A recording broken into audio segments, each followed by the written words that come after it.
Hey, welcome to the Isekai Audiobook. Glad to have you here. Just a little reminder, please support the authors who create this story. Without their creativity, none of this would be possible. And yeah, don't forget to like, subscribe, and hit that bell so you never miss a new adventure. Rhaegal Targaryen was an anomaly. At times, he feared he might be mad. How else could one explain his uncanny awareness? From the moment he was born amid the flames, his mind had been clear, piercing. He saw everything, heard everything, smelled everything, felt everything. And he understood it all. It was torment. He only knew this was abnormal because his twin brother was different.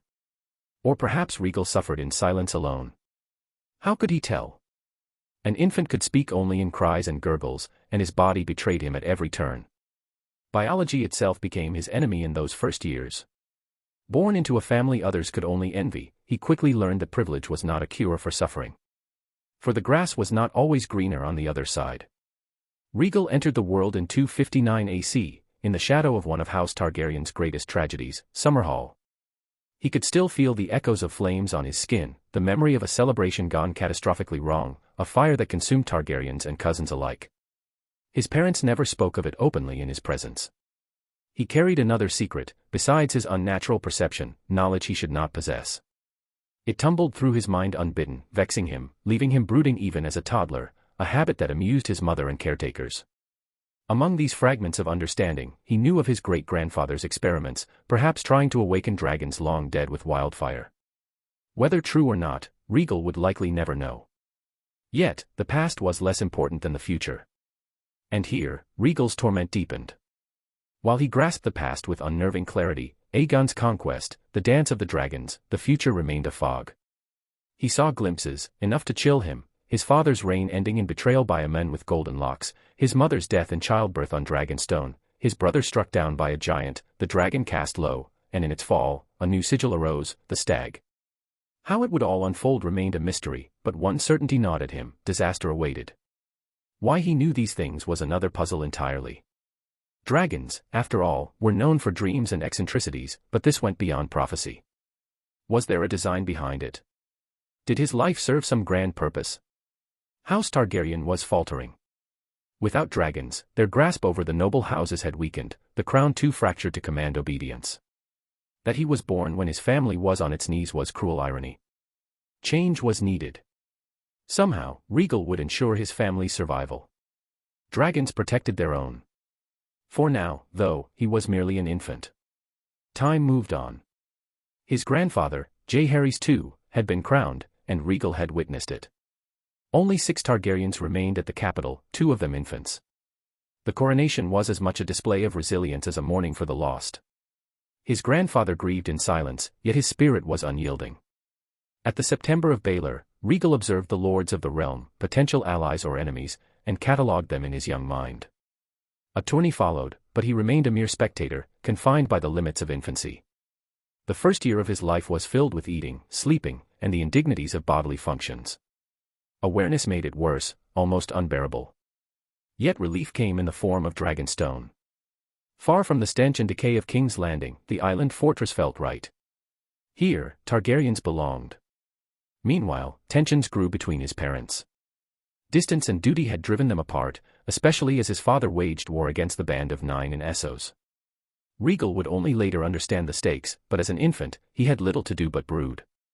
The climax of his first year arrived unexpectedly. Returning from war, his father's infidelity erupted in argument with his mother. Rhaegal, overwhelmed by emotions he could barely comprehend, reacted in a way that would shape his life. His hands ignited. Flames roared from his palms like a dragon's breath. Fear clawed at him, the heat scorched the air. Fortunately, his cradle kept him from harming his parents, but his twin, close beside him, wailed at the warmth. The flames danced for seconds that felt eternal, until he regained control, trembling. A thought formed amidst the chaos: I'm a pyromancer. Life, it seemed, would be infinitely more complicated than he had ever imagined, and he hadn't even been potty-trained yet. Jaehaerys Targaryen, the second of his name, was weary beyond measure. His reign had barely reached a year, yet it already felt like a lifetime. Such was the burden of the crown, heavier than even the strongest shoulders could bear. He wore the crown of Mikar, his grandfather, a man the realm had often said was his opposite. Jaehaerys was frail, sickly not just in body, but in spirit these days. Summerhall haunted him still. A year had passed, yet it seemed only yesterday that fire had claimed his father, brother, sister, aunts, cousins, all those he loved. Had his daughter Rhaegal not gone into labor that day, forcing a change of rooms, he would have perished alongside them. Perhaps it would have been better. The Seven Kingdoms did not need a weak king in dangerous times. No, he chided himself. I cannot think like that. Aerys was still but a boy, barely ready to shoulder responsibility. Jaehaerys had to endure, for his children, so that when the time came, their reign might be easier. Yet fairness had little place in the world. With each passing day, he felt his strength fade, his health deteriorating faster than ever. Both he and Shira had been tested beyond measure, and the thought of one falling before the other filled him with dread. Such thoughts do no good. He kept busy to stave off the darkness. The whirlwind of responsibilities, the hurried burials after the fire, his coronation, the War of the Ninepenny Kings, had left little time for introspection. And yet, another tourney loomed, to celebrate the end of the war. The last of the Blackfire pretenders was dead, and a new knight had joined the King's Guard, Ser Barristan the Bold, who had delivered the final blow to Meleys. The previous tourney, held months before the war, had served as a way to replenish the ranks of the King's Guard decimated at Summerhall, and perhaps to provide a brief reprieve to the realm. Jaehaerys could only hope the people savored these fleeting joys. Though many lords had perished in the conflict, optimism lingered. Yet some treasures remained lost, Blackfire itself, and Dark Sister, gone as surely as the dragons. Could they ever return? Jaehaerys longed to see the swords, to ride a dragon as his ancestors had, yet such thoughts now felt like fantasies. The door to the council room opened, drawing him from his reverie. He expected a member of his small council, questions about the vacant hand of the king post-Ormond Baratheon's death, but it was instead Shira and Rhaegal who entered, a king's guard closing the door behind them. There you are, Shira said, approaching him. I thought the meeting had ended. I stayed behind to gather my thoughts, he replied. Her hand rested gently on his shoulder. Are you well, my love? He gave her a faint smile, though it did not reach his eyes. I must be, for our children and grandchildren. She squeezed his shoulder. And you must conserve your strength. The Grand Maester has warned you. I have duties to fulfill, Shira. Until my final breath. She nodded and shifted the conversation. News from Dragonstone. His brow furrowed. Aerys should have returned by now. Shira handed him a note. The words within made his heart skip. This cannot be. Shira's face mirrored his alarm. I am as puzzled as you, father. Aerys would not fabricate this.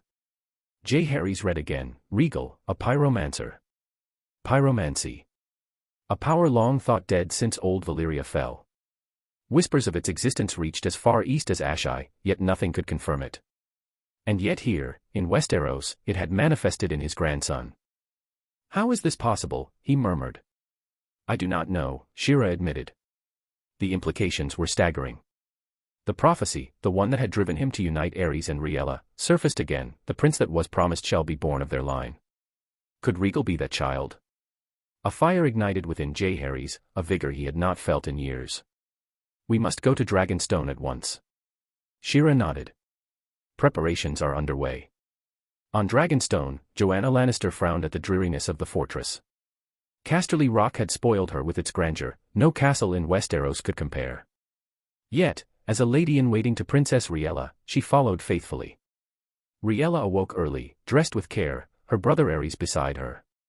Each carried a twin, Rhaegal, alert and watchful, and Rhaegar, sleeping peacefully. Joanna sensed a change in Aerys, his usual roving attention toward the ladies-in-waiting had ceased. He seemed focused. On what, she could not yet discern. At the docks, the wind lashed through her hair, and ships emerged from the mist, the royal flagship, escorted by Valyrian vessels. The king had arrived. Aerys' pride radiated as he held Rhaegal. A pyromancer, he thought. The power of old Valyria flowed again, through his son. The Targaryens could claim their fire once more. As the royal party disembarked, Jaehaerys greeted them. Come, my son. Aerys stood, Rhaegal embracing him and Rhaegar. Shira gushed over the twins, marveling at their growth. Yet all eyes lingered on Rhaegal, whose gaze met Jaehaerys with unflinching curiosity. My note. Aerys said. It is true. We have seen it ourselves. Harry's eyes widened. Then we shall see for ourselves. In the chamber of the painted table, the royal family and key witnesses gathered. Grand Maester Pycelle examined Rhaegal with careful hands, yet the infant remained calm, indifferent even. His twin brother, by contrast, squirmed and cried. He is healthy, Pycelle declared. No signs of illness. Good, Rhaegal sighed, holding Rhaegal close. Harry's leaned forward. Now, to the matter at hand. Lord Lucerys Valyrian asked, this concerns Prince Rhaegal, yes. Indeed, Harry said, eyes bright. The blood of old Valyria flows in my grandson. I have come to see this power with my own eyes. Whispers spread across the room. Aerys stepped forward. My son was born a pyromancer, as our ancestors once were. The power that forged old Valyria returns. Before anyone could respond, Rhaegal raised a tiny hand. Flames burst from his palm, bright and controlled. The display was brief, but intense, and the room fell silent in awe. So it is true, Harry's breathed, reverence in his voice. Shira was speechless, and even Rhaegar seemed mesmerized. Rhaella hugged her son tightly. Fear lingered, but pride shone brighter. My dear Rhaegal, you are truly extraordinary. There was a festive mood in the air as Harry's hosted an impromptu feast with those present in the castle. They all gathered at the great hall where the cooks were working overtime as the king ate and drank like never before. You should watch yourself, my love, Shira said with a small smile tugging her lips. Rhaegal was on her lap, the 1-year-old observing the festivities around him in silence. His mother Rhaella was beside them while she held his brother, Rhaegar. Some would say that they were much too young to be here where the wine was flowing non-stop, but Harry's insisted on their presence. Aerys had agreed. This is a momentous occasion. Harry's placed his mug on the table, his cheeks flushed. My grandson, a true Valyrian pyromancer. I never would have dreamed of it. All the worries from the past year seemed to have left him on this day. Rhaegal found it funny. At first, he had not known what to expect when his powers had manifested themselves a couple of days ago. Fire magic was not something that had ever been seen in Westeros as far as anyone knew. How would his family take it? He had been worried for nothing it seemed. Whatever the realm at large would make of his abilities, it was comforting to know that he at least had his family on his side. Dragons had to stick together. The rest would bow or be burned away. Rhaegal paused, his mind going back to how his father had behaved when the Grand Maester and the Valyrian Lord had questioned his claim. His father was boastful and proud, and more Rhaegal found that he had inherited those traits from him. I need to control myself more. He was proud of his power, but he could not allow himself to become conceited by them either. That road would lead him to isolation, and it was the furthest thing that he wanted. It is an extraordinary thing for sure, Mina Tyrell said softly. I doubt my cousin would believe it until he saw it with his own eyes. Let the fools try to argue against the truth. Aerys scoffed. My son shall put any doubt to rest. His father probably didn't realize that he had just inadvertently insulted the young girl's family member, whoever he was. Thankfully Mina Tyrell didn't appear to take offense, or perhaps she had enough sense to not provoke his father further. Ravens must be sent out at once. Harry's declared with much enthusiasm. He was probably drunk already. The realm will know that the House of the Dragon still stands strong. The tourney will be a great time to show our strength. While Aerys cheered alongside the king, Shira and Rhaella only just smiled at their enthusiasm and drank their wine in peace. They were a lot more graceful with their celebration. Meanwhile Rhaegal eyed his grandfather's cape which concealed one of his arms, an arm which he had not shown once. How curious. His curiosity was put to rest for a moment when Rhaegar tried to reach over their mother to grab him, much to the delight of his grandmother and mother. Look at these two, Shira cooed. They are just too adorable. They are. Rhaella's eyes glowed in happiness. Rhaegal found that he much preferred to see his mother smiling like this. It made her all the more beautiful, not that she wasn't already. She was the classical Valyrian beauty that many would find irresistible. The small feast continued throughout the day as his grandfather and father became progressively more drunk. It got to the point where 2 of the king's guard had to drag the 2 men away to their respective rooms to retire for the evening. I swear, those 2. Shira sighed in exasperation. We should be thankful that only your ladies and Lord Valyrian were here to witness this. They should conduct themselves more befitting of their station. Mother and daughter were walking together through the halls of the castle, one of the king's guard following after them in silence. Shira still held Rhaegal with her while Rhaella carried Rhaegar. I think it did them some good. Father did not look so well when he first arrived. Shira looked conflicted for a moment before schooling her features. It has been a trying time. You do not have to hide your pain from me, Mother, Rhaella told her softly. I know how much you and Father are suffering right now. A moment of silence passed between mother and daughter. Being queen, I always knew this moment would come. I knew for a long time now, but I never imagined it would come like this. Even wearing my mother's crown right now pains me. I want nothing more than to see her one more time. To see all of them one more time. To hear their voices, there is nothing that I would not give for that privilege. The confession was uttered softly, but it was still heard. Rhaegal listened even as Rhaegar tried to get his attention by grabbing him again. There's so much pain. The House of the Dragon was suffering right now. It made sense as to why his grandfather had welcomed his abilities so readily. It was almost like his birth made up for a tragic event that would haunt them for the rest of their lives. Not that it did. Those that died were still dead and would never return, but it probably helped to pretend otherwise. For that reason alone, Rhaegal was grateful for his abilities. He might be focused toward the future, but the present was also important. And in the present, his family was suffering. Rhaella tried offering comforting words, but Rhaegal knew that they would sound hollow to his grandmother. The two entered the makeshift nursery that had been made ever since he and Rhaegar had arrived on the island. It was just one of the rooms in the castle that had been transformed under Rhaella's instructions. Unlike their cradles, Rhaegal shared a crib with his brother. He did not mind this, even if Rhaegar could get clingy when they slept at night. This was his brother, and he was going to make sure to be beside him at all times. Ser Barristan. Shira called to the king's guard that had been following them. The knight quickly bowed his head as Rhaegal silently admired the king's guard armor. My queen. My husband and I have agreed to station you here with the twins. From now on, you are to be their protector. Is that understood? Of course, your grace. I shall not fail. Shira's smile was soft. No, I do not believe that you will. Rhaegal and Rhaegar were then placed inside the crib. Despite his wishes, Rhaegal felt tired. It was an awful thing to be stuck in a body so young. He required a lot of sleep. Thankfully his sleeping periods had decreased significantly compared to his earlier months in this life. His mother and grandmother exchanged a few more words before the queen departed, leaving Ser Barristan stationed by the door. Rhaegar was already fast asleep, but Rhaegal stubbornly clung on to stay awake for as long as possible. I know it's a bit early, but you've had an exciting day, my joy. His mother's words were soft and full of warmth. There's no need to fight your sleep.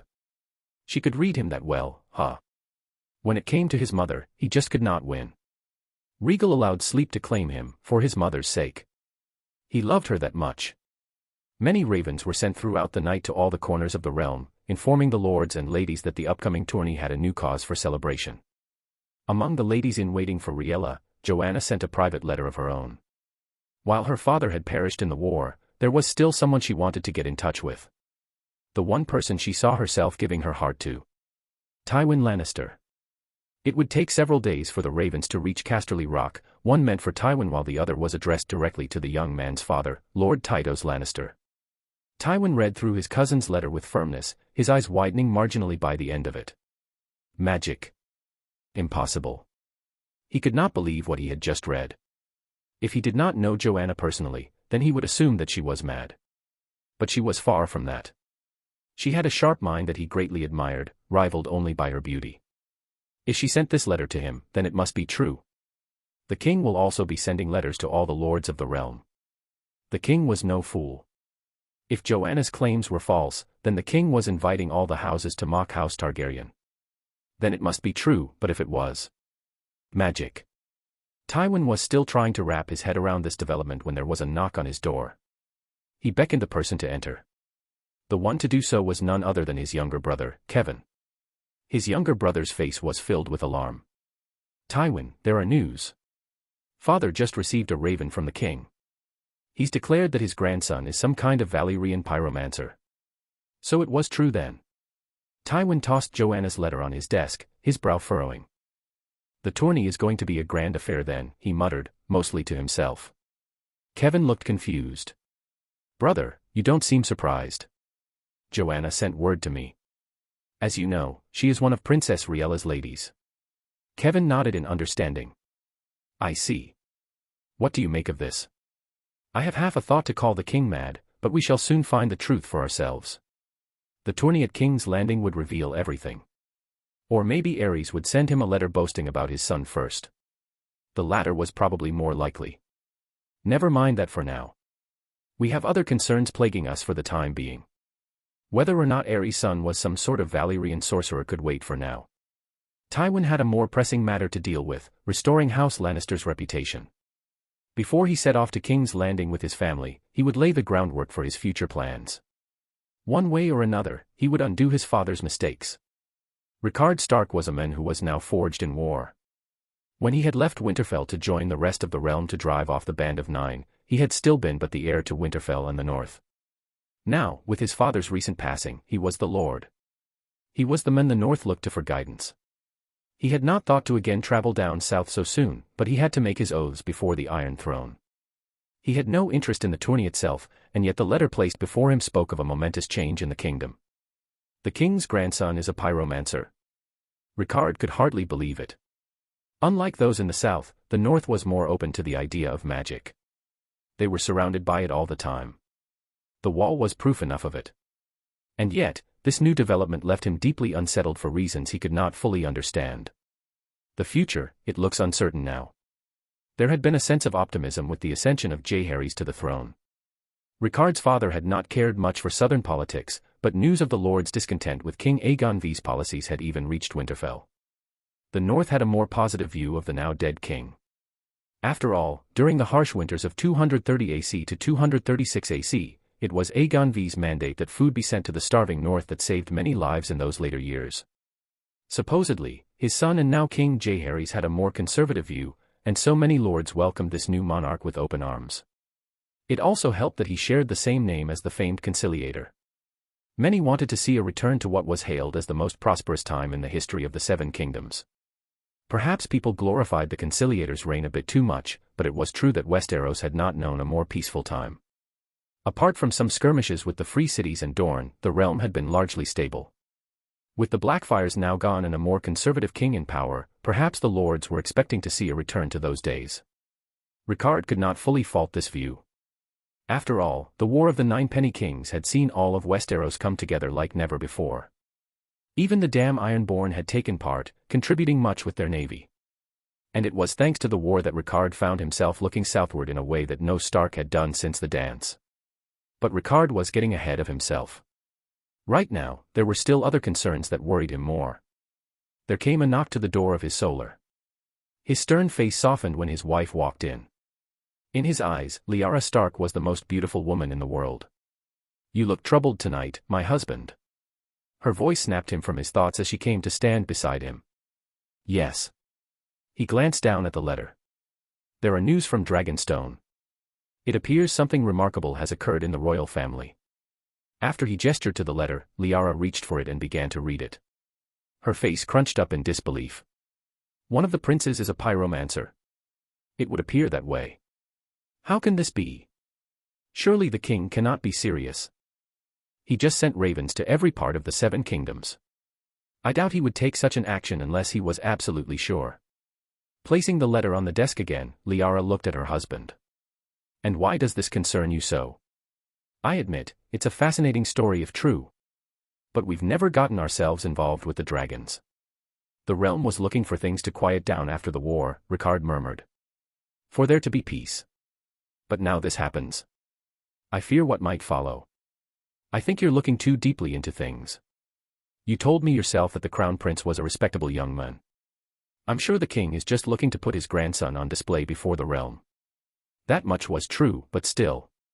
Rickard couldn't help but be apprehensive about what all of this meant and how the rest of the realm was going to take it. No matter how he felt, he still had a trip to continue to plan for. Maybe he might just be able to get a good look at this new Targaryen prince for himself.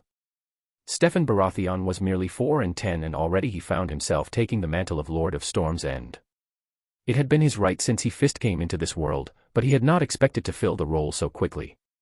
And without either of his parents. It was a hard thing to acknowledge, to realize that both of one's parents were gone. It was the hand that destiny had given him, losing both of his parents within a year of one another. First his mother during the fire at Summerhall. And then his father during the war against the Band of Nine, cut down by the monstrous himself. Storm's End had never felt emptier than at this moment. My lord. Stefan set aside his depressive thoughts to give his maester his attention. Maester Cresson, newly appointed to Storm's End. At the moment, he was Stefan's closest confidant. My apologies, Cresson. I was lost in thought. The maester tilted his head ever so slightly. No one can fault you for that, my lord. Not after everything that you have gone through. Comforting words, but they did nothing to fill the hole in his heart. I must apologize for pushing this on you, but the letter from Dragonstone requires your focus. Ah, yes. News had come from the ancient Targaryen stronghold. Supposedly his dear friend Aerys had gone ahead and fathered himself a pyromancer, just like the stories from old Valyria itself. Stefan was a Baratheon, but his mother had been a Targaryen princess. That heritage flowed through his blood too. Despite himself, Stefan found that he was excited to see whether these news were true or not. No, they had to be. Otherwise, there was no way that the king would have so brazenly announced it to the realm like this. All of this presented another set of problems. The king is trying to use his grandson as a symbol, he said, mostly to himself. Cresson nodded. Indeed. There have been some whispers about the king's weakness for some time now. I'm sure that he's trying to use the prince to put these rumors to rest. The image of Targaryens as gods among men. They had long since been trying to cultivate that image, ever since Aegon first conquered the continent. His uncle had struggled to try and live up to that image. Unlike his brothers, he had been born sickly and had to often battle illnesses of many kinds. He bore the look of Valyria with his silver hair and purple eyes, but beyond that he did not possess the martial inclinations of the kings of the past. There will be many who will not take kindly to the news, Stefan added. The faith came to mind. They were distrustful of magic of any kind, and that was putting it lightly. They had been forced to accommodate the Targaryens and their ways in the past, but this was new territory. Apart from Visenya and Maegor, Stefan could not recall any Targaryen in history wielding any sort of magic, be it true or false. We are stepping into unknown territory, my lord, Cresson advised gently. I know that the royal family is your family as well, but some might suggest that taking a step back to judge the situation might be most prudent. The thought had never crossed Stefan's mind for a second. I will not. Aerys is my cousin and my friend. The king is my uncle.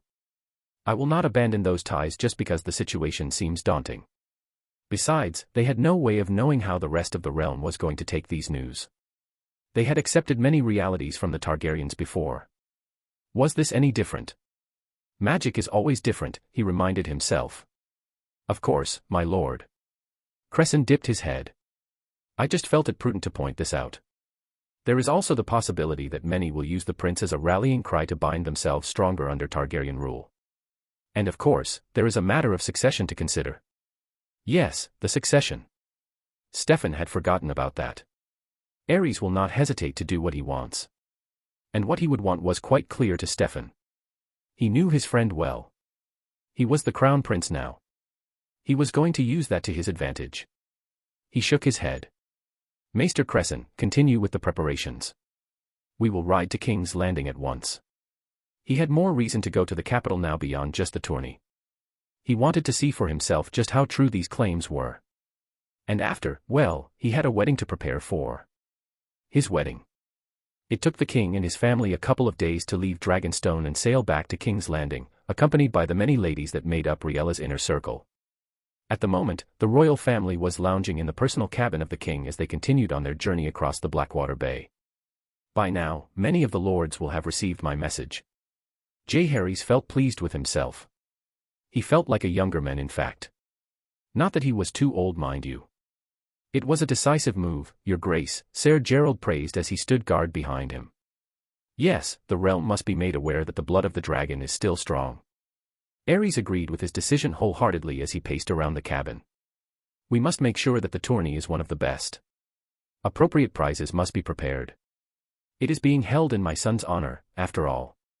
I thought that it was meant to celebrate the victory over those 9 rogues. Shira pointed out innocently. She was bouncing a giggling Rhaegar on her lap. Our victory over those fools was always assured, mother. Aerys scoffed. No, this is far more important. The realm must know of my son. Rhaegal planted a kiss on Rhaegal's forehead as she held him. I know you are happy, brother, but some restraint would be wise. I must agree with the princess, my prince. Pycelle spoke up from the corner of the room. We do not yet know how the rest of the realm will take to the news. They will be delighted, of course. As per usual, Aerys let his enthusiasm get the best of him. It was a trait that Jaehaerys was hoping would leave his son before he became king. We must remember that many are true believers of the faith, and the faith often speaks about the dangers of magic, Pycelle reminded his son. Lest we not forget the tragedies of the past, I suggest that caution should be the policy of the day. The Targaryens have never bowed to the faith, Aerys nearly growled. We have always existed outside of it, or have you forgotten, Grand Maester? Aerys, calm yourself. Jaehaerys raised his hand to catch his son's attention. Pycelle speaks the truth. I am aware that some will not take kindly to this revelation, but it is a necessary move. While we may alienate some, others will gravitate towards us. The House of the Dragon was dangerously isolated, in no small part thanks to the actions of himself and the rest of his siblings. His father had tried to cultivate alliances, but they all withered and died with the choices that they had made. But it was a new age, and Jaehaerys meant to use Rhaegal to usher it. The succession might make this difficult, Your Grace, Pycelle said after a moment's silence. After all, I was led to believe that Prince Rhaegar was the firstborn of the twins. Yes, this was true. They had not accounted for Rhaella to be carrying twins. Pycelle had named it a mere possibility when his daughter's pregnancy had first been announced on account of the intensity of the symptoms that she had been experiencing. Otherwise, if Rhaegal had been born first, then he would have been named Rhaegar. That is also not a concern to us, Aerys dismissed Pycelle's concerns once more. I have already decided. Rhaegal is to be my heir. Rhaella looked at her brother with alarm. Brother, you cannot mean to disinherit Rhaegar. Of course not, just that Rhaegal will come before his brother. If you don't disinherit Prince Rhaegar, it would be setting a dangerous precedent, my prince, Pycelle said. Aerys scoffed again. What precedent? Rhaegal is a pyromancer. His blood is more pure than that of his brothers. The realm will understand my judgment. Shira glanced at him, and Jaehaerys knew that she was waiting for him to step in. The only problem was that he agreed with his son. Jaehaerys did not want to play favorites as he loved both of his grandsons dearly, but he also understood the point that Aerys was making. Rhaegal was going to become a powerful symbol in the coming years, but how strong could that symbol be if he had to play second to his twin brother? You cannot mean this, brother. Rhaella said with frustration. My mind is already made up. I will not hear otherwise. Aerys did not bother to entertain his sister's concerns, and Jaehaerys kept his silence. And so it would be. Rhaegal was to become Aerys' primary heir. No formal proclamation was made yet, but Joanna was already aware of what Aerys had decided. The young man was noted to often change his mind, but on this he remained firmly set. No matter how many times Rhaella tried to change his mind, how many times they argued, he would not hear of it. It only became worse when the king finally broke his silence and supported Aerys. There was nothing for Rhaella to do at that point, much to her growing anger. Joanna did not fully understand why Rhaella was so opposed to the idea, but maybe it was because she was not a mother yet. Her friend probably did not want to play favorites with her sons, but Aerys was of a different mind. Such is the Game of Thrones, she thought to herself as she walked through the halls of the Red Keep. They had arrived at the capital a few days ago. Right now the castle was filled with movement as courtiers and other servants prepared for the upcoming tourney. It was still a few weeks away, but it would not take long for the first of the lords to start arriving. It wasn't just the tourney that was going to be drawing them in, after all. They were all going to want to get a look at this supposed magic-wielding prince. Truth be told, Joanna was excited too. It was almost like she was witnessing the start of a new legend, just like in the Age of Heroes. Of course, she was no main character. She was a Lannister, true, but she wasn't the daughter of the Lord. No, she was the daughter of a second son, meant to inherit nothing. She had achieved some renown on her own, even becoming a lady-in-waiting to the next queen. If she played her cards right, she could remain at King's Landing for the rest of her life, living a comfortable life. Not that Joanna was going to let herself be content with this. She had her own ambitions. Tywin was going to be arriving at the capital soon, and it was then that Joanna would start making her next move. After all, while she wasn't a main character, there was no reason to think that her future children couldn't be. King's Landing hadn't seen so much activity since before the start of the War of the Ninepenny Kings, and even then the young Tywin doubted that the city had been this full. "It feels like every house in the realm rode out to the city," Tygett, his younger brother, murmured as he rode by his left. Kevin rode to his right, and he too looked to be captivated by the sight before them. The streets of King's Landing were packed. Horses, wagons, people. They were everywhere. The city itself quaked with all the movement that coursed through it. Trying to navigate through the streets like this while on horse was going to be difficult, especially since his father had chosen to ride in his carriage rather than come on horse like the rest of them. As if I should have expected anything different. Tywin sneered in his mind, trying to picture his oversized father riding a horse. The man hadn't ridden in years. It was part of the reason why he had decided to remain at Casterly Rock during the war with his mistresses rather than join Tywin and his brothers. Somewhere, deep in his heart, he knew that he loved his father. The man had a good heart. If only he wasn't so foolish. It had caused their own bannermen to disregard them, to forget their place. Even now, the Red Lion thought itself equal to the gold. It was insulting. Anger rushed through Tywin again, but he steeled his mind. Now wasn't the time for such thoughts. He had already prepared everything for his return to Casterly Rock. After the tourney was concluded, ravens would be sent to every single house that owed the Lannisters. A Lannister always pays his debts. He was determined to fix his father's foolishness once and for all. For now, Tywin shelved that topic. After being away from the city for over a year, he was finally back in King's Landing, only now a new king was in charge. "Do you really think the new prince is a pyromancer?" Tygett asked, excitement dripping from his voice. Unlike Tywin and Kevin, Tygett wasn't one to mask his emotions very well. "We shall soon know of it," Kevin replied diplomatically. Tywin silently agreed. That said, he already suspected the truth of the matter. As he had anticipated, in the weeks leading to their arrival, Aerys had sent several letters to him, all raving about his new son and heir. This was despite the fact that Prince Rhaegal had supposedly been born second. Aerys was going to circumvent tradition and name the second twin as his heir, which meant that Prince Rhaegal was now second in line to the throne.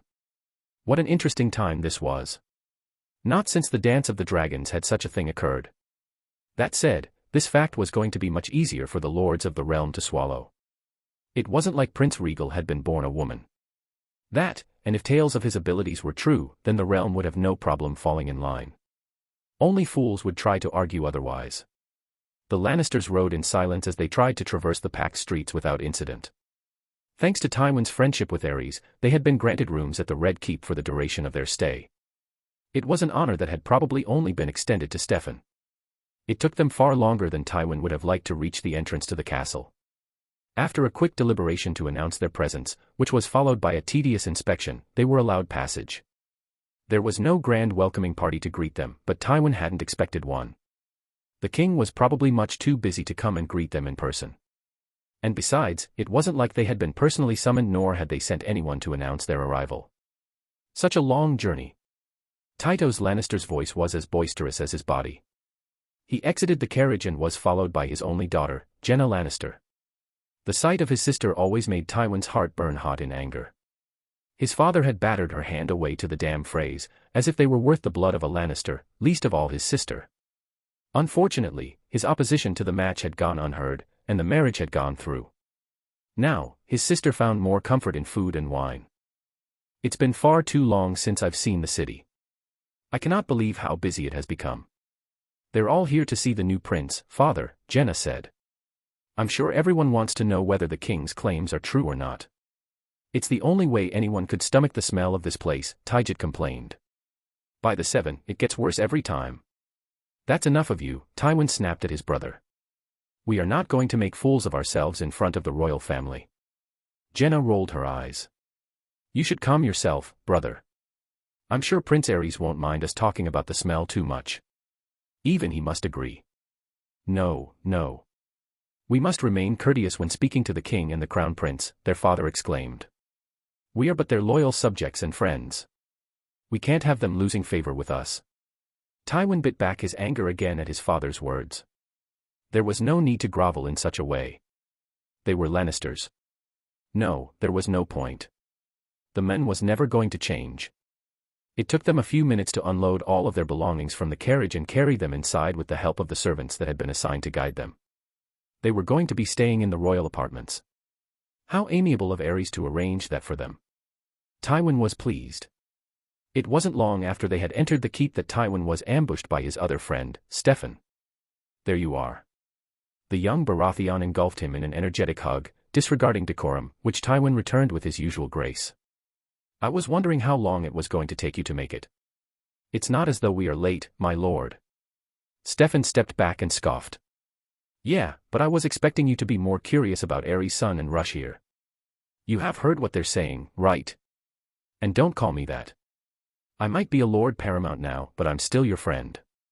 Ignoring that last part, there was no way Tywin wouldn't know. Even the peasants were aware of what was being said. Tywin wouldn't be surprised if the bards invented a new song by the time the tourney was over. If what the king says is true, then Targaryen power in the kingdoms will swell again. Steffan was in agreement with Tywin's assessment. "Have you met the young prince yet?"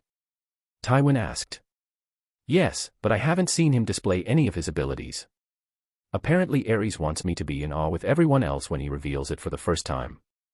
It's not like I expect him to start shooting fire every time I see him. Just once would suffice. Aerys has always been one for the dramatics." Something was troubling Tywin. The prince is merely a year old. How is he to display his powers before the realm? Steffan shrugged again. "I don't know. Aerys seems to think that the young prince is more attentive than the average baby. He wouldn't say too much about it, just that his son was special." How curious. Tywin had suspected as much, but his friend seemed to be quite taken by his son. But that should be obvious. Whatever the truth of it, I shall ask Aerys the next time I see him. I'll inform him that you've arrived. I'm sure he'll want you to dine with the king tonight. Nothing would please Tywin more. Grand Maester Pycelle locked eyes with the men who stood before him. They were in his workspace, which was adjoined to his chambers. Nearby, noises from the rookery filtered in every so often. "Maester Qyburn. I did not expect to find you before me on this day." The man tilted his head in kind. "Grand Maester. Forgive my intrusion. I know that no raven was sent to inform you of my arrival. I left the citadel before I had the chance. And what brings you to King's Landing? What has brought the rest of the realm, of course? Prince Rhaegal. Why would the young prince interest you? I find myself fascinated by tales of his abilities. I am here to confirm them with my own eyes." Pycelle frowned. "To what end?" "I want to better understand the human body, Grand Maester. If the young prince is able to wield flames and be unharmed by them, I want to discover the source of this phenomenon. Maester Qyburn, we are men of learning and science. These talks of magic hold no sway over our craft. I know that you follow in Archmaester Marwyn's footsteps, and I assure you that the prince's abilities have nothing to do with the art of healing. With all due respect, Grand Maester, I would like to confirm these theories for myself. I have approached you out of respect for your position, but I do not mind making my case before the king. I hear that the Maester of Dragonstone might soon pass. I'm sure I can take up the position if need be. You overstep your boundaries." Pycelle did not like open confrontations. They were too messy, but he could not ignore the disrespect that was being shown to him at this moment. "I merely state my intentions, Grand Maester. I have no desire to make an enemy out of you." Somehow, Pycelle doubted that very much. But so be it. While others tried to take the spotlight for themselves, he was more than happy to just sit back and exist. "You may do as you wish, but I will not offer you any support." "I appreciate your understanding, Grand Maester." Rhaegal found himself stuffed into some fancy clothes adorned with the Targaryen sigil as he sat with his father during dinner that evening. His only reprieve was that Rhaegar was forced to wear similar clothes too, but his brother was more concerned with the food around them than anything else. Now that they were one, the twins were able to have solid foods and dine with the rest of the adults. It was one of the greatest gifts that Rhaegal had found in his life thus far. It tasted much better than having milk from the wet nurses. It just felt odd to him, and Rhaegal could not fully understand it.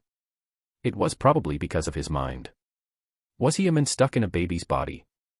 Or was he something else entirely? Wait, his mother had a plate of lamb. He needed some of that. While he enjoyed himself, Rhaegal only partially listened into the conversations around him. The royal family was dining with the Lannisters this evening. The young Baratheon lord was here too, but he had been a common presence for a few days now.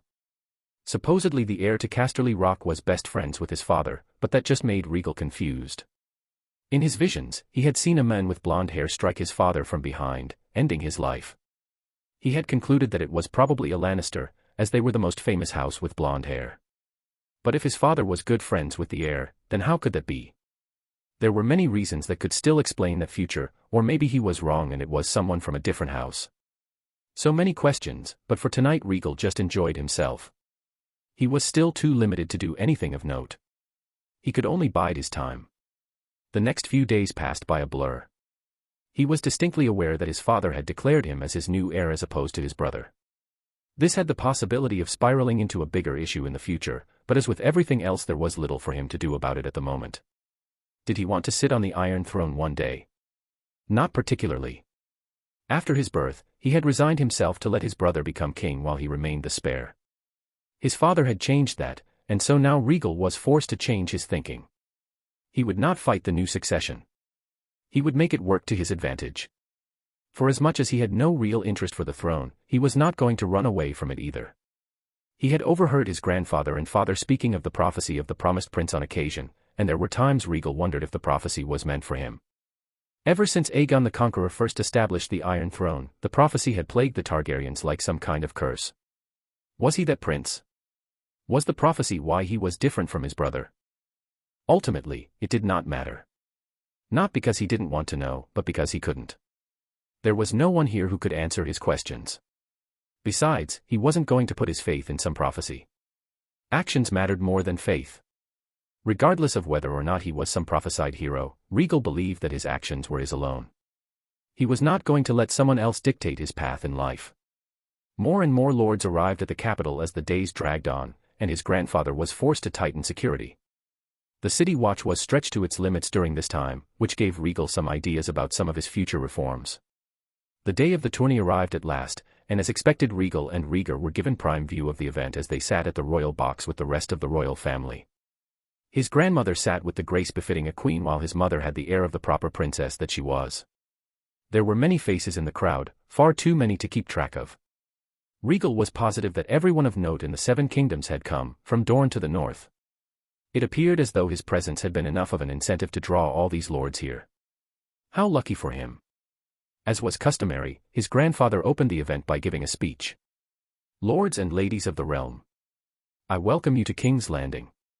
We stand here today not only to celebrate the death of the last of the Blackfyres but to also formally celebrate the first named day of Prince Rhaegal and Prince Rhaegar. Rhaegal hadn't heard about that last part. Just another excuse to enjoy a tourney, he supposed. Predictably, the crowd erupted into cheers as the Targaryen banners fluttered in the wind. Rhaegal had to admire his grandfather for projecting his voice despite his weak body as the men continued. There is more cause for celebration. On this day, I bring news that will strengthen the realm in years to come. For Prince Rhaegal has been born with the blood of old Valyria itself. Stronger than any Targaryen before him. Such a bold claim. His grandfather was laying it on thick, but Rhaegal understood why. His father rose, bringing him along as he came to stand next to Jaehaerys. Behold. The blood of the dragon. No one had explained anything to him. His grandfather merely looked at him, his face expectant. Rhaegal could feel the eyes from the Seven Kingdoms trained on him as his father held him forward. If he had been a mere babe, then this would have been embarrassing for them. But they already knew that he was not. He had proven himself adept at understanding.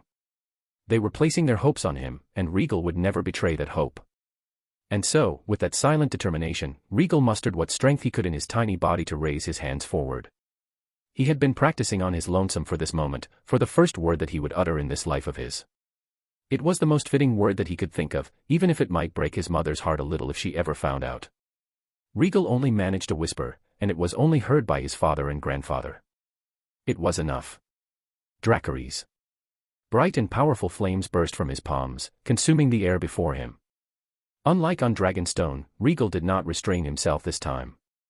He was here to send a message to the Seven Kingdoms. The House of the Dragon was still strong. So he let the flames burn brightly. It truly was like a dragon's fiery breath, except that he was the one responsible for it. And the eyes of the Seven Kingdoms were his witnesses. He could almost taste the disbelief in the air, the shock. Up until this moment, there had been some that had doubted the king's words. Some had been ready to secretly mock the Targaryens for trying to spin a silly tale. That attitude died the moment the flames burned. It would be a day that would be talked about for years to come. A new song would emerge, spreading from village to village. From the Vale to the Iron Islands, from Dorne to the north. It was titled Rhaegal Targaryen, the Living Dragon. Archmaester Vaelin had a permanent scowl etched on his face as he set down the letter on his desk. It was another quiet morning here at the Citadel. Old Town flourished just outside the walls of his study. The port city was bustling with activity as trade flowed through the harbor from faraway lands. It wouldn't be long before the halls of the Citadel were filled with activity as well, from the simplest of novices to the most experienced of the archmaesters, all going about their business. It was a comforting environment, one that Vaelin had long since grown used to. And yet, as he pondered over recent events, he was anything but comfortable. The date was 265 AC, and so far it was shaping out to be another quiet and peaceful year on the continent. It was Aerys II's third year as king, and so far the young Targaryen monarch hadn't accomplished anything of note.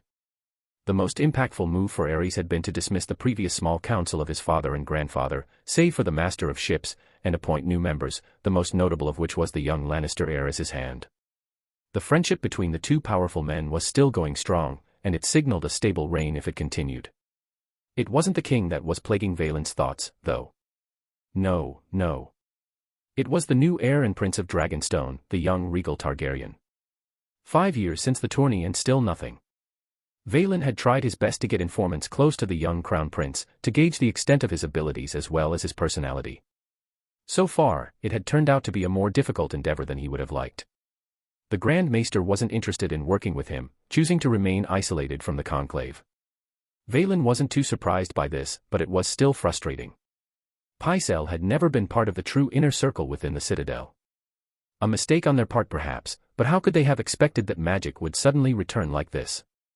Dragons had been extinct for over a century now. The Targaryens were no different from any normal man now. They could boast about their ancestry all they wanted, but without their dragons they were no true threat. There had been no real reason to keep eyes and ears on the royal family for many years now. Now, they were caught completely off guard. It makes no sense. No Targaryen before has ever shown such abilities. And it's been centuries since they left Valyria. The Targaryens of today were far more mixed than the ones of old, having married into different families on the continent over the last 300 years. So how was it that it was now that a Targaryen with the fire of old was born? It felt like something was at work here, and Vaelin hated the unknown. And that was all that magic was. It wasn't unknown. The Citadel had been established to fight that abyss, to combat the fire that was Valyria. In the end, it was their own arrogance that was their undoing. Only a small piece of their history had survived in the form of the Targaryens, and even now the Targaryens were a shadow of what they once were. Except there was a resurgence now. Was magic returning to the world? Vaelin couldn't believe it. Magic was an affront to everything that was reasonable. It led to a dark path, to destruction. Valyria was a perfect example of this. Their magic had led to their own destruction. There were a few select archmaesters who recognized this, which was why they had established a group centuries ago, since Aegon first conquered most of the continent, to study the dragons and find ways to combat them. In the end, they too destroyed themselves, he mused to himself, remembering the most destructive civil war that Westeros had ever known. Could this young Targaryen be heading down a similar path? There was no way for him to know. The Crown Prince only kept the company of a few select people. Even Maester Qyburn, who had declared that he was leaving the Citadel for the capital, had never once sent a raven detailing what finds he might have unearthed. What to do? Trying to make overt moves would be dangerous here. Patience is key. They had overcome the dragons. This young Targaryen wouldn't be any different. In time, he too would make a mistake, and they would be ready. Rhaella stared at her reflection with a melancholy look. She was preparing herself for another day at the Red Keep. Aerys had long since gotten up, the duties of a king ensuring that he couldn't sleep in anymore. Her once distracted brother had settled into his role nicely over the last 3 years despite how sudden the change had been.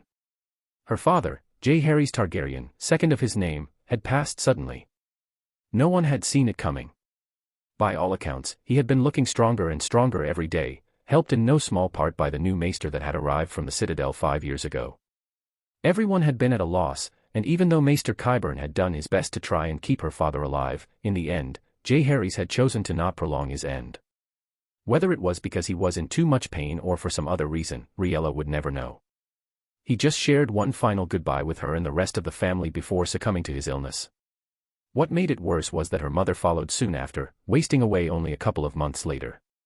Without her husband, Shira Targaryen had given up on life. Perhaps not too surprising, given everything that they had lost at Summerhall. It still stung. Without given a chance to truly process it, Rhaegal found herself as the Queen of the Seven Kingdoms, ruling alongside her brother. Now, only 4 Targaryens remained at King's Landing. They were all that was left of the mighty Targaryen dynasty. Rather than wear her mother's and grandmother's crown, Rhaegal had a new one fashioned for herself. It was rather modest compared to Aerys, who had chosen to don the crown of Aegon IV. It truly was a grotesque crown in her opinion, far too heavy to bring any comfort when wearing it. Yet, her brother liked it. He was never one to be subtle. There had been other changes too, such as her friend Joanna marrying Tywin Lannister 2 years ago. It had brought a rather festive occasion that saw even the stern Tywin Lannister smiling for a time, a sight which many would have considered impossible after the Rain-Tarbeck revolt. Her other friend and former lady-in-waiting, Lyriza Martell, had taken the mantle as the Princess of Dorne after the passing of her parents. Joanna and Lyriza had been her closest confidants during their time at court. The 3 of them had only been together for a brief time, but Rhaegal counted them among her closest friends. All of us will rule in our way, she thought, a bit amused at the path their lives were taking. Lyriza had sent invitations earlier this month, asking the royal family to come to Dorne for a celebration. As much as Rhaegal loved her friend, she knew her true purpose for wanting her family to come to the south. As with the rest of the realm, Lyriza was now playing a bigger game. Lyriza's aim was obvious. She wanted a betrothal with Rhaegal. Lyriza had given birth to a daughter a couple of years before her boys were born, so there was an obvious match there. As if Aerys would ever agree to such a thing. Rhaegal's hand briefly rested on her stomach, her face anxious as she thought about the one miscarriage she had had right before Joanna's wedding. Pycelle and Qyburn both suggested that she and Aerys don't try for another child too soon, as giving birth to twins at such a young age had left her in a fragile state. Thankfully, Aerys had been understanding and was willing to wait, but she knew the reason why he wanted another child so quickly despite having 2 sons already. Aerys wanted a daughter so that Rhaegal could have his future queen. They had no way of knowing if Rhaegal's abilities could be passed down to his children. No records were left of how Valyrian pyromancers passed down their abilities, but Aerys believed that the odds were increased if Rhaegal married a true Valyrian bride. And he expected that from her. There had been countless marriage offers that were sent after the tourney 5 years ago, mostly from the Crownlands, but Aerys had denied them all. Her brother believed that their blood didn't need to be tainted further by marrying anyone of Undul descent, worse if they were Dornish. Aerys had little tolerance for anyone who came from the southernmost kingdom, finding their Roynish descent distasteful. Thankfully her brother had enough sense to hide his distaste in public. The last thing they needed was to disrespect an entire kingdom for no reason. It went without saying that there was a lot of tension in her marriage, but it wasn't a terrible one either. Aerys had stopped betting any woman that caught his fancy and was true to his vows. He was also cordial with her. He didn't always take her words into consideration, but he didn't dismiss her outright either. Not unless it came to the succession, a fight which Rhaegal had given up on. After all, King's Landing loved her Rhaegal. They had come to accept him as their future king. Her boys were growing rather well. Best of all, they were the best of friends, mostly encouraged by Rhaegal, who was the more outgoing of the two. Her Rhaegar preferred the company of tomes than to be in the public eye and was more reserved. Meanwhile, her Rhaegal was the center of attention wherever he went. He had charmed the court, and even though he had never set foot outside the Red Keep, the people of King's Landing spoke favorably of her son. To them, he was a sign of the righteous rule of the Targaryens, and so they were happy to be able to be so close to their future ruler. Her boys were nearly identical in appearance, to the point that some were only able to tell them apart due to their personality. In personality, they were opposites, but she loved them dearly. She only prayed that their bond continued to hold as they grew older. There were enough brother versus brother conflicts in the history of her family to last a lifetime. They didn't need another one. Enough reminiscing for now. Rhaegal took another look at herself in the mirror, making sure she looked proper. She then exited her room, accompanied by a member of the King's Guard. It was just another day at court for her. Rhaegal wasn't surprised when he walked into the library of the Red Keep and saw his brother hunched over a table. You're going to become an old man if you waste away like this, brother. Rhaegar didn't look up from his tome. Brother, good morrow to you. I see you're up early today. It was well past breakfast. They ate as a family many times, but today their father had been much too busy to take part. Something about troubles in the disputed lands on Essos. And so, Rhaegal had opted to have his breakfast in his room to allow his mother to sleep in for the day. You know that I'm always early. Ah, yes. You and Qyburn are always up to something, even before the sun is up. The old man can be very useful when it comes to developing my abilities. I'm sure he's not that old, brother. Probably not, but I enjoy the twitch of his eyebrow whenever I call him that. Pycelle too. Here, Rhaegar sighed and looked up from his tome. You know there's no reason to mock them. Rhaegal waved his hand in dismissal as he walked up to the table. Fret not, it's all in good fun. They know that. Probably. What about you, brother? What are you reading this time? Something about old Valyria again. You could say that. Rhaegar glanced down at the tome. It's truly sad that we have lost so much of our history. You're much too young to be speaking of regrets, you know. We're only 6. I developed my way of speaking from you, brother. If there's a weird one here, then it is you. Passing it down to the younger twin. I'm hurt. Somehow I doubt that. Rhaegal had to stop himself from smiling. His brother was truly a fascinating one. While his speech and vocabulary had developed rapidly thanks to his strange birth, his brother had merely picked up on his mannerisms and ran with it. It was not an exaggeration to say that his brother was a genius. The Grand Maester said as much, praising them both during their lessons. Rhaegar had less interest in training with the sword, and only accepted to begin training early after Rhaegal asked him about it non-stop for a week. Their parents, namely their mother, had been hesitant to allow them to start training at such a young age, but after promising to only learn the very basics, she relented. In Westeros, martial skill was respected above all else. This was the truth of the matter. Besides, Rhaegal had a personal passion for wanting to strengthen his skill with the blade. Sure, he had his magic abilities, but he wasn't planning on using them as a crutch. The master of many was better than a master of one. There's also the wall that I hit recently. Rhaegal quickly moved on from that. We have a rare day off from the Grand Maester's lessons today. I think it's the perfect opportunity for another tour of King's Landing. What do you think? Rhaegar raised an eyebrow at this. Again. Are you in love with the city, brother? It was built by our family. How can I not? It's far too dirty for my tastes. I thought you would have gotten used to the smell by now. No, it's not that. The dirt is just everywhere. Rhaegar's nose scrunched up. I don't know how to explain it. Too bad, Rhaegar. It seemed like you still had a long way to go before you were able to talk as eloquently as your dear brother. And that's exactly why these trips are important, Rhaegal insisted. Besides, what's so good about the secret passageways if we don't use them? We can also bring Ser Barristan with us too. Rhaegal was not suicidal. He never went out into the city without proper protection. Sighing, Rhaegar closed his tome. Fine. It's not like I have anything better to do. Of course not. I'm the only one you ever speak to. Rhaegar's eyes narrowed. No. I also talked to Montford. Montford Valerian. The only heir their father had allowed to foster at the Red Keep and be around them. He's 2 years younger than us. He doesn't count. He does. No, brother. Not when all you do is sit here and he's forced to just watch you read. You can make friends by reading. Not with the stuff you read. I'm certain that he couldn't understand half of it. Nothing to say, dear brother. I suppose this one goes to me. Just go already. I will meet you at our usual spot. Rhaegal chuckled as he watched his brother leave in a huff. Try as he might to act older, his brother was still a child and so very easy to tease. It was one of Rhaegal's favorite hobbies. Rhaegal found Qyburn to be an interesting fellow. The man was very straightforward, and he found that refreshing in a den full of double-speak. My prince. The maester bowed as the two met in one of the chambers underneath the Tower of the Hand. It wasn't exactly the easiest of places to reach, but then again none of these secret passages were simple and for good reason. Maegor designed them to confuse his enemies if he ever got trapped.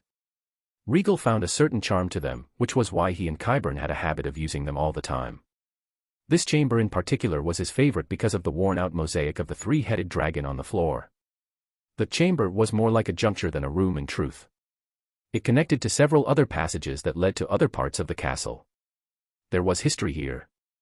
It made him wonder how many other Targaryens throughout history had ventured down here. His mother would have his head if she ever found him down here, so he never told her about it. Qyburn. I will be out in the city with my brother for the rest of the day. We won't be able to have our usual lessons today. I see. That is unfortunate. Rhaegal smiled a little, but it didn't quite reach his eyes. You don't have to say that. We both know that our lessons have hit a wall. Qyburn was interested in his abilities and what they meant for the human body. From what they were able to glean, Rhaegal was immune to small doses of fire. It would explain why he was never hurt when he conjured the flames. They had never gone overboard with their tests, so Rhaegal couldn't say how far his immunity extended.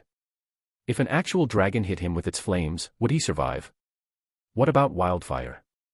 Could his immunity be passed to others somehow? There were many questions, and so little answers. Rhaegal was interested in exploring the possibilities, and Qyburn was more than happy to help. At first, Rhaegal had assumed that the Citadel had sent him in order to document his findings, but Qyburn had no real attachment to the institution. They had no real appreciation for his craft, and in his words had become lazy. No new grand discoveries were being pushed, and those that tried were mocked, just as he had been. It was this piece of information that made Rhaegal more comfortable around the maester. He was traveling down uncharted territory here. He was like a blind man walking, and any help would be appreciated. That said, he didn't want too many people knowing about his abilities until he was in a better position to defend himself. Qyburn fit that bill pretty well. So far, he hadn't done anything that warranted suspicion. But maybe that was just because there was nothing of note to report. It was frustrating. You shouldn't be so impatient, my prince, Qyburn counseled. You are perhaps the first true Valyrian pyromancer since the Doom. Whatever records exist of their abilities will be scarce if any exist at all. Your ability to summon and command the flames might just be the first step to your abilities, but rushing things rarely breeds results. A maester's patience, is it? Something of the sort. We spend years for mere scraps of knowledge. One of my mentors is across the narrow sea at this moment for such an endeavor. How interesting. We know that the pyromancers of old did more than just burn with their flames, Qyburn continued. There are many secrets that are now lost to us through time. For example, when dragons still existed, it was thought that their bond with their rider aided in the rider's health. There are examples in history of Targaryens who were strengthened by their dragons. The most famous example is King Aenys. Yes, Rhaegal already knew about that. However, he didn't know how that helped him. Could his flames function similarly? But how? You have never gotten sick thus far, have you, my prince? Qyburn questioned. No. His brother Rhaegar had gotten a fever before, but never him. He always felt fine. Rhaegal frowned. That does not mean that I'm immune to sickness. It could just be a coincidence that he had never gotten sick before. He was always at the Red Keep. Once he was allowed to explore more of the world, things could change. Of course. I'm just laying out my hypothesis. The truth is, until we can observe these phenomenons for ourselves, we can only speculate for now. Which was the annoying part. Rhaegal was getting impatient. He had already been prepared for his plans to take some time to implement. Maybe his entire lifetime. He just never imagined that his own abilities would be a source of frustration for him too. Calm yourself. His emotions were getting the better of him again. He wasn't a child. He was better than this. We'll revisit this at a later date. I have to go meet with my brother. Of course. Qyburn bowed his head as Rhaegal walked past him. Just one last thing, my prince. Rhaegal stopped and turned to the maester. What we discussed before, about my research. What are your thoughts on it? How very direct. Qyburn never treated him like a regular child. Whether I think it has merit or not does not matter. I can't give you the bodies that you seek. Not yet. You're going to have to wait. Instead of being frustrated, Qyburn just smiled in gratitude. As long as you give it serious thought, that's all I can ask for, my prince. The two parted ways. Barristan Selmy was a man bound by duty. Ever since he was young, he had always dreamed of the honor of knighthood. It had caused him to make several questionable choices in his life, such as sneaking into a tourney when we but a child. Leading the charge against someone dubbed the Monstrous might also be questionable, but it had also brought the war in the Stepstones to a quicker end. And now, here he was, currently the knight with the most renown in the Seven Kingdoms, trailing after two young princes as they traversed the streets of King's Landing. His two wards were dressed in plain clothes as they hid their faces with black cloaks. He too was dressed similarly, having removed his famous King's Guard armor for a more plain outfit. He kept his sword hidden underneath his cloak, ready to cut down anyone who threatened the princes. "It feels like we're our great-grandfather and you are our Ser Duncan the Tall, Ser Barry Stan," Rhaegal said cheerfully as they navigated the streets. The two princes were heading down the Street of the Sisters, one of the main roadways in the city. There was only one reason for them to be heading down this road. "I believe King Aegon was older when he began his journey across the Seven Kingdoms, my prince," Barry Stan replied with a small smile. "I suppose that means our spirit is more formidable than his." "I don't know about that," Rhaegal spoke up with a shake of his head. "We have never left King's Landing before." "All in good time, dear brother." Barry Stan wasn't all too surprised by Rhaegal's response. The young prince was always on the move. Despite being so young, the heir to the throne had dreams of wanting to travel all across the continent, to see the lands that would one day call him king with his own eyes. The enthusiasm was infectious, but it had to be tempered with caution. Barry Stan was already taking enough liberties by allowing the two princes the chance to explore the city like this, without the king and queen knowing about it too. The prince is far too convincing at times, he thought to himself, somewhat amused. They continued on their small journey as the two princes took in the sights. It was another normal day in the city, and by that Barry Stan meant that it was full of activity. There are so many people. Rhaegal peeked out from underneath his hood as they continued walking, careful to conceal his hair. He and his brother had the traditional Targaryen look to them, so it wouldn't take much for someone to recognize them as royalty. For a boy who was always at the Red Keep, seeing the massive populace of the city was always a little shocking. "One day, they will be my subjects," Rhaegal said. "For that reason, I have to get to know what their problems are a little better." "Like what?" Rhaegal asked with a tilt of his head. "The city. It's a mess, brother, and I'm not talking about just the smell. Unlike Old Town or Lannisport, King's Landing was never allowed to grow properly. When the city was first established, there was a massive migration of people who rushed to the area. Because of that, there is hardly any order in the streets or its design." Barry Stan was always amazed by Rhaegal's mind. He spoke like a man grown already. "I remember reading about that." Rhaegal hummed in agreement to his brother's words. He too had a keen mind, just like his brother. Barry Stan saw a great future in House Targaryen with the two princes in charge. "What would be your solution then, my prince?" Barry Stan felt the need to ask, his curiosity getting the better of him. Rhaegal didn't need to hesitate with his answer. "Expand the city. Tear down the walls and build new ones so that it's more formidable. Right now King's Landing only covers the north shore of the Blackwater Rush. There is a lot more land that we could be using. It would make defending it more tricky, but that's where the new walls would come in. And I'm not talking about the walls we have now. We need far more impressive ones sturdy enough that could only be brought down by dragon fire." That was ambitious. And costly. "It would take a long time to implement such a plan, my prince." "I know. We don't have the gold for it right now. Thankfully there have been changes on Dragonstone that could help our taxes be more accurate. 2 years ago, when the Crown Prince had turned 4, he had asked the king if he could receive the taxes from Dragonstone and its vassals as part of his allowance, citing his status as the new Prince of Dragonstone. King Aerys hadn't objected, but then again when it came to Rhaegal the king rarely objected to anything. He was a doting father and unless it involved direct danger he was willing to go along with whatever Rhaegal asked of him. Now, it was Maester Qyburn who served as the Castellan of Dragonstone thanks to his friendship with the Crown Prince. The two were close, and for reasons Barry Stan could not understand the Crown Prince was quite taken by the men. The man was definitely skillful in what he did, and he had a keen mind. But was that enough to earn the young prince's favor? Barry Stan didn't question it too much. It wasn't his place. He was just here to serve as the faithful shadow of the two princes. Their walk soon had them coming upon the dragon pit, or what remained of it. It sat atop Rhaenys Hill, and it was a sight to behold. Barry Stan could only imagine what it would have looked like when it was still active. All those dragons. Barry Stan had seen the dragon skulls that decorated the Great Hall in the Red Keep. As with previous kings, Ares liked to be surrounded by them. They were daunting to look at.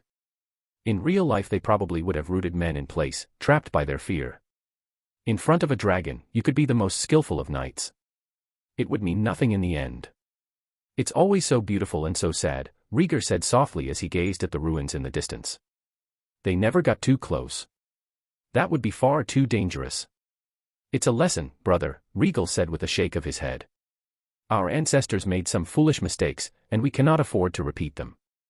You mean the dragons? Yes, that's part of it. No dragon should have ever left our house. It just invites rivals that are not needed. We also should never allow the other houses to interfere with matters of our house. King Viserys allowed himself to be dictated by those around him, and as a king that is unacceptable. You must have your own mind, your own ideals. Otherwise you will be ruled by those that are meant to serve you. But you also cannot ignore the people. They have the capacity to rise up, and they outnumber us. Once they realize this, then everything comes crumbling down. They showed that pretty well when they killed dragons after their paranoia got the best of them. Rhaegal listened intently to his brother's words, but this was a common sight between the two of them. Rhaegal spoke, and Rhaegal listened. Despite being the older twin, Rhaegal did not seem to have any reservations with following his brother's lead.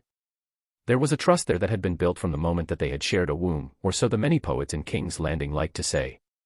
Barristan didn't fully understand it. He was just happy to see the friendship blossoming between the two princes. Brother, do you think that dragons will ever return? Rhaegal wondered as he looked back at the dragon pit. Who can say? Rhaegal's gaze was focused on the dragon pit as well. There are no dragon eggs left. We would have to find one for ourselves first, if any still exist. There was a moment's silence. Then, Rhaegal declared, I think that they will. Rhaegal smiled at his twin. What makes you say that? Because of you. It was an honest answer, and Rhaegal was struck silent for a couple of moments. Then he smiled again. I suppose I will have to live up to your expectations then, won't I? Of course. I want to ride a dragon too, you know. I should have known that your motives weren't so pure. Hey, I'm still your brother. The two shared a quick laugh while Barristan watched over them in silence. He too was smiling as the brothers shared a moment of friendship between them. Yes, it was just another normal day at King's Landing. The Street of the Sisters was more than just a road that connected Rainey's Hill and Visanyas Hill together. This street was also home to another place of interest that Rhaegal intended to pay a visit to on this day, only that this site was located closer to Visanyas Hill. Rhaegal walked by his side as Ser Barristan trailed after them, ever watchful of the people around them. Rhaegal was tempted to stop for a quick bite somewhere but thought better of it. He could grab a snack after they returned to the Red Keep. The less attention that they attracted the better. Rhaegal could sense his brother's curiosity when he made a turn toward one of the buildings near the foot of the hill.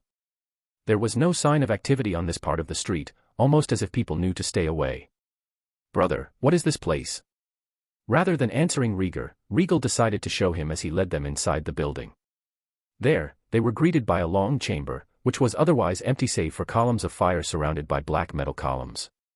Barristan's breath hitched at the sight of the fire. Wildfire. So he knew what it was. Rhaegal was surprised. You're well informed, visitor. It wasn't Rhaegal who made the observation, but rather it was spoken by an older voice.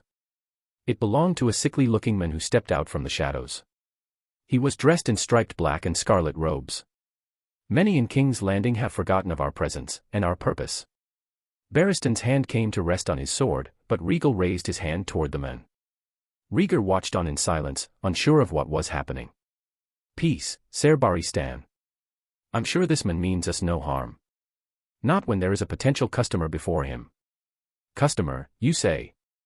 The man's eyes gleamed with interest. And why would a little lording such as yourself require the services of the Alchemists' Guild? Seeing no point in hiding his identity, not with his purpose in coming here, Rhaegal removed his hood, revealing his features to the man. Rhaegal quickly did the same. Ah. Understanding flashed on the man's face. I see. Another Targaryen graces us with his presence. It's been a few years since we last did work with one of your family. Rhaegal didn't need to ask to know whom he was speaking of. I suppose you are referring to my great-grandfather, King Aegon V. The man wheezed out a laugh. You're well informed, my prince. I had imagined that all traces of our presence at Summerhall had vanished. Wildfire is hard to miss, pyromancer. And only your order deals with it these days. I wonder how many know the truth of that day, the men mused. Do you know? I was but an acolyte during your great-grandfather's reign, my prince. Only recently did I become a wisdom. Most in my order who knew the truth of that event perished in the fire alongside the king. The rest have already died through natural means. Such is the passage of time. How unfortunate, but a history lesson wasn't the reason for Rhaegal's presence here. I am here to enlist your services, wisdom. The men smiled openly at him, his yellow teeth faintly visible in the darkness. I see. I'm assuming that you require the use of the substance. Rhaegal quickly shook his head. No. I care not for wildfire. At least, not right now. Oh. The men appeared confused. If you have no interest in the substance, then what services would you require of us? You don't have to pretend. Wildfire is but one substance that you specialize in. Or are all your boasts nothing but lies? Rhaegal's words caused the men to go quiet as he stared down at him. There was no sound in the chamber for a few moments save for the soft hissing from the flames all around them. Wildfire is indeed but one of the dreaded secrets of our ancient order, he responded at last. The guild has existed for a very long time. We were known to transmute metals as well. Known, yes. But did they currently have the capacity to? Based on the man's demeanor, Rhaegal doubted it very much. The Alchemists' Guild had been losing ground for centuries now. The maesters at the Citadel had supplanted their place in Westeros. Whatever knowledge they once had was probably long gone. Another setback for him, but no matter. What he sought was a form of lost knowledge as well. He hadn't expected to find it right away. Then I task you with finding a new dreaded secret for me. A knowledge long forgotten in the destruction of Valyria. The men looked more than a little interested now. And what secret is that? Dragonstone. And Rhaegal wasn't referring to the ancient fortress, but rather what it was made out of. The men understood. You seek to recreate the building might of the empire of old. Dragonstone and Blackstone were thought to be different, but they shared similar characteristics.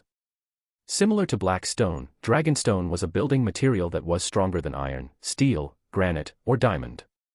And similar to Blackstone, its method of forging was long lost, gone as with the rest of Valyria during the Doom. Rhaegal wanted to bring it back. The men was laughing again. None of your ancestors have ever asked such a thing of us. They only ever seemed interested in the substance. Probably because that was the only thing of note that the guild could provide. But things were different now. Dragonstone is said to be created with the use of magic, and you have your own methods of tapping into that, don't you? It was how wildfire was created, after all. Indeed. For the past few years, it has been easier to create new batches of wildfire. It seems like your birth heralds the dawn of a new age, my prince. When the last of the dragons died, magic became practically non-existent in the world. Or rather, it became a lot more difficult to conjure. Or so the stories go. My birth has changed that. How fascinating.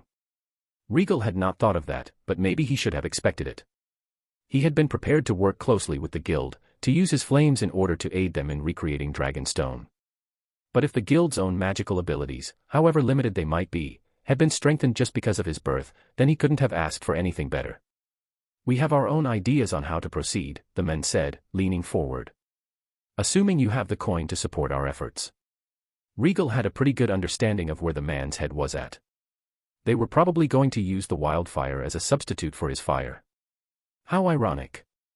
The substance that had caused the death of so many in his family might prove to be useful in other ways that didn't involve death and destruction. If there were gods out there, then they were probably laughing right now. Coin is of no concern to me.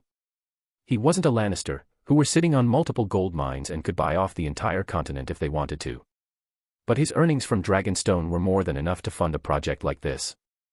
I'm sure you understand that this will probably take years. You don't have to convince me. Rhaegal understood that well enough. Something as powerful as Dragonstone couldn't just be replicated overnight. Succeed on this, and we might discuss future work together. The men flashed another smile at him.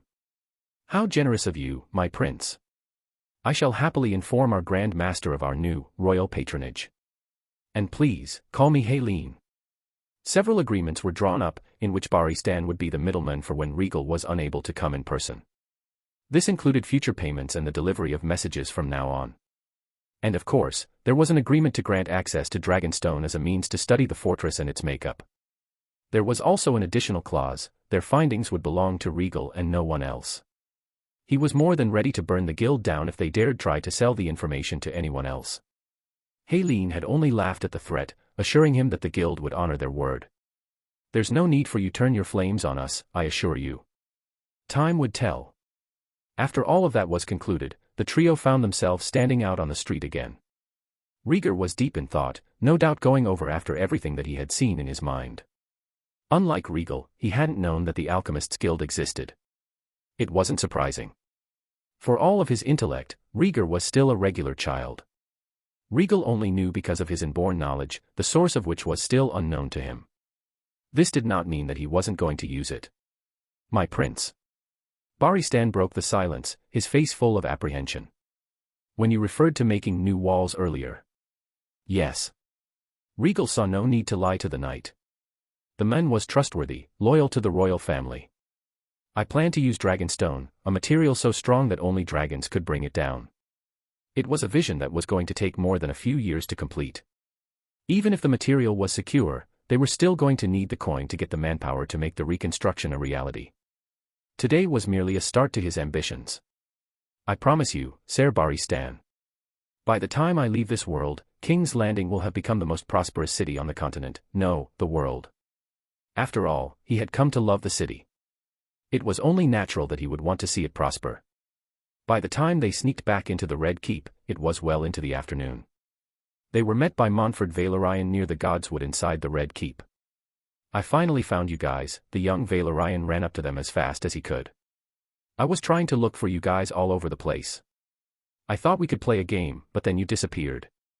Smiling, Rhaegal ruffled the boy's hair, much to his annoyance. "Sorry about that. We had a very secret and dangerous mission to complete." That had the boy perking up. "Dangerous mission? What was it?" "Maybe we'll tell you someday." Montford whined. "That's not fair, Rhaegal. You guys are always leaving me out of stuff." He shrugged. "Get older." "I'm 4. "Exactly." "Ugh." Montford's shoulders sagged in defeat while Rhaegal shook his head and started to walk away. "You guys are too loud for my tastes. I'm going to get something from the kitchens and then get back to my books. You'll never be popular if you stay this way, dear brother." "Thankfully I don't have to be." Rhaegal sighed in exasperation as his brother wandered off. "Ser Baristan, make sure that my brother stays safe, won't you?" "My prince, I dash." "Not to worry. I'll be heading to the throne room with Montford here. I'm sure one of the other Kingsguard can take your place for the rest of the day." Baristan looked unsure for a moment before bowing his head. "As you say, my prince." He then walked off, following after his brother. Montford's eyes lit up. "We're going to the throne room." Typically, they weren't allowed to at this hour. His father was probably receiving petitioners for the day, but it wasn't like he had anything better to do. Rhaegal just nodded and gestured for Montford to follow him. The trek didn't take too long, and even before they reached the throne room the two ran into Ser Harlan Grandison, one of the other members of the King's Guard. The man was also the oldest among the 7 knights, but that did not make him any less dangerous if his practice sessions in the training yard were anything to go by. The King's Guard took Barristan's usual place and followed after them like another silent shadow. Already knowing the layout of the castle by heart, Rhaegal led them to the gallery of the Great Hall. Montford looked eager as they arrived, much to Rhaegal's private amusement. He knew why the younger boy was so excited. It wasn't because the king was listening to the troubles of his subjects. No, it was because he wanted to get a look at the Iron Throne. Rhaegal could not blame him. He too had been enchanted the first time he had seen it. Glancing down, Rhaegal saw that his father was where he was supposed to be, atop the throne. His posture was relaxed, his face bored as he listened to a man talk about his fishing rights near the city and how someone was intruding on his property. Clearly, the duties of a king weren't always grand. One day, that was going to be his throne. There had been times when Rhaegal felt compelled to sit upon it, but he hadn't dared tried. The closest he had gotten was when curiosity got the best of him and he tried to see if previous kings had etched their initials on it. Rhaegal told him that it was just a myth that many at the Red Keep believed, but Rhaegal had wanted to see for himself. Turns out, Rhaegal had been correct. It really was just a myth. There were no initials anywhere. And for his troubles, well, he nearly tripped when trying to come back down. That would have been a terrible way to go out. I take it back. The Iron Throne was just the ugliest chair in the world. Aerys listened with a half an ear as the men droned on and on about how his family had lived in the same spot for generations now, and how fishermen from King's Landing were intruding on his land without permission. Whose idea was it to allow these people in? He fought back a growl as he thought about his day so far. He had been forced to get up early for an emergency session with the small council, which caused him to miss breakfast with his family. Tywin had summoned the small council because of the urgent updates on Essos. Meleys Blackfyre had been killed and his invasion stopped 5 years ago, but the rest of his motley crew were still out there, trying to hold on to their respective domains. Not anymore. Aerys was more than a little amused by what was happening across the narrow sea. His father and grandfather had hoped that the free cities would have set aside their differences and formed an alliance to get rid of the Band of Nine before they ever threatened Westeros. After Tyrosh and then the Stepstones were conquered, it became increasingly obvious that that was asking too much from those fools. It was only now, after the Iron Throne had weakened those outlaws, that the free cities were finally pushing them out of their seats of power. Out of the 9, only 2 still held any sort of strength, Samaro-san and Alequo ad Aerys. The former held a couple of islands in the Stepstones with the help of some leftover sellswords that stayed after the war ended. Meanwhile, Alequo ad Aerys was in charge of Tyrosh, but his position was being challenged by the other free cities. All the rest had lost their influence on the disputed lands, which meant that it was back to regular business on the eastern continent. It had taken a while, but the shadow of the Blackfyre cause was finally disappearing for good. And not a moment too soon. Now, he found himself sitting here as he listened to petty disputes. How bothersome. Aerys had to stop himself from yawning as the petitioner ended his case. He let Tywin dictate out the ruling in his name. He couldn't be bothered to focus on these mundane issues. No, his mind was far too preoccupied with a far more serious concern, securing a bride for his heir. It's been 2 years since Tywin's wedding. 2 years since Rhaella's miscarriage. That was more than enough time, right? Surely it was safe to try again. Maybe he should ask Pycelle, just to be sure. He could also do with a vacation. The Red Keep was beginning to suffocate him. The Martells sent an invitation recently, did they not? Perhaps a trip to Dorne might do him so good. He had never been to the Desert Kingdom before. What better way to clear his mind than to visit a new place, even if it was filled with Dornishmen? Tywin could manage things around here in his absence. It was why Aerys named him his hand, after all. The sun was setting by the time Tywin returned to his chambers in the Tower of the Hand. After the last of the petitioners were heard, Aerys had set him aside and informed him of his new plans. His old friend was planning on leaving the capital in the coming weeks to take a trip to Dorne, something about an invitation from the princess to the queen. An attempt to curry favor, no doubt, he thought snidely as he sat at his desk. The young Lannister took a moment to gather his thoughts as he gazed out the window. Tywin would freely admit that he was not a believer in the old stories. Those tales about the heroes of old. With their magic and whatnot. Just tales designed to fascinate children, nothing more.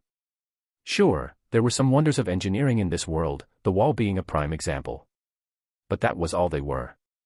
Marvels of engineering. No magic was involved. Or so he had told himself. And yet, everything had changed recently. He had seen for himself that something that could be called magic did exist in this world. Even now, he could never forget the sight of the Crown Prince conjuring flames from out of nothing. It wasn't a mere trick either. It was genuine. If that fire can be passed down. Tywin tapped his fingers on his desk as his mind raced with thoughts towards the future. Presently, Aerys hadn't given any indication that he was set on a particular match for Prince Rhaegal. The prince was still young, so it made sense. But this would not stay the same forever. Joanna is not pregnant yet. It wasn't surprising. Ever since their wedding, he had spent all his time at King's Landing while she had remained at Casterly Rock with the rest of his family. Perhaps that needed to change. As Hand, Tywin had the authority to house members of his family here at the Red Keep. She was already friends with the Queen. It wouldn't raise any eyebrows. After all, there was no way that Aerys could deny that a match between their houses was for the best. Even with his father still the Lord Paramount of the Westerlands, the Lannisters had only grown in strength now that the Rains and Tarbecks had been put down and made an example out of. Yes, he could see it now. His grandson, wielding the powerful fires of an ancient lineage, made only the more spectacular through the Lannister blood. The Seven Kingdoms would be entering a new golden age, Tywin was sure of it. When his father announced that they were going to be heading to Dorne in the following weeks, Rhaegal had been ecstatic. Finally, he could go and explore more of the world. He might have come to love King's Landing, but this did not mean that he did not yearn to see more of the world. Rhaegar had been more sullen about it, complaining that he was going to lose valuable reading time. Rhaegal slapped him on the back of the head for that one, much to Rhaegar's ire. Too bad for his brother, he was faster and more nimble, so escaping retribution was easy. It was Rhaegal's reward for taking their training in the yard more seriously. Rhaegar had grumbled about this for days. Montfort had been sad about the news, expecting to stay behind. Rhaegal decided to throw the younger boy a bone and ask his father if he could accompany them on the trip. Rhaegal had expected for the Lord of Driftmark to put up a fight. It was a long trip, after all. They were going to be traveling through the Stormlands to Storm's End before going by sea. Why this route? Because his father wanted to meet his friend, Steffan Baratheon. Apparently the young Storm Lord's wife had given birth to a second son the previous year, and Aerys wanted to congratulate his friend in person. Really, it was just another excuse to throw a feast and drink more wine. Rhaegal wasn't going to complain, though. It gave him a chance to see the legendary castle with his own eyes. It was perfect. To his surprise, the Master of Ships had accepted his request with ease, his face pleased. It didn't take too long for Rhaegal to realize why. He was going to be the next king, and the man's son was the only one who was building a close relationship with him. He saw it as a benefit for Driftmark in the long run. Since the dance, the Targaryens had largely forgotten about their Valyrian cousins. Now, the island was a dying power, no longer the powerhouse that it had been under the legendary sea snake. If only the men realized how pointless it was. Rhaegal already had his plans for the island in the future. He meant to elevate them. They were kin, after all. That said, one fact was clear, they would never again rise to the same levels that they had before the dance. They would never try to think of themselves equal to the dragons. Rhaegal vowed to ensure this. Yes, he was a prideful person, and above all else he believed that the Iron Throne was for the Targaryens only. He would not let a lesser house dare think that they had any right to it. Montfort was also funny. Rhaegal did not mind his company. In those weeks leading to their journey, more news came from Dragonstone, much to his delight. "It seems like your idea was a success, my prince," Qyburn said as the two of them walked through the Godswood. The place was very comforting, and he wasn't exactly sure why. "No need to be so modest, Qyburn. I'm only borrowing from the idea that you shared with me. I aim to please." And he certainly had. When it came to recording the size of the population in Westeros, there were no exact records from which to gather any data. A lot of it had to do with guesswork. This meant that there could be many cracks in the system when it was time to collect taxes.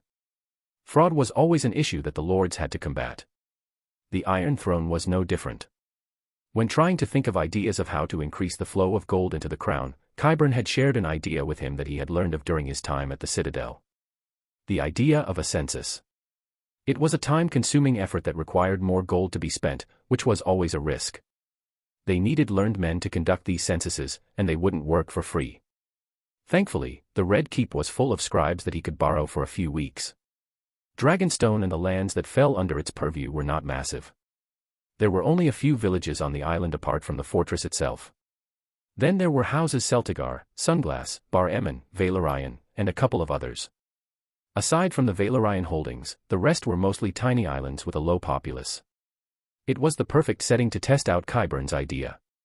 It took a while, but sure enough after the counting was done and a comparison was made with the previous tax season, there was a growth in income. Success. This also means that there are those who dared to steal from the crown. The thought made Rhaegal angry, but for the moment there was nothing he could do about it. He couldn't condemn anyone specifically, so there was no point getting hung up on it. He was really going to need his own informant soon. Someone who could gather information during times like this. Something else to consider. The trickier part was going to be trying to implement this system on a massive scale. The lords would never agree to it. Population size was equal to the number of levies that a lord could call upon. The same was true for the number of knights in their territory. Having this information out in the open would be like sharing their military strength to their rivals. They would never allow it. Think small for now. It was something that his great-grandfather had failed to understand. King Aegon V had tried to force his reforms on the realm at large rather than trying to work on what he could control. Dragonstone was under Rhaegal's supervision. The houses there were loyal to the Targaryens. They were more accommodating compared to the rest of the realm, and right now they did not have their dragons to force their will upon the Seven Kingdoms. King's Landing would have to suffice as a start. This means that I'll have to speak to my father about this. With these results, he should be open to the idea. Of course, even with this improvement in taxation, it wouldn't be enough to fund all of his future projects. Rhaegal was going to have to find other ways to bring in more gold to the treasury. I might have to get the Valyrians involved sooner than I thought. Or maybe he was just being impatient again. It was during this time, when he was mulling things over and preparing for his first trek across the Seven Kingdoms, that an unexpected event occurred. A visitor arrived at the capital, requesting an audience with not just the king but also with him. It was none other than a Red Priestess. The throne room was buzzing with activity. Members of the court were packed into the Great Hall. They had heard about a strange visitor that had arrived just a few hours prior. A foreigner. They came from across the narrow sea, from Essos. After disguising themselves as just another petitioner, they had stunned the court by revealing themselves to be a follower of a strange religion that many had never heard of, seeking to enter into the service of the crown prince. This was the reason why many had stormed into the throne room today. It was the gossip of the day, and they wanted to get a good look at this foreigner. There were hundreds of people inside, courtiers, knights, and nobles alike. None of them had been expecting to find a beautiful woman bowing before the Iron Throne. She had long reddish-brown hair and a pair of intense red eyes, which many of them found unsettling. She was pale and appeared to have perfect skin, displaying a beauty rivaling that of the queen's. She wore a long, red fabric with a similarly colored cloak that did little to hide her slender physique. Despite the commotion that her sudden appearance had caused, the woman was unperturbed, maintaining her submissive gesture as Aerys stared down at her from his throne. The members of his small council had gathered at the base of the Iron Throne as well, their stares filled with distrust. Tywin's most of all. Off to the side was Rhaegal with her group of ladies, all of whom were whispering among themselves while the queen just looked on with uneasiness. This was the scene that Rhaegal walked into as he entered the throne room. Qyburn was with him, as was Ser Barristan. The maester, who usually preferred to keep to his private area, was unable to contain his curiosity, so he decided to tag along. It wasn't every day that a strange visitor appeared before the Iron Throne. Peace times were nice, but they were also very dull. Aerys' eyes lit up when he saw him. "My son. You're here." Rhaegal dipped his head in greeting as he came to stop before the throne. The mysterious woman didn't look up. "Your Grace." "None of that now. Come stand by the throne." Aerys was nearly bouncing on his throne in excitement as he beckoned him forward. Rhaegal did as asked and stepped forward, joining the members of the small council by the throne. Qyburn and Barristan followed his example. Tywin bowed his head. "My prince. Welcome." Pycelle and the others all did the same. Rhaegal tilted his head as a greeting, but his focus was already on the woman who was still bowing before them. Out of the corner of his eyes, he noticed his mother shooting him a concerned glance. Unfortunately, he couldn't ease her worries, not right now. He had a mystery to solve, namely who this woman was and why she was here. "Well, priestess." Aerys lazily waved his hand in her direction. "My son is here." "Repeat what you said to me." "Of course, Your Grace." The woman finally stood up straight. Even from his vantage point near the throne, Rhaegal could tell that the woman was tall. It only made her seem more regal and dangerous. "I have traveled a very long distance, from the shores of Asshai to stand before you now. I wish nothing more than to serve your heir, for he is the long-prophesied prince who was born amidst smoke and salt. He is the fire that will stand before the darkness. I have foreseen this in the flames, as have all those who follow the Lord of Light." Her declaration was met with rapid whispers from the court, all of them unsure of what to make of her words. The members of the small council were in a similar state save for Tywin, who was looking at the woman like she was mad. Maybe she is, Rhaegal thought, his brow burrowing. Lord of Light. He had never heard of such a god. But his studies into Essos and the many faiths there were still incomplete. He was somewhat familiar with the gods of his ancestors. Some of the dragons of old had been named after them, but beyond that his knowledge was lacking. He was more focused on practical pursuits. He had little time to delve into the many different cultures and religions a world away. Maybe he should have. Aerys was the only one who looked ecstatic by her proclamation. Ha! So even on the eastern continent my son is already known. But of course, your grace. The flame within him is not a normal one. Even the pyromancers of old would pale before his potential. Her voice was deep but also melodic. Her accent was thick, a clear indication that she was a foreigner. It was not unwholly unpleasant to Rhaegal's ears if he was being honest.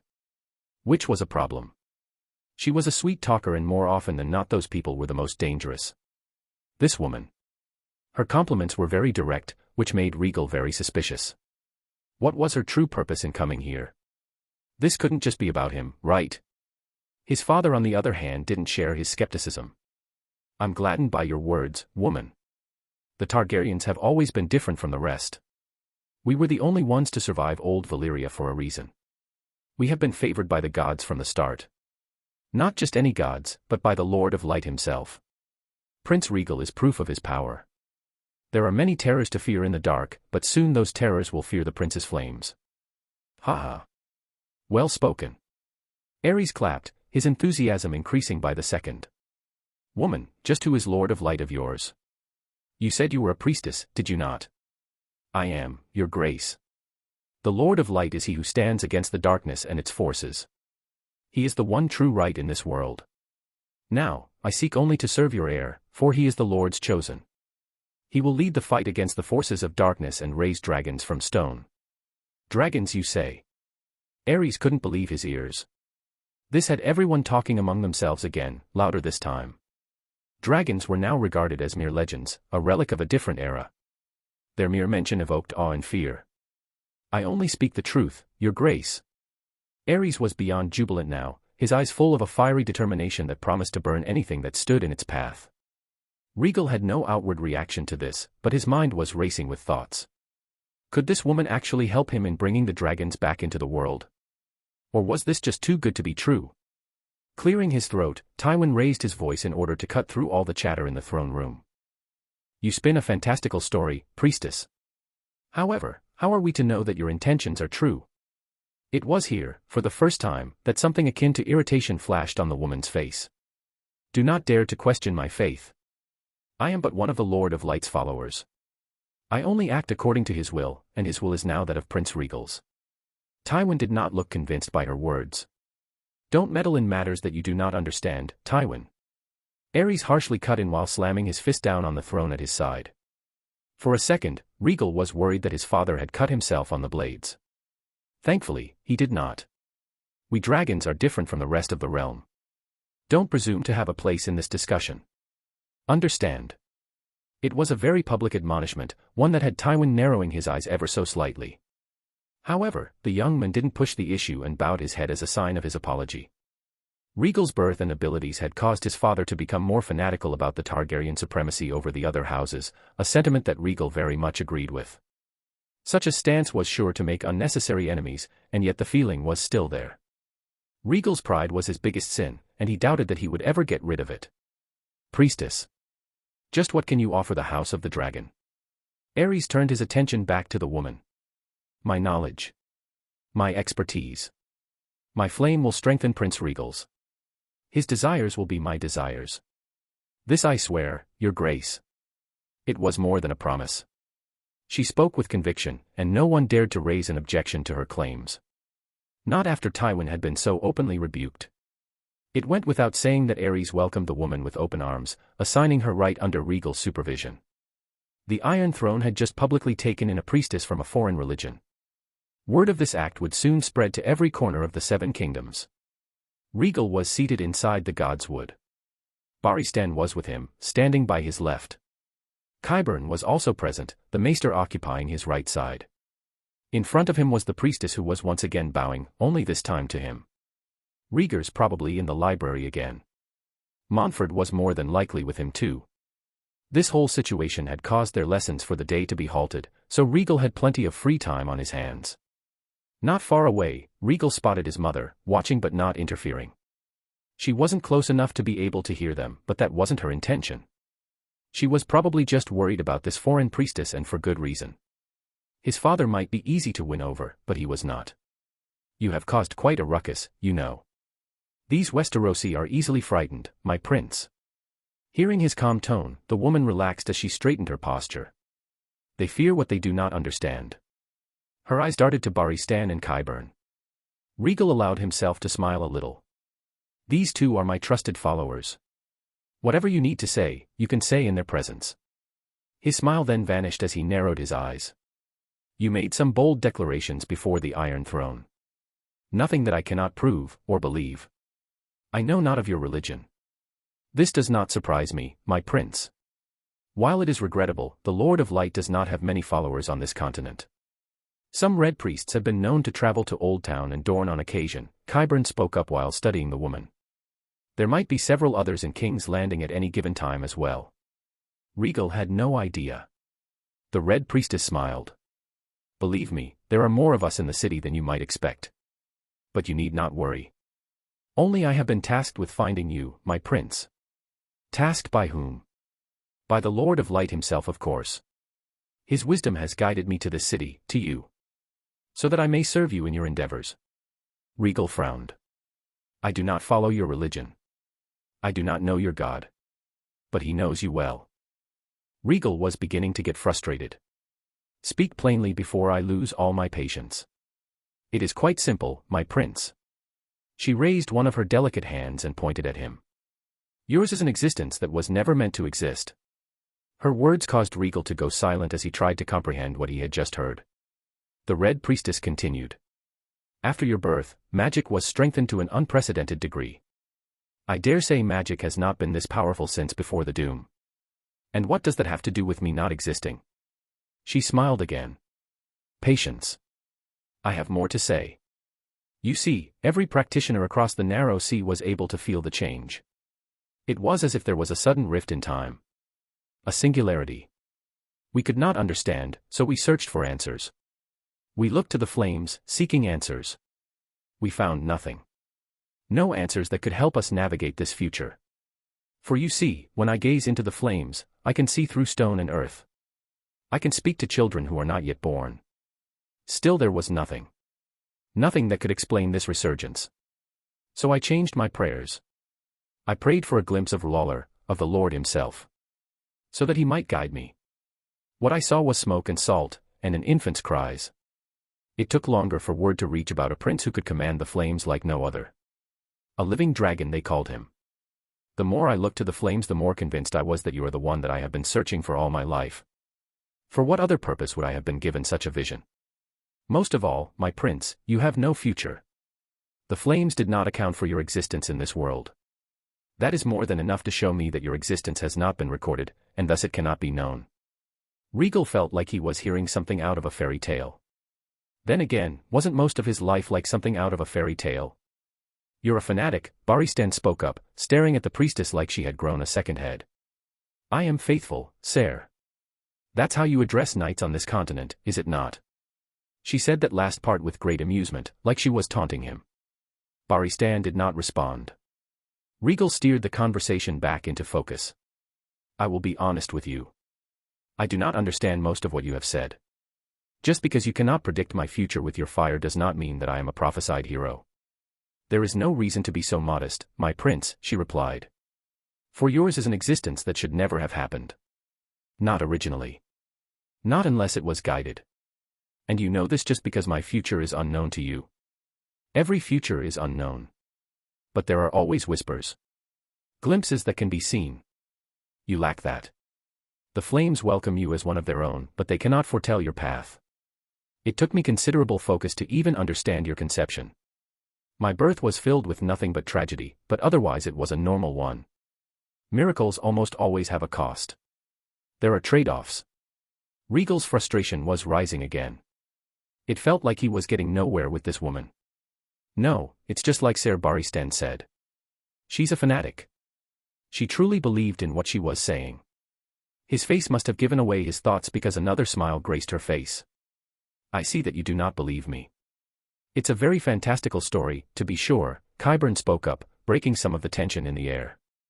However, given your recent trip to the Alchemists Guild and this woman's words, we might be able to start piecing some of the clues together, my prince. Rhaegal turned to him. What do you mean? Wildfire. Dragon eggs. Very powerful magical artifacts and plenty of human sacrifices. These are the trade-offs that you were referring to, correct? Qyburn aimed the question at the priestess. The woman looked impressed. I never imagined someone of your order would understand. I may be a man of learning, but I believe that there are other forces in this world that can propel us to new heights. It's why I follow Prince Rhaegal. Always so honest.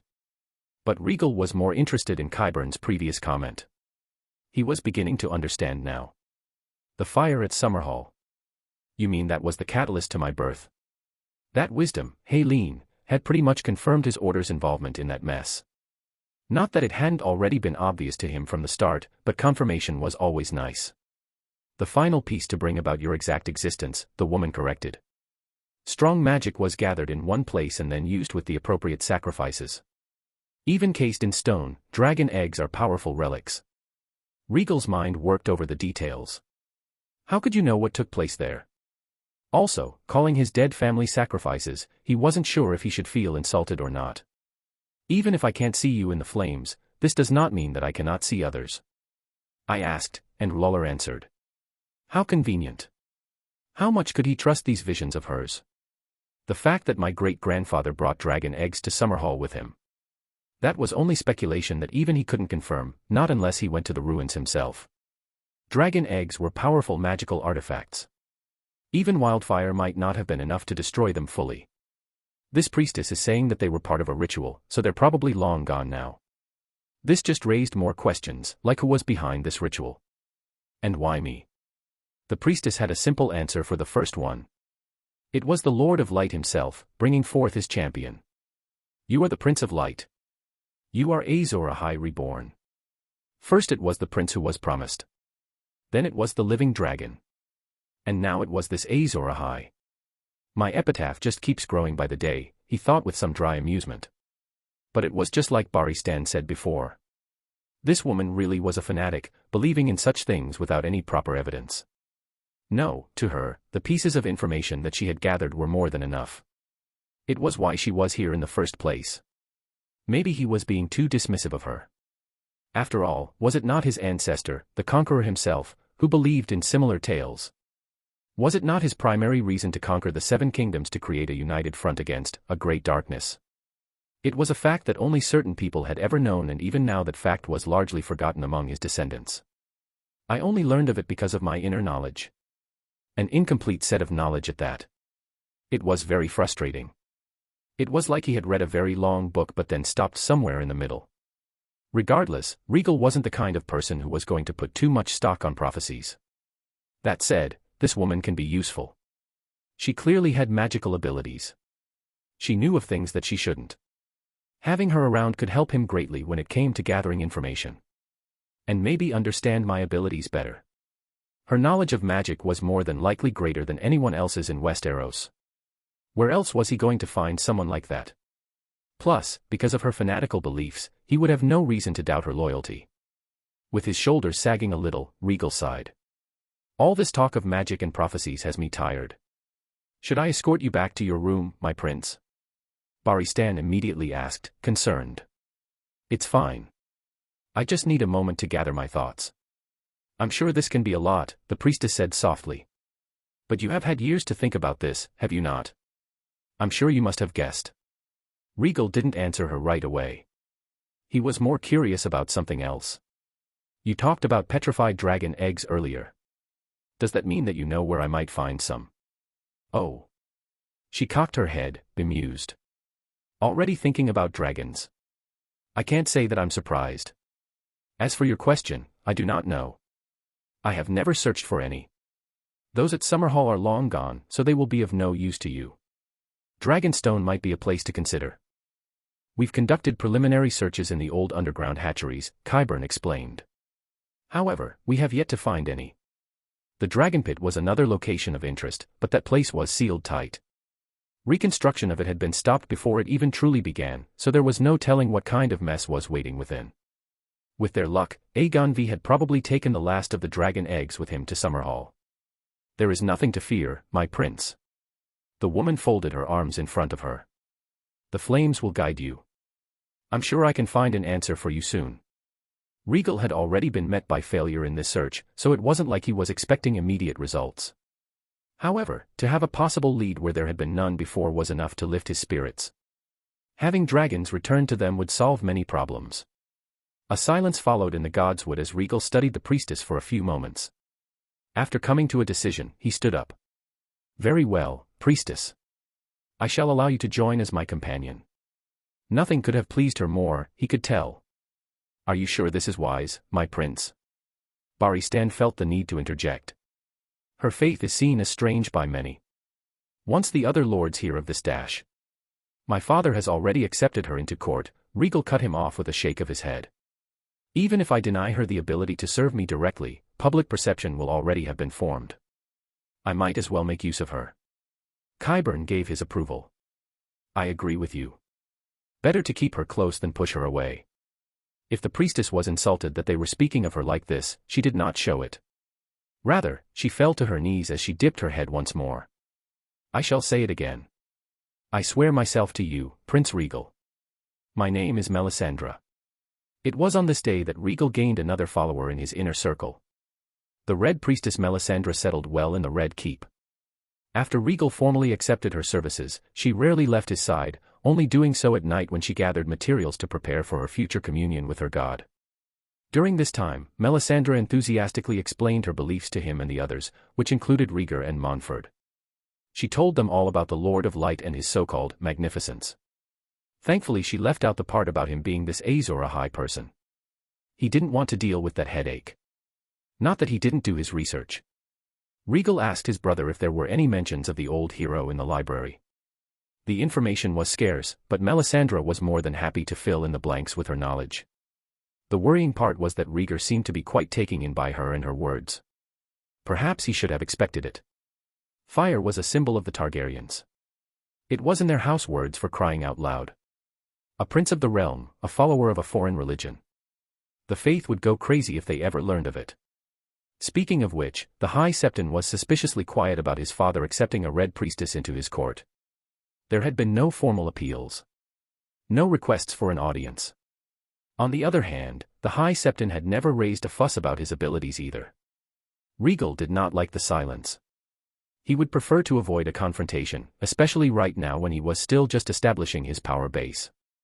He would not run away from it either. Was he waiting for something? That's the only thing Rhaegal could think of. After all, despite having a foreign priestess at court, public opinion of Aerys was still positive overall in the city. His father's rule was still young, but thanks to his small council the affairs of the realm were stable. Coin was constantly flowing, and the royal coffers were full. The only negative that his father had done was to cease the reforms of Aegon V. Not that the lords had been following them in the first place. The crown had no way of actively enforcing the reforms, so they had been more of a formality than anything else. Still, the city wasn't starving, and for most people that was enough. Rhaegal sought more, of course, but for now he remained patient as he continued with his plans. He also presented the idea of a census and the benefits that came along with it to his father in private. Qyburn had joined him in order to add more credibility. Despite his mind, he was still only 6. He might be the crown prince, but most would dismiss him. Although Melisandre didn't seem surprised by my personality. It probably only helped to reinforce the idea that he was her prophesied hero. Thankfully, his father was quite taken by the idea, especially after Qyburn explained the increase in taxation as a result. It helped that his father was always filled with ambitious ideas but rarely sought to make them happen. This would be the first time that he was going to implement a new policy change during his reign. Since they were set to leave for the Stormlands soon, he left Tywin in charge to commence with the census of the city. It was a small success for Rhaegal, and he gracefully accepted it.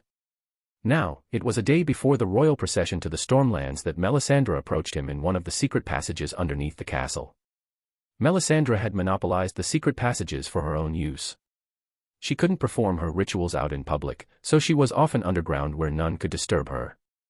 It was here that Rhaegal found himself staring into a huge pyre of sorts as it burned brightly in the otherwise dark tunnels.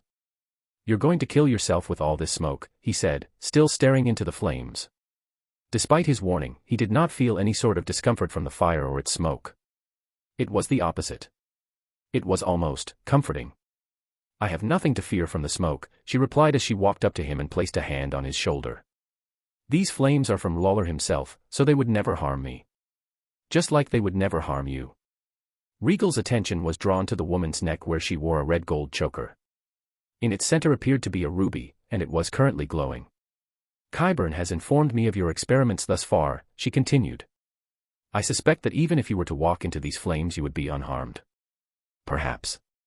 No Targaryen has ever been recorded to possess any immunity to fire, so he would be the first if that were true. He wasn't interested in confirming it unless he had to, though. It was just an unnecessary risk. Did you bring me down here just to talk?" "No." She stepped back, her hand leaving his shoulder. "I have been working tirelessly to aid you in what you seek, and I believe that I have found something." She had found dragon eggs. Already. "What did you see?" Despite his skepticism, Rhaegal couldn't stop the hope in his heart. "There is something waiting for you at the place that the dragons once considered a prison. It seeks your company." Was she being cryptic on purpose? Thankfully it wasn't a hard riddle to solve. There was only one location that fit that description around here. The dragon pit. So there are dragon eggs in there. Melisandre didn't give him an answer. Nonetheless, Rhaegal dared to hope. It was a dangerous thing to sneak out of the Red Keep at night. It was a delicate situation, so it was after a short consideration that Rhaegal brought Ser Gerald Hightower with him as well. The Lord Commander was more difficult to persuade than Barry Stan, but after promising the knight that he would never do it again, and that they could wear their armor tonight, he finally relented. Though not before expressing his disapproval with his fellow Kingsguard for allowing Rhaegal to be so reckless. Barry Stan accepted the criticism, much to Rhaegal's private amusement. Really, it wasn't Barristan's fault. Rhaegal was just much too stubborn sometimes. So here they were, two knights and a young prince darting silently through the streets of the city. It was a very cloudy night, so there was little moonlight to help them see through the dark. It also helped conceal them from patrols, so the trade-off was worth it. They weren't going to be able to go through the main entrance. The main gates had been sealed shut, and they didn't have the manpower to force them open. Rhaegal could burn them down with his flames, but that would draw too much attention. It was decided that they would use the abandoned tunnels that had been carved into the hillside instead. These tunnels were also closed off with thick iron doors, but they would be easier to break into. It would also draw less attention. It would be a longer trek, but these man-made tunnels would lead them straight into the undervaults of the dragon pit. "I'm sure we could have found a different entrance up top, my prince," Ser Gerald said as the trio arrived at one of the doors. They probably could have, but Rhaegal was curious about these tunnels. It was where the dragons had roosted, for a lack of a better word, when they still lived. If he was to find a dragon egg in the dragon pit, then it was going to be here. Unsurprisingly, the iron door was locked. Nothing some fire can't solve. Barry Stan and Gerald watched with amazement as bright flames gathered around Rhaegal's hands. He might not have been able to train much with the sword yet, but his pyromancy skills were different. He now had great mastery of the flames. It didn't take much effort to melt down a section of the door big enough for them to get through. "You melted the iron like it was nothing, my prince," Gerald said, stunned. "It is no different from dragon flames, sir." It was not a boast. Gerald believed him. The trio walked through the opening. The tunnels were wide and massive. They had been built to be more expansive than the ones at Dragonstone, and now Rhaegal believed it. The tunnels were also dark, and so Rhaegal guided them as he conjured a ball of fire around his palm like a torch. The smell was awful too. "I doubt anyone has walked through these tunnels in over a century," Barry Stan said as he covered his nose from the awful stench. Since the dragons nested in these tunnels, the dragon keepers would often walk through them to ensure that everything was in order. It was also true for past Targaryens when they were trying to claim dragons for themselves. And now they were nothing more than a ruin, a relic of a bygone era. It was sad really. Rhaegal didn't allow himself to become sentimental as they marched on. They had no way of knowing how long it took them to traverse the tunnels. They weren't even sure of which way they were going sometimes. If not for Rhaegal's fire, they would have lost their way a long time ago. Still, Rhaegal wanted to search every part of these tunnels, just to make sure he wasn't missing anything. If only Melisandre could have been less cryptic with her words. It would have made this search a lot less exhausting. In the end, Rhaegal found nothing. There was no dragon egg in the tunnels, be it stone or not. It was with great reluctance that he gave up the search as they trekked up to the inner dome where the pit itself stood. Or rather, what remained of the pit. There was debris everywhere. Even in the dark, Rhaegal was certain that he saw charred bones littering the ground as well. What a sight! It was the first time Gerald was seeing the dragon pit from the inside, and it was more spectacular than he could have imagined. Barristan just nodded, agreeing with the older knight. You took your time getting here, my prince. Melisandre's voice echoed through the pit as she emerged from behind one of the larger pieces of rubble. Gerald was instantly on alert. It took Rhaegal raising his arm to calm the knight's nerves. You. Rhaegal grumbled. It wasn't very princely of him, but he was more than a little ticked off after walking such a long distance. You were never talking about the underground tunnels, were you? I never said anything of the sort, my prince. I only mentioned a location, she replied smoothly. But you still knew the precise location and did not say anything. She must have been following them and then used one of the side entrances while they went through the hillside. Perhaps. But you had fun on your journey, did you not? Was she treating him like a kid now? My prince, what is she doing here? Unlike Barristan, Gerald did not have any interactions with the Red Priestess other than when she first arrived at court. He was more wary of her. I am here to guide my prince to his prize, of course. She walked up to him while gesturing to the large rubble before them. Melt it down with your flames. What you seek lies underneath. Rhaegal raised an eyebrow at her words before sighing. He doubted that there was a dragon egg here, but he had nothing to lose by doing as she said. And so he conjured more flames. He willed them into a concentrated stream, focused solely on the rubble before them. The flames were so intense that Barristan and Gerald had to shield their eyes and look away. Melisandre did not. She stared at the flames with open admiration. It took less than a minute to reduce the rubble into nothing. Smoke filled the area, but Melisandre walked through the smoke without hesitation. Rhaegal followed, and the two King's Guard did the same, albeit more cautiously. Right where the massive piece of rubble had stood were more bones, also charred. Not from his fire, though. No, these bones had been here for a long time. There was something else mixed with the bones. A sword. But not any sword. It was a Valyrian steel sword. Rhaegal recognized it from his studies. It was Lamentation. The Valyrian steel sword Lamentation. It had not been seen since the Dance of the Dragons after its last wielder was killed by the mob that later stormed the dragon pit. It had been more than a century since then. To think that it had been resting here all this time, just waiting to be recovered. Valyrian steel. Gerald recognized the special metal right away. The knight had held its kind before. His house, the Hightowers, possessed a Valyrian steel sword of their own, after all. Barristan was astonished. How? The sword has been calling to you for some time now, my prince. It was Melisandre that was able to answer Barristan's question. I am to assume that you had not felt its call. What could Rhaegal say but the truth? I didn't even know it was here. He was taken aback by the sword and its beauty. It was the first time that he was seeing a Valyrian steel sword. His house's swords, Blackfire and Dark Sister, were still missing. One was presumably somewhere in the far north while the other was to the east. Rhaegal harbored ambitions to reclaim both swords for the Targaryens once more, but that was an endeavor for another day. He was not expecting to be greeted by a different Valyrian steel sword on this night. And it had been calling to him. How did Melisandre know that? Was the sword alive somehow? Melisandre came to stand beside him. I believe the sword is waiting for you to claim it, my prince. While his head was filled with questions, Rhaegal still bent down to pick up the sword. It was like he was enchanted by it. What surprised him the most was how light it was.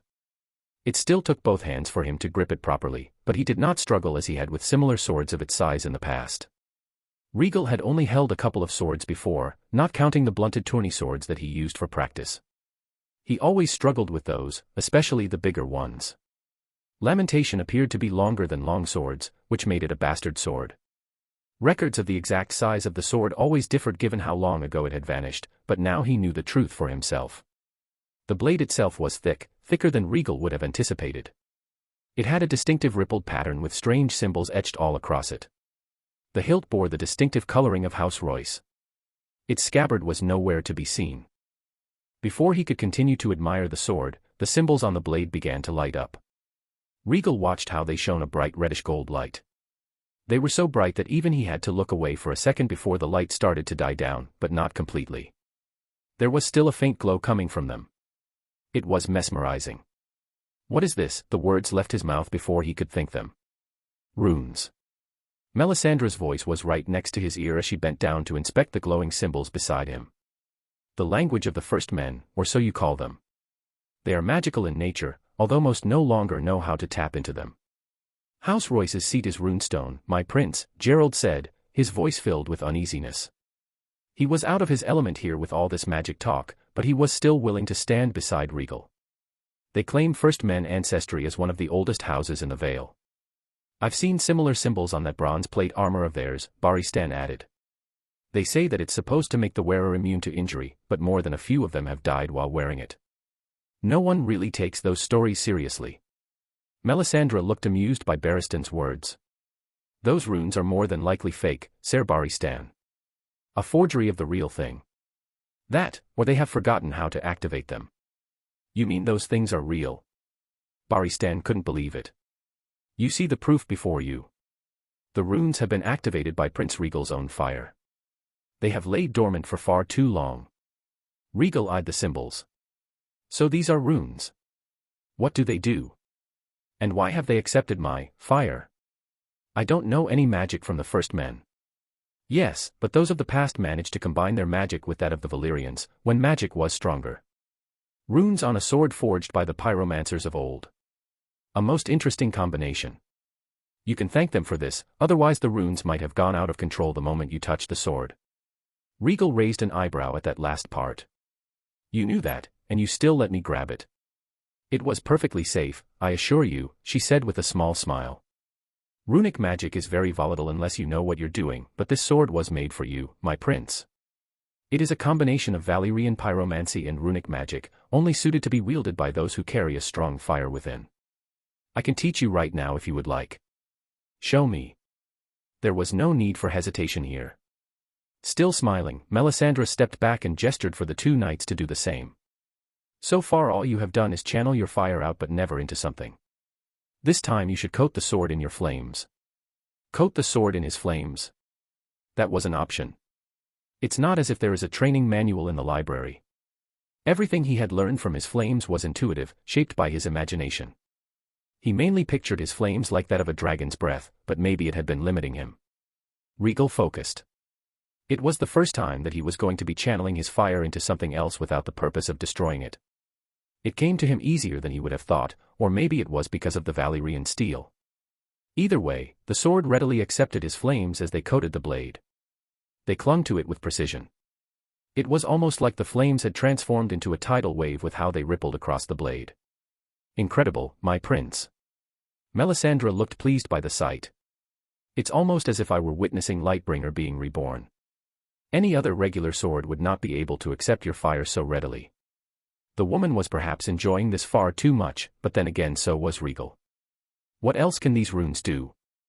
I'm not too familiar with runic magic, but I suspect that they will increase the range and strength of your flames. You should be able to feel it deep within you." For someone who wasn't familiar with the old magic, her suggestion was pretty specific. Rhaegal followed her advice. He wasn't sure what he was looking for, so he just allowed the flames to flow freely from the sword. The runes began to glow more brightly again, which meant that something was working. He was not expecting to see a fireball shoot out from the tip of the sword. It was fortunate that Rhaegal was pointing Lamentation forward, so the fireball flew toward the entrance of the dragon pit, right for the sealed doors. The bronze doors were struck directly, and the force of the impact caused the entirety of the ruins to shake violently. Both Barristan and Gerald stepped closer to Rhaegal, their eyes darting across the ruins for any signs of debris coming down on them. Some did, but nothing too close to them. Their faces were pale, no doubt in disbelief at what they were witnessing. It was like something out of a story from the Age of Heroes. Such a blatant display of magic was once again surprising to the two knights. Rhaegal shared a similar sentiment as he stared at the Valyrian steel sword with wonder. His flames felt more powerful just then, just as Melisandre had said. "How curious. It appears that you have found yourself a powerful new weapon, my prince." Melisandre sauntered over to him, unafraid of the violent shaking around them. It only persisted for a couple of more seconds. I believe that it will serve you nicely moving forward. Rhaegal could see that. Gerald had his doubts, however. My prince, I do not presume to know how any of this is possible, but lamentation has belonged to House Royce for hundreds of years. To take that sword for yourself now is unwise. If they heard of it, then they would demand to see its return. Unwise. Perhaps. It was theft, but Rhaegal found himself not caring for that sentiment. Maybe it was just the natural Valyrian inside of him. His ancestors had forged this blade, and it resonated with him. It was a dangerous line of thinking, to want to take whatever he wanted for himself, but there it was. He would not make any excuses for himself. He was being selfish and prideful. As far as the world is concerned, lamentation has vanished, never to return. Rhaegal ceased the flow of his flames into the sword and lowered it. He glanced at the high tower knight. It shall remain that way. I will have a new hilt and scabbard made, one that is more fitting for a blade of a Targaryen. Is that understood? Their silence wasn't asked. It was expected. Gerald looked troubled for a moment but then bowed his head. As you wish, my prince. Barristan just nodded. He and the knight had a closer relationship, perhaps even a friendship, so he was more willing to go along with his desires. Gerald took his vows seriously, so his commitment to the crown would be enough to keep his silence. Most wise. Melisandre was of course pleased, but Rhaegal didn't take that into consideration when making his decision. I will still reclaim Blackfyre and Dark Sister one day, he vowed. For now, lamentation will suit me just fine. After a new hilt and scabbard have been made, I will present it before the court. He could easily come up with some nonsense to explain the appearance of a new Valyrian steel sword in Westeros. I believe the blade will require a new name, my prince, Melisandre suggested. For its new identity. Now there was an idea. Rhaegal shrugged. I'll come up with something later, after it's refashioned. For now, I wish to return to the Red Keep. There's no telling who might come wandering in here after all that noise. That earlier showing had drained him more than he had realized. It was a decision that Gerald and Barristan could easily stand behind. They had seen too many wonders in one night. They didn't know if they could handle more. As you wish. Melisandre folded her arms and gestured toward one of the side entrances of the pit. The group started to walk out, all of their minds filled with thoughts of everything that had happened tonight. It had been an unexpected adventure with an even more unexpected conclusion. So consumed with their thoughts were they that none of them noticed the raven perched on top of the destroyed dome of the pit staring down at them. None except for Melisandre. Sleep came easy for Rhaegal that night. Despite not having found any dragon eggs, a Valyrian steel sword that had been modified by runic magic was a nice consolation prize. Despite what he had said earlier, there was a tiny part of him that felt guilty about taking the ancestral sword for himself, but he quickly shoved those feelings aside. Better he use it to its full potential than let it waste with someone else. Before returning to the Red Keep, Rhaegal had tasked Melisandre with keeping the sword and having it refitted by the time he returned. He wanted to make sure that it bore little resemblance to its current appearance so that none could recognize it. What the Royces didn't know couldn't hurt them. Rhaegal woke up feeling quite rested despite how late it had been by the time they had all gotten back to the castle. Or maybe he was just in too much of a good mood to feel tired. Despite the excitement from last night, Rhaegal hadn't forgotten. Today was the day. The royal family was going to be heading out to the Stormlands. It was the first time in his life that Rhaegal would be visiting a place that wasn't King's Landing or Dragonstone. Grinning, he sat up from his bed while stretching, fighting back a yawn. He was so engrossed with his thoughts about the upcoming trip that he didn't notice Melisandre sitting at the foot of the bed until a few seconds later. When he did, Rhaegal blinked to make sure that he wasn't seeing things. Melisandre. The red-haired woman smiled at him. She had her hands folded across her lap. Good morning, my prince. Did you rest well? Rhaegal deadpanned. Why are you in here? How did she get in? There were guards stationed just outside the door. You shouldn't underestimate me too much, my prince. I may be a priestess of R'hllor, but I am also a shadowbinder.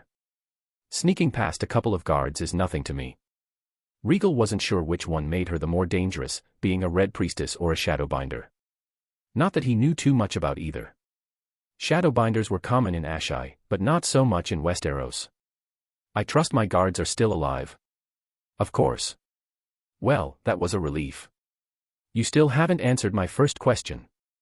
She tilted her head. I do not imagine that you would have enjoyed waking up in bed next to me, so I had to settle for the next thing. This woman. Was she trying to make fun of him? When he didn't reply, she blew out a sigh in slight exasperation. You joke with your brother all the time but not with me. I find that unfair. Get to the point already. Rhaegal felt like he was going to get a headache at this point. Very well. Melisandre dropped her previous pretense and answered, I have been curious about your mental state since I first arrived here. I could sense the presence of a foreign magic within these walls. While I cannot pinpoint its exact source, it has been trying to meddle with your mind for some time now. What? For the first time in his life, fear gripped Rhaegal's heart. Someone is targeting me. Why didn't you say something earlier? It's not what you are thinking, my prince. They are not after your life. They would be using more direct methods if that were the case. No, they have been trying to invade your dreams, your subconscious. To what end, I do not know. I was hoping to catch them, but so far they have eluded my attempts. A barrage of questions filled Rhaegal's mind as he got up from his bed.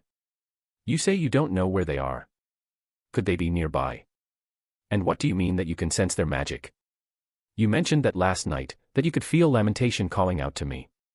Is there a way for me to learn this power? Melisandre smiled softly. A natural set of questions. For your first query, I cannot say. The magic is ancient. They could be across the narrow sea, but I doubt it. It is unlike anything that I have encountered in Essos. I would have to keep looking into it, but so far they have done a good job in blocking me. As for your second question, unfortunately, I do not believe that you will ever be able to sense magic. What? The reason for my presence here is because I wanted to see if I could invade your mind, my prince. It is not all too difficult for Shadowbinders to be able to delve deep into the subconscious, especially to those that they have marked. Certain artifacts can aid with this, but I digress. Last night made me understand two things. Your mind has a natural resistance to any altering effects, almost like a mental block. I suspect that your inner spirit is so in tune with the flames that nothing can penetrate it. However, that same resistance has made you blocked off from being able to sense the presence of magic around you. There is always a balance, a give and take.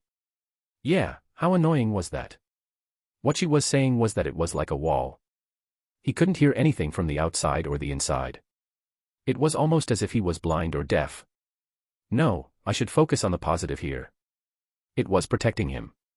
He had never suspected that someone would be trying to alter his mind in some way, not this soon. Not when he hadn't done anything overt. I've been complacent. If not for Melisandre, how long would it have taken for him to realize that someone was already targeting him? Still, for the time being, he was safe. The tension began to leave Rhaegal as he relaxed. Thank you for telling me. I would have preferred to know of it sooner, but I do not blame you for your reasons. I appreciate your understanding. So is there anything that can be done to help you search for them faster? He wanted to know who was already coming after him, for his own peace of mind. There are ways. Her lips curled in amusement. But are you prepared to accept the terms? Rhaegal gave her a wary look. What terms? To bind us to one another, in body and soul. Those weren't light terms. Rhaegal narrowed his eyes. You presume much, Melisandre. Your help has been invaluable thus far, but don't overstep yourself. Melisandre didn't look perturbed by his words. She was still amused. You do not trust me. I thought for sure my actions so far would have eased your mind. There is no honest soul in this city. Does that include your brother? Your mother? Targaryens must stick with one another.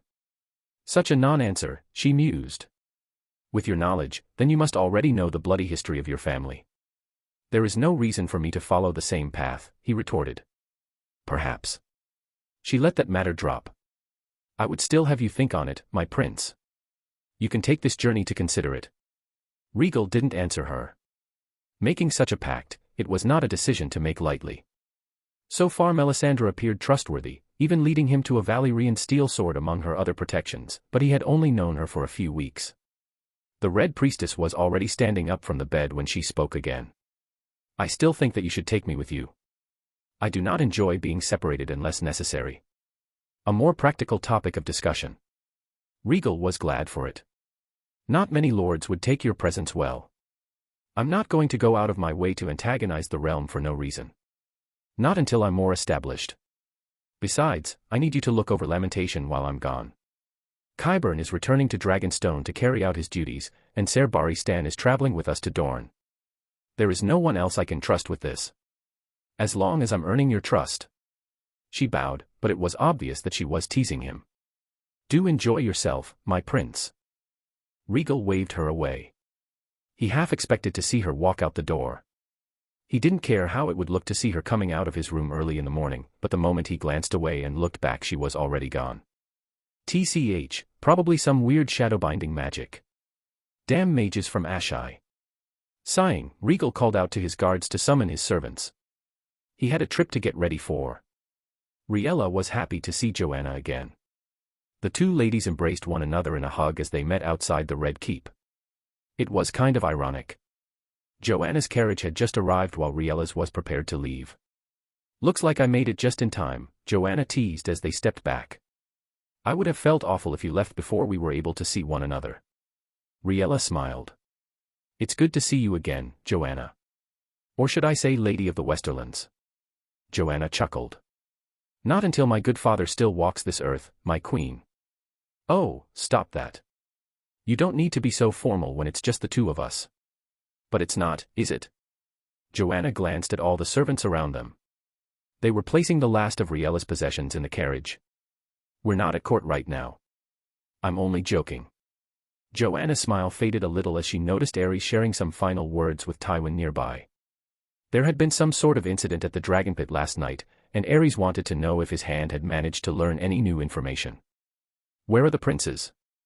My boys decided to take a carriage for themselves. Rhaella sighed dramatically while gesturing to a second carriage nearby. They're but 6 and already they're moving away from me. It's quite lonely, I must say. The king allowed it. Aerys goes along with anything that Rhaegal asks of him, she replied with some genuine exasperation. He spoils him too much. You know how proud the king is of his son, Joanna said with a shake of her head. I know. Rhaella was aware of that fact every day. Rhaegal's mere presence had caused Aerys to become more accommodating in their marriage. It was disheartening that it took magic for their marriage to become more friendly, but Rhaella wasn't going to complain too much about it. So Dorne. Joanna's voice broke Rhaella from her thoughts. Yes. Joanna's mouth thinned. You probably don't need me to tell you this, but I'm sure you've already guessed why Larisa invited you. Of course Rhaella knew. It was why she hadn't replied to Larisa's invitation. She didn't want to openly insult the Martells by rejecting a direct invitation, but she also didn't want to be put into a position where she had to consider a betrothal for her son. Of course, the decision was taken from her when Aerys suddenly decided to accept the invitation of his own volition.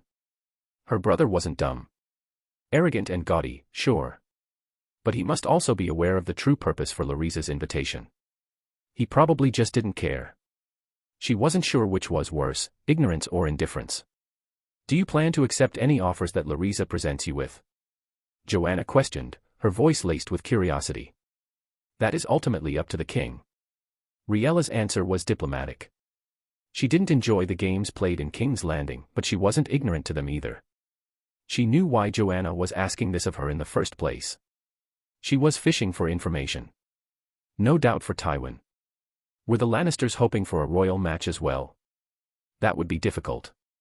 Joanna didn't have any children. No, that won't stay that way forever. Thinking about all the opportunistic crows circling her family, Rhaella had to stop herself from sighing. It made her tired just thinking about it. If only you knew what my brother's intentions are. Thankfully, Aerys had kept his desires to wed Rhaegal to a hypothetical sister to himself for the time being. No doubt because there was no sister for Rhaegal at this present time. I suppose that is true. Joanna must have noticed the change in her mood because she didn't press the issue further. Did you hear that Lord Tyrell has a new daughter? He named her after Mina. I'm sure she would have appreciated it. Mina Tyrell. Another one of her ladies. She was cousin to Luther Tyrell, the current Lord Paramount of the Reach. She had died in childbirth a few years ago after she married. Rhaella knew that Mina had been good friends with her cousin, but she did not expect the Lord of Highgarden to name his daughter after her. How touching. The two friends shared a few more pleasant exchanges, but there was a new wall between them. They were wives to two powerful men, and that entailed certain expectations. It added a new facet to their friendship that had not been there before. Rhaegal missed the days when she wasn't a queen, but such was her fate. Rhaegal rested comfortably inside the carriage as the royal progression finally left the city through the Gate of the Gods. It connected to the King's Road, which would take them directly to Storm's End. His father hadn't planned on any stops along the way, which was unfortunate. It would have been nice to visit Summerhall before reaching Storm's End, but it would have to wait. Rhaegar and Montford rode in the carriage with him, the latter staring out the window with excitement. It was the first time that he would be visiting a new place that wasn't King's Landing or Driftmark too, so Rhaegal wasn't surprised to see the boy all excited. They were seated opposite to Rhaegal. He was happy with the extra room on his side. It was nice. "I'm surprised you left the Red Priestess behind, brother." Rhaegar broke the silence, staring at him. Rhaegal crossed his arms. "Why? You know that most in Westeros follow the faith. Those in Dorne probably wouldn't have minded, but the Stormlands are different. It also just wouldn't look good in general. It just wasn't worth the hassle. You two are always together, so I thought you wouldn't want to be separated from her." "How cute." Was his brother under the impression that he and Melisandre had a relationship that went deeper than master and servant? "She's useful," was his response. Rhaegar went quiet for a few moments. The only sound was that of the horses from the outside as they trudged along the dirt road. "I recently stumbled upon an interesting story, you know." Rhaegal playfully scoffed. "With how many tomes you consume a day, I'm surprised that you're still finding new stories, brother." Rhaegar looked miffed by his joke. "There are a lot of stories, brother. Not just from the Age of Heroes, but also from when the Undulls first came to Westeros and everything in between." This much was true. There were many fantastical stories out there, whispers of magic from the past and other just weird tales. Most maesters dismissed them as mere fantasies now, stories that might have some basis in history but have since then been distorted through oral tradition. It was hard to know the truth after so much time had passed. Rhaegar loved those stories the most. Rhaegal didn't share that similar appreciation, but he wouldn't deny that they could be engrossing. "What story did you find this time?" Rhaegal decided to throw his brother a bone by asking. If he was so excited by a story that he wanted to share it, then Rhaegal wouldn't deny him. "It's a story about the Night's King from the north. The maesters say that it's only used to frighten children, but it's very interesting.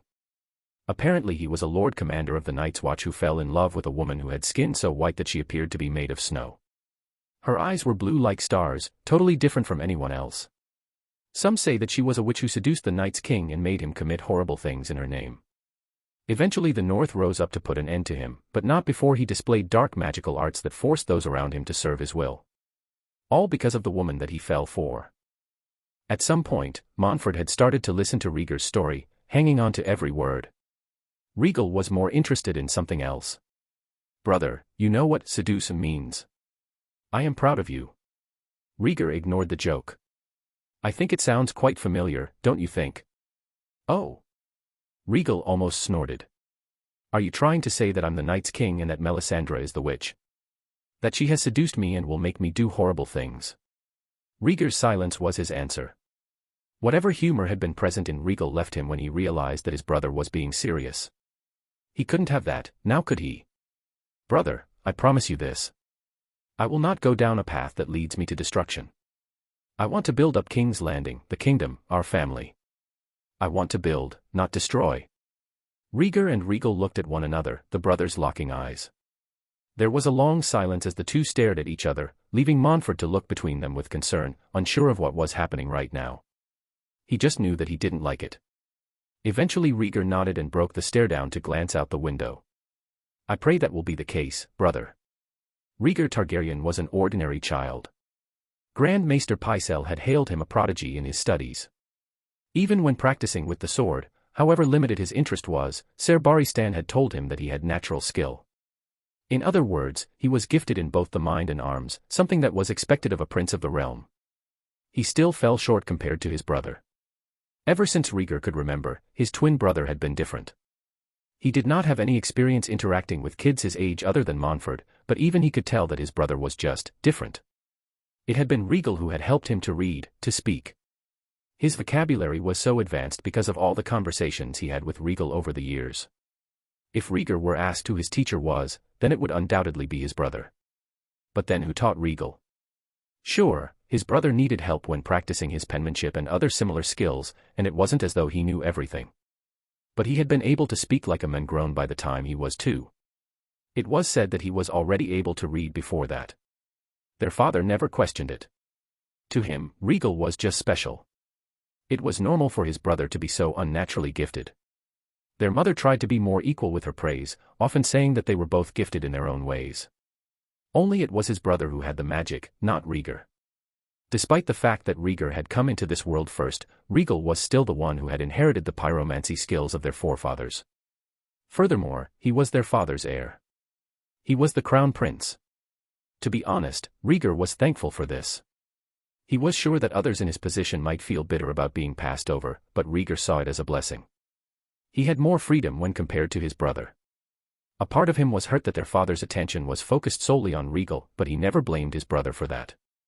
He couldn't. Not when Rhaegal went out of his way to include him in his plans and activities. Now that he was just a spare, Rhaegar had more freedom to choose what he wanted to do in his life. It felt comforting. It was embarrassing to admit this considering that he was the older twin, but he appreciated the shield that his brother had provided him with. Rhaegar liked his quiet. It didn't earn him many friends, he knew. But it was just who he was as a person. Rhaegal wasn't like that. It was like the flames that he was born with. He was wild and outspoken, and the court had come to love him for it. Probably because he represented a new era for Targaryen power in the Seven Kingdoms. It helped that his brother was very skilled too, and with those skills came a lot of ambitions. It was why Rhaegar worried so much at times. In so many stories that he had read, it was those that were the most skilled that met a horrible end, either due to their own actions or because others were jealous. They became so sure of themselves that they stopped being able to consider defeat. It didn't help that there was now a foreign woman whom his brother kept at his side. Rhaegar would not lie and say that her religion did not interest him. After all, was it not his Valyrian ancestors who had been forged in the 14 flames? Fire and blood was their house's words for a reason. He might not have the skills of a pyromancer, but Rhaegar liked to believe that he carried fire inside his soul too. This did not mean that he trusted that Red Priestess, not fully. He didn't know what it was, but it felt like she held certain expectations that might cause his brother to make terrible decisions in the future. Was it not the same for the Night's King in the end? Or was he just being paranoid? Comparing his brother to a mythical figure probably didn't help his case any. Rhaegar hated second-guessing himself. He just knew that he loved his brother, and he did not want to see him making terrible decisions that would spell his end. Maybe that was why he was here, to be the one to look after him. They had to have been born twins for a reason. Otherwise, what meaning was there in his existence? Yes. He might have just found the answer he was looking for. No matter how weak he might be, Rhaegar was prepared to look out for his brother. Even from himself. The novelty of traveling through the Kingswood soon lost its charm. There were trees everywhere, and it felt nice to be out in nature and away from the horrible smell that was King's Landing, but that was about it. Staring at trees felt old after so many days. It only made it worse that they didn't get to go out hunting or something of the sort. Aerys wanted to make sure that they got to Storm's End as soon as possible, so there were no such stops. They passed through several domains of different houses on their 6-day trip. Thanks to their speed, they were able to take off a day from their journey. During those times when they stayed at the different castles along the way, Rhaegal was forced to entertain the different lords there. It was only worse when they had daughters around his age who were rather forcefully shoved in front of him. One lord was blunt enough to have his 5 and 10 daughter show him around the castle. And she looked a bit too eager to comply. Do they really expect a royal match? Rhaegal couldn't believe how audacious these lords were, but maybe it was him that was being naive. It was the first time that he was traveling outside of King's Landing, true, but he shouldn't have underestimated how valuable his blood might be to many of these lords. If there was any possibility that his children might inherit his pyromancy skills, then they were willing to use their daughters as pawns to that end. It also helped him realize that many lords might follow the faith, but they weren't radical in their beliefs. Just because he possessed magic did not mean that they were going to be immediately put off by it. It was kind of refreshing, really. He knew it wouldn't be like this for every house, but at least in the Stormlands the lords were more focused about pragmatic concerns rather than matters of religion. Rhaegal was more amused when Rhaegar was forced to fend off a few lords' daughters himself. He might not have magic, but he was still a prince. A match with him would be invaluable. The price we pay for being princes. It was a heavy burden, he knew. What was kind of weird was the lack of dismissal from his father. It was almost like Aerys was enjoying the blatant displays of political maneuvering that were happening right in front of him. He probably revels in it. His father enjoyed lording his position over others a bit too much if Rhaegal was being honest, but whatever. Even if his father said something about it, he doubted that the lords would stop with the scheming. They would just try to be more subtle about it. House Buckler of the Bronze Gate was the most forward of all, pressuring his daughter to try and get them alone in her room of all places. They were both 6. Rhaegal was only able to understand the implications because of his unique mentality, but the young girl probably just wanted a friend, not realizing what the true intentions of her father were. Politics. How tiresome. After the Bronze Gate, they did pass through the hill that was supposedly the site of the Battle of the Last Storm, where Rhaenys Targaryen and Orys Baratheon emerged victorious over the last Storm King, Argilac Durandon. What a battle that must have been. It was the only place where Aerys decided to make a quick stop, offering his prayers. Even if it was the wrong hill, at least they were in the right general area. Probably. 2 days later, the royal procession was finally within sight of the historic castle of the Stormlands, Storm's End. Rhaegal's eyes were wide as he took in the massive outer curtain wall that was said to be 100 feet high. The castle only had one tower, a colossal drum tower that stood proud. With the battlements surrounding it, it almost looked like a huge, spiked fist from a distance. It was quite something. Rhaegar and Montford were similarly awestruck by the castle. "So that's Storm's End," Rhaegar whispered. "Have your books told you anything about it, brother?" "Many things, but seeing it for myself makes for a better experience." "I'm glad you think so. Now I won't feel bad when I drag you all over the kingdoms one day." Rhaegar didn't answer. Montford jumped into the conversation as he bounced in his seat. "You have to take me too. I want to see Winterfell. They say that it's always snowing up north." "Winterfell. The Wall. We have to see it all." Rhaegal nodded. "Yes." Montford raised his fists in excitement, making Rhaegal chuckle. The boy was funny, what could he say? It took them a few more minutes before their carriages reached the entrance of the castle. There, inside the inner courtyard, Rhaegal spotted 3 people waiting for them. It had been a few years since he had last come to King's Landing, but there was no way that Rhaegal would ever forget Steffon Baratheon's face. He wore his house's colors proudly as he stood straight, his hands clasped behind his back. The years had really made the young Baratheon lord grow up from the excitable lad from before. There was a woman standing beside him. She had light brown hair which was tied into a ponytail and was wearing a long dress that matched the colors of House Baratheon. No doubt that she was Cassandra Estermont. Despite the fact that she was older than Steffon, Rhaegal had heard from his father that Steffon was pretty happy with his marriage. There was a boy standing between them. He was but 3 but already tall for his age. He had the look of a Baratheon, black hair and bright blue eyes. He was dressed in his house's color as well. Rhaegal knew who he was. Robert Baratheon, Steffon's firstborn son. He had been born back in 262 AC, the same year that his grandfather had died. Steffon had told his father of the news when he had arrived at the capital for the coronation. Cassandra was holding a bundle with her. Even from inside the carriage Rhaegal could spot the mop of black hair sticking out from the baby blanket. No doubt their second child, and the excuse his father had used in order to pay the castle a visit. Rhaegal and the others waited for the king and queen to walk out from their carriage first. When they did, Steffon and his family dropped to one knee to pay their respects. All the guards and servants nearby did the same. "Your Grace, welcome. Storm's End is yours."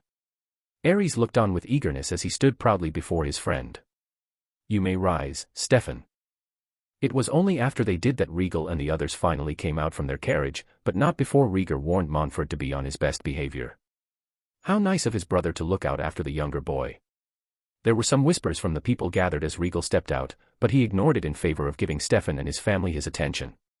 "My princes. It's good to see you both." Steffon did a half-bow which was reciprocated by the twins. "Lord Steffon.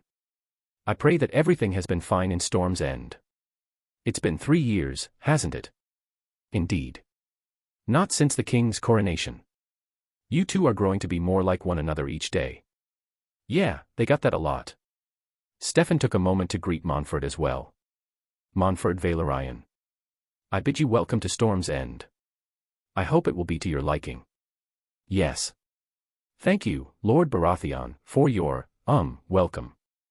The boy tried not to fidget as he found himself standing before the rather imposing lord. Baratheons were said to be very tall on average, so Rhaegal couldn't fault Montford too much for his nervousness. He was still but 4. I see that you have a new addition to your family. Aerys jumped into the conversation while glancing at the bundle in Cassana's arms. Yes. Stefan looked rather happy as he gestured to his kids. You've never met my firstborn, Robert Baratheon. The boy, who had looked bored just standing around, perked up when he heard his name called out. It was obvious that he hadn't been paying attention as he scrambled to bow his head toward the king. He looks to be a strong one, was all Aerys said about the future Lord of Storm's End. Compared to how dismissive he was about most people, it was a greater compliment than one might have imagined. Robert seemed to think so as he beamed at the king's words. Stefan was happy too before he gestured to the infant. And this is my second child, a son as well. Stannis Baratheon. The baby was staring at them with a curious gaze from his mother's arms. He's a handsome one, Rhaella said with a smile. Cassana was smiling too. He's going to be a smart one, I can tell.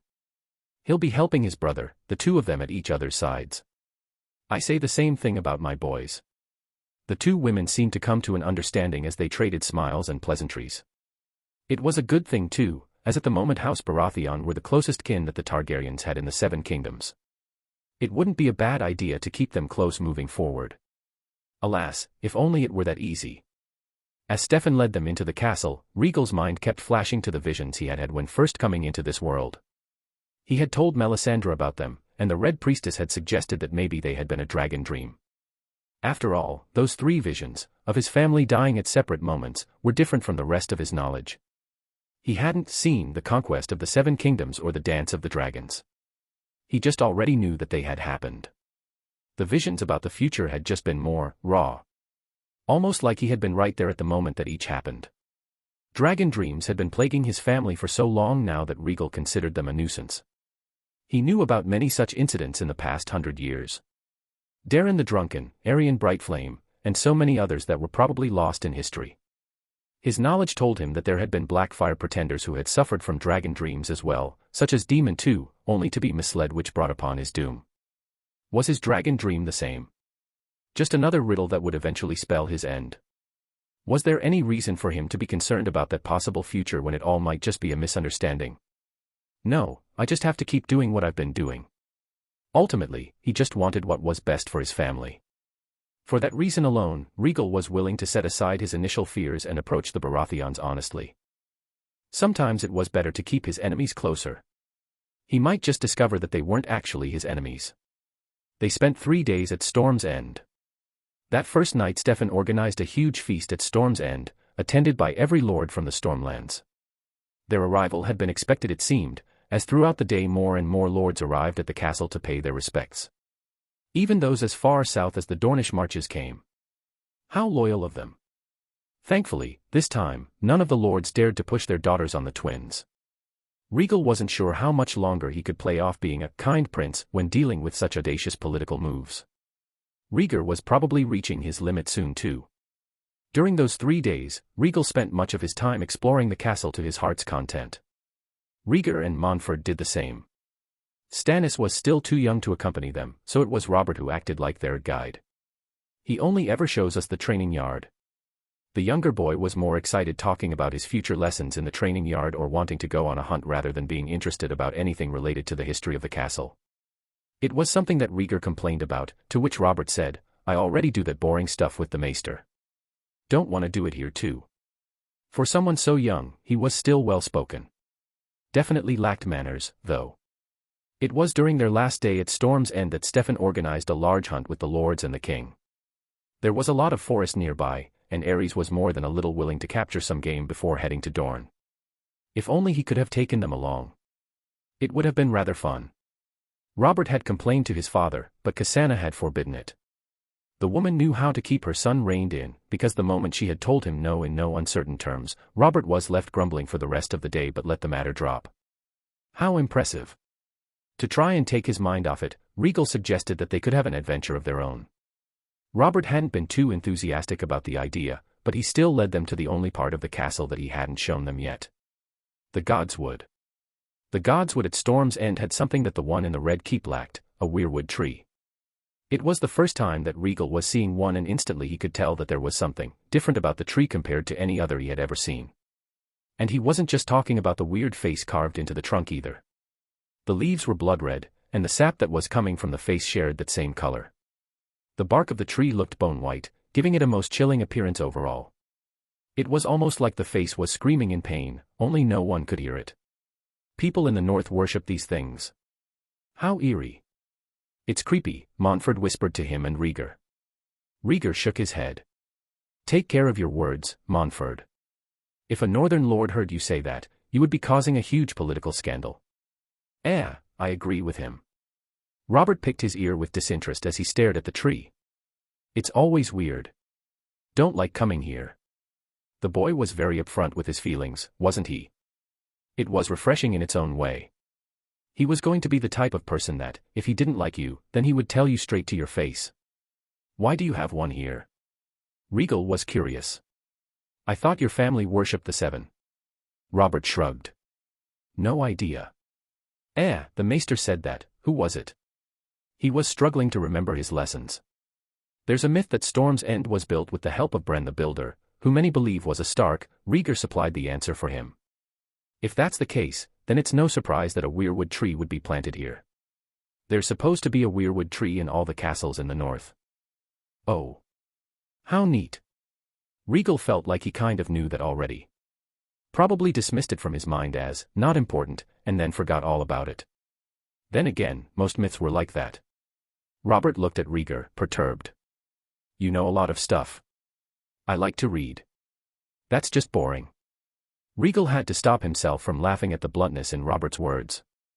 Rhaegar didn't seem annoyed by it, but Rhaegal knew his brother well enough to spot the signs that he was trying to maintain his composure around the younger boy. They were cousins, but cousins with very different interests. Anyway, it was a memorable experience, but one that Rhaegal would soon rather forget. That damn face, it felt like that face had been staring right at him the entire time. Or maybe he was just too spooked by it. Either way, he was not a fan of these trees. Not one bit. On a more personal note, Rhaegal wouldn't say that he had become friends with the Baratheon boy in the same way that he was friends with Montford. This was their first meeting, but he found him inoffensive enough. Rhaegal knew that Robert wasn't approaching them because he wanted something from them. More than likely that he was just asked to buy his parents. It didn't help him that every time he saw Robert he pictured the stag from his visions toppling the dragon. It made him twitchy at times. How embarrassing. On the fourth day, the royal fleet arrived at Shipbreaker Bay to pick them up and bring them straight to Dorne.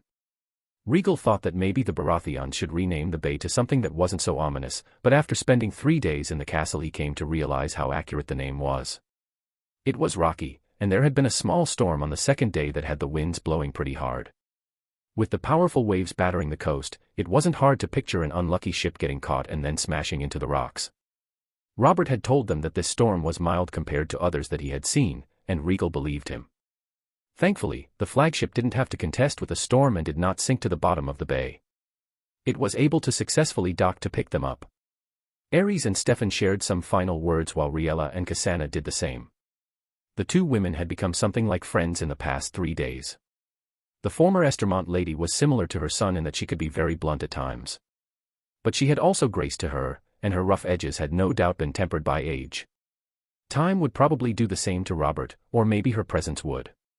Regardless, it was clear that the woman's lack of political aspirations had been a breath of fresh air to Rhaella, so the two had bonded nicely. No doubt Aerys felt the same way about Stefan. Rhaegal and Rhaegar shared a quick goodbye with Robert as well, but it was clear that any future bond among them would take more time to build. Storm's End had been a treat, no doubt about it. The castle was impressive, even with just one tower. The fact that it was able to house all of the necessities, from a barack to a feast hall, was astounding. When it came to its construction, whether it had been Bran the Builder or someone else, practicality had been the main concern. Here, where storms and wind were common and powerful, there was no need to concern oneself with multiple towers that could topple on one another and bring everything crashing down. One sturdy tower was enough to get the job done. Sometimes there was beauty in simplicity, and there was something to admire when gazing at the castle. Even after boarding the flagship and sailing away, Storm's End stood imposing on the cliffside, a constant reminder of the presence of House Baratheon over the region. I hear the island of Tarth is supposed to be pretty beautiful, Rhaegal commented inside their cabin. I bet Driftmark is better, Montfort exclaimed. Rhaegal raised an eyebrow. It's not a competition, you know. If it were, Driftmark would win. Maybe in the past, but certainly not right now. Rhaegal didn't have the heart to be blunt with the boy, so he kept his thoughts to himself. He agreed with his brother, however. Visiting Tarth would have been nice. The island was said to be beautiful, with lakes and soaring mountains. That beauty also carried a painful memory. Aemon Targaryen, the son of the old king, had been killed on the island during a Myrish incursion back in the 1st century of Targaryen rule. It was a good lesson to remember, dragons did not mean invincibility. If only that lesson hadn't been paved by such a tragedy. Maegor learned that lesson too, he mused to himself with some dark amusement. Sailing to Dorne took them around 3 days. Pirate activity in the Stepstones had been greatly reduced due to the recent war. Currently, the cutthroats were only operating further south, near Torturous Deep.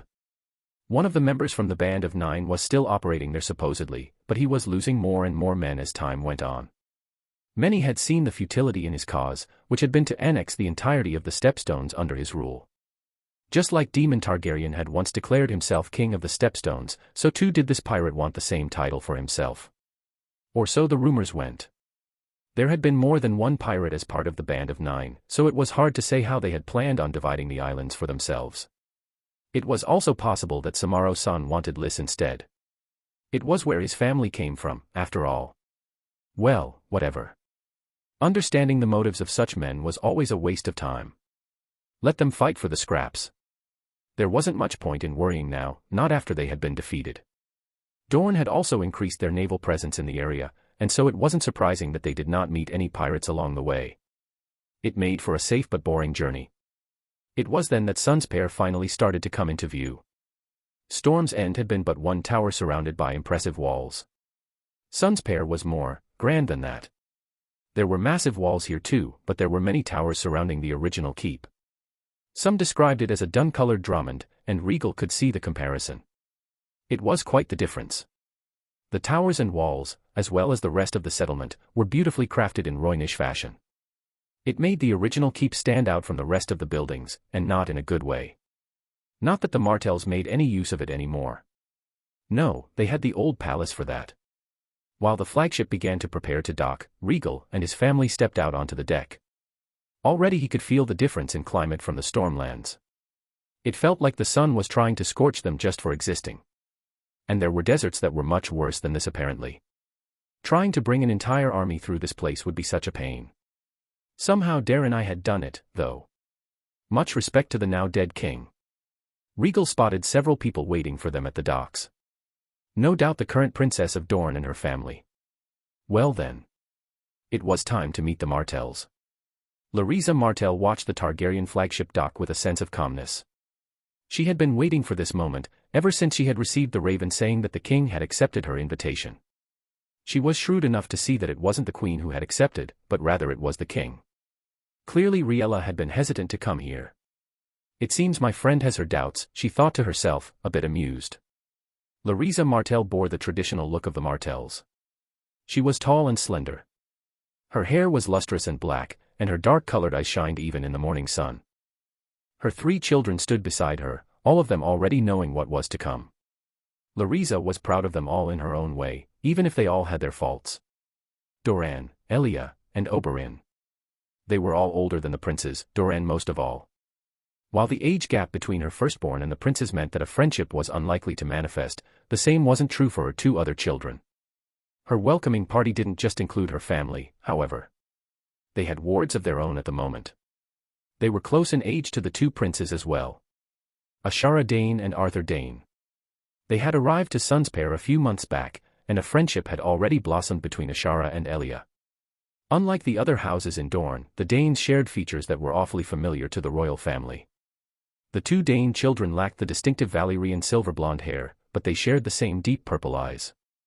Their father in particular looked more Valyrian than Dornish, having both the purple eyes and pale blonde hair. Truly a mystery there. There they are, Oberyn whispered with some amount of excitement as the royal family began to disembark from the flagship. Her youngest had been the most excited to meet this living dragon the most.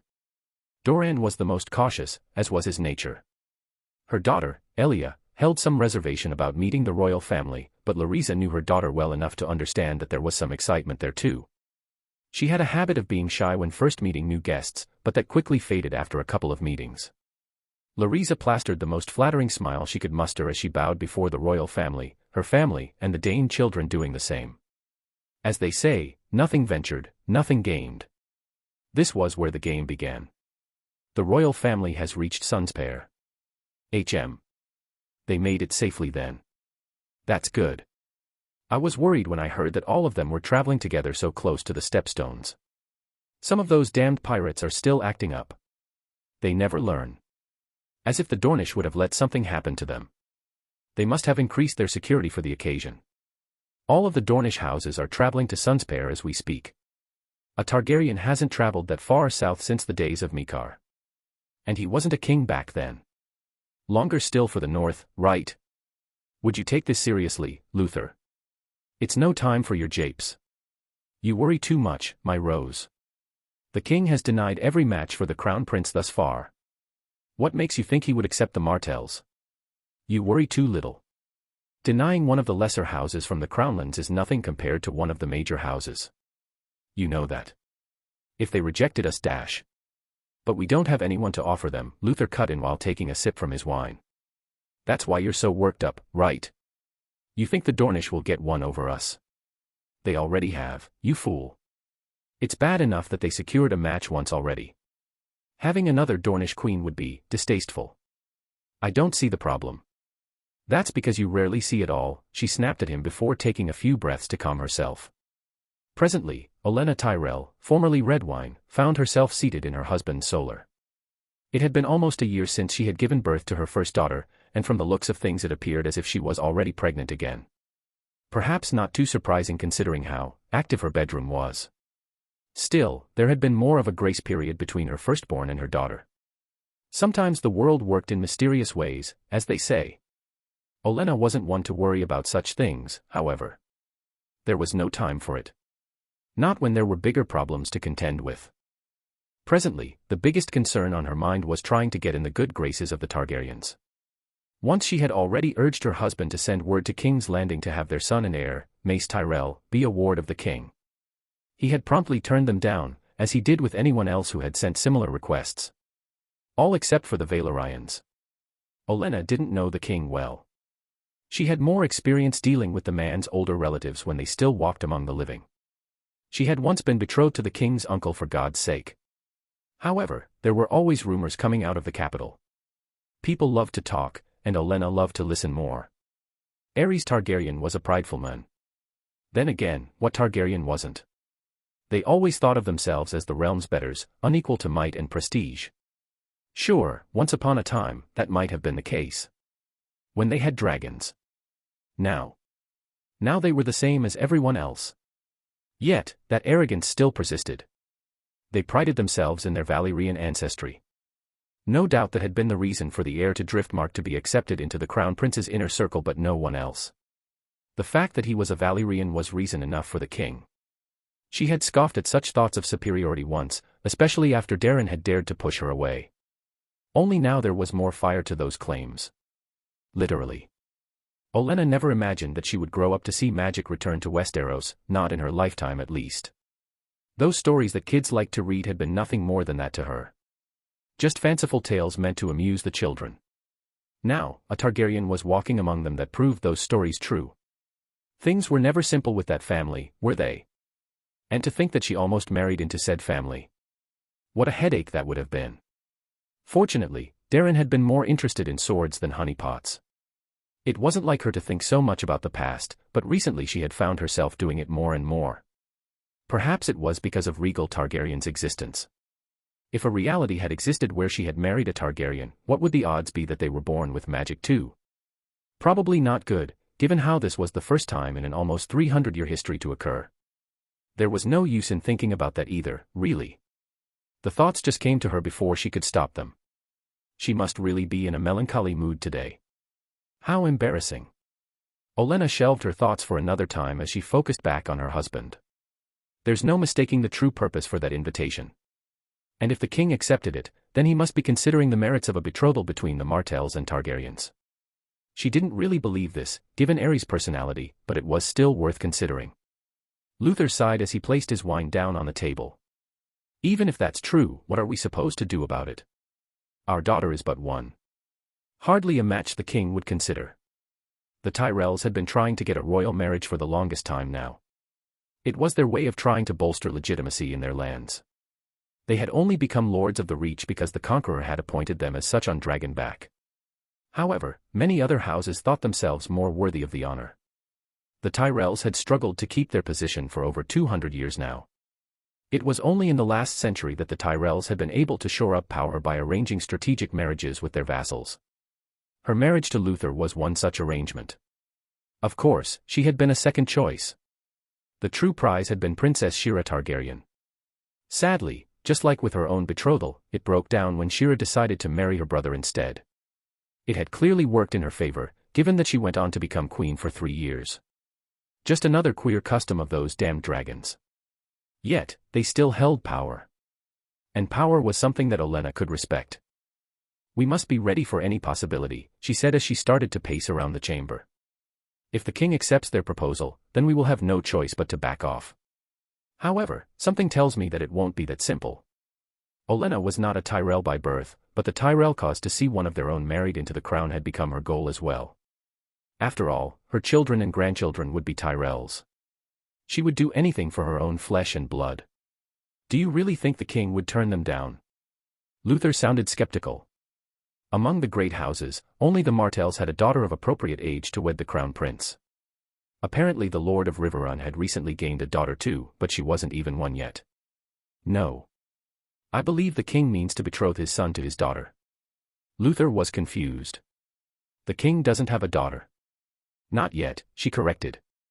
The queen is still a young woman. I'm sure they mean to try again. Luther furrowed his brow as he tried to wrap his head around what she was saying. The crown has already displeased many of the houses. Doing such a thing again. Do you really think the Targaryens would care? Olenna scoffed. She had been hearing whispers coming out of the Eyrie and Winterfell for the past year. There were some interesting talks going on between Jon Arryn and Rickard Stark. She didn't know the full details, but the two lords had become good friends in the War of the Ninepenny Kings. Such friendships usually blossomed into alliances, sealed by marriages. If the crown was smart, then it would be paying closer attention to the happenings in the kingdoms. Instead, they remained isolated, focused only with internal affairs. It was the typical Targaryen arrogance, only now they couldn't afford to be so careless.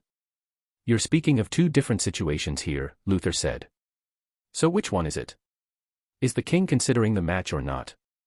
I'm presenting all the possibilities, she replied with a slight glare. And what we need to prepare for. Olenna did not love her husband. She genuinely doubted that there would be anything like love in their marriage. It was the harsh truth of most noble marriages in Westeros. It wasn't something that the bards would sing about, but it was the reality. Only naive children dreamed of such idiotic tales.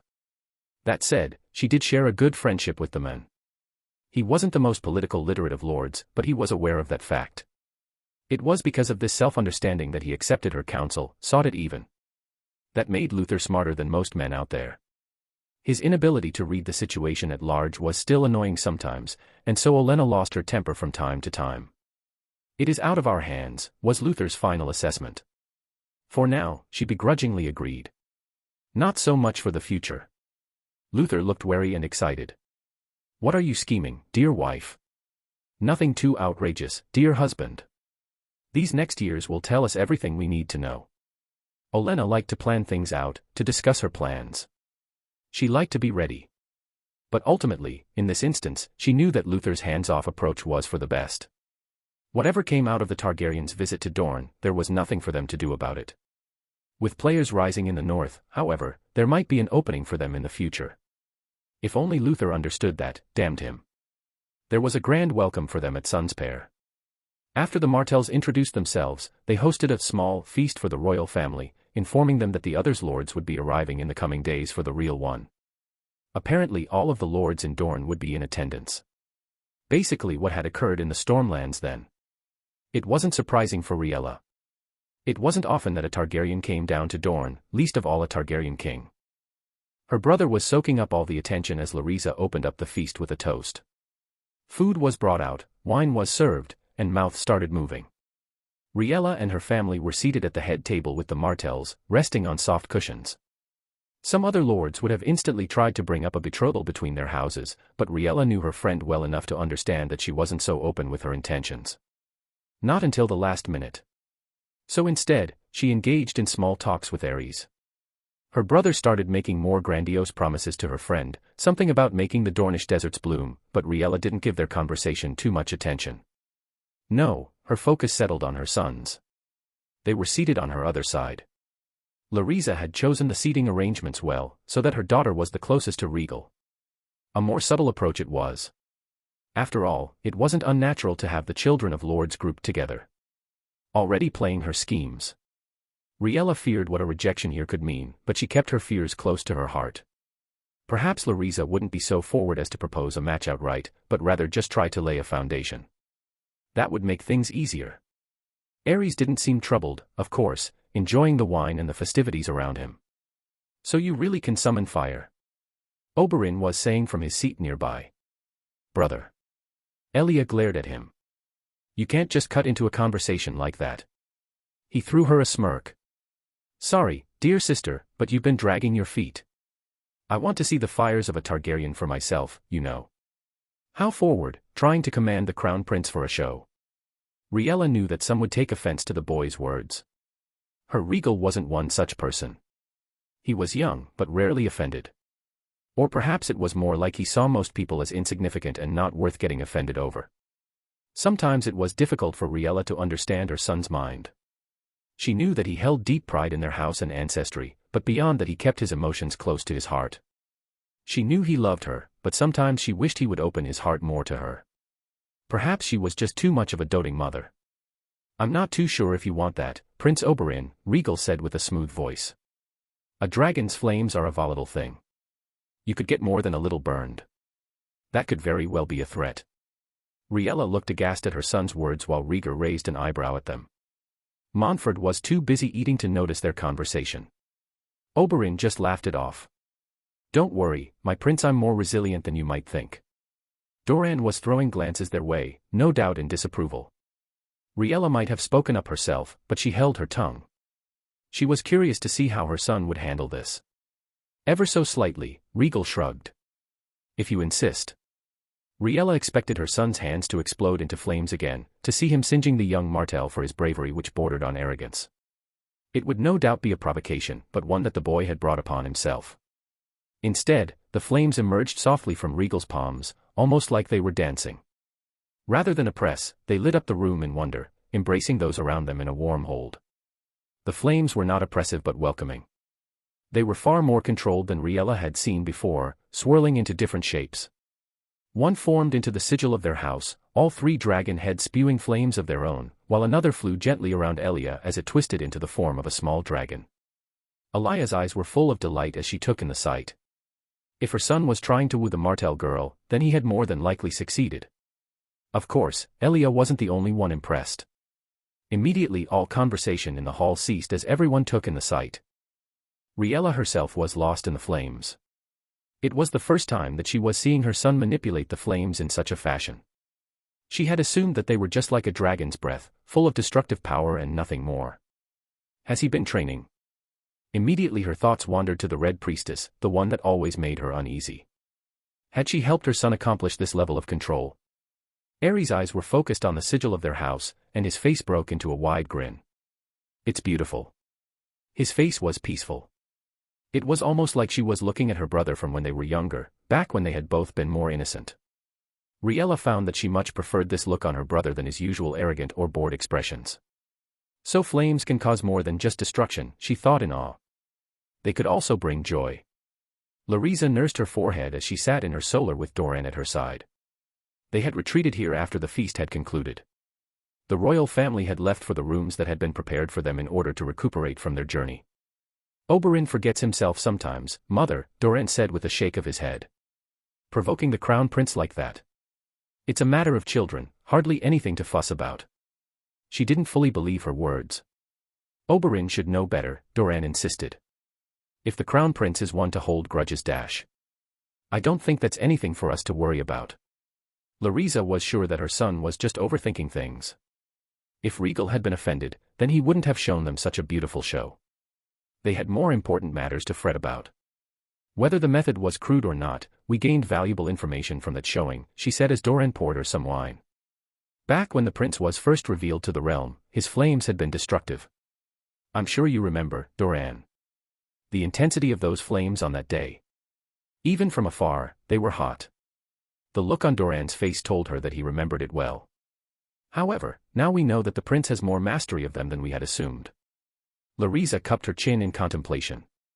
There is no solid information on all the abilities of the pyromancers of old, but now we have confirmation. If the prince can will the flames to such an extent, what else will he be able to accomplish when he's older? It's a most stimulating thought. Don't you agree? Yes, mother. Doran preferred his cautious schemes over decisive actions. He rarely acted first, not unless he was absolutely sure of his advantage. Lyriza found such thinking to be restrictive and had been trying to get rid of her son of such a mindset. Unfortunately, she wasn't sure how well of a job she had done. That said, even with Doran's cautious nature, he could see the benefits in aligning themselves with the Targaryens aside from the promise of a crown that came with it. To inherit that flame, it could very well shape the realm if wielded properly. Will you approach the king with a proposal? Doran questioned after a comforting silence had settled between them. No. Lyriza quickly shot that idea down. The king would no doubt turn us down. I can already tell what he's planning, and he's not seeking a queen from us. A direct approach will do us no good. We must go around him and have someone else convince him of the merits of the idea. Doran quickly caught on. Of course, if genuine affection develops between the prince and Elia, then that would make our job easier, Lyriza said, smiling as she looked down at her wine. It would be amusing to see the king try to reject his favorite son if that came to pass. From what I hear, he spoils the boy at every turn. The prince is still young, Doran warned. It is hard to know what his tastes might be. I find it amusing that you said nothing of your sister, she teased. Doran sighed. Mother, please. You saw her yourself. Her shyness left her soon after the feast began. After that showing, I wouldn't be surprised if she already believes that she loves him. She's at that age. And they say that girls develop faster than boys. Doran didn't bother trying to argue with her. He knew she meant it as a jape. If Elia was smitten with the prince, it better help their chances in any case. Now be on your way, son. I have to prepare for a private meeting with my old friend. The game was afoot. TCH, we should have worn something more breathable. Rhaegal was bemoaning his predicament as he lied on the, admittedly, comfortable bed in the room that he had been provided with. If there was one thing these Dornish knew, it was how to rest comfortably. If only they could do something about the weather too. Rhaegal felt like he was being roasted alive by the dryness, and not in a good way. He thought that his abilities might have helped insulate him better against the desert climate. It appeared as if he had underestimated the Dornish heat. He tugged on his doublet with distaste. I guess I'm still human. Good to know. Then again, maybe a dragon would struggle in this dry heat too. They were flesh and blood too. Honestly. The oppressive heat hadn't been noticeable before, when they were drinking and talking. Now that he was alone with his thoughts. It was all that he could think about. Who knows how long we're going to have to be here for? This was starting to become troublesome. No. He should be thinking more positive. This was his first trip to Sunspear. There would be so much to explore. Unlike Storm's End, there was more than just a castle to keep him occupied. The Shadow City was also nearby, wasn't it? I'll just have to get Ser Barristan to sneak out with me and dash. His thoughts were interrupted when noise reached his ears from one of the windows. It sounded like someone was grunting as they struggled. Could it be? Were they maybe trying to climb through his window? For a moment, he wondered if someone was brazen enough to try and attack him in the middle of the day, right inside Sunspear no less, but those fears vanished when voices started trickling in. Faster, why don't you? Arthur, tell your sister to learn some patience, will you? I can't believe you talked me into this. Hush up, brother. The window is right there. You were the one talking. Well then. Wasn't this amusing? Rhaegal sauntered his way over to the window, thoughts on the dry heat momentarily leaving his mind. He glanced down, and sure enough there were 3 small figures trying to climb their way to his window. Those 3 figures were none other than Oberyn and the Dane siblings. It was Ashara who noticed him first, even though it was Oberyn who was leading the trio. She squealed, a rather amusing sound coming from the 4-named Days girl. "He's here." If she could have, she would have pointed up at him. Oberyn froze when he realized that Rhaegal was staring down at them from the window, but that only lasted for a moment before he was grinning. "How do you do, my prince? Fine day we're having here." "Fine indeed," Rhaegal drawled out. "Here I find a Prince of Dorne leading 2 kids to commit a most heinous crime against the crown." "I'm not a kid," Ashara shouted with a pout. Arthur looked defeated. "I told you guys this was a bad idea. Why does no one listen to me?" Oberyn on the other hand tilted his head. "You talk funny for a kid. You know we spoke a lot at the feast, right? And he was only a year older. I thought you were just reciting lines, to be honest. Should I be insulted that that's your opinion of me?" "No, but you could let us in." Right, they were still hanging off the side of the castle wall. These kids had amazing grip strength. Well, more like Arthur and Oberyn had amazing strength. Ashara had been supported by her brother the entire way up. How a boy of 5 managed that Rhaegal would never know. Maybe he was just built different. Regardless of how forward they were, Rhaegal allowed the 3 of them to climb the rest of the way in. "Where did you guys come from?" Oberyn shrugged. "The floor below. It's not hard. I've done it multiple times." Arthur didn't look too happy. "Leave me out of it next time." Ashara could have gotten hurt. "Not true." The youngest and also the only girl in the room pouted again.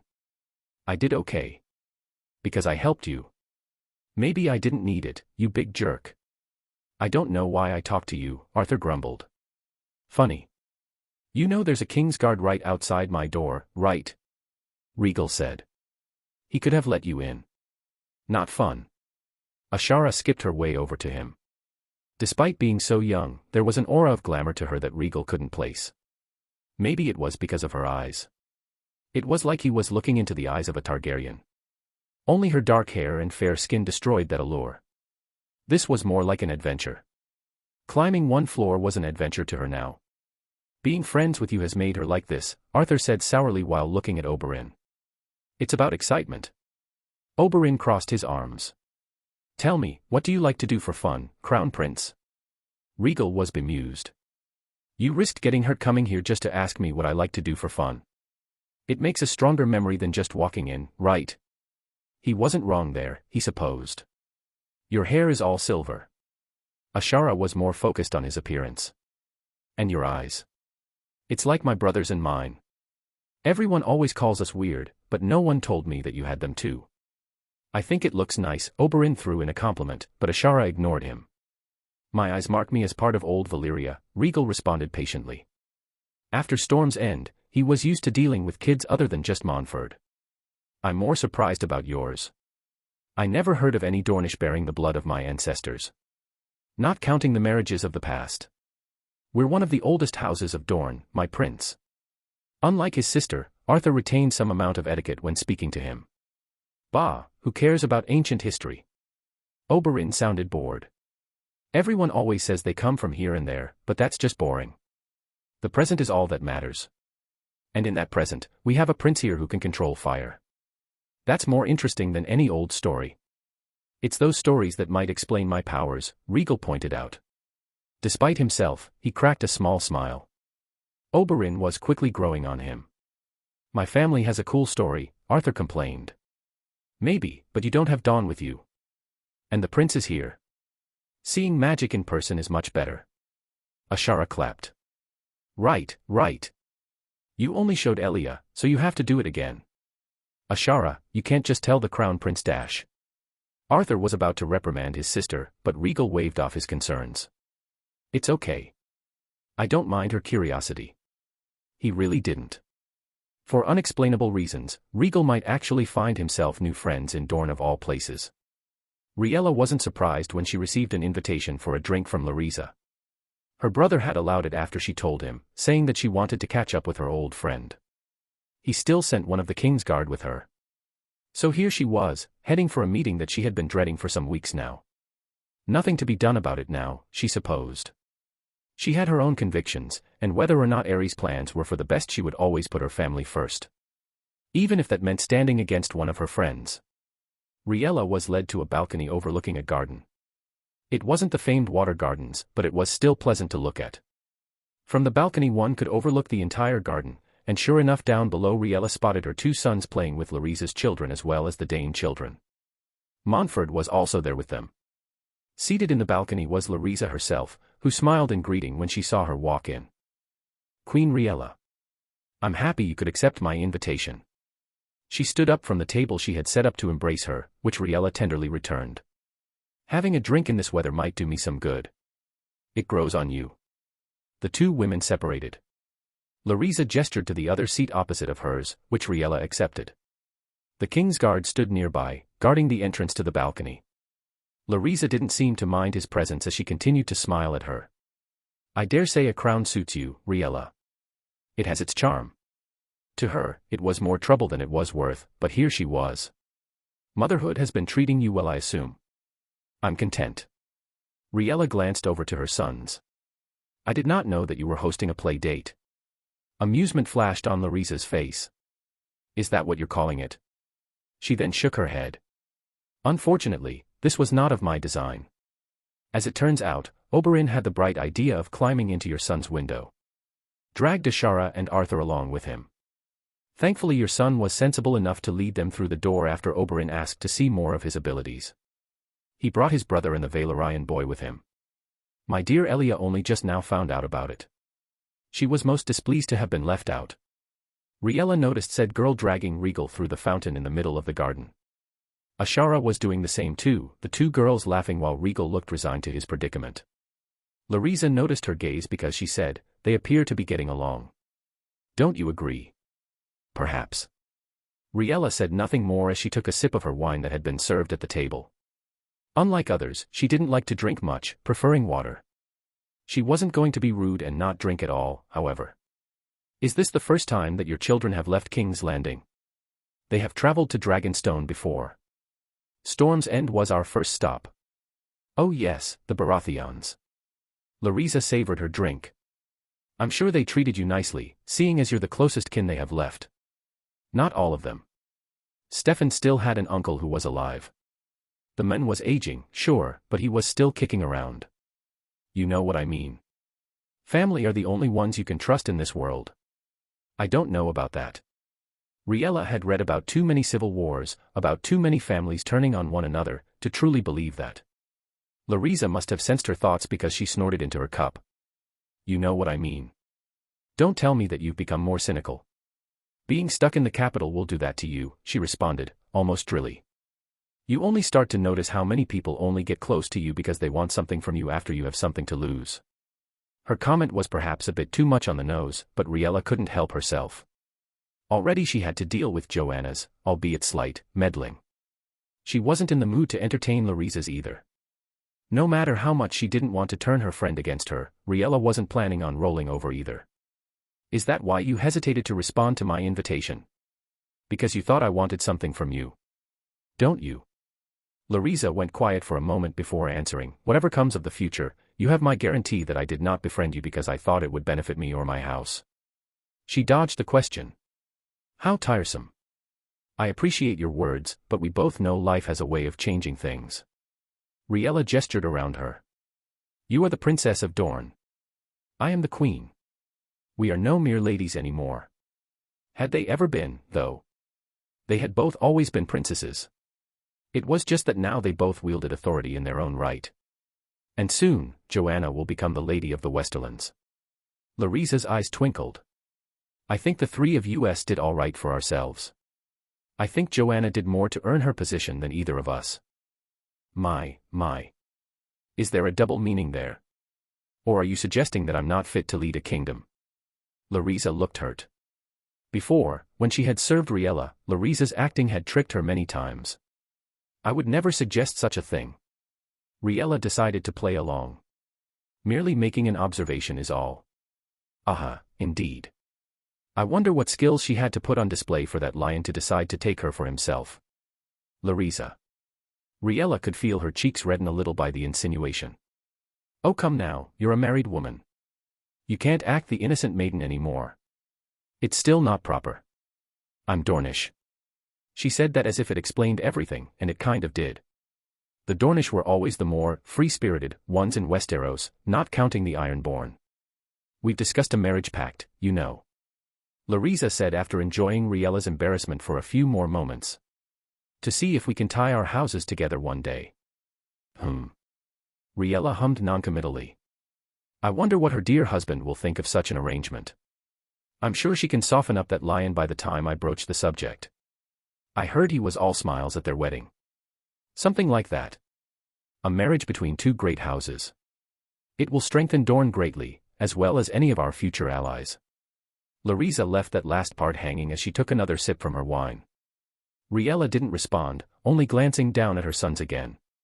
She understood Louisa's words well enough. The wine was left untouched after that. Was Rhaegal really a child? A man trapped in a child's body? Or something in the middle? He hadn't thought much about it.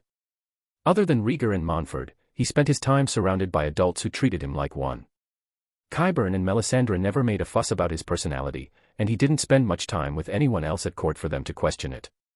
Even Barry Stan didn't question it. Sure, he had the physique of a child, but his mind was different. Rhaegal had been consumed with thoughts about preserving his family, preserving the realm, and so forth. He had never once acted like a child would. Naturally, Rhaegal assumed that he would not have much in common with other kids. He treated Montford like he would a younger brother, so that was different. He and Robert hadn't exactly bonded during his stay at Storm's End, so that belief had held. And yet, Rhaegal would be lying if he said that he did not have fun playing around with Oberyn and the others. Sure, Arthur was more solemn than he would have liked, but Oberyn's energy was infectious. The same was true for Ashara, who took more liberties with him than anyone else, much to Arthur's horror. After that first day, she dragged him along with her whenever she could, always asking for him to show her his pyromancy skills. It wasn't because she had some hidden agenda. No, it was just the natural curiosity of a child. She touched his hair, saying it was pretty. She even sat on his lap a few times, much to his confusion. She said it was comfortable, which he did not understand. Elia was another question mark for him. The older girl had been shy at first, but she quickly grew out of her shell and showed that she was a very spirited girl, much like Ashara was. She did not take the same liberties as the younger girl, but she did ask to hold his hands a couple of times. It was oddly amusing to watch her turn red when he first accepted, not seeing the big deal. Ashara had quickly asked for the same thing later on too. Oberyn had said that he was a natural, whatever that meant. Rhaegal wasn't blind or anything. He understood how feelings could develop. He just didn't have a basis for it. Feelings were not something that his knowledge had prepared him for, so he felt kind of clueless at times. Then again, they were just kids. There was no reason to overthink things, so he didn't. Rhaegal just allowed himself to relax, and around Oberyn it was an easy thing to do. Even Rhaegar found friendship in the likes of Arthur. The two of them were often talking by themselves. About what, Rhaegal wasn't sure. Hey, it was his brother's first chance at making a friend that wasn't him or Montford. He wasn't going to ruin it. In the days leading to the grand feast, the Princess of Dorne invited them to the water gardens. Needless to say, they were very beautiful. To think, they only existed because of Daenerys Targaryen. Prince Marin Martell must have really fallen for her to build such a place as a gift. She was supposed to have been very beautiful, so maybe that played a role in it. The only person Rhaegal didn't spend much time with was Doran, only exchanging a few greetings here and there. The prince was much older, so it wasn't surprising that he probably thought that there wasn't much for him to talk about with someone of Rhaegal's age. The most surprising event was the arrival of Prince Lewin Martell to the water gardens. He was the brother of the princess. He had declared his desire to one day join the King's Guard, much to the delight of his father. The man was supposedly very skilled, so Rhaegal wouldn't be surprised if he was accepted once a position opened up. Apart from the massive feast, where Rhaegal was once again paraded in front of a bunch of lords like a commodity, the most notable event for Rhaegal had been his visit to the Shadow City. He didn't have to sneak out, but rather Oberyn arranged a trip for him, Rhaegar, and Montford. 3 of the King's Guard accompanied them, but they also had a retinue of guards assigned by the princess herself. It wasn't the undercover visit that Rhaegal would have liked, but he also acknowledged that this wasn't King's Landing. It was better to not take too many chances. So here they were, their group walking through the streets of the famed Shadow City led by Doran. Except that it wasn't really a city. It was a town really, built against the walls of Sunspear. There were mud brick shops, stables, inns, and other little shops. The most surprising establishment of all was the Red Temple. It was nothing more than a hovel, but the fact that there was one here at all shocked Rhaegal. So Qyburn wasn't kidding. Fascinating. Something caught your eye? Doran asked when he noticed that he had stopped. That temple. Dorne allows it. Doran's eyebrow rose. Yes. It's been here for a long time. In truth, it acts more like an inn for the many visitors that travel here from Essos. How interesting. Is there a problem, my prince? Doran asked. From my understanding, there is a red priestess serving in King's Landing. I assumed you had no issue with their beliefs. Rhaegal wasn't surprised that the prince already knew that. I'm not against the religion. Not exactly. I just did not think that Dorne would be so tolerant. Doran's smile was small, but it was there. Then you would be more astonished to know that Old Town has a temple of Lawler as well. The faith likes to act that it does not exist, but everyone knows that it's there. It's sort of a bad-kept secret, if you understand such a thing. Rhaegal could see that. If the Red Temples were a convenient place to keep certain travelers from Essos in one place, such as Red Priests, then it was worth looking the other way when it came to their actual purpose. The fact that there was no major presence of the Fire God in Westeros showed that the Red Priests understood not to push their luck. Sometimes pragmatism was better than blind faith. You guys are talking about boring stuff again. The others must have walked back when they noticed that Rhaegal and Doran had stopped because Ashara was suddenly standing next to them with a pout. Isn't Rhaegal always talking about boring stuff? Oberyn teased as he and the others walked up to them. I think you're confusing me with my brother. Rhaegar rolled his eyes. When did this become about me? Oberyn cupped his chin in thought, humming. He's not exactly wrong. Brother, stop trying to antagonize the princes, Elia chided her younger brother. But it's too easy. Hey now. That was supposed to be his line. Overall, the trip to the Shadow City went well. It wasn't the grand city that Rhaegal had envisioned, but it was still an interesting place. The same was true for the rest of their stay at Dorne. On the other hand, the princess never asked for a formal betrothal between their houses, which somewhat puzzled him. What had been her aim for her invitation if not that? Or maybe she was intuitive enough to understand that his father wouldn't agree to such a match so readily. So many options to consider. How tedious. As always, politics bored him. Whatever. Let the princess play her games. His focus should be set on grander ventures. Their departure from Sunspear was filled with more tears than he would have wanted. Not from him, but rather from Ashara and Elia. Both girls made him promise to write to them, much to Rhaegar's amusement. His brother was enjoying his discomfort at trying to awkwardly placate the two girls, but it wasn't his fault. It was the first time in his life that he was put in a situation like this. It only made it worse because Rhaegal was positive that Elia's mother hadn't put her up to this. She had genuinely grown fond of him. The same was true for Ashara. Oberyn made him swear a similar promise too, only he wasn't crying thankfully. Rhaegal would later learn that Rhaegar and Arthur had promised to keep in touch as well, something about a lifetime promise. How unexpected, but also welcomed. It was when they had set sail from Sunspear that his father approached him while he was resting inside his cabin. I take it that you had fun.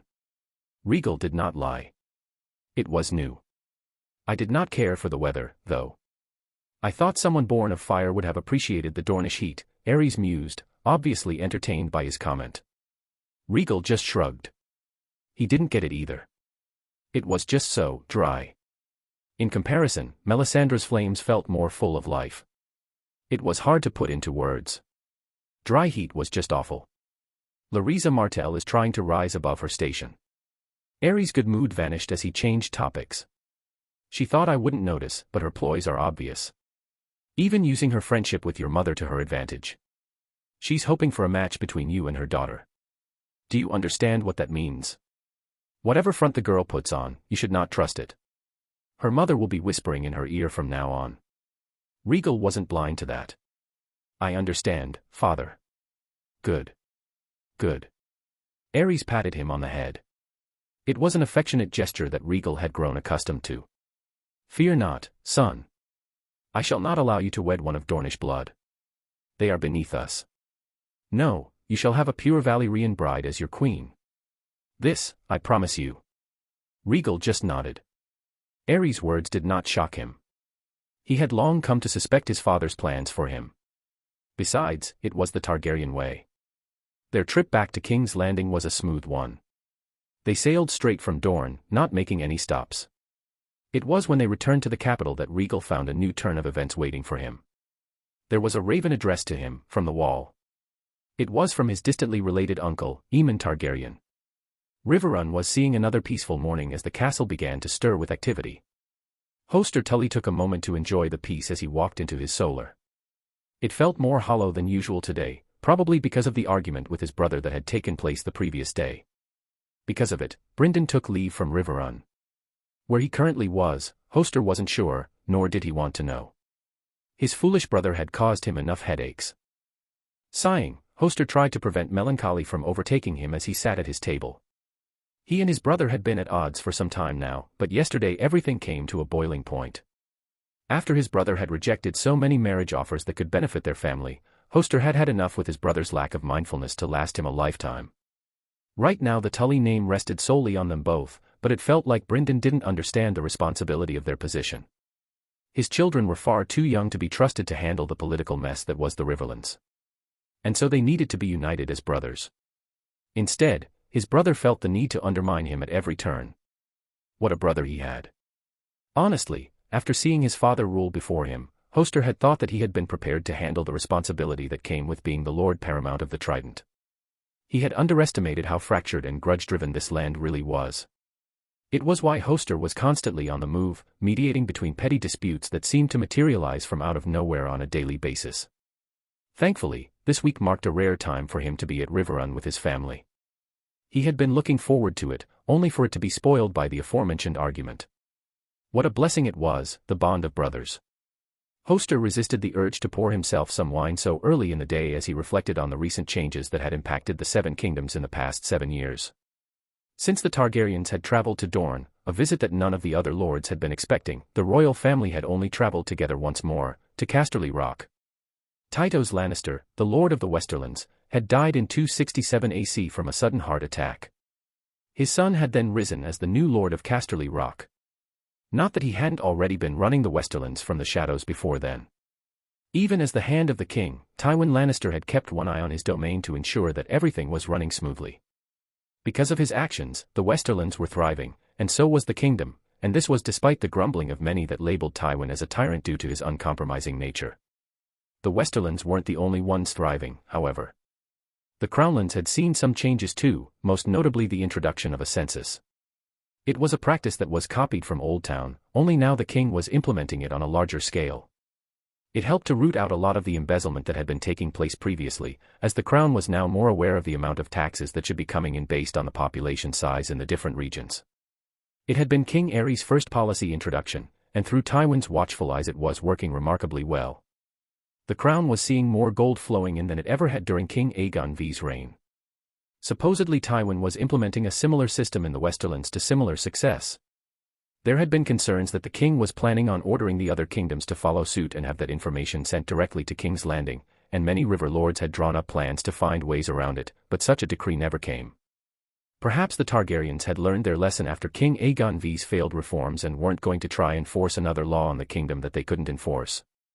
Of course, there were rumors that it had been the Crown Prince who first put the idea into action in his domains, but Hoster doubted such rumors.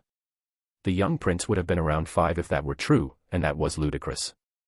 The Crown Prince might have magic, but that did not automatically make him a capable administrator. Odds were that someone in court was trying to make the Crown Prince look better. No doubt part of the continual efforts by the Crown to bolster the prince's image.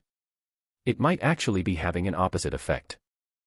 Hoster remembered the ravens that he had exchanged with Rickard Stark the previous year. They were calling it the year of the false winter, and that was because of the sudden winter that had hit the continent for 6 months. It was brief, but it had been a brutal half a year. The Citadel had scrambled to try and explain the phenomenon as no one had expected it.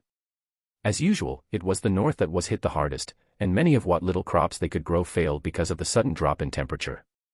Because of the unexpected harsh winter, Rickard Stark had been forced to reach out to him about importing more grain and other foods to his lands.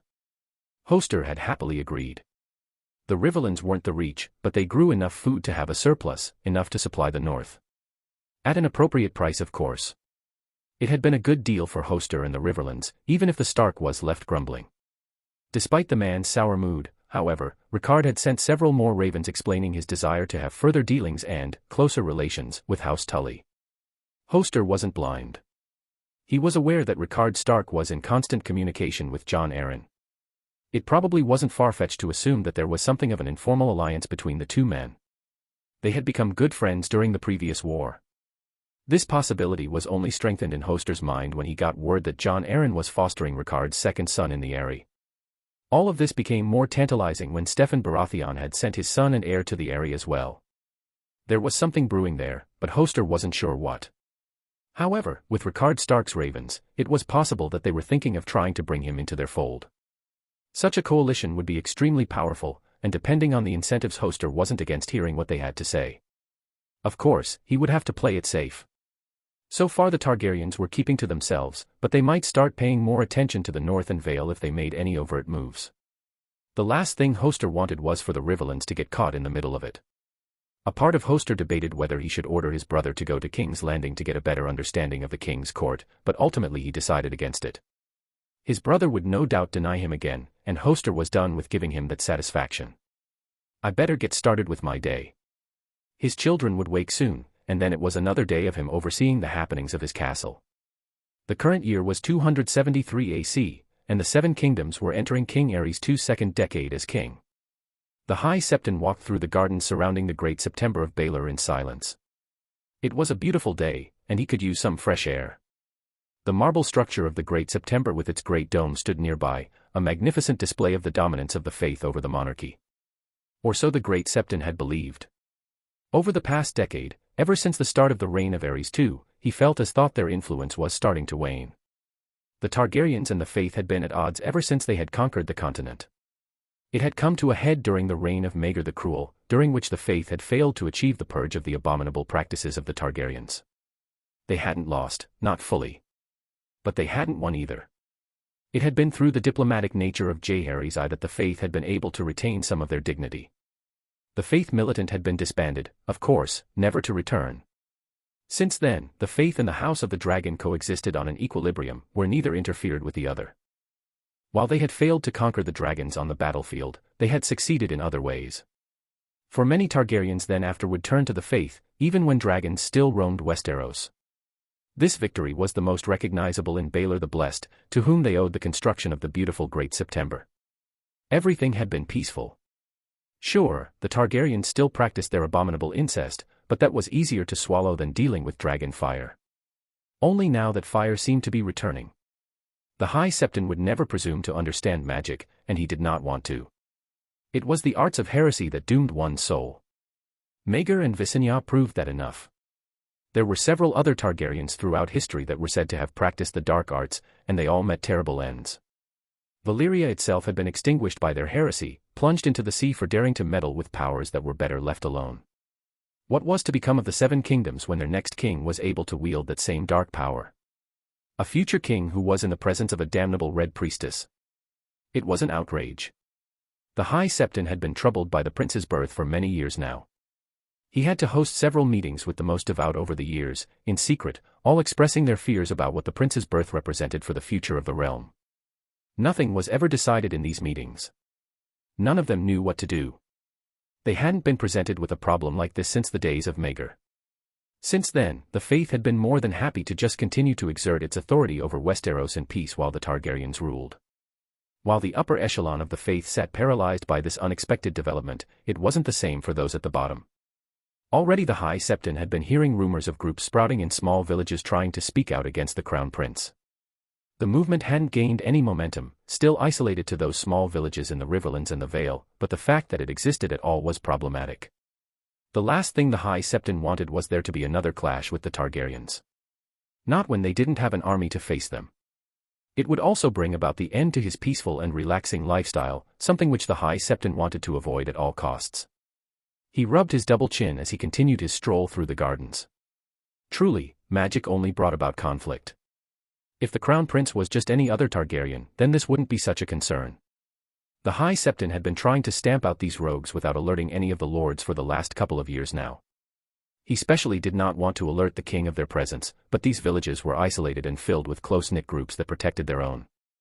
The only reason he managed to learn of these rogues in the first place was because of the arrival of begging brothers to the capital who spoke of what was happening in these villages. The High Septon could only hope that they remained fragmented and isolated in those villages, but he knew that it wouldn't take much for this to spiral out of control. I need to drink.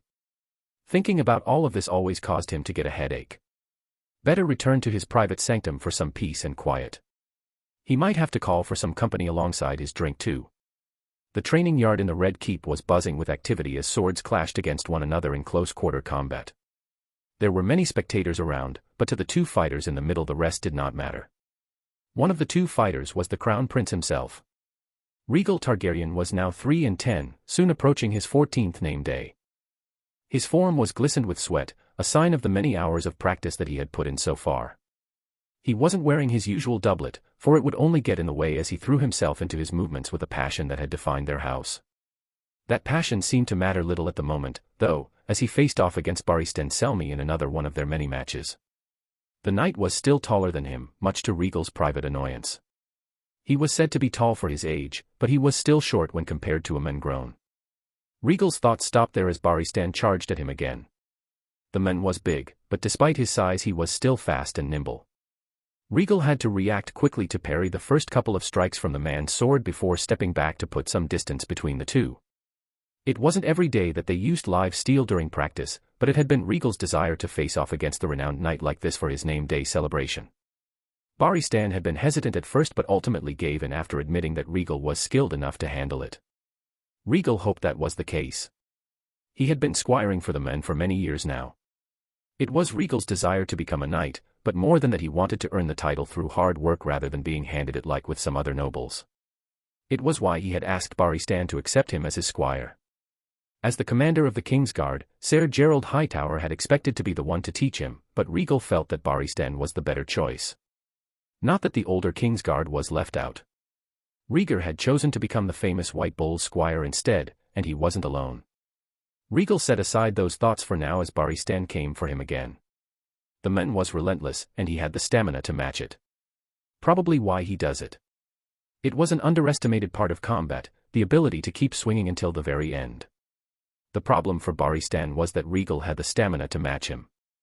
Barristan's sword clashed against Valyrian steel, and the man's eyes narrowed as he found himself momentarily pushed back. It wasn't every day that he got to face off against a Valyrian steel sword, and the magical blades worked differently when compared to normal steel. Such as how much stronger it was, and with that increased strength came a certain ability to reflect the force of the impact back to its source. This was only possible if the wielder of the Valyrian steel had the ability to withstand that impact in the first place, and strength was something else that Rhaegal had in spades. Seeing an opening, Rhaegal brought one foot forward first before he hacked down at the momentarily stunned Barristan. Unfortunately, the knight had enough control of his body to rebound from the sudden pushback. Faster than Rhaegal could see, Barristan's grip on his sword tightened. The knight then raised the sword back into the air to strike against the Valyrian steel sword once more. Only this time, Rhaegal had overstepped with his move, allowing his grip to falter just enough for Barristan to disarm him in one swift motion. The Valyrian steel sword fell to the ground. A moment later he found Barristan's sword pointed at his neck with the men smiling down at him. Yield. What else was he supposed to do? I yield. Rhaegal felt his body start to relax as the match ended and Barristan stepped back. Rather than feeling disappointed by the defeat, he felt exhilarated. Even if it was only for a minute, he had held his own against one of the finest knights in the kingdom. And he wasn't even a knight yet. Their spectators erupted into small cheers and applause. It wasn't out of courtesy. They had seen their young crown prince handle himself well against a Kingsguard. They must have been caught up in the excitement of it all too. You're improving well, brother, Rhaegar complimented as he walked up to him with Arthur in tow. The friendship between the two had persisted long after their trip to Sunspear. As it turned out, Arthur's dream was to become the new Sword of the Morning, a title bestowed upon the Dane who was knighted and deemed worthy of carrying the Valyrian steel sword Dawn into battle.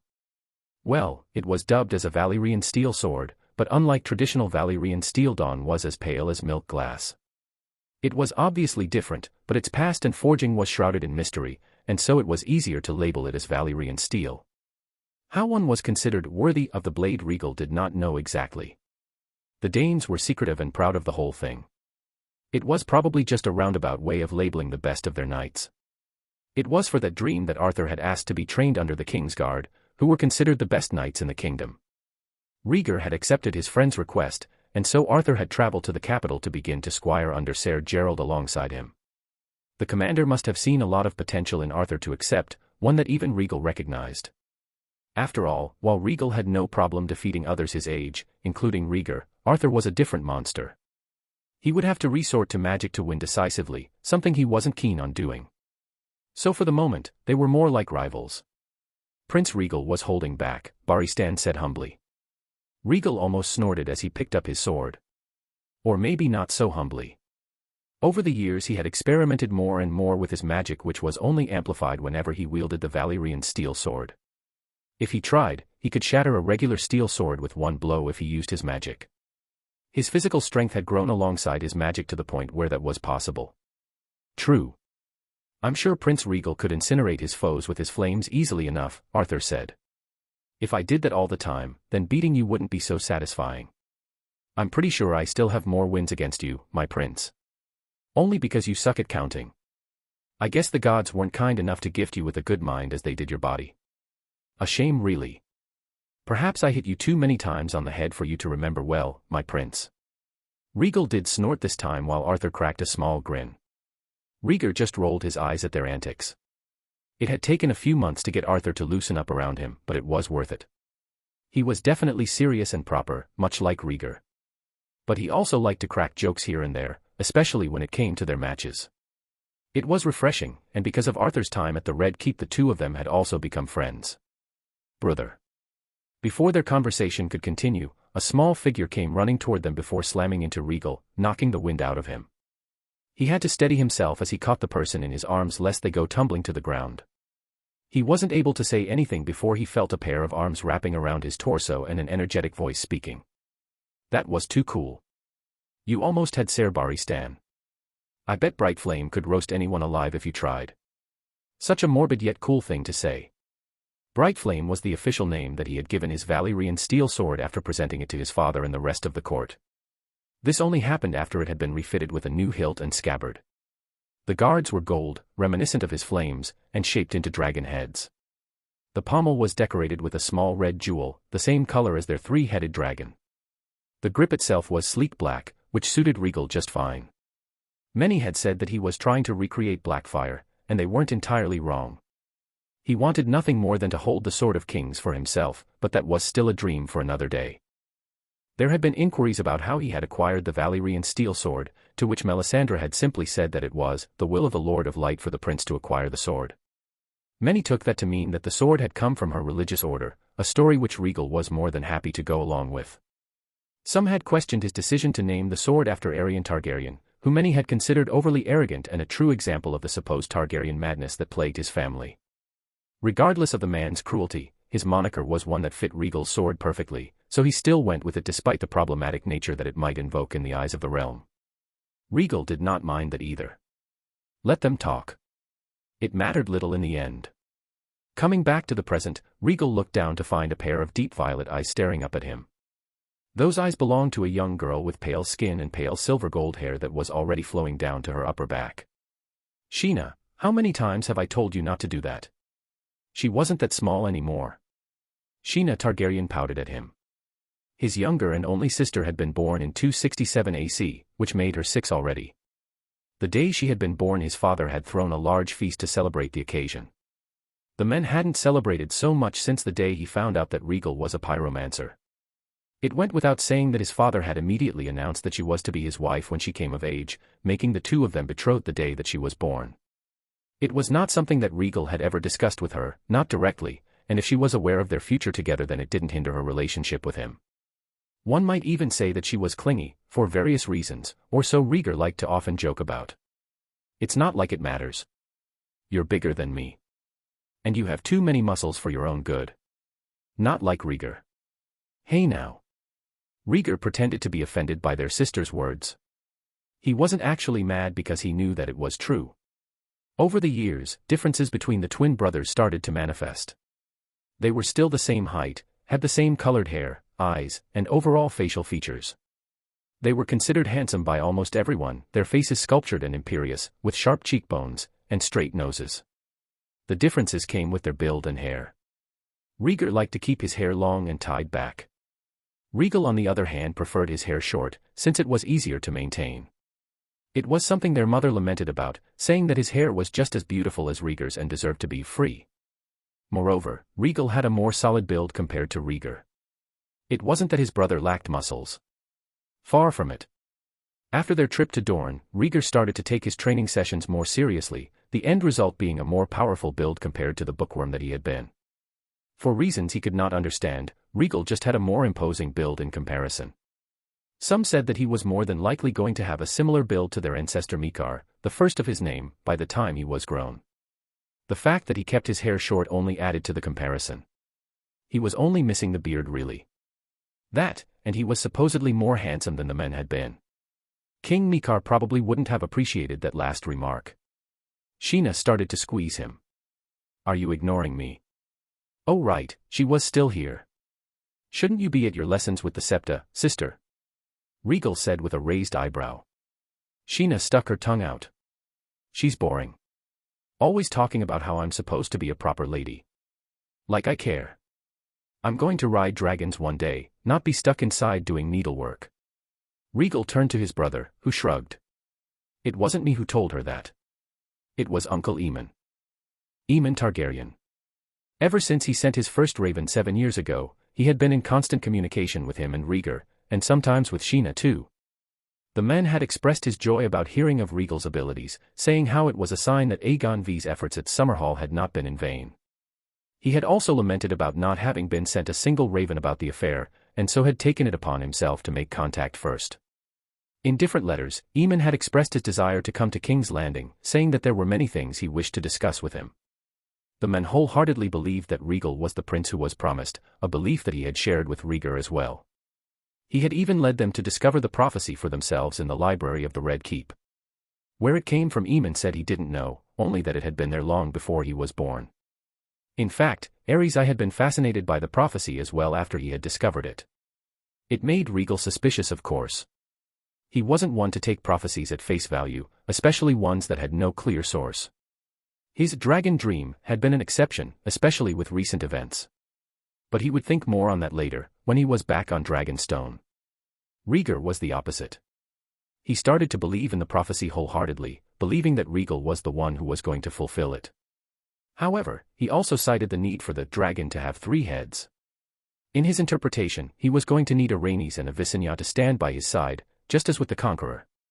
Yes, his brother was suggesting that he bring back polygamy, something that hadn't been done since the days of Maegor. It was a sin before the faith, and they would no doubt voice their opposition if Rhaegal ever did such a thing. With the doctrine of exceptionalism, the House of the Dragon always existed in murky waters with the faith. Many Targaryens had adopted the faith, but this did not necessarily mean that they were beholden to it. Otherwise, they would have stopped marrying brother to sister a long time ago. In other words, Rhaegal was suggesting that he walk into a political nightmare based on the grounds of some damn prophecy. Recent events had only made his brother more firm in his belief, but again he would think on that later. Rhaegal wasn't interested in stirring up the faith for no good reason, not when they had remained tolerant of his existence up to this point. There was only one problem. Rhaegal did have a good reason for it. "I knew she would be here." Another person joined them. Ashara had become another common sight in the Red Keep since Arthur traveled to the capital to squire under Ser Gerald. Apparently his mother had accepted her into her service as a lady despite her young age. Why? Rhaegal did not know, but he did not complain. The girl had come a long way from the energetic little girl that he had met 7 years ago. She still had a lively spirit, but there was more control to it now. She was already 2 and 10, and many were calling her the maid with laughing purple eyes. It was such a funny nickname that Rhaegal couldn't help but tease her about it on numerous occasions, much to her annoyance. However, even at such a young age, the signs of her beauty were already starting to show, especially with her long dark hair that fell over her shoulders. "Princess, the Septa is not very pleased that you sneaked out," she said with no real heat. Rhaegal felt her eyes on him even as she spoke. I wanted to see my brother train. Sheena still didn't let go of him. How she wasn't disgusted given how sweaty he was, Rhaegal did not know. He promised that we were going on a ride today. If you wanted to go horse riding, then I think that Prince Rhaegar would be the better choice, Ashara teased, still looking at him. Such an unfair blow, but she was not lying.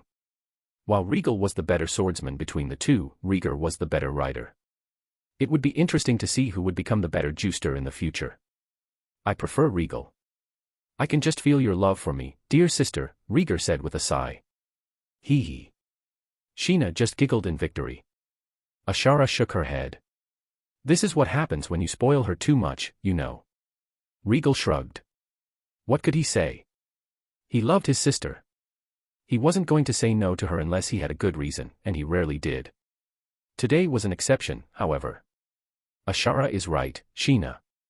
Something has come up, so I can't take you on that ride today. The look of betrayal on the girl's face nearly broke his heart, so he quickly scooped her up into his arms. Not to worry. I will be sailing to Dragonstone soon.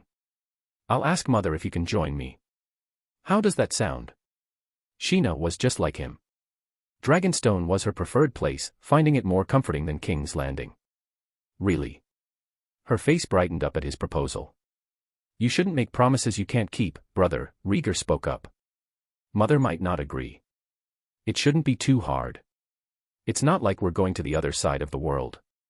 Rhaegal wasn't too concerned. Besides, I'm sure Mother will appreciate the small break.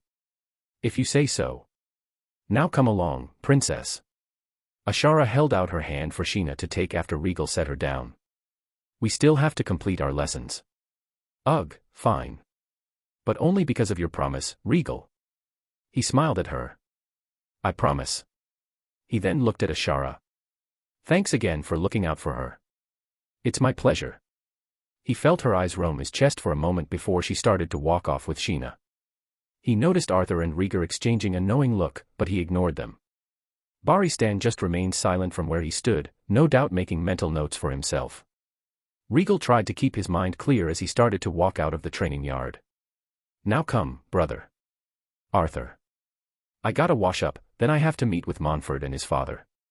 Rhaella felt her heart at peace as she watched her 4-year-old son run through the great hall toward the Iron Throne. There, seated on the monstrosity of a chair with his back straight, was her husband. The Iron Throne was flanked by 2 members of the Kingsguard while members of the small council held an impromptu meeting at the table placed beneath the towering chair. Among them was Lucerys Valyrian, Tywin Lannister, Grand Maester Pycelle, Ser Gerald Hightower, the Master of Coin Lord Carlton Chelstead, and the Master of Laws Lord Simon Staunton. Rhaella liked Lord Staunton the least. The man was nothing more than a bootlicker placed on the small council because of his friendship with Aerys. His actual skill as a lord was questionable, but nevertheless he was still given such a prestigious position. The trade war has mostly come to an end, Lucerys was saying as she and her son approached the throne. The man's voice boomed in the otherwise empty hall. The actions of the free cities has only further crippled their economies. This couldn't have come at a better time. Lord Chelstead exclaimed with glee. Already they were trying to recover from the oppression of the Blackfyre supporters. This will make it harder for them to bounce back. It's left us a lot of breathing room for sure, Lucerys said proudly. There has been an increase in trade through our ports now that the usual routes have closed up. Can Driftmark handle such a burden? Pycelle questioned, his tone subdued. A few years ago I would have said no, but thanks to Prince Rhaegal's efforts the shipyards in Driftmark have seen remarkable upkeep. Our trading fleet continues to grow every year.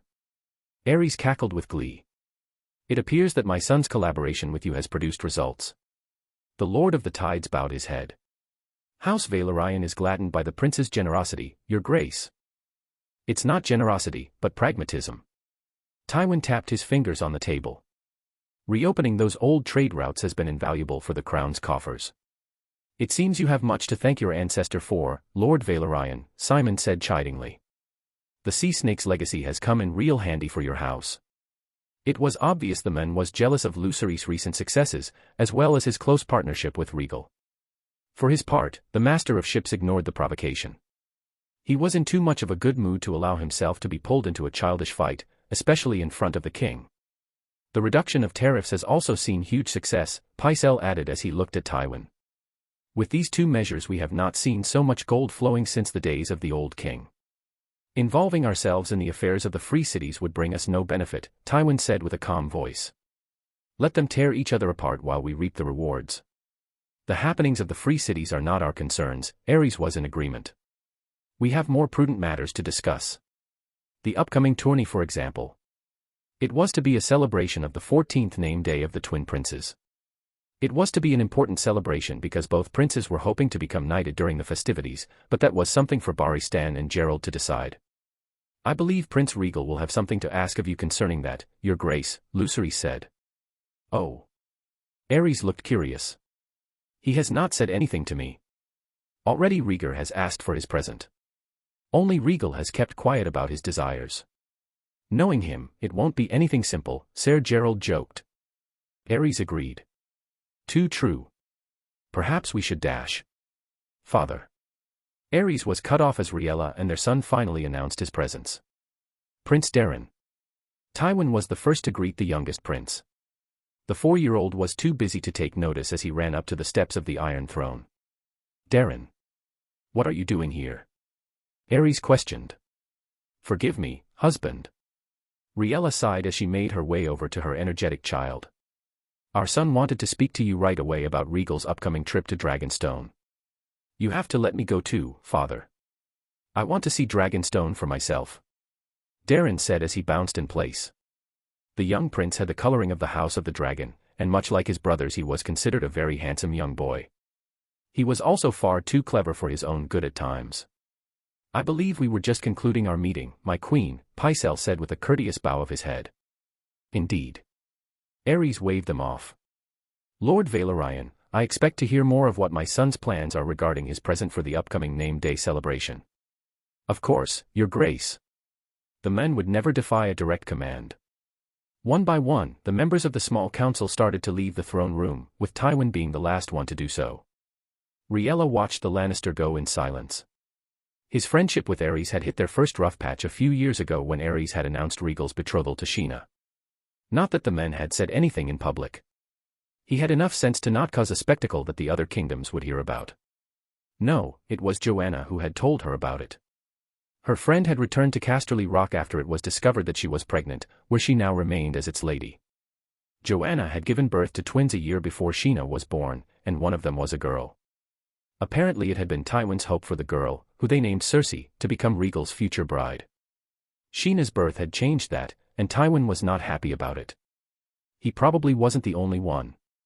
The Lions hadn't been the only ones who had harbored hopes to get a royal match with the Crown Prince. Rhaella did not doubt for a second that any of them had given up either, especially not Tywin. Thankfully Rhaegal still kept his unexpected friendship with Lyrisa's children going, so even though there was no royal match between the two families the Southern Kingdom was still amiable to the crown. Come here, Darren. The boy didn't need to be told twice. Rhaella had to stop herself from having a heart attack when she saw her youngest climb the Iron Throne to reach her husband. When he did, he sat on Aerys' lap. Now tell me more about Dragonstone. Darren beamed as he began to speak, a sight which made Rhaella smile. Over the years, Aerys' love was able to spread to more than just Rhaegal, probably after Sheena was born. Rhaegal was undoubtedly his favorite still, but after securing his succession with a third son as well as a bride for his heir, Aerys' heart had softened further. And it was at times like this that Rhaella was able to let herself relax and forget about the troubles of the world. Pycelle made sure to watch his steps as he climbed the stairs inside the Tower of the Hand. Every year the climb became worse for him. Not that he was weak, mind you. Far from it. He still felt a certain vigor in his step. He could still run if he needed to. The stamina just wasn't there when it came to stairs, especially when dealing with so many of them. Age had a habit of catching up to everyone eventually. Well, whatever. It was a pain that he was prepared to handle for now. Pycelle wasn't a man who aspired for much in this world, to be honest. He preferred to keep his head down and out of trouble. It ensured that it didn't come rolling off. The simple joys in life were more than enough for him. Food, sweetened ice milk, girls. Not women necessarily. Girls were fine too. He didn't discriminate. Somehow, this philosophy of being content with his lot in life had been enough to earn him one of the most powerful positions in the realm. That, and his skills of course. Already he had served 2 kings and was serving a third. They were supposedly the most powerful men in the kingdom, and Pycelle had still outlasted them. Funny how that worked out. It wasn't like Pycelle didn't have his own convictions, but those convictions mattered little when given the choice between comfort and a life of poverty. One had to be pragmatic if there was any chance at happiness. Pycelle had begun to have a change of heart recently, however. He had come to admire Tywin Lannister and the skills the man possessed. He would never say it out loud, but he didn't think much of the king. The man was full of himself, but beyond that he possessed very little talent. His sons were far more impressive, but it was mainly through Tywin's administrative skills that the kingdom was thriving. That was what he believed. A man like Tywin was sure to reach high places, and so Pycelle had no problem latching himself to the lion's banner for the foreseeable future. People made the wrong assumption and thought that a crown gave you all the power. It did not. Not even close. Pycelle had lived long enough to understand that much. And so, here he was, walking into the private chamber of the Hand of the King. Seated at his desk was of course Tywin. The man was facing away from the door, looking out the window. "I have arrived, my lord Hand," Pycelle said gently as he closed the door behind him. Tywin did not answer him as Pycelle took one of the available seats on the other side of the table. A minute passed. "You wanted to speak to me?" It was only then that Tywin spoke, but he did not turn to face him. Pycelle didn't mind and answered. Yes. I was just curious if you knew what Prince Rhaegal's plans were regarding the upcoming celebrations. Lord Valerian has not seemed fit to share it with the rest of the small council. Of what interest is that to you? Curiosity. I believe the Crown Prince trusts Maester Qyburn more than he trusts me, and it saddens me. Tywin gave no answer. Pycelle tried to keep the fear from his voice. I know you wanted me to get close to the Crown Prince dash.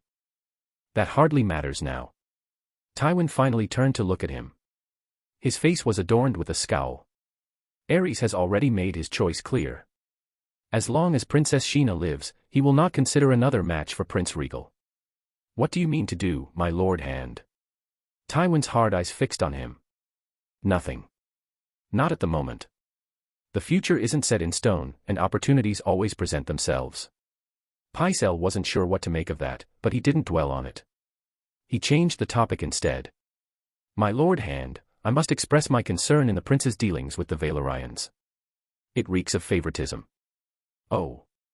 Tywin leaned back in his chair. You are not the first to come to me about this, but you are the more unexpected one. What is your problem with it? It feels like the Crown Prince is favoring House Valerian just because they're a Valyrian house like the Targaryens. I'm concerned about the shift of power at court if this continues. It could very well undermine the Lannister position. Driftmark was far from being the haven of commerce that it had been before the dance, but it had recovered a lot in recent years. First it was because Prince Rhaegal had diverted funds to rebuilding the shipyards on the island after he went on a personal tour on said island. He had done this by having Qyburn draft deals with the Tyrells for more wood shipments. He also had Qyburn work out a deal with Bravos to hire shipwrights to help boost the island's naval presence. Not just trading vessels, but also warships. Later, he advised his father to have the crown send additional funds to the island so that they could re-establish the old trade routes that had been a staple of the Sea Snake's rule. Supposedly they had found old charts and maps detailing the routes that went back to even before the Doom. All of this happened to coincide with the trade war that broke out in Volantis and some of the other free cities, so there was room for the Iron Throne to insert itself into the eastern markets without the free cities being able to immediately retaliate. Lucerys Valerian had married a noblewoman from Lys, and even though the woman had died in childbirth he still maintained connections in the city that helped to get everything rolling. Driftmark is under the rule of Dragonstone, and so under the Crown Prince's domain, Tywin explained, his face unbothered. What Prince Rhaegal decides to do with his bannermen is his prerogative. The small council does not interfere in such matters. So Tywin didn't see the potential issue that could arise then. Or was Pycelle perhaps just being paranoid? He had a personal distaste for the Valyrian arrogance that seemed to infest Lucerys Valerian and the rest of his house. They were nothing more than glorified seafarers. They hadn't been dragon riders like the Targaryens, and yet just because they shared the same ancestry they thought of themselves as automatically superior to the rest of the realm. Even after their prestige had waned after the dance, that arrogance still persisted.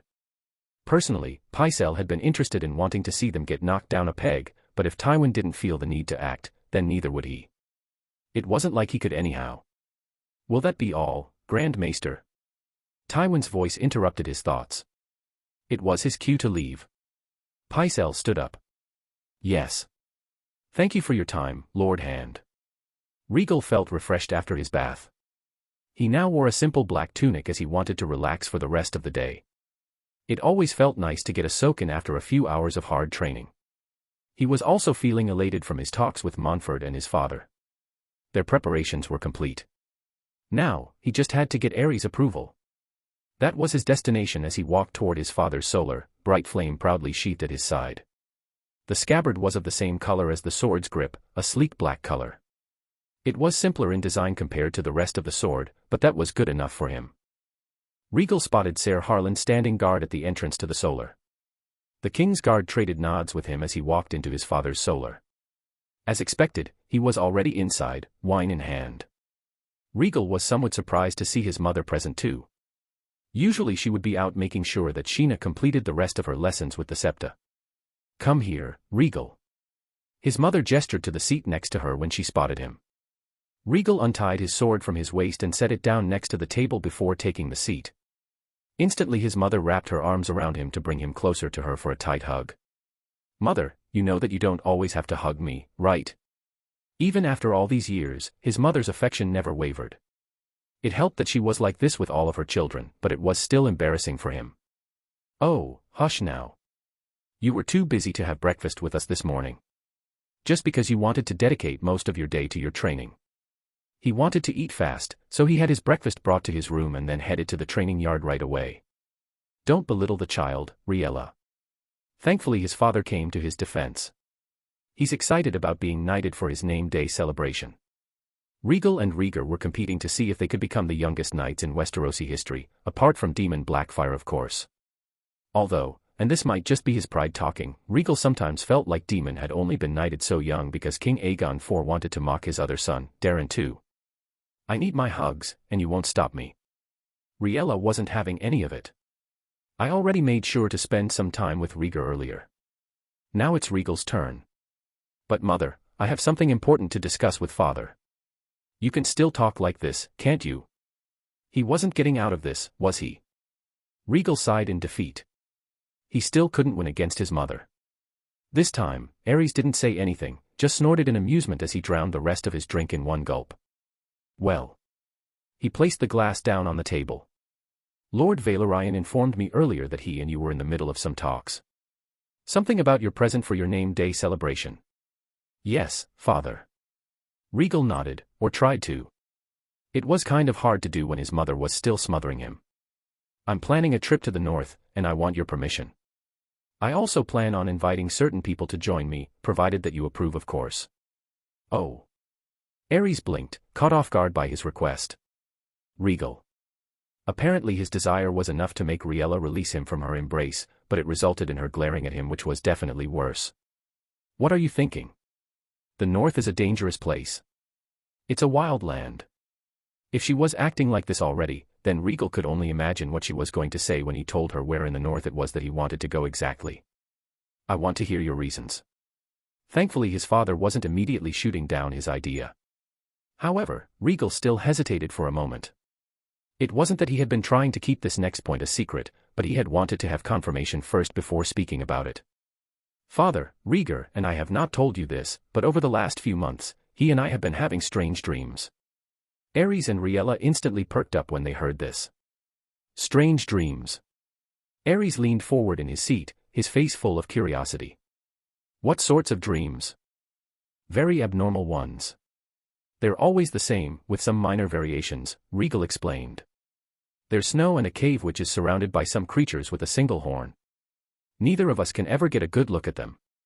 These creatures are always on the run, like they're being hunted and they need to hide.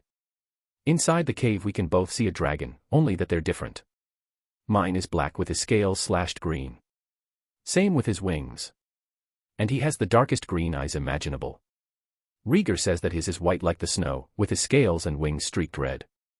They emerge from the cave, roaring and flying into the heavens. And then the dream ends. There was a deep silence in the solar as the king and queen tried to process what they had heard. It did not take long for Aerys to shoot up from his chair in excitement as he sprinted around the table to where he was. Dragons. His father's face was brimming with excitement as he clasped Rhaegal's shoulders. My sons are dreaming of dragons. This can only mean one thing. They must be calling to you. The dragons are sending you dreams of their return. Rhaegal was still too stunned to speak. That's what we realized too, Rhaegal said. And the north, you think the source of the dreams is there? Melisandre seems to think so, and I'm in agreement with her. Where else would there be snow? Yes. Yes. You're absolutely correct. Aerys began to laugh as he walked back to his chair. First your sword and now this. That red priestess has really come in handy. If only he knew. Perhaps it would be better if I started to look into her religion more closely, Aerys mused with a wide grin as he sat down. She worships fire, doesn't she? And what are we, if not fire itself? Was his father suggesting that they were the god that Melisandre worshipped? It was a good thing that she wasn't here to hear this. She would definitely take offense to it. And when it came to her religion, Melisandre wasn't one to keep her mouth shut. He had learned that himself over the years. Rhaegal finally came out of her stupor to give Rhaegal a concerned look. Rhaegal, how sure are you of this? I'm sure you must know already. Dragon dreams have destroyed many in our family before. TCH, don't talk nonsense, Rhaegal. Aerys almost growled as he slammed his fist on the desk. Our son is different than them. He was born with the flames. It's no wonder that the dragons are calling for him. They recognize him as one of their own. You should be more surprised that Rhaegar has been having these dreams at all. They say that the dragon chooses their rider, father, Rhaegal said, coming to the defense of his brother. It must mean that there's more than one dragon egg out there, waiting for us. The dragon eggs can speak. Rhaegal did not understand. Rhaegal shook his head. It's a bit more complicated than that, but it is a form of communication. Dragon eggs were sources of magic, even when petrified. And if Melisandre was right when she said that the eggs his great-grandfather had brought with him to Summerhall had played a part in his birth, then he had much to thank them for. Interesting. Aerys smirked. I'm assuming you and the Red Priestess have been performing experiments on Dragonstone. Yes. Rhaegal, you need to be careful. Rhaegal reached for his arm. If the faith believes that you are conducting blood magic or anything of the sort, then they will brand you as a heretic. Those fools can try. Aerys didn't look concerned. We will not bend to their whims. Was it wrong that he shared the same sentiment as his father? Mother, I have never considered myself a believer of the faith. His tone was soft as he said this. He knew that his mother was different from his father. She was truly a follower of the faith of the Seven. He didn't want to take that from her, but he wasn't going to lie either. I don't believe in Melisandre's god either, but it is true that she possesses powerful abilities. She has helped me greatly over the years. And you don't need to worry. I've made sure that she hasn't performed any sacrifices while on the island. He was not lying when he said this. The pyromancer from the Alchemists' Guild had said it himself. Magic had become more potent since his birth. This was also true for Melisandre's magic. She had told him Ashai had been the one place where magic had still thrived, where magic users were free to explore their arts without any limitations. Now that same freedom had spread to the rest of the world with his birth. This also presented other problems, but it was something that he was going to have to deal with in due time. The point was that Melisandre didn't need to rely on sacrifices in order to make her magic stronger. This did not mean that she didn't want to perform those rituals. Not out of necessity, but just because she wanted to. So far, Rhaegal had denied her. This path could lead you into conflict with them, son, Rhaegal said, her tone full of grief. I've been trying to avoid that, but I will not run from it either. We are too blind to their intentions. Aerys' face was full of scorn. Even in my own court, we lack information. If only I had a competent spymaster. Rhaegal shared that desire. Over the years, he and Qyburn had been putting together a small spy network throughout the city as well as inside the Red Keep, but it was far from the kind that could have eyes and ears throughout Westeros.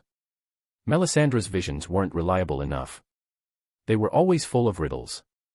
He needed solid information that he could work with. This is why I worry, Rhaegal said. Even after bending the knee, the North has remained isolated. We know very little of what goes on up there. Then it's time they were closer integrated into the realm, Rhaegal said in return. Mother, it's not as if I'm going alone. I will have Lord Valerian accompany me with his fleet. It's part of the reason why we've been strengthening it, so that it can serve me. I would also ask if 2 members of the King's Guard would accompany me and Rhaegar as well. I will also bring trusted knights from the houses that are sworn to Dragonstone. Take Ser Willem Darry with you, Aerys cut in. Now that Tywin's brother is serving as the Red Keep's master-at-arms, he will have need of something to do. Rhaegal's face was hopeful. So you mean Dash? Do I really need to say it? Aerys' grin was wide. This is exactly what you were born to do, my son. You will be the one who will restore the dragons to us. Once that happens, we won't have to worry about these petty theatrics. We shall rule the skies once more. Just as we were always destined to do. I will, father. Rhaegal's voice was full of conviction. Ever since he started having those strange dreams, he had been convinced that it was time to start making big moves. Rhaegal. His mother's frightened voice gave him pause, but as he turned to look at her he saw the acceptance in her eyes. I know I cannot stop you. I've always had a feeling that a day like this would come, when you would set off on your first big adventure. I had only hoped that it wouldn't be for many more years. You shouldn't worry, mother. Rhaegal embraced her this time. I will come back. I have a lot of people I can count on. I know, but as your mother I will still worry. Yeah, he kind of expected that. You have my approval to take whomever you wish. Aerys' face was still dominated by his grin. Show them the rebirth of our true strength. His father really was giving him free rein to do as he wished, wasn't he? Perfect. This made things a lot easier for him. Darren wants to go with you to Dragonstone, Rhaella said softly. I don't know how long it'll be before you set off to the north, but Dash. I'm not taking him with me, he reassured her. He wasn't that mad. He then remembered something. Sheena also wants to come to Dragonstone with me. She misses the castle. His sister had only visited Dragonstone once before, but it had been enough for her to love the island. Rhaella's shoulders sagged, defeated. Oh, my children. What am I ever going to do with you all? Continue to love us. Rhaella pulled back from his hug to smile at him. You don't have to tell me that. You know that I always will. And Rhaegal appreciated that, from the bottom of his heart. With his father's approval, Rhaegal sent word to Qyburn on Dragonstone of his impending arrival. He also told Rhaegar and Arthur that they were finally ready to set off. The two had looked eager. While Arthur did not know the true reason for the trip, he was nonetheless excited about the idea of visiting a new kingdom. The north was a vast land, after all. Rhaegal also told Darren and Sheena that they could come to Dragonstone with him, much to their joy. Ashara said that she was coming with them too, and Rhaegal knew better than to try and deny her. When she wanted something, she always knew how to sweet-talk him into it. Rhaegal had chosen Barristan and Gerald to accompany him. Since his siblings were going to be staying on Dragonstone, Ser Gawain Gaunt would be traveling with them as well, for their protection. The night before they were set to leave, Rhaegal found his chambers invaded by his sister, who was crying. Brother, she wailed as she jumped into his bed. Rhaegal was only barely able to sit up before the girl threw herself at him. What the heck was going on? The guards at the door looked apologetic. Apologies for waking you, my prince. The princess claims she had a nightmare and wanted to see you. Sheena whimpered as she tried to bury herself into his chest. So that was it. Rhaegal nodded at them, still feeling tired but was coherent enough to understand. I'll take it from here. You can leave us. The guards did as instructed. Waiting until they were gone and the doors were closed, Rhaegal refocused on the crying girl. He started rubbing her back as she sobbed. Sister, what's wrong? I saw it, Rhaegal. I saw a dragon. It was fighting Anne. And those things were hurting it. It was terrible. Rhaegal was taken aback by her words. His sister was having dreams of dragons too. What did this mean? Was there a dragon egg out there that was trying to get in touch with her too? How many active dragon eggs were there? And it was fighting. Fighting what? Sheena was unable to give him any more details as she sobbed.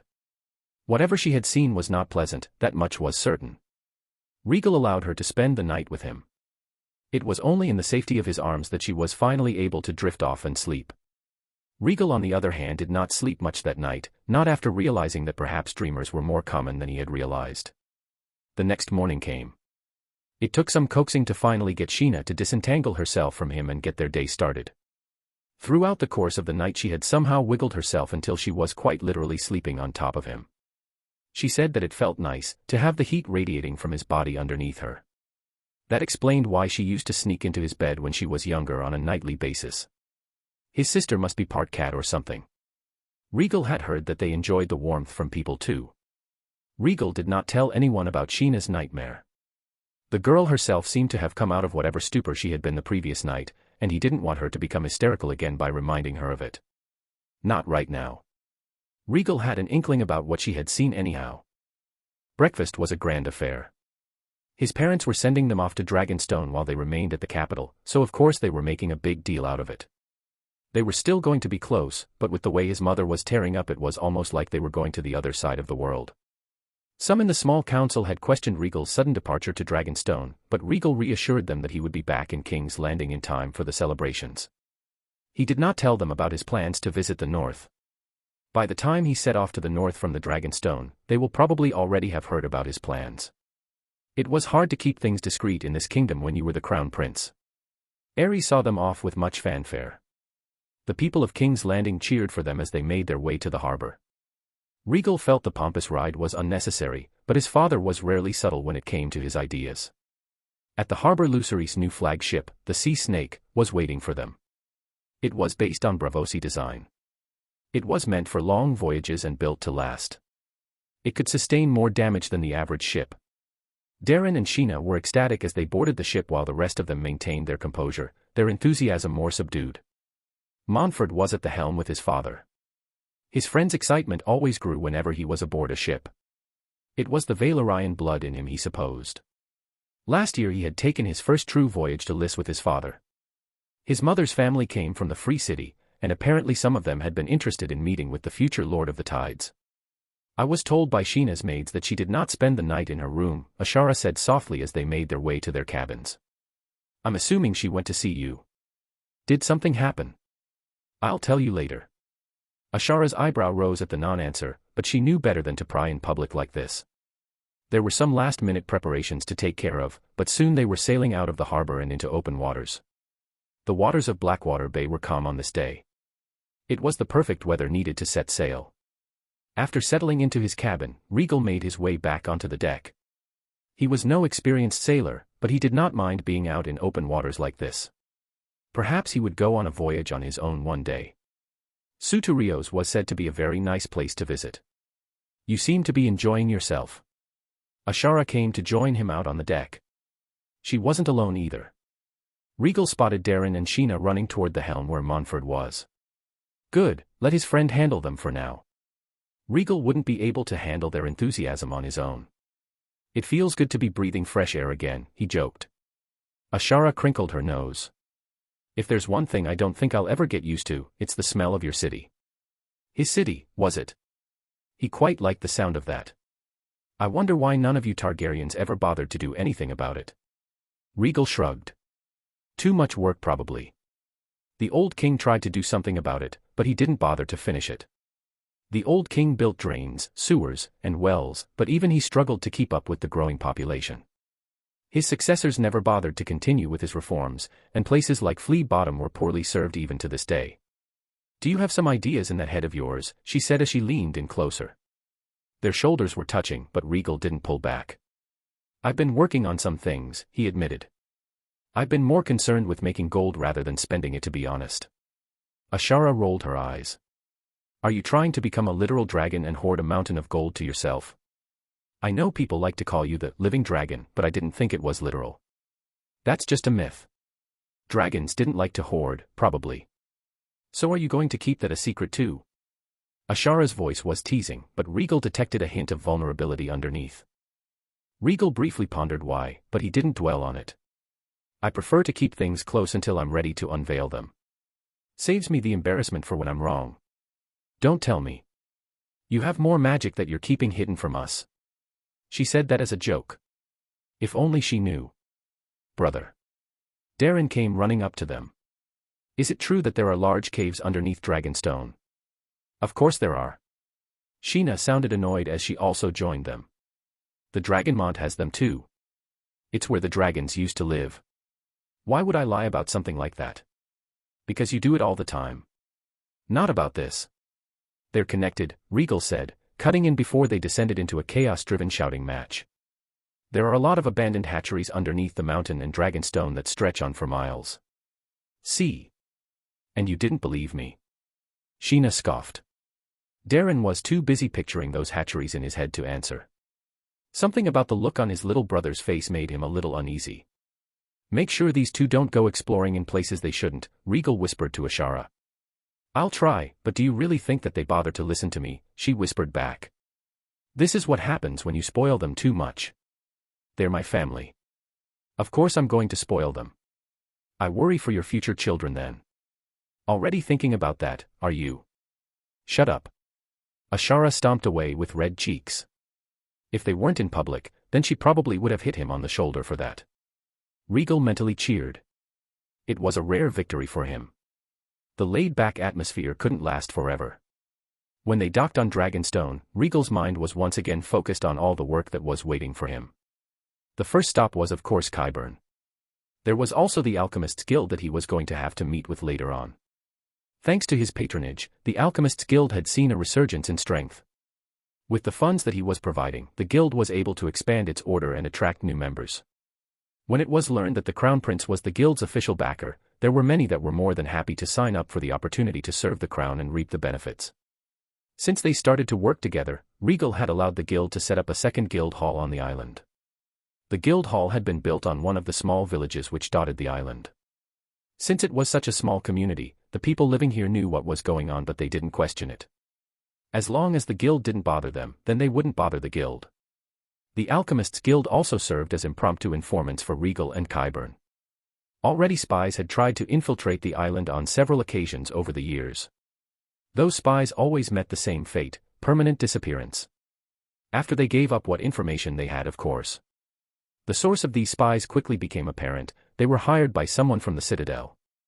Since Qyburn wasn't willing to play nice and report to the maesters at Old Town, they had been forced to resort to indirect methods in order to gather information. It was one of the reasons Rhaegal didn't trust the Grand Maester. He didn't know if the old man was following the Citadel's agenda or what. What was the Citadel's agenda? That was hard to say. They had never sent any assassins after him, which was why Rhaegal considered them a mere nuisance if nothing else. Qyburn suspected that the magic-fearing wise men wanted to see how far his magical abilities had grown. After all, he had relocated his most trusted people to Dragonstone many years ago, leaving the Order of Maesters blind to most of his plans. The island was just far more secure than King's Landing could ever hope to be. Thanks to the low population on the island, any newcomer had a hard time trying to blend in. And that was if they managed to get around his security measures. There weren't many servants stationed on the island either, so bribing one of them was difficult. And even if they succeeded, that person wouldn't get very far. Not with Melisandre around. Why the Citadel hadn't revoked Qyburn's chains was a different question. They were probably afraid of losing face if Rhaegal kept the men around even if they threw him out. That, and they would have to explain why they were expelling him from the Order in the first place, something they wouldn't been too keen on doing. No doubt it was just far too inconvenient to do anything about it at the moment. Rhaegal and the others soon arrived at the fortress itself. They were greeted by Qyburn, who bid them welcome.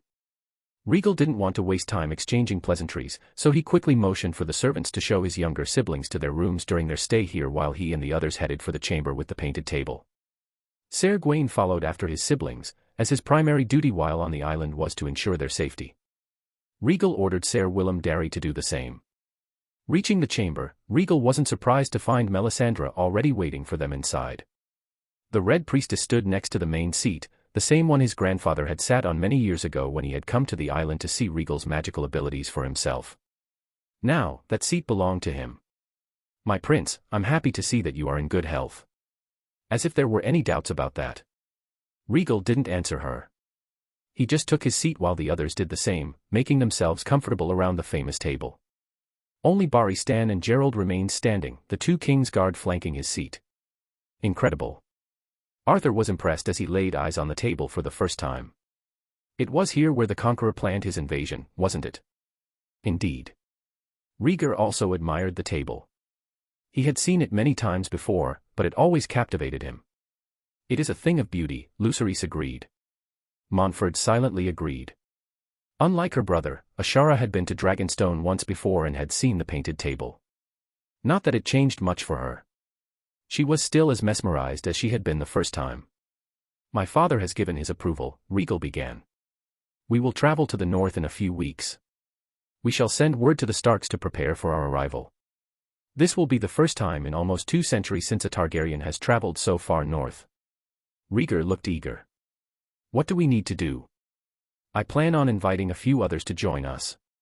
It'll be an interesting trip, so I thought we should make it a bit more lively. Who do you have in mind, my prince? Qyburn already had his paper and quill ready. From what I hear, my cousin Robert Baratheon is fostering in the Vale, so he's out of the question.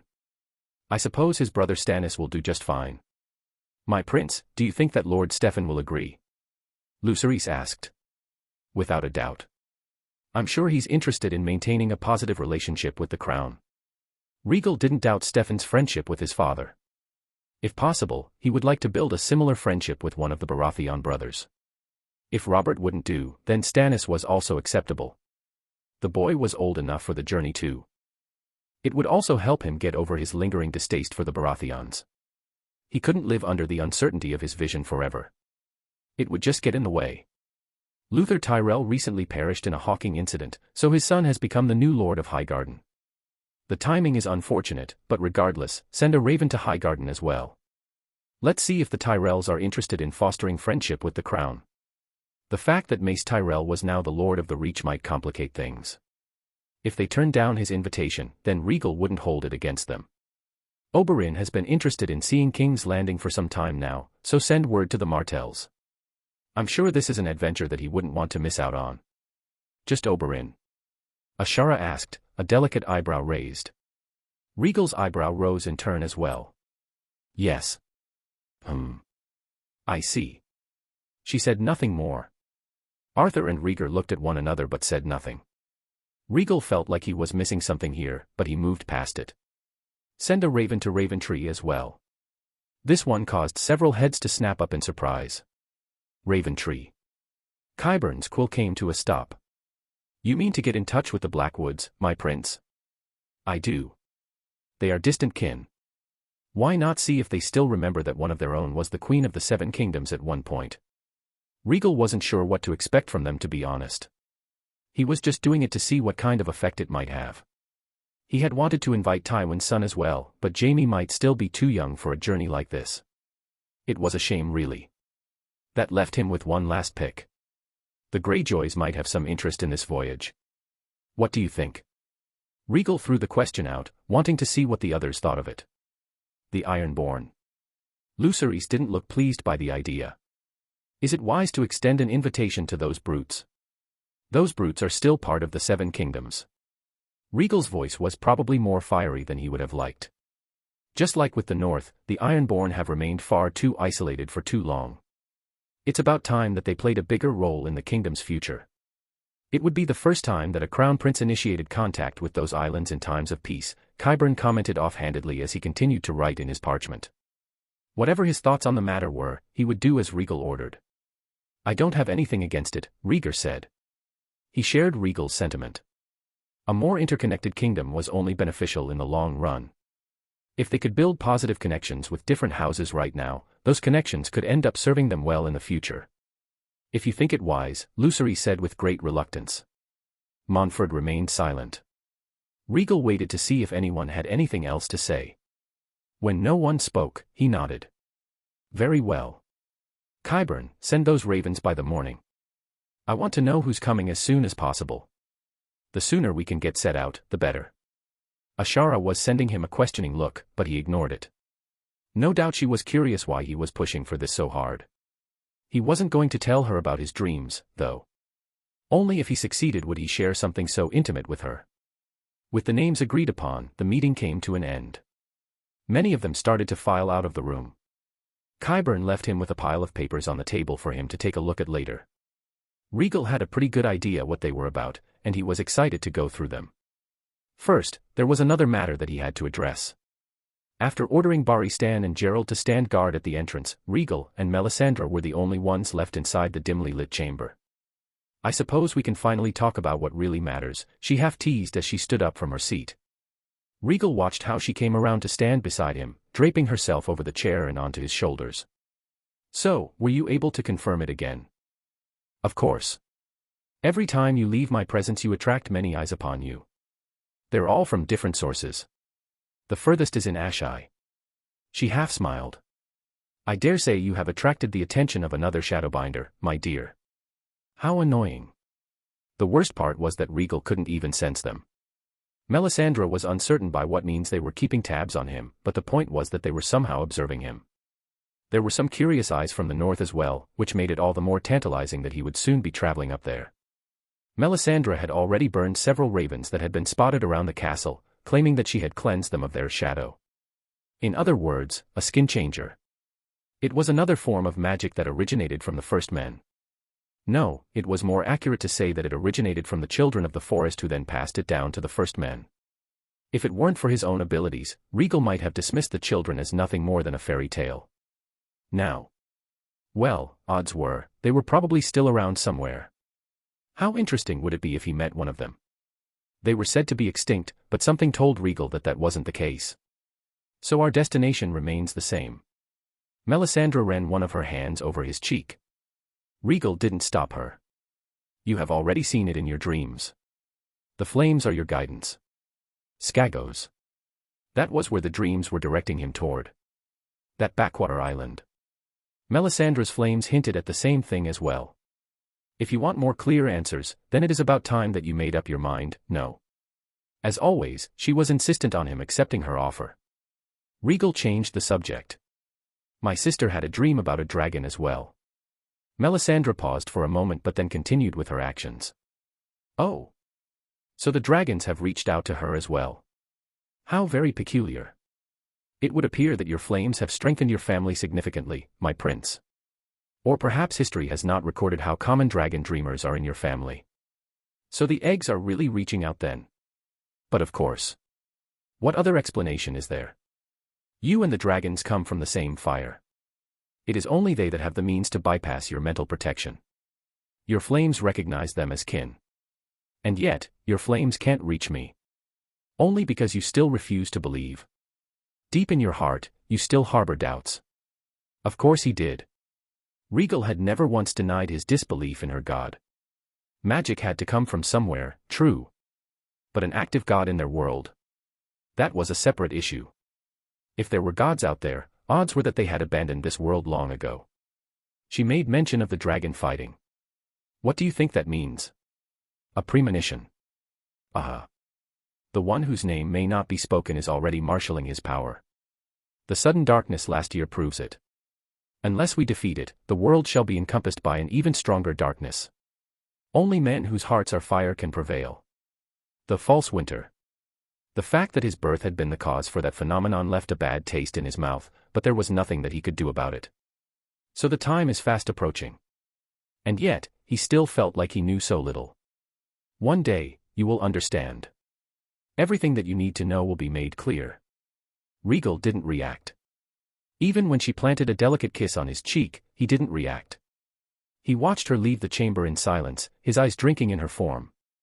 The worst part about getting older. Recognizing the female form. The very next day, Qyburn performed his duty well and sent out all the ravens needed to the different parts of the kingdom. It would take a while for word to get back to them, and in the meantime life continued as usual on the island. Sheena and Darren explored Dragonstone to their heart's content.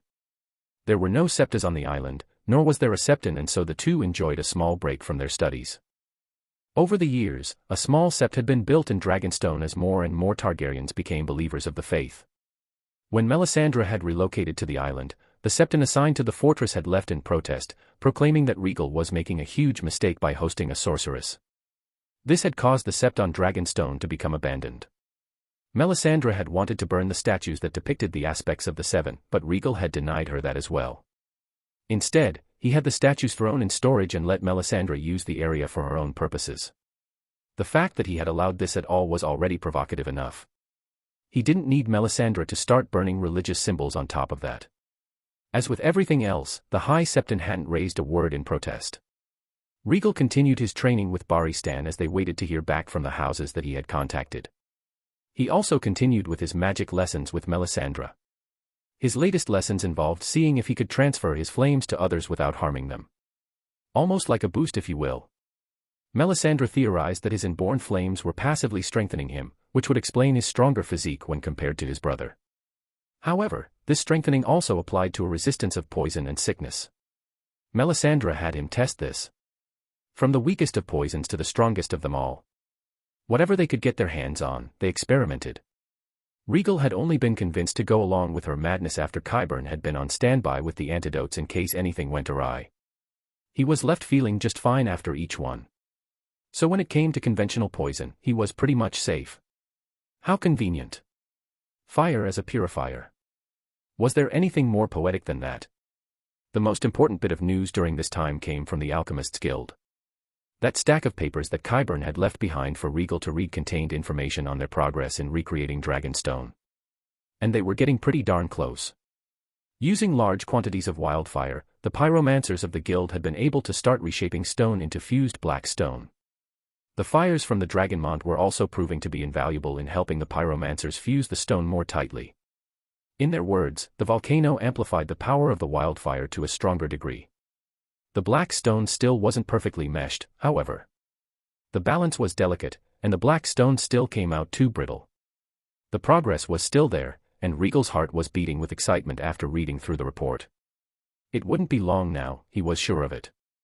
It was during one of these windy but peaceful days, while Rhaegal was inside the chamber of the painted table with Ashara accompanying him, that an unexpected visitor greeted the island.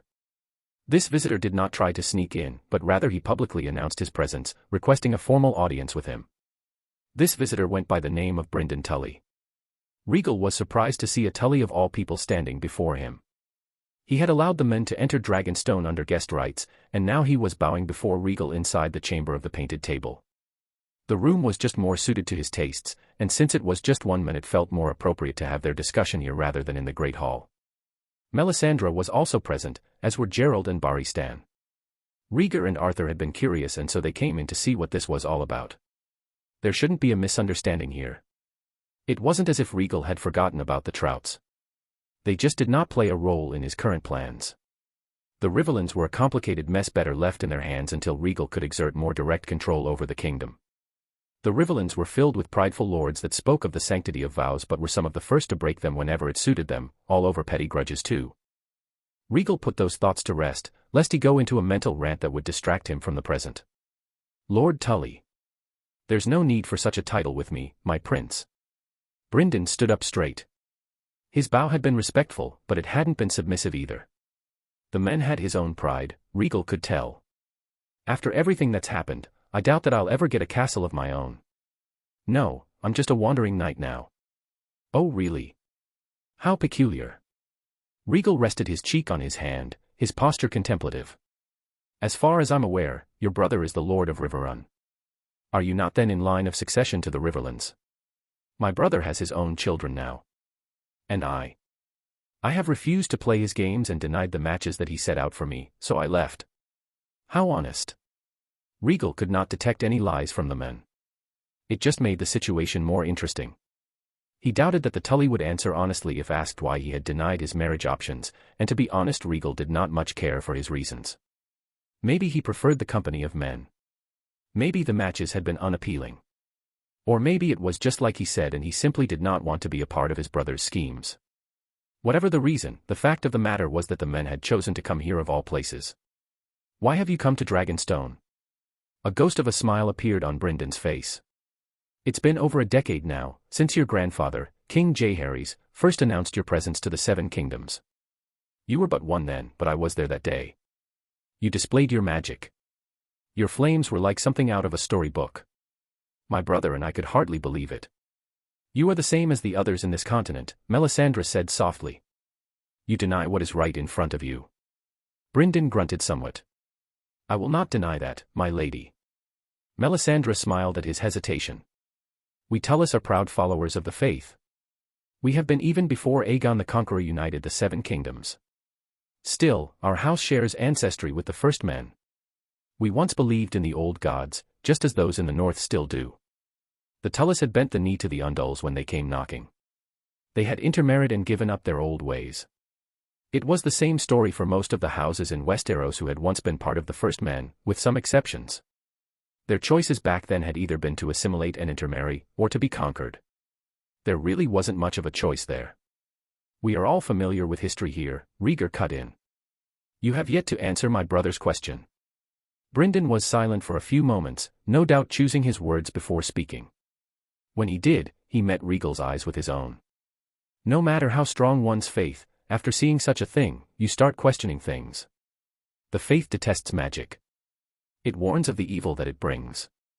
His eyes drifted toward the smiling Melisandre for a second before settling on Rhaegal again. You must know that there are many rumors about you, my prince. All of it mixed. The Riverlands does not know what to make of you. On my journey here I passed through several small villages where you were being condemned. That your birth heralded the dawn of a new dark age. And yet, once I got into the Crownlands, the story changed. People were more happy to speak of you, saying that your birth was a sign of the gods that House Targaryen was still favored and thus fit to rule. This man. The fact that he had so brazenly spoken of the disrespect, which his father would have declared as treason, going on in his kingdom was amusing but also unusual. What would he do if Rhaegal decided to track these people down? Did he think because they were peasants that Rhaegal would not care? No. It's not that. Brynden was still staring at him, his eyes full of judgment. Oh. Was this a test? Rhaegal noticed Rhaegal shooting him a knowing glance. His brother caught it too. Rhaegal almost wanted to laugh at the audacity of the Tully before him. He was testing Rhaegal. He wanted to see how he would react, if he would act out against the few people that were speaking ill of him. It was grating to a degree. A part of him wanted to be petty, but Rhaegal quickly squashed that down. It wasn't even worth it. The other part of him still admired the boldness of the men. Spreading falsehoods against the Crown Prince could result in severe punishment, Rhaegal said at last, his voice indifferent. He did not let any of his feelings slip through. Aye, that is true. Brynden nodded. However, the small folk have always been full of superstition. Their feelings change as fast as the wind blows. Wasn't that the truth? Right now, the Crownlands were probably singing his praises for the mere fact that they were well fed. King's Landing too. The resurgence of trade to Essos through Driftmark had been beneficial to the Crownlands as a whole. Money made the world go round. At least he now knew some of what was going on in the Riverlands. There were so many scattered villages that it was hard to keep track of them all. More so in the Vale. A more centralized authority would help fix a lot of that, but right now wasn't the time to bend the river lords to his will. But soon. So you're curious. Rhaegal leaned back in his seat. The world is changing, and you want to know more. Is that why you're here, Ser Brynden? Indeed. I don't need men like that. Rhaegal waved his hand in dismissal. I need men who are willing to serve me. I doubt that you'd be willing to become a sworn knight under my banner, so you are free to go. Okay, so maybe he was being a little petty. Far be it from me to correct a prince, but I must clear a certain misunderstanding. Brynden dropped to one knee, his head bowed. If you would have me, then I will pledge my blade to your service. Now this was startling. Rhaegal was fully caught off guard now. The Tully was willing to leave behind his household to follow him. That must have been one hell of a fight. Either Brynden really was fed up with his brother and was allowing his curiosity to guide his decision, or there was something else that he wanted. Rhaegal didn't know which one it was in this case. He's a respectable knight, my prince, Barristan spoke up after sensing his hesitation. He fought well in the Stepstones. Indeed. Gerald gave his endorsement. I'm surprised you didn't earn more renown for your actions. You shouldn't discount me so easily, Brynden replied, lifting his head enough to look at Gerald. Soon enough, all of Westeros will hear of the Blackfish. The Blackfish. That's quite the name, Gerald mused. Did you come up with that one yourself? Unfortunately, no. My brother was kind enough to assign it to me. One last parting gift, you might say. Okay, so there really was bad blood between the two of them. That made things easier then. Ser Brynden Tully, I welcome you into my service. The winds blew strongly outside of the castle. The sky was cloudy, but there was no rain. Down below the cliffs, the waves battered into the rocks in a consistent rhythm. It was just another regular day on the miserable island of Pike. Despite the gloomy atmosphere, Quellan Greyjoy found his surroundings calming. He had been born on this miserable island. He had been raised here all his life. This miserable rock was his life, and damn was it beautiful. It was home to one of the strongest legacies in all of Westeros, and any Ironborn worth his salt would take pride in that. Despite that proud tradition, they were the laughingstock of the Seven Kingdoms. Quellen Greyjoy was not blind to this fact. Ever since the Iron Islands had been conquered by the dragons, the Ironborn had lost their renown as the feared scourge of the seas. Raiding meant breaking the king's peace. It meant bringing the wrath of the 6 other kingdoms on them. To try and fight against a combined power like that, it was madness. The Ironborn had seen a brief resurgence during the dance, when their bloodthirsty nature had been sought after by both sides. It had led to a brief period where the Ironborn had held the Westerlands by fear and might alone. Eventually, even that period died. Others had tried to revive the glory of the old days after that as well, but eventually they were all crushed. Now, the Ironborn were directionless, and to Quellen the old ways were nothing more than an outdated way of thinking that were shackling his people. If the Ironborn were to survive, then they needed to adapt. This meant embracing new traditions and customs, ideas that the Ironborn had considered beneath them for thousands of years. Needless to say, not many agreed with his way of thinking. His rule had been marked with discontent from many of the lords under him. It wasn't until recent years that none dared to defy him openly. Not after he had made examples out of those that thought they could remove him from his position. Quellen wasn't sure how successful he had been. He had introduced new policies, such as outlawing thraldom for the first time in Ironborn history. However, there was no guarantee that such decrees would last after he was gone. None of his surviving children seemed particularly interested in his ideals. No, not ideals. It was pragmatism. How could the Ironborn be expected to survive in this world, in a united realm, when they were the only ones left outside of it? Back when the kingdoms had squabbled with one another, there had been room for their practices. Like a raven lunatic, many of his bannermen refused to accept this simple fact and clung to the old ways. It was tiring. Quellen felt weary as he entered his solar. He was surprised to find his wife already inside. She had just given birth to their 5th son. The birthing had left her very weak, and Quellen had expected to see her still in bed recovering. That was where he had left her when he went to have breakfast with his sons. "Why are you up so early?" "Good morrow to you as well." The woman's dark hair was done into its usual braid, a sign that she intended to be up and about today. "I can't waste away in bed for the remainder of my life, can I?" Quellen took his seat as she came to stand beside him. His eyes scanned her pale complexion. "It's only been a few weeks." "That's more than enough. I wasn't bedridden after Balon for more than a few days. I don't intend to let this one hold me back either." His wife came from the House Sunderly, one of the noble houses of the Ironborn. And it showed. Her spirit burned brightly as any respectable Ironborn should. She was a fine rock wife. "Besides, I wanted to see your face for myself when I handed this to you." She placed a letter in his hands. Right away, Quellen spotted the dragon seal. The Targaryens. Quellen couldn't keep the surprise from his voice. What in the drowned god did the royal family want with him? Throughout his entire reign, Quellen had kept the Ironborn in check, ensuring that none dared to pillage on the mainland. Any reaving that was done in the Stepstones or in Essos, unofficially of course. The Targaryens hadn't sent any direct communication in decades. It was the sort of treatment that Quellen was used to. If the Ironborn were compliant and paid their taxes, the Iron Throne was happy to ignore them. It was only during war that they were of any use. "Is the king troubled by something?" Quellen went to open the letter. His wife shook her head. "Close, but not quite. Apparently this raven came from Dragonstone." Quellen paused. Dragonstone. Unofficially, the island had been handed over to the Crown Prince many years ago. Usually the Targaryens waited until their heirs were a bit older before handing the title over. Then again, this new Crown Prince had been breaking a lot of previously held assumptions. What was one more? Quellen had seen the flames for himself on that day. There were some in the Iron Islands who still remained skeptical, but Quellen was not one of them. When one saw something like that for themselves, there was no room left for doubt. And now it was that same Crown Prince that was reaching out to him. How unexpected. Quellen broke the seal and started to read through the letter. His wife made herself comfortable by walking back around and sitting in one of the chairs. It was obvious that she couldn't remain standing for too long before she was fatigued.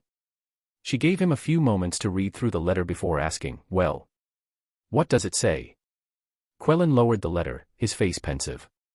The Crown Prince is planning a trip to the north and is asking us to send someone to accompany him. His wife was taken aback. What? He couldn't blame her reaction. Not only was a Targaryen going north, something that hadn't happened since the days of Jaehaerys and Alysanne, but he also wanted a Greyjoy with him. What kind of madness was this? Why would the Crown Prince want one of us in his court? His wife couldn't understand. Quellin himself became pensive as he tried to understand what all of this could possibly mean. No Targaryen had reached out to them in such a fashion before, and for a moment he was paralyzed with uncertainty. But the uncertainty quickly gave way for ambition. Wasn't this precisely the opportunity that he was looking for? For a chance to integrate the Iron Islands closer to the rest of the realm. It was perfect, really. Quellin couldn't have asked for a better opportunity than if he prayed to the drowned god. Both Balon and Euron were close in age to the Crown Prince, but Balon had recently sired a son of his own. Quellin's first grandchild. It had been a festive occasion, but it meant that Balon would be less likely to want to travel to Dragonstone. Risking his heir was also a problem. But Euron might do just fine. The letter never specified that the Crown Prince wanted someone in particular. Just that a Greyjoy be present if at all possible. It might also do his son some good. Euron and Victarion had been fighting a lot recently, mostly due to Victarion's mocking over a dream that Euron believed in. Quellin didn't know all the details. He just knew that things had been tense between his two sons. Yes, some time apart might do both of them some good. Plus, it might also bring the Iron Islands closer to the royal family. It was perfect, really. There was no reason for Quellin to hesitate. He quickly sent out a reply. Mace Tyrell felt like he was a newborn again as his mother's scrutinizing eyes fell upon him that morning.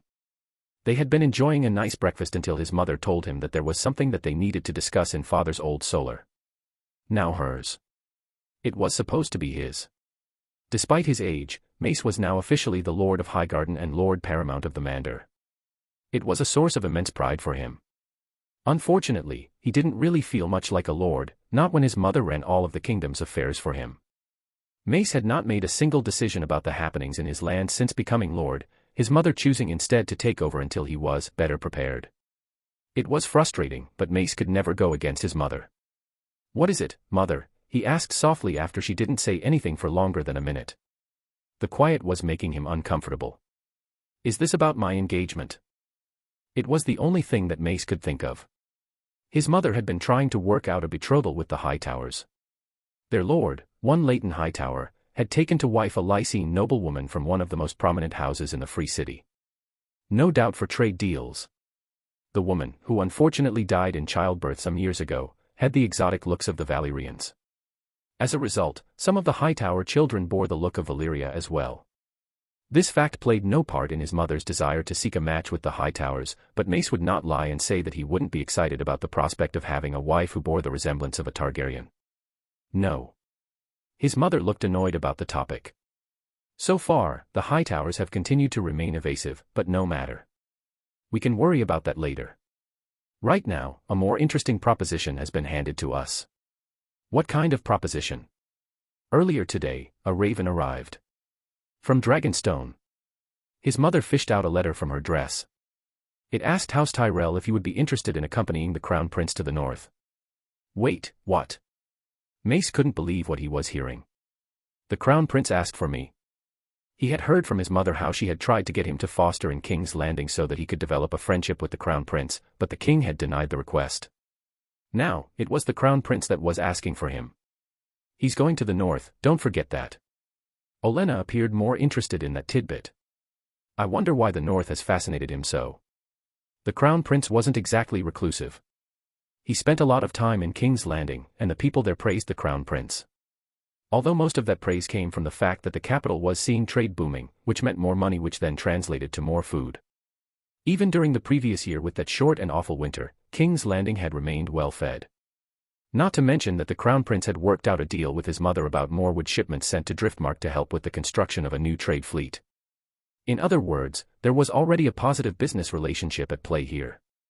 I hear it's cold in the north. Mace wasn't sure if he was trying to make a joke, but the words slipped out. His mother rolled her eyes at him. Then you better prepare yourself for it. Mace's heart started beating fast. You're accepting the invitation? Of course, you fool. She snapped at him. This is an opportunity we cannot miss. If possible, convince the crown prince to let one of your sisters go to court so that she can befriend the princess as well. The Tyrells have never had a strong presence in the capital. Perhaps it's time that we change that. Of course. His mother wasn't actually interested in the possibility of a friendship blossoming between Mace and the crown prince. No, she was only interested in the benefits that it would bring. While you're gallivanting in the north with him, I shall get your betrothal in order. Her eyes narrowed. I'm not sure what game the Hightowers are playing, but a match between our houses would bring nothing but benefits to them. They will understand that. It would be very beneficial to the Tyrells too, but his mother didn't say that part out loud. No, it was far more beneficial to behave like they held all the cards. Mace didn't dwell on that. Already his mind was on his upcoming meeting with the crown prince. He could not wait. Tytos Blackwood was more than a little curious to know what was happening as he was summoned to his father's solar after his usual training. 3 and 10, he was a squire who was on the cusp of becoming a man. Tytos suspected that he would still be a squire for some years to come. When he was younger he had held some desire to become the youngest to ever be knighted, but that dream quickly faded after reality set in. Things were rarely ever simple in life. Tytos met his father in his private solar. His father was hunched over his desk, going over different correspondence. His form was draped by a magnificent raven feather cloak. A cloak that would one day be his. Take a seat, son. Tytos sat down. His father didn't look up from his letters. A raven has arrived from Dragonstone. It appears as though the crown prince wants to rekindle old blood ties with the Blackwoods. His father was a very direct man, and today was no different. Tytos didn't know what to say. He knew that one of his great-aunts had once been queen, but that was before he was born. She had died at Summerhall with most of the Targaryen family at the time. It had been a horrific event that the realm had wanted to put behind them, and with the ascension of Aerys II and his magical heir, the realm was able to do so. These days, there was a lot more stability in the capital. Aerys had reigned for over a decade, and he had 3 healthy sons to succeed him should anything occur. Is the crown prince hosting a feast? That was the first thing that came to Tytos' mind. If so, had the prince asked for him directly? That would be an honor. No. His father finally looked up, his dark eyes meeting Tytos'. He is apparently sailing north. He was going north. Tytos' mind raced. He is going to see the Starks. The letter did not specify, but I cannot imagine what else would interest him up there. Still. Why? The Targaryens had been more than happy to keep ignoring the happenings of the north so far. What had changed? Tytos' mind caught up with the implications. He wants me to be a part of his entourage. Yes. His father's eyes narrowed. King Aerys has never seemed interested in his ties to us, but it appears as though his son is different. Tytos had heard the rumors. The king was proud of his Valyrian ancestry, and thought others were beneath him. It was why he had rejected all sorts of marriage proposals to the crown prince, waiting instead to sire a daughter so that she could become the next queen. Tytos wasn't sure how reliable the rumors were. Raventree was far removed from King's Landing, and they didn't have a presence in the capital anymore. Still, the fact that the crown prince was now engaged to his younger sister was a fact. The Targaryens were going to maintain their incestual practices, it seemed. You will be heading to Dragonstone right away. His father's words snapped Tytos to attention. If the crown prince wants to turn to us, then we have no reason to deny him. The Brackens would no doubt throw a fit when they hear of this, but that only made it all the sweeter to Tytos. Yes, father. An unexpected opportunity had just landed on his lap, and Tytos would embrace it eagerly. Stannis Baratheon was still young. He was but 9, but already he had learned the importance of duty. He was the second son, meant to inherit nothing. He was the spare, and so it was his older brother Robert that was meant to inherit their ancestral seat and gain all the glory that came with it. Stannis did not begrudge this reality. Such was his lot in life, and Stannis understood the importance of family. He would support his brother, just as duty demanded him to. It was only unfortunate then that he did not know his older brother all that well. Robert had left Storm's End many years ago to begin his fostering in the Eyrie. His older brother returned to visit a few times over the years, but every time he seemed disinterested in Stannis. Apparently he found him a bore, whatever that meant. Stannis was Stannis. He could not change his personality. Stannis never complained, though. Not to Robert and certainly not to his parents. What would be the point? Still, Stannis would be lying if he said that he did not feel hurt that his brother did not seem to care for him. They were family, were they not? Stannis continued to live his life as best he could. He tolerated the mockery and what he felt was a lack of love from his father. Even if the men didn't say it out loud, he could tell that Stefan held more affection toward Robert than he did toward him. His mother was more appreciative of his presence, and Stannis would not deny loving her. However, it was Maester Cresson who was the most supportive presence in his life thus far. The man was practically raising him with how much time Stannis spent in his studies. Stannis trained with the sword well enough, but he knew that he was no great warrior. Not like how Robert was shaping out to be. This too reflected his fate, he supposed. His brother would be the one leading from the front while he secured the rear. Some would call these thoughts joyless and not appropriate for someone of his age, but they were his thoughts nonetheless. It was the reality that he was born into. There was nothing to be done about that. So imagine his surprise when his father said that there was something he wanted to discuss with him during breakfast that morning. "Stannis, we have gotten word from Dragonstone. The Crown Prince has summoned you to join him on a trip to the north." Stannis tried to process what he had just heard. Oh my. It appeared as though his mother hadn't heard of the news until now. That is a surprise. Stefan grinned. But not an unwelcome one. They are cousins as much as Aerys and I are. They should get to know one another. It's unfortunate that Robert is still in the Vale, but no matter. This is fine too. Stannis tried to ignore the pang in his heart at his father's mention of Robert. Of course he would have preferred that. But the Crown Prince requested Stannis personally, right? His mother questioned. That is true.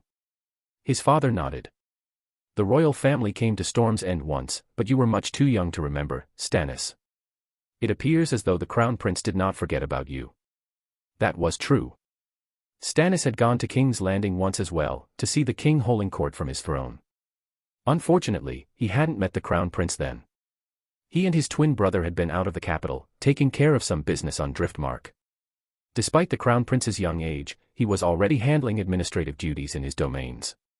To Stannis, it was impressive and admirable. And he was going to be meeting with that prince now. They were second cousins, so they weren't immediate family. But it was close enough. Why is Prince Rhaegal going north? His mother's question did give Stannis pause. In his excitement, he had forgotten about that crucial detail. I don't know. The prince's dealings aren't always well known until after they happen. True enough. Stannis had heard how Dragonstone was highly secured, more so than usual. It was hard to know what was going on the island. But who cared about that? For the first time in his life, Stannis wasn't concerned about the small details. He let his mind wander, and he allowed his excitement to grow freely for what felt like the first time in his life. He never understood why his father had never arranged a place for him to foster in like he had with Robert, but now he was thankful for that fact. He would have missed this opportunity otherwise. It wasn't just Robert that would be having his own adventures. Stannis would too, and then he could brag about them. Yes, Stannis was very much excited about this. He was going to leave as soon as possible. Not much changed with the addition of Brynden to Rhaegal's retinue. Darren was more than a little excited to see a fresh face, though. His younger brother would ask the knight all sorts of questions about the war in the Stepstones, about the battles that he had fought in.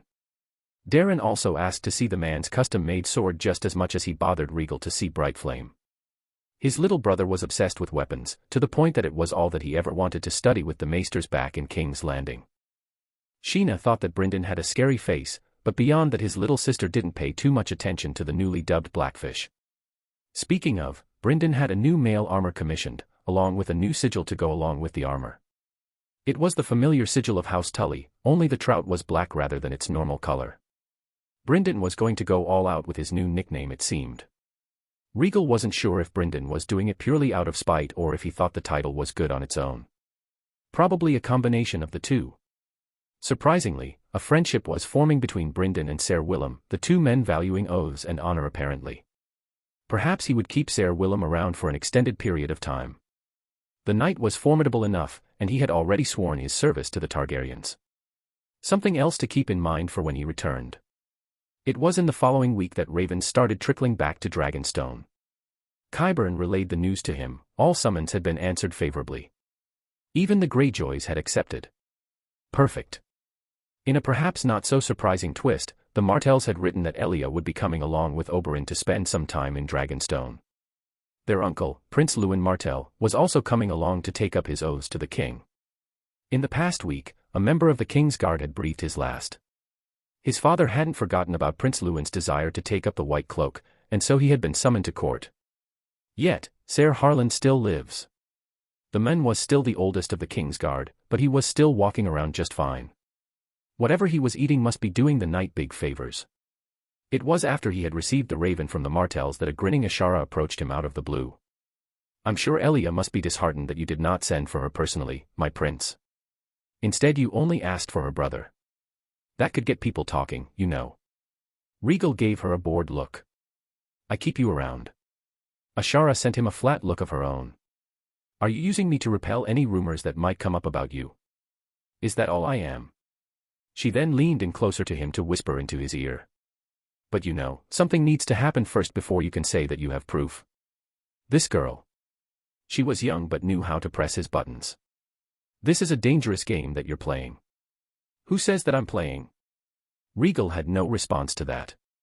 He just clicked his teeth in annoyance as she walked away, victorious. "She won this round. You're smart, brother, but sometimes I wonder about your emotional maturity."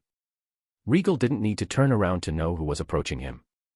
"Are you making a habit of spying on me now, brother?" Rhaegar chuckled as he came to stand next to him. "Far be it from me to tell you where to have your flirting sessions, but if you want to be discreet then you shouldn't be in the hall." That hadn't been his intent. Ashara had just ambushed him, again.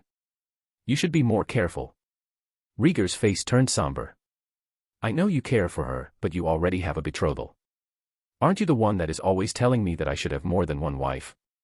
Rhaegal could tell that Rhaegar was taken aback by his words. "You really care for her that much? Is it that surprising?" He enjoyed Ashara's company. She didn't treat him differently. Their banter was always great. The two of them were friends, there was no doubt about that. It was easy to let his guard down around her.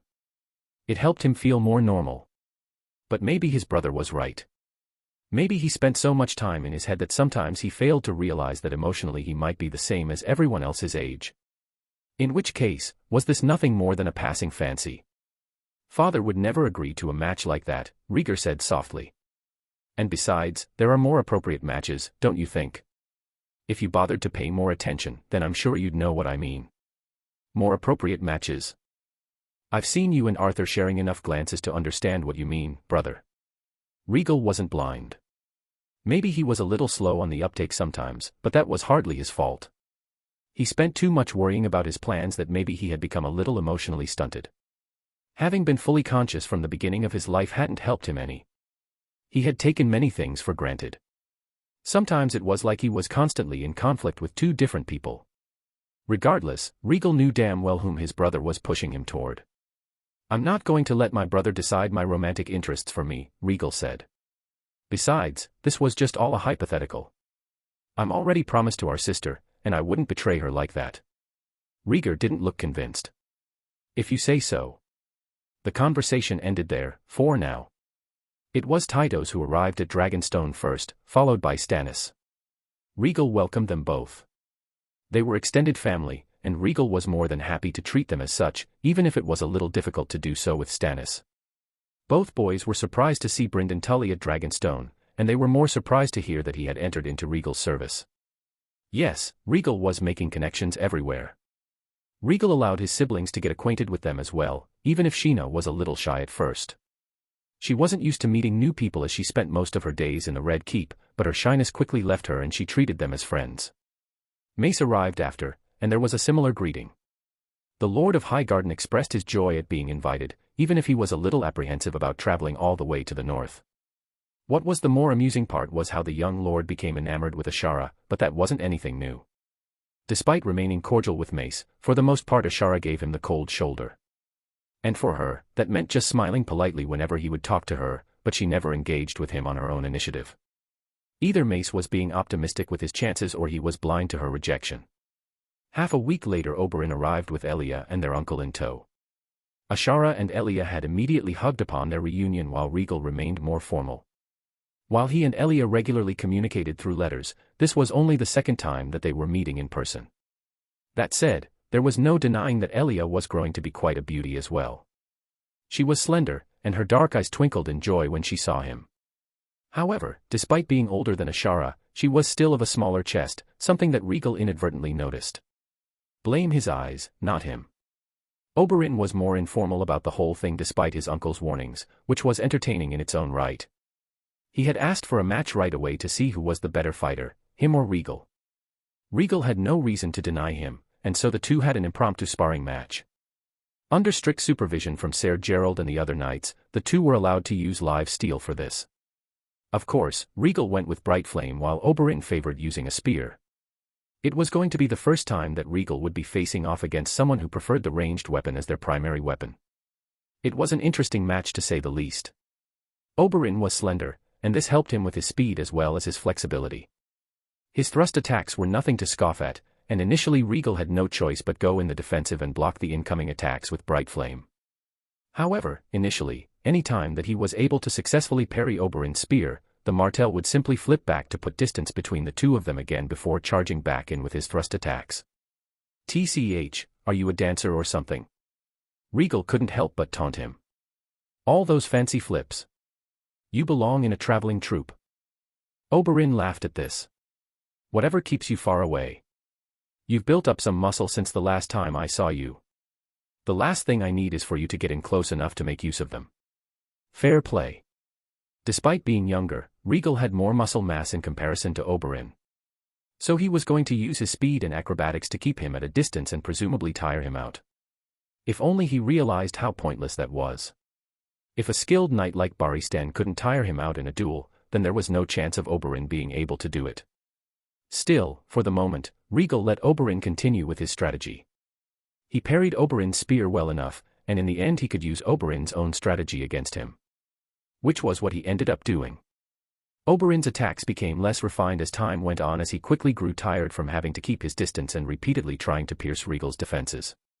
One messy thrust was all Rhaegal needed in order to parry the spear out of Oberyn's grasp. It was quick, and before Oberyn could react Rhaegal already had bright flame pressed to his neck. Yield. The tired Oberyn was stunned for a moment before grinning. You got me. I yield. There were claps around the practice yard from the onlookers. Sometime in the middle of the fight the servants in the castle had started spectating as well. That was well fought, Barristan praised as he walked up to them. You don't have to be so kind, Ser. Rhaegal felt a bit frustrated about the match. I only won because I could outlast him. He had never fought someone like Oberyn before, who was well versed in fighting from a range. He should have been able to close the distance and finish the fight more decisively. Oberyn snorted. You won, and you're still not happy with the results. You're a greedy one, aren't you? Prince Luwin chuckled. I wouldn't feel too frustrated, my prince. Oberyn is skilled enough to defeat many inexperienced knights in Dorne despite his age. I think you did well. Ashara flashed him a smile. Elia nodded. I agree. It was magnificent, my prince. Her stare felt a bit too intense for his liking, but Rhaegal accepted her praise with a nod. Still, from then on until their last guest arrived, Rhaegal asked Oberyn to spar with him to get a better grasp of his fighting style. Arthur and Rhaegar joined in as well.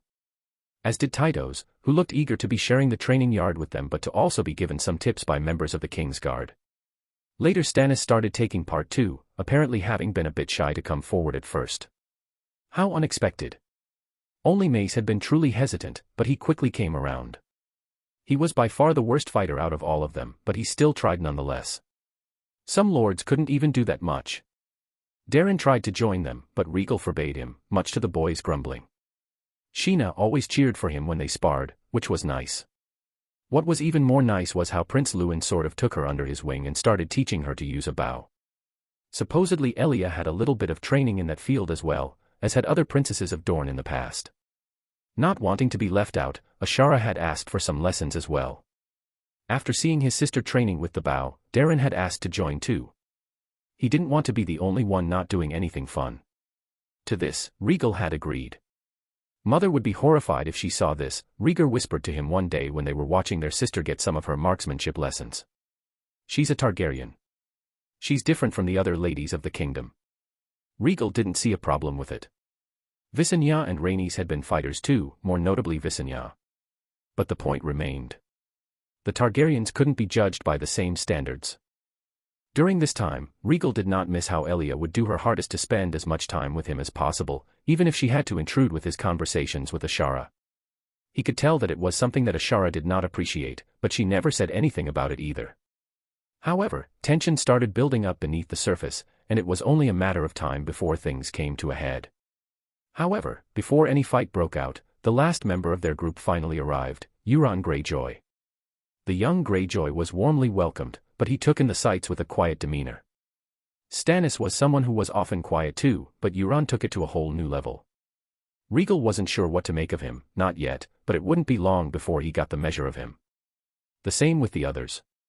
With Euron's arrival, Rhaegal could finally set his sights north. At long last, the dragon eggs were going to be within his grasp. Rickard Stark was not a happy man. It had been some weeks since the Raven from Dragonstone arrived at Winterfell, sending word of the impending visit from the Crown Prince along with several honored guests. It wouldn't be long before the Targaryen prince arrived. The timing could not have been worse. When was the last time the dragons bothered coming up here? And it just so happened to be when he was helping build a political bloc that could challenge the authority of the crown in the future. Was it treason? That depended on one's perspective. To be fair, Rickard cared less for Jon Arryn's motivations than he did for the benefits that it would secure the north. Even before the reign of Aerys, Jon Arryn had been concerned with the previous actions from the crown, most notably the overreach of Aegon V and his policies. Jon Arryn was one of the few lords who was old enough to still remember the early days of Aegon's reign and the unrest it had caused among the lords. Aegon's ascension had been marked by a great council, but even despite that there had been a noticeable number of lords who had remained unhappy with the vote. They considered Aegon to be too lowborn with his thinking on account of his upbringing. They felt their fears were justified when Aegon began to put policies in place that favored peasants over the lords that served him. It was from the fear born out of that overreach that Jon Arryn thought to create a faction powerful enough to check the authority of the crown in the event of similar actions. The War of the Ninepenny Kings had helped Jon make the connections he needed in order to get the ball rolling with his political ambitions. He had made friends with Rickard and Steffan, and now a Stark and a Baratheon were fostering in the Vale in order to continue the unofficial alliance far into the future. Steffan wasn't aware of Jon's true intentions, something the Lord of the Eyrie had only seen fit to share with Rickard. Why? To convince him to support his efforts, of course, and Steffan remained a close ally of the king. His maester, Waelys, had counseled Rickard to accept the informal alliance for now. Ever since he was young, Rickard had held the belief that the north was far too isolated. They needed to start building alliances in the south if they wanted to make any sort of improvement. He was certain that most, if not all, of the northern lords would not agree with him, except maybe for Lord Manderley. His was a house that was originally from the south, so he better understood how the game was played. Jon Arryn was aware of Rickard's intentions. Rickard had told the men, after all. Jon promised his support with securing further future alliances with other houses so long as Rickard remained faithful to Jon's faction.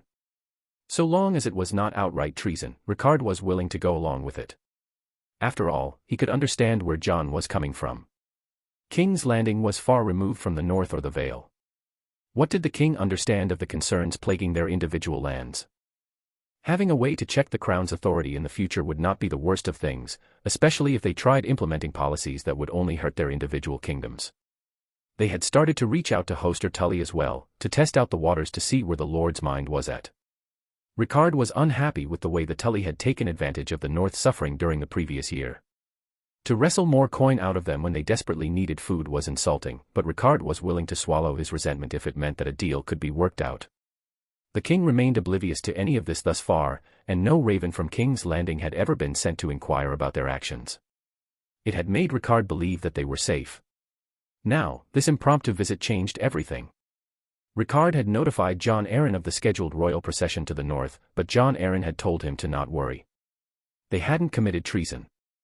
There was no crime the crown could levy on them. Of course, Jon Arryn had been more vague with his words, in case anyone intercepted their ravens, but Rickard understood their true meaning well enough. Jon also pointed out that if the crown suspected something, then they would not be sending the crown prince to visit the north. Rickard knew that these were sound arguments, but a part of him still couldn't help but worry. "You're going to kill yourself from overthinking too much, my love." His wife's voice helped Ricard come out of his paranoia. Liara entered his solar with Maester Whaleys in tow. The sight of her always softened Ricard's heart. He had nearly lost her when their fourth child, who they named Benjen, had been born. It was a miracle that she had survived, and Ricard thanked the old gods every day for it. Of course, after that grueling pregnancy, Maester Whaleys advised that it would no longer be safe for Liara to give birth again. Ricard was content with that. He already had 3 strong sons and a beautiful daughter. A man couldn't have asked more from his wife. Still, Ricard couldn't remain sentimental forever, and his thoughts drifted back to the problem that he was now facing. "Are the preparations complete?" he asked. Maester Whaleys nodded. The man had served in Winterfell for many years now, even before Ricard's father's reign, but in recent years his age had started to really catch up to him.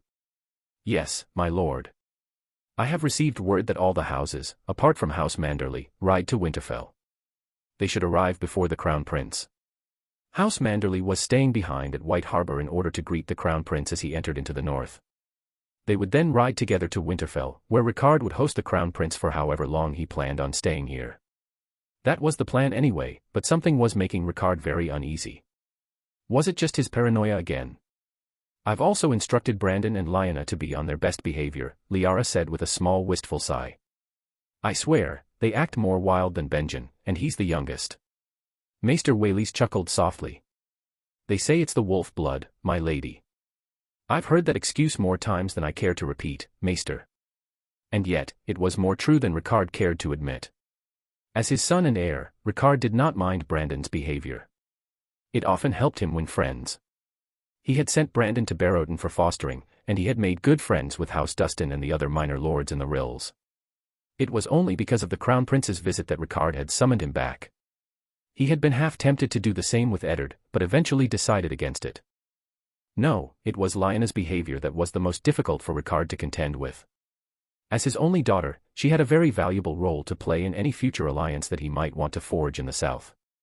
Ricard was already planning on setting up a northern match for Eddard, to appease the grumbling that would no doubt come from his bannermen, but Lyanna would better serve the interests of his house by going south. But how could he expect a southern lord to accept his unruly daughter when all she wanted to do was train with a sword and ride with the horses? It didn't help matters that Brandon was encouraging her behavior. He always denied it, but Ricard wasn't blind. The southern kingdoms were far different from the north, and Lyanna's behavior wouldn't be tolerated if she married into one of their families. If only she understood this. Alas, his Lyanna was still young and had a fiery temperament that matched Brandon's. Eddard was the more reserved out of the 3 of them, and Benjen was somewhere in the middle. As the youngest, he was often roped into Lyanna's shenanigans, however, even without his consent. They will need to be on their best behavior. The Crown Prince is not just another lord. The last thing Ricard needed was for there to be a scandal in his own castle. The Targaryens were said to be overly prideful, and this Crown Prince had magic on his side. Ricard could only imagine the type of temperament that he had. "I will do my best to keep my eye on them." It was the best that Liara could do.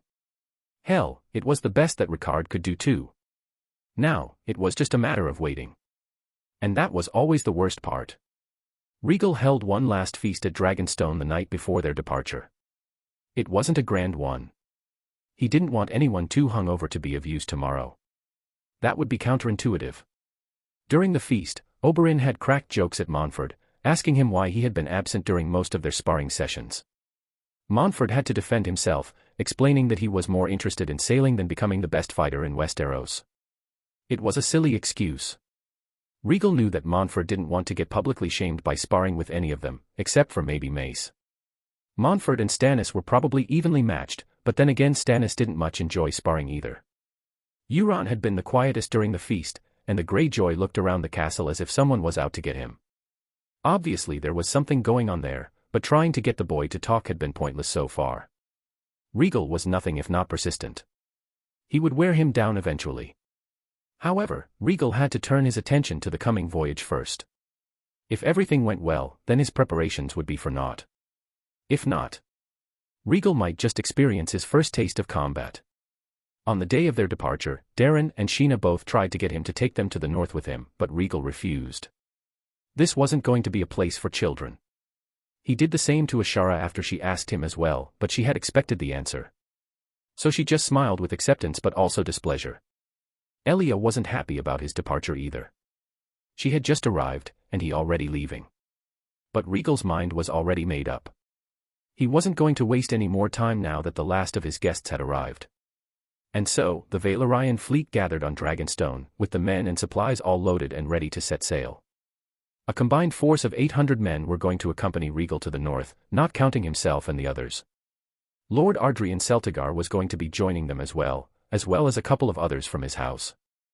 Of those 800, 300 were mounted men, 200 were archers and crossbowmen, and the rest were divided between heavy infantry and spearmen. Unfortunately, he didn't have any pikemen to call upon, but he would make do. He did not include them in the count, but Rhaegal was also bringing several members of the Alchemists' Guild. They were being led by Haleen. 800 was the most that Rhaegal could call upon without leaving Dragonstone and the other islands unmanned.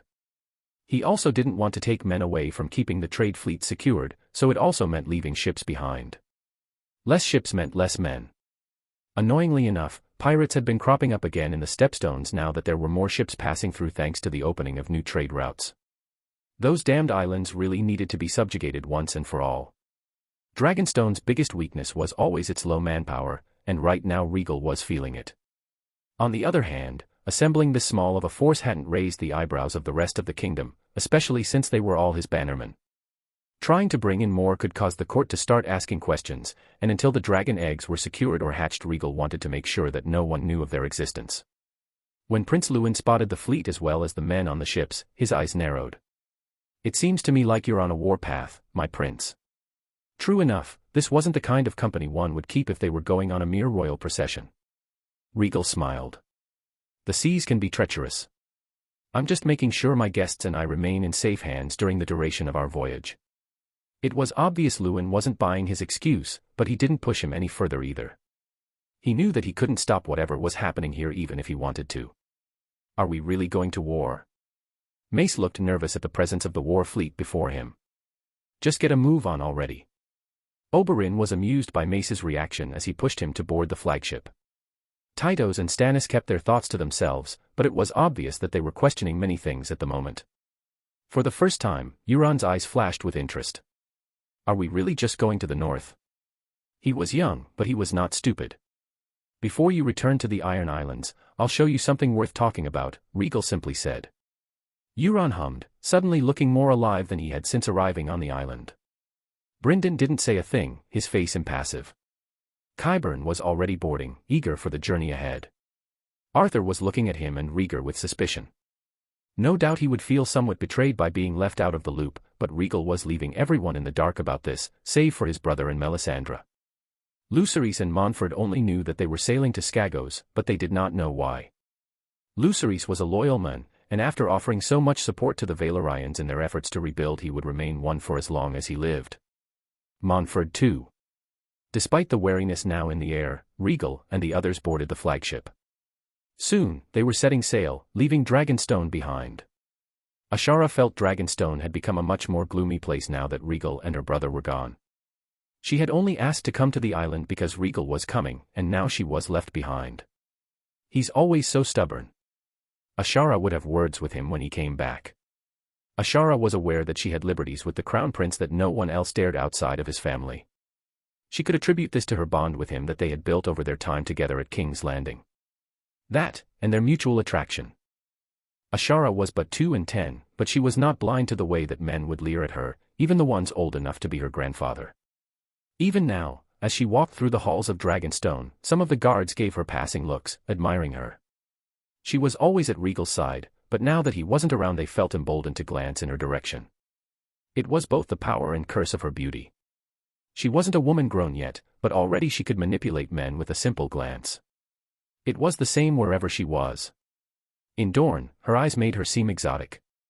In King's Landing and Dragonstone, her overall looks did the same, with her dark hair and less than fair skin when compared to the other ladies from the Crownlands. Despite her house's lack of power in the grand scheme of things, Ashara was fairly certain that there would be many requests for her hand in marriage when she came of age, assuming that her father didn't already have a match in mind for her. Unfortunately for them, which included her father, Ashara wasn't going to let herself get bartered like so many other ladies. Truly, she was walking down a dangerous path, but Ashara's mind had been made up for some time now. Not even her father could dissuade her from it. Now if only Elia understood that. Unfortunately, her friend seemed to have a disagreement with her, and sure enough, when Ashara returned to her room, she found Elia waiting for her there. "You walked fast." "I didn't want to waste any time," Elia said. "My uncle says that we're going to be leaving for King's Landing tomorrow." Now that Rhaegal was gone, Darren and Sheena were going to be escorted back to King's Landing. One of the King's Guard had stayed behind, along with another knight, to ensure their safety. Ashara couldn't remember their names. Elia's uncle was also here, so Rhaegal's siblings were pretty safe. Ashara didn't respond as she led Elia into her room. She had already packed most of her things in preparation for their trip tomorrow, so there wasn't much for her to do at the moment. Besides, she wanted to make things clear as well. And so, here they now stood in Ashara's room, neither looking away from the other. "I see things have been comfortable here," Elia began with a smile. "Your letters mentioned how much fun the capital and Dragonstone have been." "The city has its charm," Ashara replied. "When you forget about the smell." "Does it really smell that bad?" "Oh, yeah." This was going to be Elia's first trip to the capital. Despite the situation, Ashara grinned. "You better prepare your nose for the momentous occasion." Elia's nose crinkled. "That doesn't sound promising." "Yeah, it really wasn't.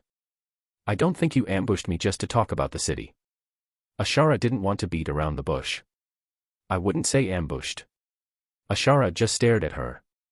Elia went quiet before sighing. "You and the prince have become good friends." "Did our letters not confirm that?" "You never specified how close." "I don't know what you mean." Elia's eyes narrowed. "Who's being coy now?" "You wound me, princess." Ashara wasn't sure why she was being so petty right now. "As I recall, you are the one who kept meddling with us." A look of concern flashed on Elia's face for a moment. "Is that what he said?" No, Rhaegal hadn't said anything. "And if he did?" Ashara challenged her nonetheless.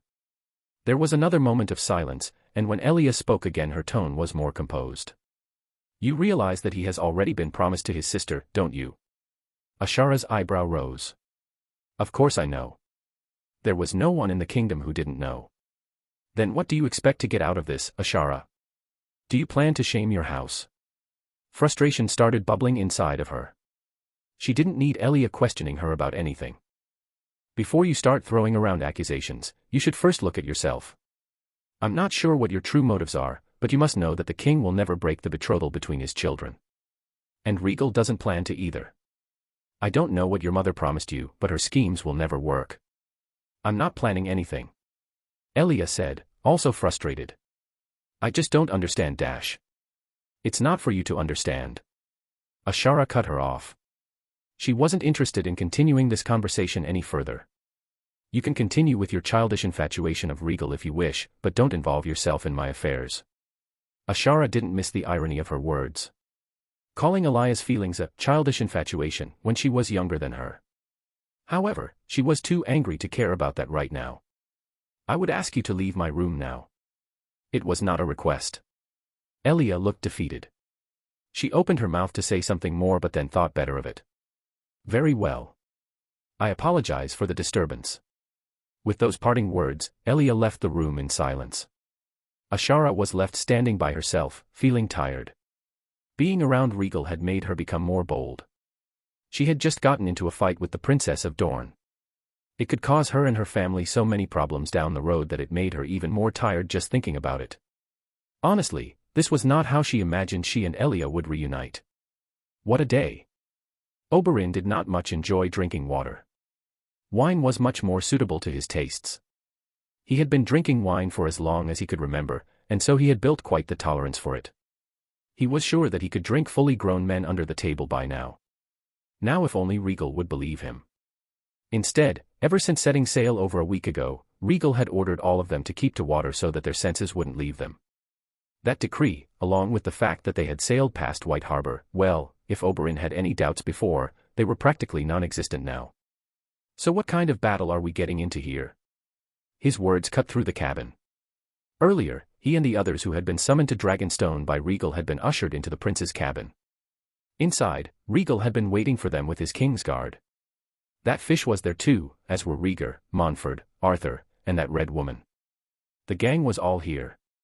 Only Montford's father remained topside, commanding the fleet in person. We really are fighting.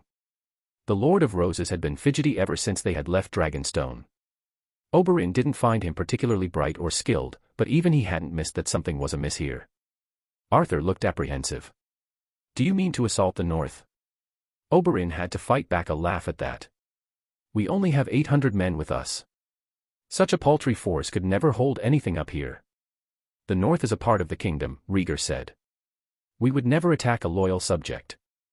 Then what is the plan, my prince? Tytos asked. He too wanted to know what they were all doing out here. They had traversed farther north in the Shivering Sea than what was expected. Rhaegal gestured to Barristan, who walked to the round table in the cabin and rolled out a map on it. Right away Oberyn's eyes could tell what the map was of. Skagos. Arthur looked like he had bitten into something sour when he said this. Stannis' eyes gleamed with interest. We're going to Skagos. What for? Euron was inspecting the map with barely subdued excitement. For an Ironborn like him, going to a place like Skagos was probably like going to a vacation spot. My brother and I wanted to take a look around before we made for Winterfell, Rhaegal answered with a calm voice. Oberyn had to really fight back the urge to snort. There was no way that the prince expected them to believe that, right? Brynden certainly didn't, but instead of arguing the knight said, going unannounced will more than likely be seen as an insult to the Starks, my prince. Skagos is part of the Seven Kingdoms, and thus is under Targaryen rule, Rhaegal said dismissively. If going to see one of my father's vassals requires permission from another house, then of what use is the crown, sir? Such a bold statement. Rhaegal was directly challenging the authority of the great houses. In the past, no one would have dared to object to that Targaryen arrogance. But in this era where the dragons were extinct, the crown had to be more careful about disrespecting the great houses. It could lead to open rebellion.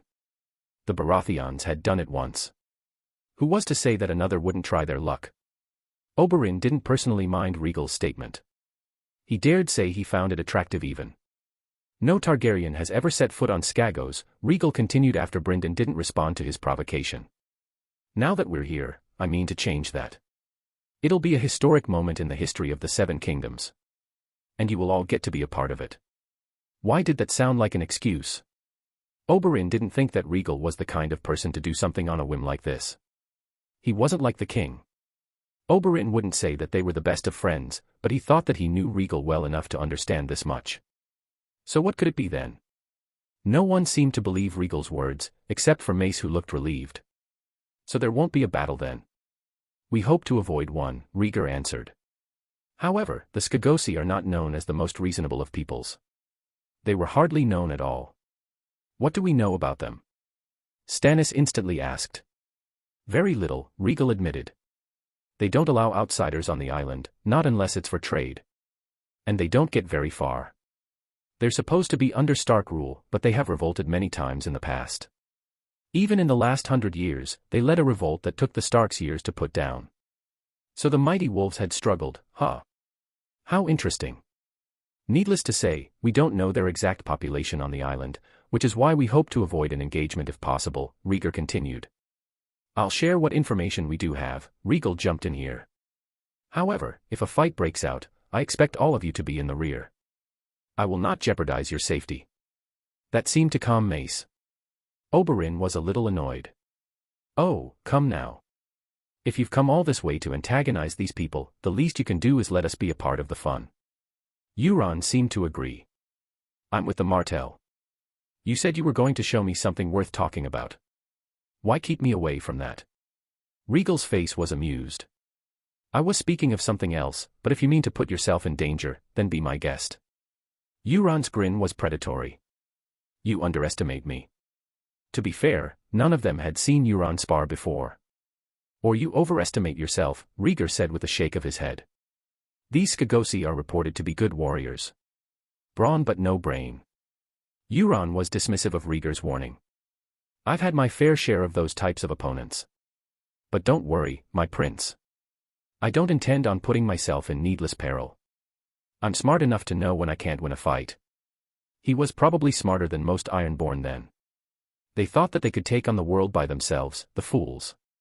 This feels like an unnecessary risk, Tytos said, his face conflicted.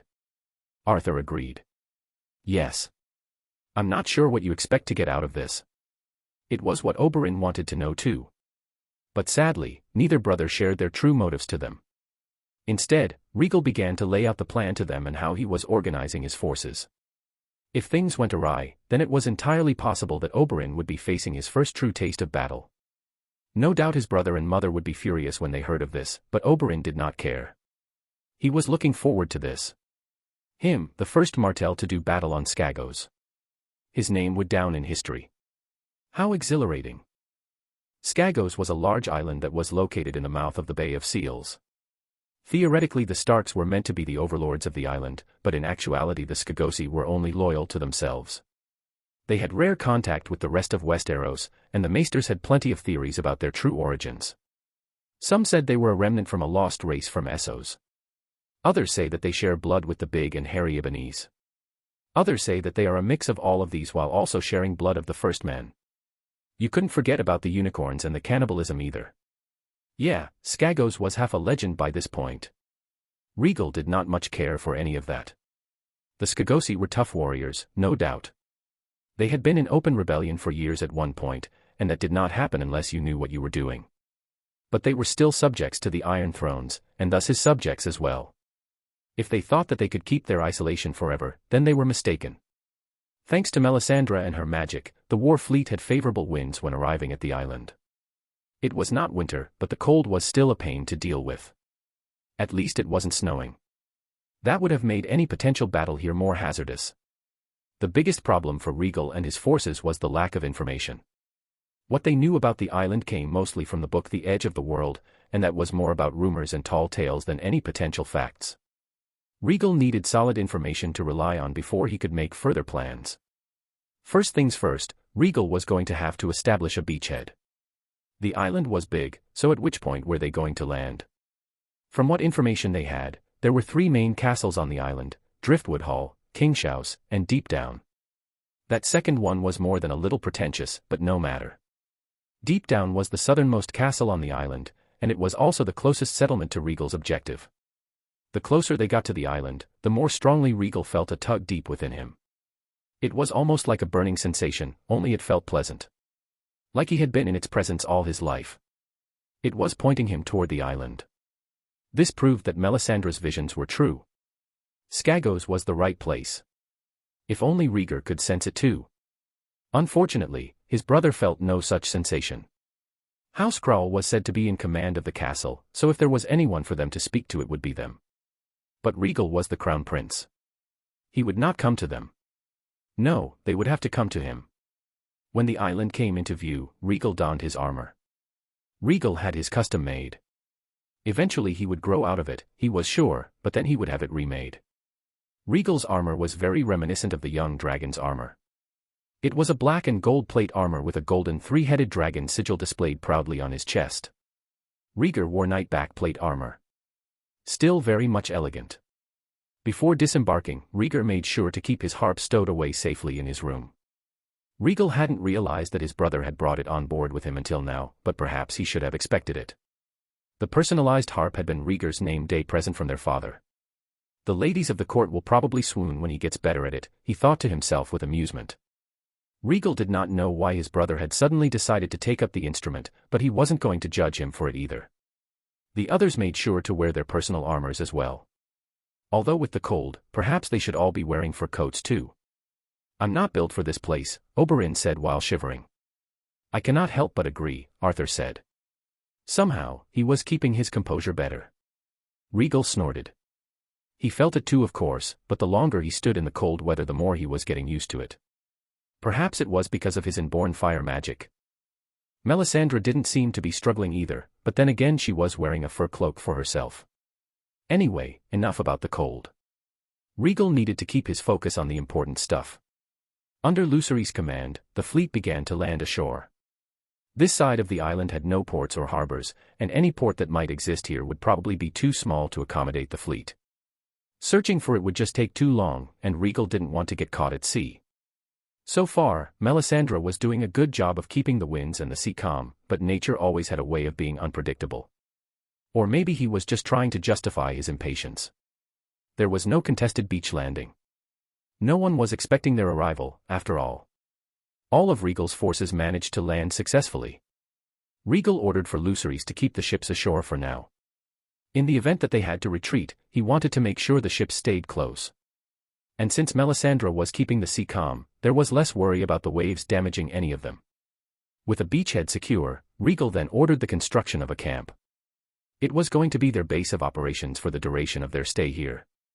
There were hardly any trees around, and the coastline itself was rugged. Thankfully, Rhaegal and Lucerys had accounted for this and brought enough supplies to start building trenches and palisades for an outer perimeter. It was going to be rough and would have little comfort, but Rhaegal did not plan on staying on this island for too long. Not if he could help it.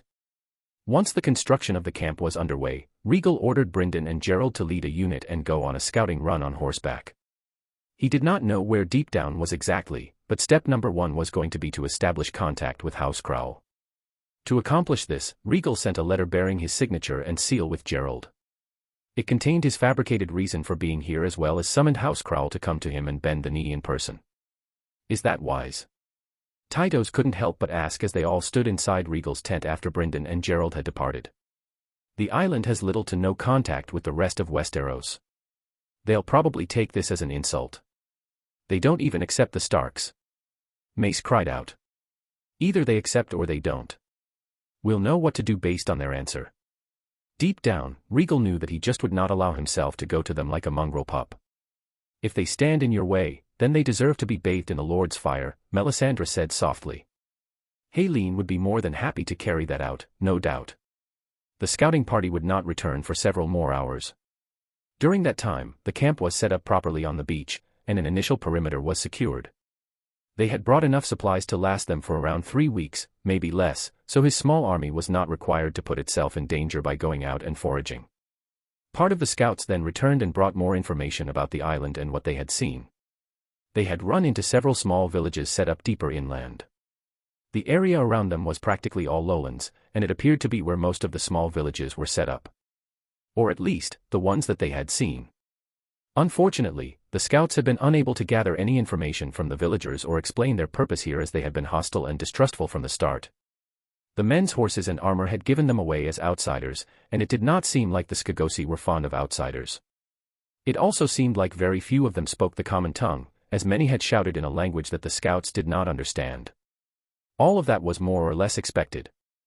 The scouts had moved on in order to avoid a fight that they could not win. In doing so, they were able to successfully map out most of the southern tip of the island, which was where they had landed. There was a bigger forest inland, close to where they found Deep Down. They explained how the castle was situated close to what appeared to be a volcanic plateau, where they spotted several deposits of dragonglass or obsidian. It was possible that there were hidden valleys past that, closer to the mountains, but Brynden and Gerald had sent them to return with this information while they moved toward Deep Down. So there is a volcano here, Rhaegal said.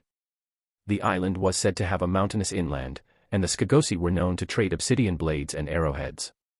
At least that rumor turned out to be true. It lies dormant, now, my prince, Melisandre said. There is no need to fear its presence. Of course she had already known. Stannis went on to ask the scouts details about what the Skagosi looked like, his curiosity getting the better of them. Arthur and Tytos also listened in. Euron was just disappointed that there wasn't a fight already. It was an hour later that Brynden and Gerald finally returned, and right away Rhaegal could tell that they had not brought good news with them. 2 of the riders were wounded. One still had an axe stuck to his leg. The fact that he rode in that condition and was still conscious was a miracle. What happened? Rhaegal asked as Qyburn went to tend to the 2 wounded riders. Brynden's face was grim. House Crowell says that it does not recognize Targaryen rule over the island. They're going to be marching on us soon, my prince. Rhaegal's tent was full of activity as a war council was quickly summoned. Everyone of note in their expedition was seated around a long table, discussing their next move. So they mean to attack us? Lucerys' face was full of disbelief. Do they not understand what this means? This is treason. Somehow I doubt they see it that way, Oberyn said, his voice cracked with humor. Stannis looked at Brynden. What did they say exactly? That we're not Starks, and we do not command them, the knight said, his face impassive. And here I thought they rebelled against the Starks, Rhaegar said, confused. Why would they bow to them now? We can ask them that after we bring them to heel. Rhaegal was not going to lose sight of what was important here. They could wonder about the why later. They had to survive first. How many men do they have? Barristan wondered. Gerald answered, uncertain. The castle had a full garrison, but they were not well armed. Their armor was mostly leather and others just had animal hides. Deep down itself isn't all that impressive of a keep. With our catapults, we could tear it down within the hour. They had 2 catapults with them, which Rhaegal had brought for a specific reason. My order is more than happy to supply the firepower needed to tear down their walls, Helene piped in. You would have no need of something messy like a boulder. You would have us use that blasted wildfire of yours. Lucerys slammed his fist down on the table. Do you have any idea what could happen if it spreads beyond control? The whole island could be wiped out. Some might say that we would be doing the world a favor, Oberyn said, shrugging. Helene did not look bothered by Lucerys' outburst.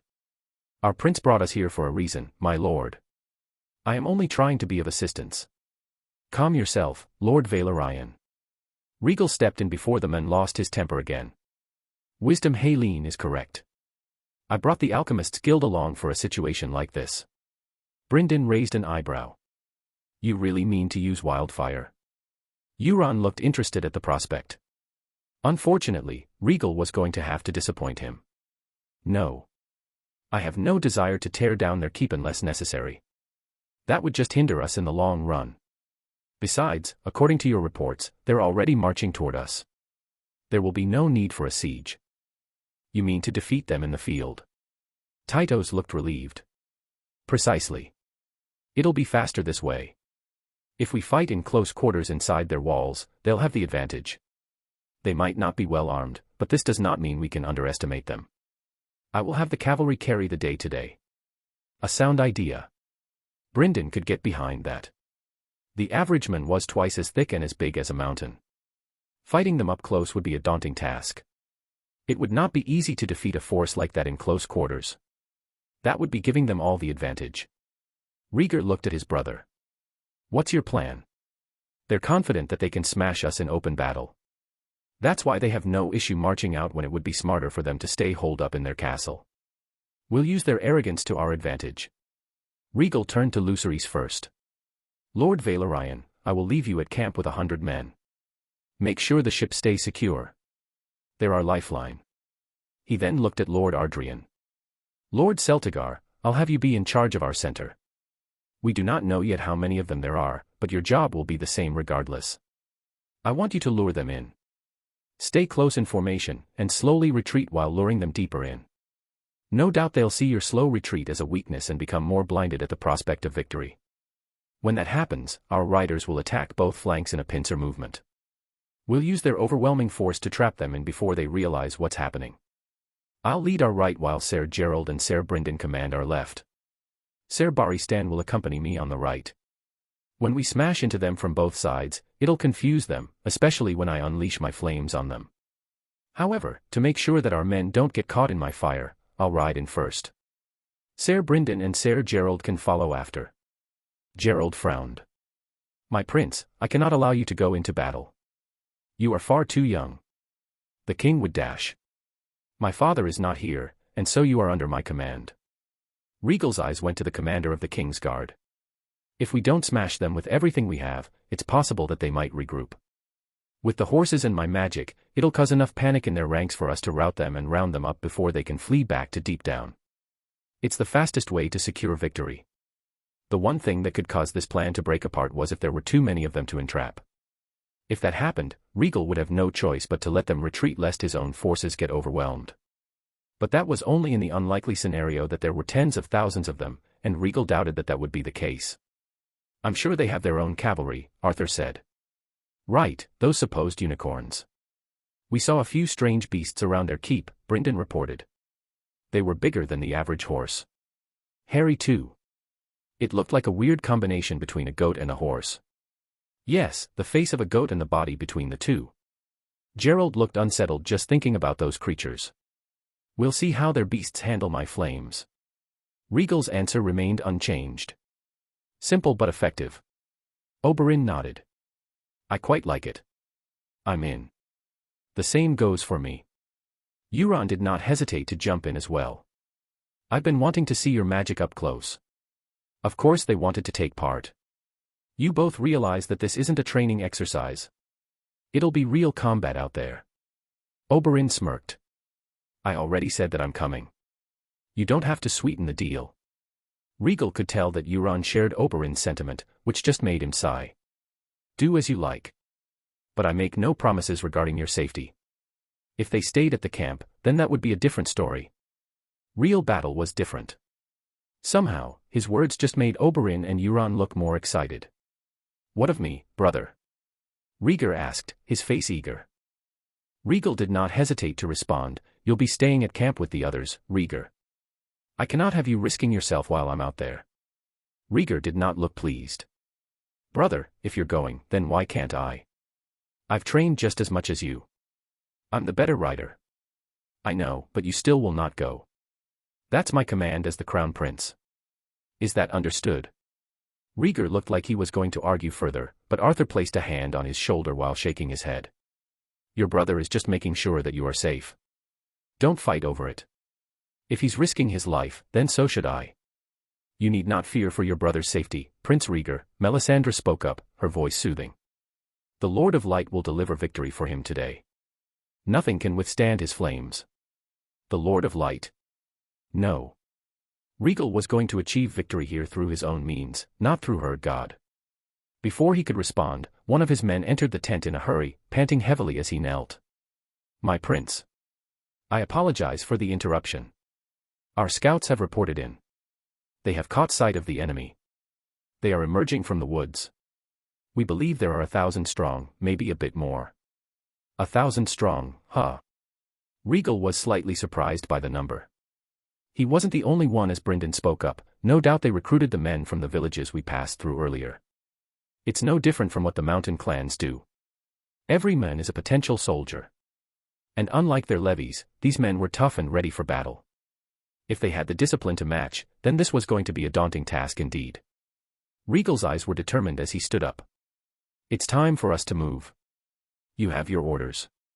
We march. There was little time to waste. Rhaegal didn't want to get caught purely on the defensive and have a prolonged battle. He'd much rather take the initiative. He could minimize his losses that way. Rather than choosing to intercept the Skagosi near the forest, where their horses would be less than worthless, Rhaegal was more than happy to let the Skagosi walk into his trap.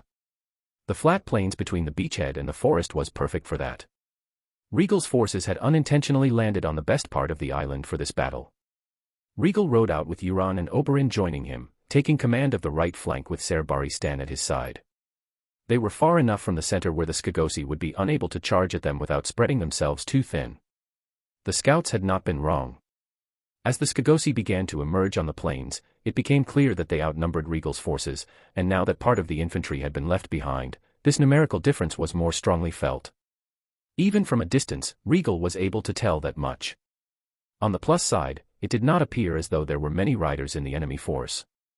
The few that Rhaegal could pick out were in the back, and they were not riding horses. So those are the so-called unicorns. Since they were so far away, it was difficult for Rhaegal to make out their full shape. They were big and very hairy. And they definitely had a horn on their heads. They did not resemble horses at all, but maybe the distance was playing tricks on him. I'll be able to know soon enough. In a few moments, Rhaegal would be close enough to better discern their features, if he didn't burn them alive first, that is. Dorne's sand steeds would be able to run circles around those things, Oberyn proclaimed as he squinted to try and get a better look at the unicorns. The Dornish prince wore his traditional light armor, and he was left shivering because of it. He had his spear at his side. Despite Rhaegal's previous warning, Oberyn had no intention of staying back with the others. Euron scoffed. Yeah, if they could survive the cold first. Euron's iron-born armor, with its leather, mail, and dark heavy cloak, was offering him more protection from the cold than Oberyn's more maneuverable armor. Oberyn smirked. You underestimate the desert cold, Greyjoy. You lot have meddled in the north many times in your history, but rarely have you had to survive the desert nights. It provides its own challenges. For a moment, Rhaegal wondered which would be more cold, the north in the summer or the Dornish desert at night. It would be interesting to find out one day. Out in the middle of the plains, Lord Celtigar organized the remainder of Rhaegal's men into a tightly packed three-line formation to allow an organized rotation of soldiers to the front lines as they slowly retreated. Lord Celtigar kept the archers in the back, but he brought the crossbows to the front lines in order to deliver a powerful first strike. As the enemy got closer, Rhaegal began to notice just how tall these Scagosi were. He had heard how a house in the north, the Umbers, were rumored to descend from giants due to their size. If they were as big as these Scagosi, then Rhaegal could believe it. He was sure that any of them could crack a man's skull with their hands alone. "My prince, it appears the enemy has not yet noticed our presence," Barristan reported. Sure enough, the Scagosi were still charging directly at Lord Celtigar in the center.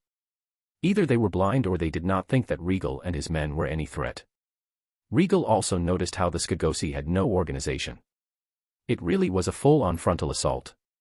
If the scouts hadn't reported that this was the entirety of the enemy force, Rhaegal would be worried that they were going to get outflanked somehow. No, perhaps he was giving these Scagosi too little credit. Under normal circumstances, this kind of charge would prove effective. If not for what was about to happen, then Rhaegal was sure that the Scagosi would be able to drive his men from the field and back to the camp. Unfortunately, the day was not going to be kind to them. Once the enemy was within range, the crossbowmen unleashed a volley of bolts into the charging Scagosi. Many went down with one hit, but to Rhaegal's surprise he noticed how some were able to shrug off the crossbow bolts, only staggering for a moment before resuming with their charge. Euron noticed this as well, and his eyes were gleaming with interest at the detail. "They would make fine thralls if captured," he said. Oberyn rolled his eyes. "We're not here to take slaves, you fool." Euron did not answer him. Back out in the center, the crossbowmen were able to fire one more volley of bolts before retreating to the back of the formation lest they get caught in the charge. The heavy infantry and spearmen then readied themselves for the coming charge. "Brave men," Oberyn muttered. Rhaegal silently agreed. Most of the Scagosi were twice their size, but his forces weren't faltering. It was good to see. Then the two forces met head-on. The initial clash was brutal. Some in the front were flung back like dolls with their shields, unable to keep their footing. Even when prepared, the Scagosi men had enough raw strength to push through the shielded formation. However, Rhaegal's men did not give more ground beyond that, and thanks to three-line formation the gaps that were opened up from the initial clash were quickly closed by the second line. From there, it was a difference between discipline and instinct. Rhaegal's men were able to keep their formation even as they slowly fell back in a coordinated fashion. Behind them, the archers and the crossbowmen rained down a hail of missiles into the Scagosi as they too began to slowly retreat. Many Scagosi fell. Even with their immense size and strength, they were still human. They bled, and they died. It was not enough. Rhaegal had underestimated the ferocity of the Scagosi. Adding to the fact that his men were already outnumbered, it was not surprising to see that they were already faltering. "My prince." Barristan had noticed as well. If they didn't act soon, then their forces were going to be routed. Rhaegal would have preferred the Scagosi dig for themselves a deeper hole, but he would have to make do with this. Unsheathing bright flame, Rhaegal signaled for the charge. The rest of his men prepared their lances for the charge while Euron and Oberyn did the same. "Charge!" Rhaegal led the men forward. The cold vanished from their mind as they rode straight at the enemy. However, they knew to hang back and wait for Rhaegal's initial attack before they pounced. They did not have to wait long. From the other side, Brynden and Gerald led the remaining cavalry forward, ensuring that they had only ridden out after Rhaegal began his approach. None of the Scagosi noticed their approach. They were too caught up in the battle, their bloodlust overriding their sense of awareness. And if any did notice the approaching horses, then they were unable to do anything about it. The runes on bright flame began to glow as Rhaegal raised the sword. Bright gold flames encased the sword like a living sheath, twisting and coiling with power. Rhaegal then swung bright flame at the enemy line. For a split second, it almost looked like Rhaegal was swiping at the air. But from the swing emerged a tidal wave of pure flames that swam through the air and launched itself straight at the enemy. The wave was large enough that it loomed over the Scagosi like a shadow of death, ready to consume them all. Then it crashed into them without mercy. Screams began to fill the battlefield as one by one the Scagosi were hit by the flames and burned alive. Thanks to Lord Celtigar's precise movements, their front line was far back enough from the initial starting point of contact that none of Rhaegal's men were hit by the flames, which was what Rhaegal had been hoping for. In their eagerness, the Scagosi had positioned themselves exactly where Rhaegal had wanted them to. Now, he didn't have to hold anything back as he swung bright flame 2 more times, unleashing 2 more fiery waves at the enemy that had them reeling in shock. As their comrades were burned alive around them, the Skagosi in the front began to falter in their attack. In order to make sure that none of his men were struck, Rhaegal aimed his flames to the center and back of the Skagosi. Panic and confusion began to spread through their ranks as smoke and ash began to litter the battlefield, giving Rhaegal's men the opening they needed to start fighting back. They began to halt the Skagosi assault, freezing them in place, which just made them easier prey to Rhaegal's flames. The flames were powerful enough that they spread from one side of the Skagosi line all the way to the other, surrounding them in a fiery and smoky circle that allowed for no immediate escape. Those that were lucky enough to not be burnt by the fiery waves found themselves getting hit by a full-on charge from the cavalry as the horses emerged through the flames and smoke like an army of death. The Skagosi were unable to put a proper defense, still reeling from the unexpected magical attack. Rhaegal was able to see the confusion and the fear of the first Skagosi that he decapitated. He did not flinch at the act despite the fact that it was the first life that he was taking up close and personal. He had not hesitated to burn any of these men alive either. What that said about him he did not know. From there, it was hard to keep track of their faces as Rhaegal cut through their lines with a cold efficiency that was mirrored by his men. Rhaegal thought that he heard Euron laughing at one point, but to be honest after a while he started to just zone out as he allowed his body to methodically do the rest. It was only unfortunate that none of the unicorns survived the flames, all being burned alive along with their riders. And so, this was how Rhaegal took part in and won the first battle of his life. It would soon come to be called the Clash at the Stone. Out of the 1,000 or so Skagosi that participated in the battle, less than 100 survived. Those few survivors were marched back to the camp, where they were brought before Rhaegal in his tent and forced to kneel with their hands bound. The spirit in the camp was joyful after the battle. The men were once again calling Rhaegal the Living Dragon or the Dragon Reborn, and a host of other names. To them, this overwhelming victory against this barbaric group was like a sign from the Seven that they were being led by a divine figure.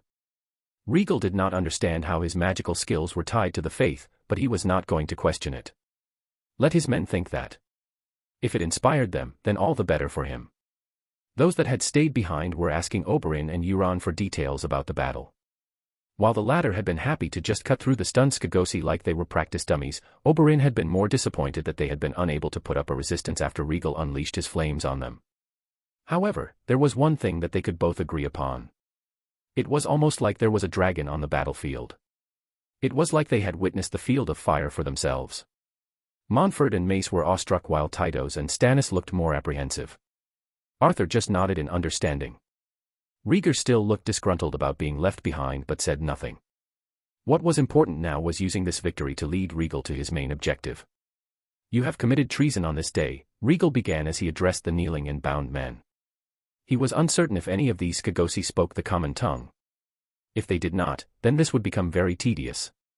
"You attacked your crown prince. Piss on that." One of the kneeling men spoke up. His face was bloodied, and he had burned marks all over his body.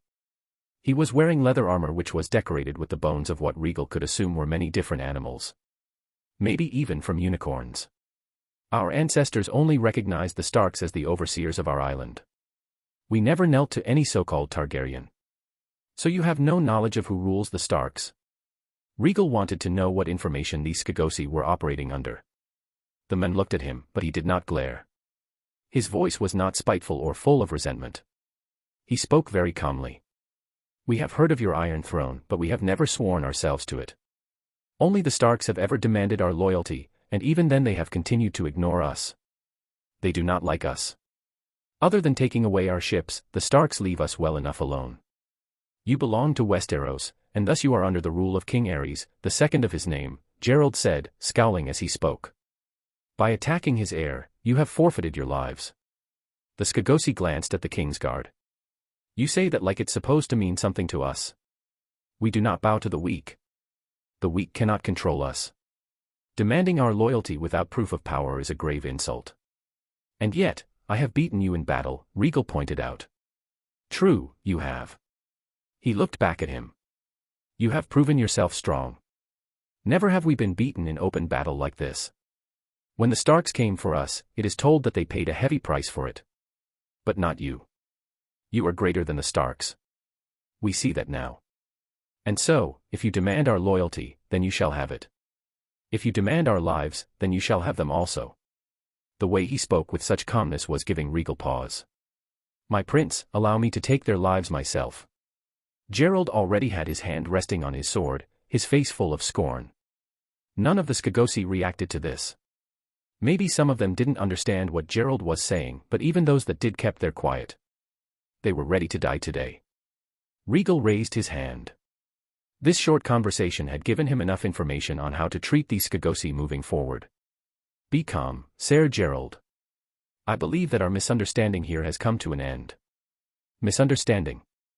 Oberyn echoed, his arms crossed. Yes. Misunderstanding. They did not understand the power of the dragon. No Targaryen has ever set foot on this island before. Now that I've shown them what it means to stand against the crown, I'm sure they will never do it again. It is as you say. The Skagosi bowed his head, and the others followed his example. We surrender ourselves to you fully, Targaryen. Rhaegal was going to have to work on their manners, but otherwise this was going to work just fine. Gerald did not look convinced. My prince, are you sure about this? Letting them live dash. Their comrades already paid with their lives, Rhaegal said, cutting him off. Besides, they'll be more useful to me alive than dead. I need them to bring the other houses to the table and understand this island belongs to the Iron Throne. Oh. Oberyn grinned. The Iron Throne. Not the Starks. Rhaegal didn't respond. He knew what Oberyn was fishing for, and while Oberyn could be amusing, Rhaegal wasn't going to reveal his true motivations to him. Not yet. The other houses. The Skagosi raised his head, his expression one of confusion before understanding settled in. Oh, you mean the other clans. I forget that you label us differently. So they are similar to the mountain clans, Rhaegal mused, cupping his chin in thought. There are many clans on the island, the Skagosi explained. There are 3 that stand at the top.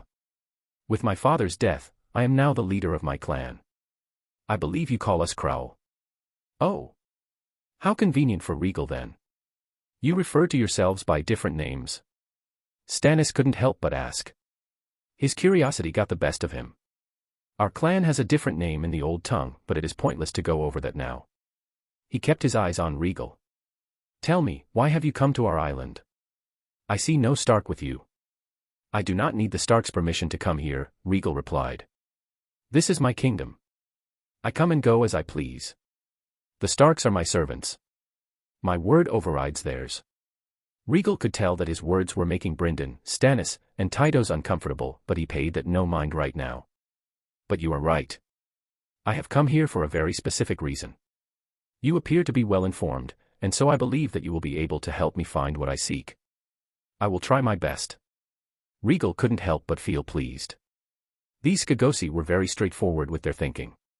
Compared to the rest of the realm and their double talks, Rhaegal had a feeling that he was going to enjoy their presence a lot more. Take us to your keep. And contact the other clans. I want them to know of my presence here. It was time for the next step. During the battle, Rhaegal had suffered around 100 casualties.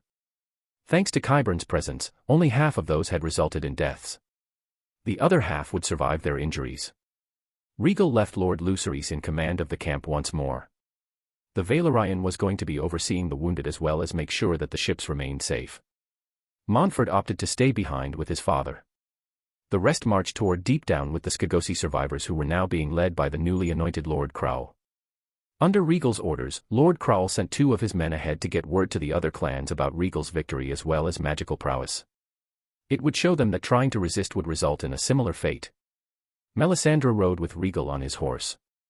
She was studying the island with great detail. I feel the presence of strong magic on this island. She probably wasn't talking about the dragon eggs. Even now, Rhaegal could feel them calling to him. The closer they got to Deep Down, the stronger the sensation became. Lord Crowl grunted.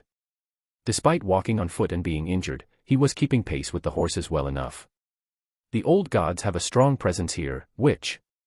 So he could tell that Melisandre had magical skills. How odd. It is said that our ancestors planted weirwood trees to better keep us in touch with the old gods. So you really are followers of the old gods then? Tytos didn't know what to make of that. His house was one of the few houses south of the Neck that still practiced the same religion as the North, so he probably wasn't too fond of the idea of sharing the same beliefs as these Scagosi. Yes, and unlike the Starks and the others in the North, we have never let ourselves be tainted by the Steel Men. Steel Men? Are you referring to the Undulls? Stannis asked. Yes, those. Whether they want to admit it or not, the Starks have let the outsiders influence them. We have not. How curious. Rhaegal silently wondered in what ways the Starks' beliefs differed from the Scagosis. Was it practices like the First Night, which the Scagosi were said to still partake in despite Jaehaerys outlawing it throughout Westeros, or were there more significant differences? Do you practice cannibalism? Rhaegar asked as he rode next to Rhaegal. It appeared like this was going to become a game of 100 questions. Lord Crowell glanced at him with something akin to amusement dotting his eyes. So you still believe in those tales? Good. Our efforts have paid off then. What? We offer sacrifices to the old gods as our ancestors have taught us, but we do not make a sport out of it. It is better for outsiders to believe otherwise. It means less unwelcome visitors for us. So they were purposefully using a religious practice to scare off the rest of the world from visiting them. Oberyn snorted. That's one way to keep yourselves isolated, I suppose. We do not require to be a part of the world. We are happy to remain where we are. Somehow, Rhaegal doubted that was the full truth, but he didn't comment on it. Not yet. Securing the dragon eggs was far more important. The rest of their trek to Deepdown was done in silence. Despite their overwhelming victory, Brynden, Gerald, and Barry Sten still looked on edge as they continuously studied their surroundings, watching for any signs of betrayal. Qyburn was writing in a journal even as he rode. No doubt that he wanted to document everything that he saw for later study. He was going to be the first maester to ever get a chance to study the Scagosi up close, and he wasn't going to let that opportunity go to waste. No doubt many at the Citadel were going to be envious of him once word of this expedition got out. Once they reached Deepdown, Rhaegal studied the castle. Sure enough, it wasn't big. It would not be hard to breach with siege engines. Of course, the difficulty in such a scenario would be getting close enough in the first place. There were no set paths, and the small villages scattered about were not connected in any meaningful way. If the Scagosi hadn't been overconfident in their victory and marched out like they did, then fighting through these woods would have been a pain. In that situation, Rhaegal would have burned everything down, but he didn't want to destroy parts of his kingdom if he didn't have to. A part of him felt disappointed that he hadn't been able to showcase more of his skills, but another was still pleased with the performance. It was the first time that he was able to let himself go all out, if only briefly. As Melisandre had predicted, his magic had grown with age. And with Bright Flame's runes augmenting his powers, his flames were only stronger. He was now able to conjure more flames with a greater reach, and they burned hotter than before. There had practically been nothing left of the Scagosi that had been caught in his flames. Every part of them, from armor to weapons, had been turned to ash. It also helped that he was skillful enough now to control the flames even after he conjured them. It was how he had turned down their intensity just enough to allow his horses to traverse through them and complete the charge. The quiet admiration that Euron kept giving him every time he glanced Rhaegal's way was an added bonus. It was a pity that the others hadn't been there to witness the battle, but no matter. In the future that could be rectified. Rhaegal had Lord Celtigar set up camp in front of the keep while he and the others made their way inside. They were still being led by Lord Crowell, who was welcomed by a couple of guards that had been left behind. There were also other servants, mostly women, who were walking about the keep. Rhaegal did not miss the way they were looking at them with distrust and perhaps even anger. He was going to have to work on his image around here. Then again, he had just burned almost 1,000 of their men. Not that he felt guilty about that. On their way to the main hall, Rhaegal noticed several unicorns housed in what appeared to be the stables. Sure enough, they were massive. However, they appeared to be more like giant goats than anything else. It was a bit disappointing, but still interesting. Rhaegal also spotted a weirwood tree in the courtyard of the keep. It was said that every castle in the north housed a weirwood tree. Perhaps that was also true for the castles in Skagos, except that there was no godswood here. Those things are still creepy to look at. The same blood-red leaves and sap. The same screaming face carved into the trunk. It was not a pretty sight. Once again, it felt like the face on the tree was staring right at him. Melisandre didn't look all that thrilled about the weirwood tree either. My prince, those trees are servants to the darkness. They should not be allowed to remain. they would make great offerings to the Lord of Light. Her words reverberated through the group, causing Lord Crowell to pause and turn his head in their direction. For the first time, his face was guarded. "Are you here to take our gods from us, Targaryen prince?" Such a loaded question. "I care not what gods you worship," Rhaegal answered honestly. "So long as you serve me and keep the peace, your beliefs are your own." He then glanced at Melisandre. "That means that there will be no harm brought to the trees." Melisandre merely smiled at his words while the Skagosi lord nodded in understanding. It was not hard to miss the relief that was coming from him at his answer. "This might have just earned you a whole lot of goodwill," Oberyn whispered as he stepped closer to him. Sure enough, the other Skagosi present appeared to be grateful by his words. They can all understand me. Perhaps the Skagosi in all the castles spoke more than just the old tongue as opposed to the ones in the villages. A question for another time.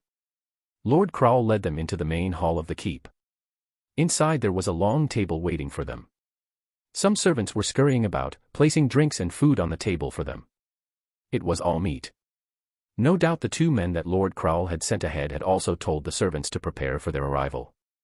It was not the most grand of feats, but Rhaegal still appreciated the gesture for what it was. They all began to take a seat around the table. Rather than asking time to tend to his wounds, the Skagosi lord turned to Rhaegal. "So tell me, Targaryen prince. What is it that you seek on Skagos?" Lord Crowell's question was simple and direct. The others, apart from Rhaegar and Melisandre, turned to Rhaegal with open curiosity. This was the question that they had silently been asking themselves for a while now. None of them believed that this trip was purely for adventure. Not when their lives were at risk. "First, tell me about the island. What lies beyond Deep Down?" Rhaegal wanted to know more before proceeding. "Will the other clans attack us?" Lord Crowell picked up his mug from the table. "After learning of your victory, I dare say most will not. Not out of loyalty, but respect. They will not bow easily, but they will not be hostile. That might change depending on your intentions." Oh yeah. It seemed like Rhaegal was going to have a conversation with these other clans, after all. North of here lie the Stains. They were the ones who controlled Driftwood Hall. On the other side of the island are what you call the Magnar. He scowled here. A most overrated name. They are no true lords of ours. Yes. Qyburn hummed.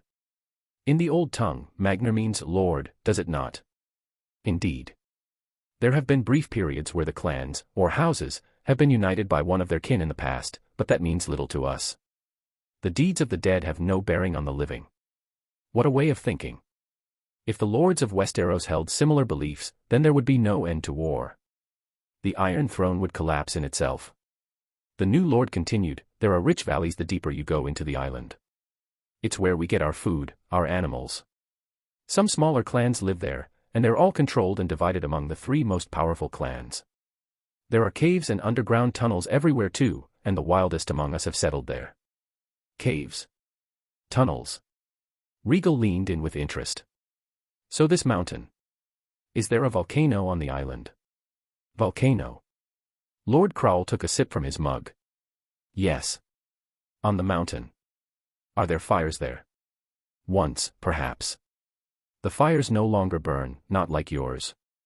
But we were still gifted with its blessing." So they knew that obsidian came from the fires of a volcano. Interesting. Rhaegal was somewhat disappointed to know that the volcano was no longer active. After reading that the Skagosi often traded obsidian weapons with those brave enough to land on the island, he had known that there was at least one volcano on the island. It was like that on Dragonstone. Having a fortress of a similar kind built on the island would have been beneficial. But if the volcano is dead, there's little to fear, my prince. Melisandre's rich voice rang beside him. The priestess was shooting him a soothing smile. "The fires are not dead. They only lie dormant. I'm sure you can awaken its splendor once more." Rhaegal had to stop himself from frowning. How did she know what he had been thinking?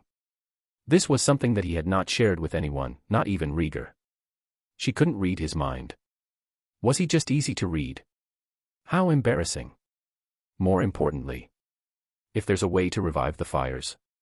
Under a controlled environment, of course. The last thing Rhaegal wanted was to burn this island into the sea. He didn't want another repeat of Valyria. Another thing to add to his list. Rhaegal's attention switched back to the Skagosi Lord. These caves. How well explored are they? Have you ever found something that perhaps does not belong? The Skagosi Lord lowered his mug and shot Rhaegal a small grin. If you're so interested in those caves, then you must be here for the winged demon. Winged demon. Rhaegal heard his brother's breath hitch. He was sure that his did too. What is this winged demon? I cannot answer that, not fully. There's a story in my clan that's been passed down for over a century.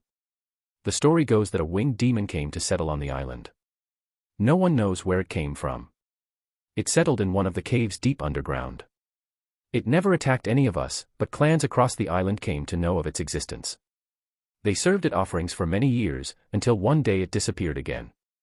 Or so the story goes. Neither my father nor I have ever ventured into those caves, but some of the clans living there hold one cave in particular as sacred. I'm assuming what you want is there.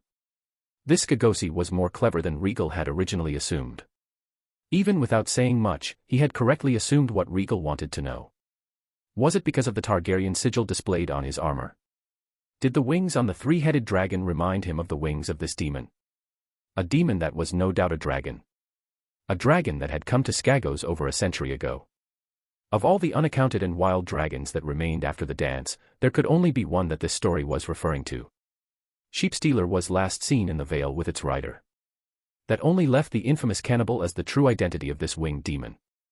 The cannibal. Somehow, despite not having any concrete proof, Rhaegal felt it in his heart that this was the correct answer. After all, it was possible that Sheepstealer came to reside on the island after being chased from the Vale. It had fled deep into the mountains, and from there it could have gone anywhere. Somehow, that just did not feel right. He based it on nothing more than his gut feeling. Regardless, Rhaegal now had a lead. It was only a pity that it was too late to ride out to those caves right now. He was going to have to exercise some more restraint and wait until morning. Oh well.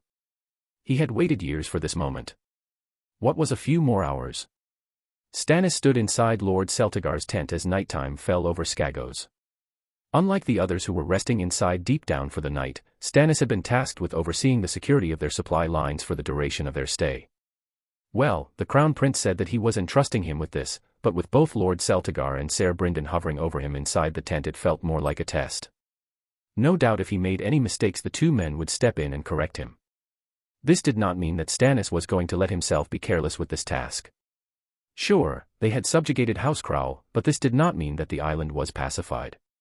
They had yet to hear from the other houses, and some of the villages in the area might get some ideas and decide to start raiding their supplies just because they saw an opportunity. Their force had dwindled slightly due to the battle, so there were less mouths to feed, but even so Stannis was not going to allow the prince's men to go hungry if he could help it. Bluntly speaking, they were still in enemy territory, and Stannis was going to act as such. So the prince has come chasing dragons. Stannis looked up from his papers to see Lord Ardrian pacing about, his face marred with incredulity. He had been speaking with Brynden about the conversation that had taken place inside the keep earlier. I did not imagine that there would be a dragon in this backwards place, but it makes sense. No other prize would warrant this amount of preparation. Brynden's face was more troubled. What did the prince share with you and Lord Valerian? Not much, he admitted. He gave us a destination, but beyond that he did not say much. And you didn't care to ask? Why should I? Lord Ardrian's face hardened. He's our crown prince. The king has given him full autonomy to do as he pleases. To go against him would be treason. I'm not speaking of such things. But to plunge yourselves into a place like this without knowing the reason. It was madness. Stannis could see where Brynden was coming from. Prince Rhaegal has never led us astray thus far, Ardrian argued. He has brought much gold to his lands, and he has shown much favor to my house. I did not doubt that he had a very good reason for wanting to come to this place, and it appears that I was right. Is that really what you think? Brynden frowned. These talks of a dragon. It's madness, I say. Careful with your words, sir. Ardrian's eyes narrowed. You have sworn your sword to the prince, have you not? I have, and at times that means offering counsel that might be hard to hear. Brynden scowled.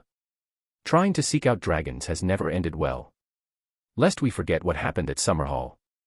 The dragons are gone, and nothing will bring them back. Stannis looked down. Summerhall. The place where his grandmother, whom he had never met, had perished. It was widely understood that King Aegon had been trying to bring back the dragons when he gathered his family on that day. Rather than accomplishing his goal, he met his end, along with most of his family. If Prince Rhaegal was now trying to accomplish something similar, then it was little surprise that Brynden was concerned. To be frank, Stannis was too. Dragons were nothing more than legends now. Many had tried to bring them back, only to fail over and over. What would make this time any different?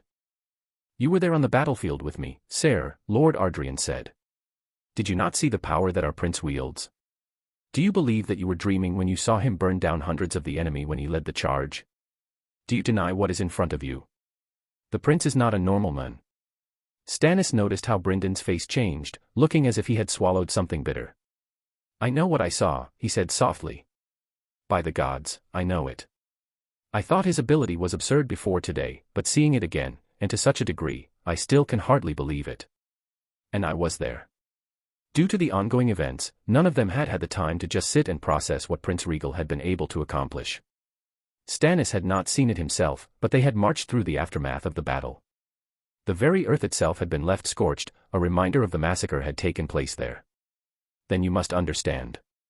Ardrian's tone was firm. "If anyone can bring back the dragons, then it's him. I believe that wholeheartedly." Brynden had no response to this, but he did not look convinced. Stannis studied Ardrian for a moment. "He's completely loyal to the prince. Him and Lord Valerian both. It was the only reason why both men would agree to come here personally despite the risks. Lord Valerian was on the small council. He already enjoyed a powerful position, but rather than staying in the capital and enjoying the safety that he had attained, he had instead chosen to sail with Prince Rhaegal to this desolate place. These men would never betray the crown prince. Stannis was certain of that. "And me?" Stannis looked down again, the papers spread around the table staring back at him. How far would he be willing to go for the crown prince? It was a question that would keep Stannis up for the rest of the night. Arthur did not get a good night's sleep. It wasn't that the beds were uncomfortable. Far from it. In fact, he was surprised by the quality of the accommodations that they had been provided with. It paled to the splendor that was always present in the Red Keep, but it was still better than he would have guessed. No. The reason for his lack of sleep was due to all the thoughts swirling in his head at the moment. From the very beginning, when he had seen the fleet that Rhaegal had gathered, Arthur had realized that this was no mere trip to the north. Obviously something else was at play here, and Arthur thought that he had begun to understand Rhaegal's true intentions. He hadn't realized just how little he truly understood until last night. Arthur absent-mindedly threw water on his face to freshen himself up before emerging from the room that he had shared with Mace Tyrell. He was still dressed in his armor, his sword at his side. There would be no bath today. There wasn't one here. Rather than going to find a lake where they would freeze, Rhaegal had ordered them all to get ready for an early march. It was clear that he was impatient. Arthur could not blame him. If there was a dragon on this island, then Rhaegal's motivation for coming here all started to make sense, along with his growing impatience. But is there really a dragon? It was hard to fathom. How long a dragon could live for was hard to say. Even the maesters at the Citadel only had guesses, and those guesses were based on the first dragons that the Targaryens had invaded Westeros with. What records the Valyrians kept on the subject had been lost during the Doom. If there was a living dragon on Skagos, then the beast must be ancient. How were they supposed to face it? Arthur was still struggling to come to grips with all of this as joined Euron and Oberyn in the main hall of the keep. Tytos was also there with them, but he was a little farther off from the two. The three were already seated at the table and enjoying themselves a breakfast. It was more meat. "Look who's finally up." Oberyn waved him over. "You took your sweet time, Dane. Our two princes are already at the camp, getting everything ready for our excursion into the mountain today." Arthur was not surprised. Earlier than the flour at least, Euron muttered as he bit into his meal. Arthur did not have much of an appetite, but as he sat down next to Oberyn he began to nibble at his food. He knew that he might need the energy for later. Oberyn noticed this with amusement. "Not feeling it today?" Arthur glanced at him. "How can you still be so optimistic? How else am I supposed to be?" Oberyn pointed to the ceiling dramatically. "Am I supposed to be screaming to the heavens about dragons? Or running away in fear?" Lowering his hand, he shrugged. "I'm here. I can only see this through. But this is dragons we're talking about. Who knows what might happen?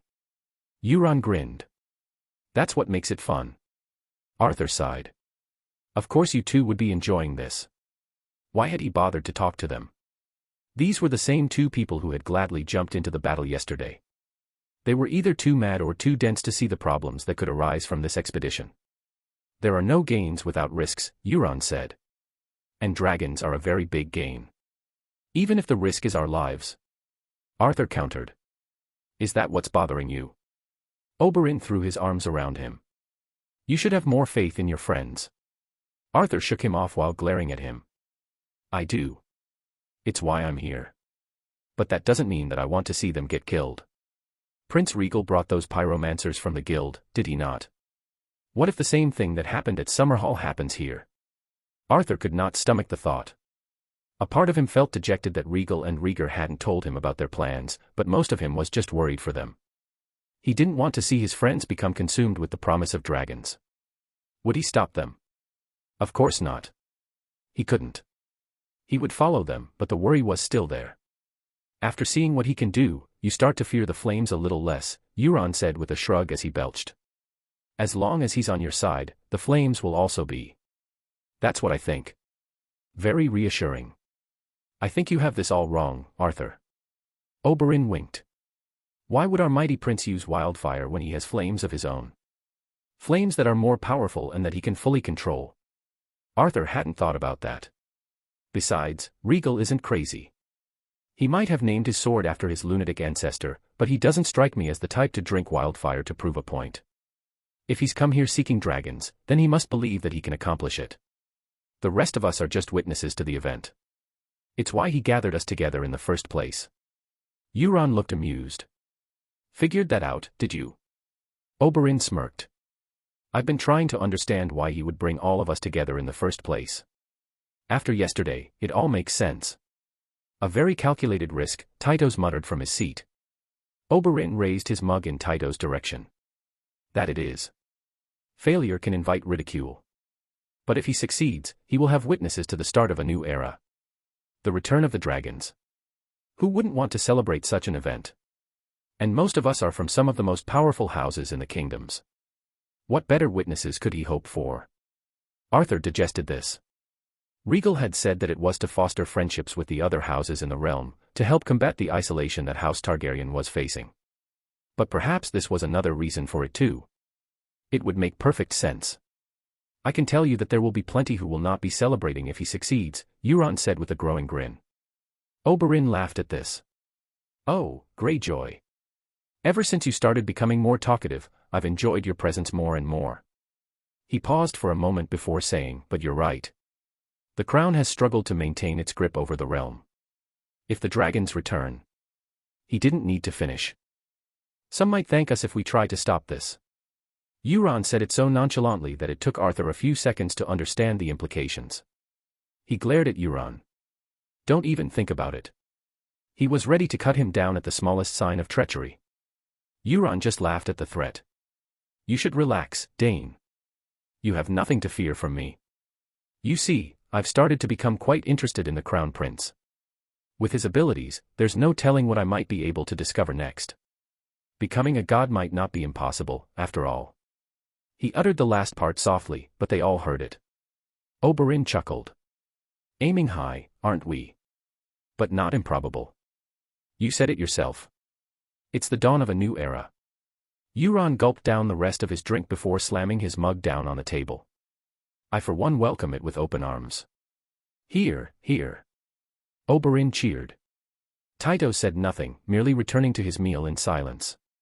Arthur was left pondering the significance of Oberyn's and Euron's words, which presented solid arguments. Despite himself, he could not help but feel more at ease about today's events, and it was all thanks to the two idiots he was sharing breakfast with.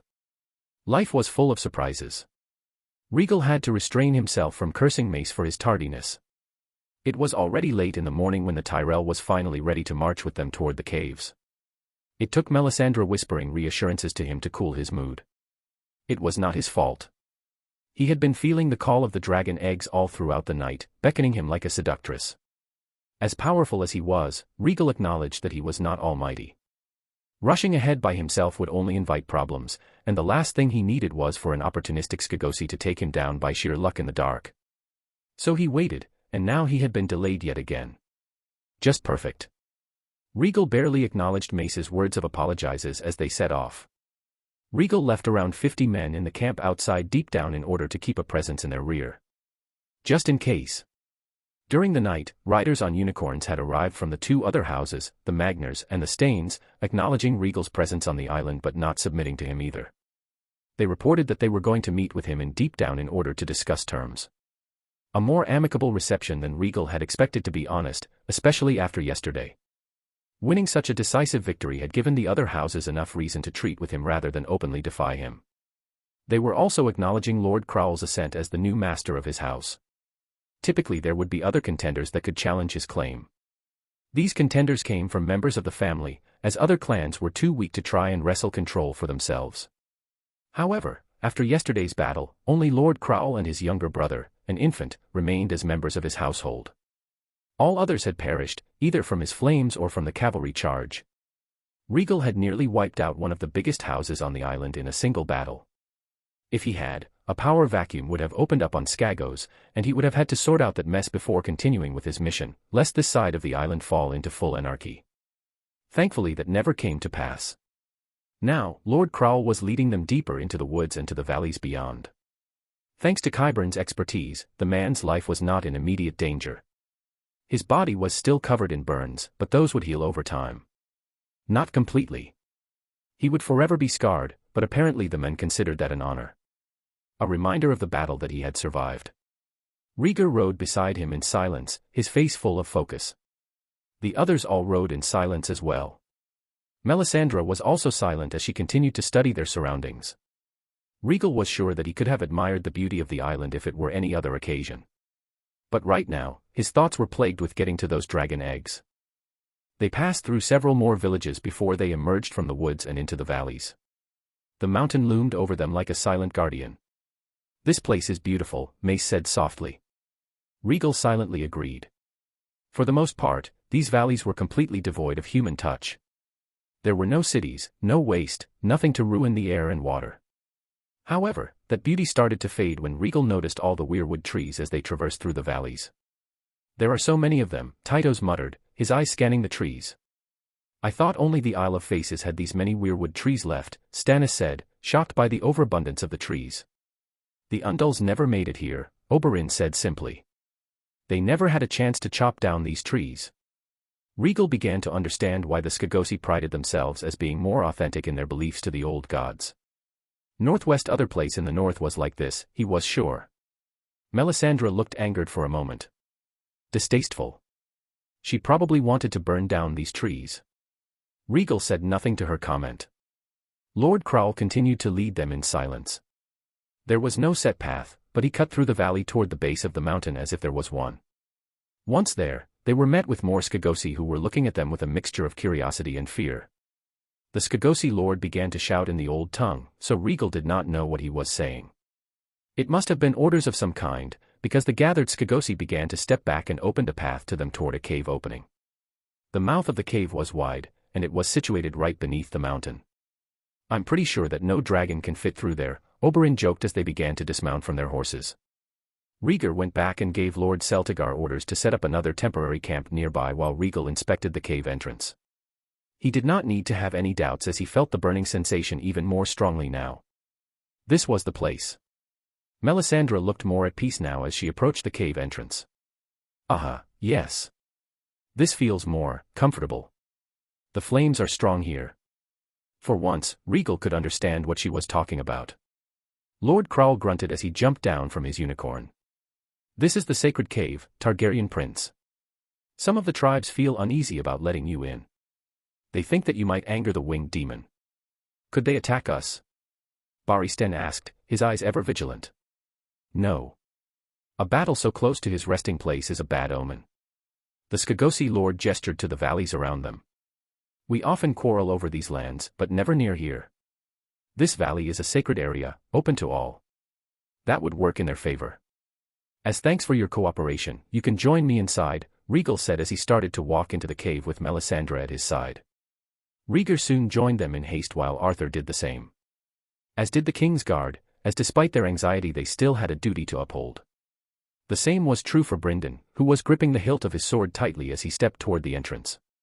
A cave exploration. How fun, Oberyn drawled out as he made to follow. Euron just snorted as he too walked into the cave. It took Tytos pushing Mace forward for him to finally step toward the cave entrance of his own accord while a quiet Stannis followed after them, trying his best to hide his own fear. The Skagosi lord seemed to find humor in Rhaegal's words as he chuckled. Nevertheless, he followed after them. In the beginning, the cave wasn't all that big or wide. There was enough room for them to walk through rather comfortably, but after a few minutes the cave began to open into a wide cavern. What was most peculiar was the fact that it was not dark. Light seemed to be pouring in from cracks in the walls and the ceiling of the cavern, illuminating their surroundings. "I guess we won't need any torches," Arthur said. It was one less concern. There were many passageways, but there was no guesswork involved. Rhaegal just followed the burning sensation that continued to emanate from inside him, using it as a guide through the underground tunnels. No one questioned if he knew where he was going. After several more minutes of navigating these tunnels, they finally emerged into the central chamber of the cavern. To say that it was massive was an understatement. Rhaegal guessed that it was as big as the dome of the dragon pit back in King's Landing. There were streams flowing throughout the chamber, while a garden of sorts forming the perimeter. At the center of the chamber was a giant tree, but thankfully it was not a weirwood. It appeared to be a regular pine tree, only that its branches extended wide. "This place is beautiful," Mace exclaimed, his earlier fear forgotten. The fact that his armor was all dirted up or that he was shivering did not seem to bother him at the moment. "It's like stepping into a whole new world." Rhaegal could not dispute that. How could a tree grow so large while this deep underground? Tytos did not understand. "This place is clean," Melisandre said softly as her eyes gazed over the thriving underground ecosystem. "However, what's most important is right beside the tree, my prince." Rhaegal's eyes were already fixed on the tree. He had not missed the objects scattered all around the base of the tree. Bones. Rhaegar's eyes widened when he took notice of this. Those are dragon bones. It was not hard to understand why he had come to that realization, for there was a very large dragon skull in the middle of the bones. A very loud silence reverberated through the group as they took this in. "So there really was a dragon here," Ser Gerald whispered in awe. The others were too busy gawking to say anything, all except for Rhaegal, Rhaegar, and Melisandre who were making their way toward the dragon skull. "So you're already dead," Rhaegal thought as he approached the dragon skull. He had little doubt that this skull belonged to the infamous cannibal. Somehow, the wild dragon had ended up on Skagos and roosted in this giant cavern, finding his way in here through mysterious means. Probably violent ones, if the Skagosi were able to learn of the dragon's existence. The dragon had then been feared until it finally passed on from old age, leaving behind nothing but bones. A pity. Taming a dragon like that, from the pages of history, would have been exciting. The dragon's skull was massive. If Rhaegal had to guess, then he would say that it matched the size of the skull of Balerion that was displayed in the throne room in the Red Keep. The exact size of the cannibal was always in contention as no one had ever been able to get close enough to get an exact measurement. However, it seemed like in the last days of its life, the cannibal had rivaled the Black Dread in size. How glorious. Still, as momentous as this finding was, and as enraptured as Rhaegal was with the skull of the famed cannibal, it was what lied behind the skull that interested him the most. For perhaps the first time in his life, Rhaegal gasped as his eyes landed on the 3 dragon eggs that lied on the ground.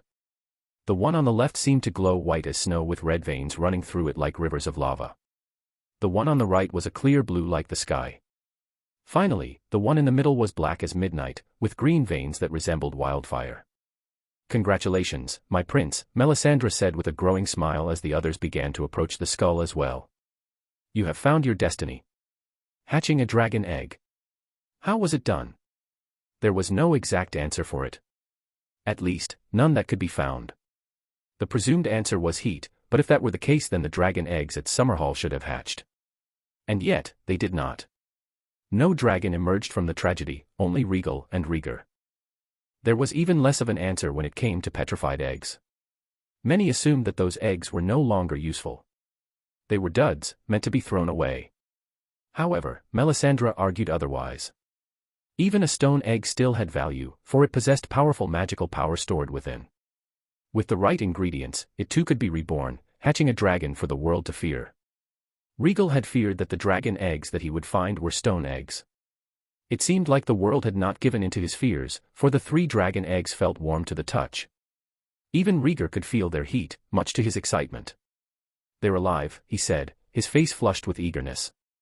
The others were whispering among themselves, no doubt still in shock to see that they had indeed managed to recover 3 dragon eggs. But this was only the beginning. The key was to hatch them. But how? Despite what Rhaegal had told Tytos before the battle, a part of him had brought Haelene and the others from the guild as a last resort for hatching the dragon eggs. But only if he was desperate, and Melisandre assured him that he would not have to be. "For all you need you already have," she said as she placed the 3 dragon eggs in the middle of the chamber. Around them she began to draw symbols that Rhaegal did not understand. She began to hum in a language that he did not understand either. He only managed to pick out certain phrases, which meant that she was mixing High Valyrian with other languages. The others all put some distance between themselves and the eggs.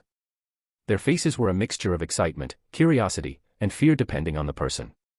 Rhaegal did not pay too much attention to them as he watched Melisandre go about her work, which did not take too long. From the sleeves of her dress she procured a knife. She began to approach him with a bright smile. "Fire and blood. You have both, my prince. Exactly what you need to breathe new life into these eggs." Rhaegal looked into her eyes as he said, "Some say that a life is also needed. That would be true, if your blood was not here. For many lives were already offered in order to create it." Rhaegal did not question her on her meaning, for he already knew what she was referring to. "What do you need me to do?" "Conjure your flames around the eggs and bathe them in your blood. Do not hold back."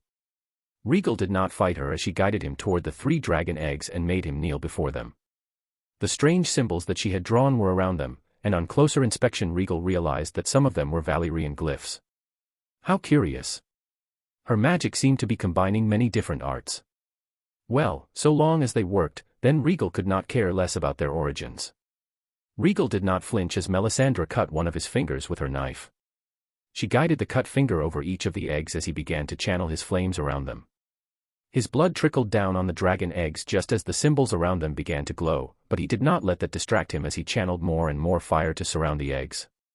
He did not know how much force he was applying into the flames, but nevertheless they began to shoot out from the ground around them.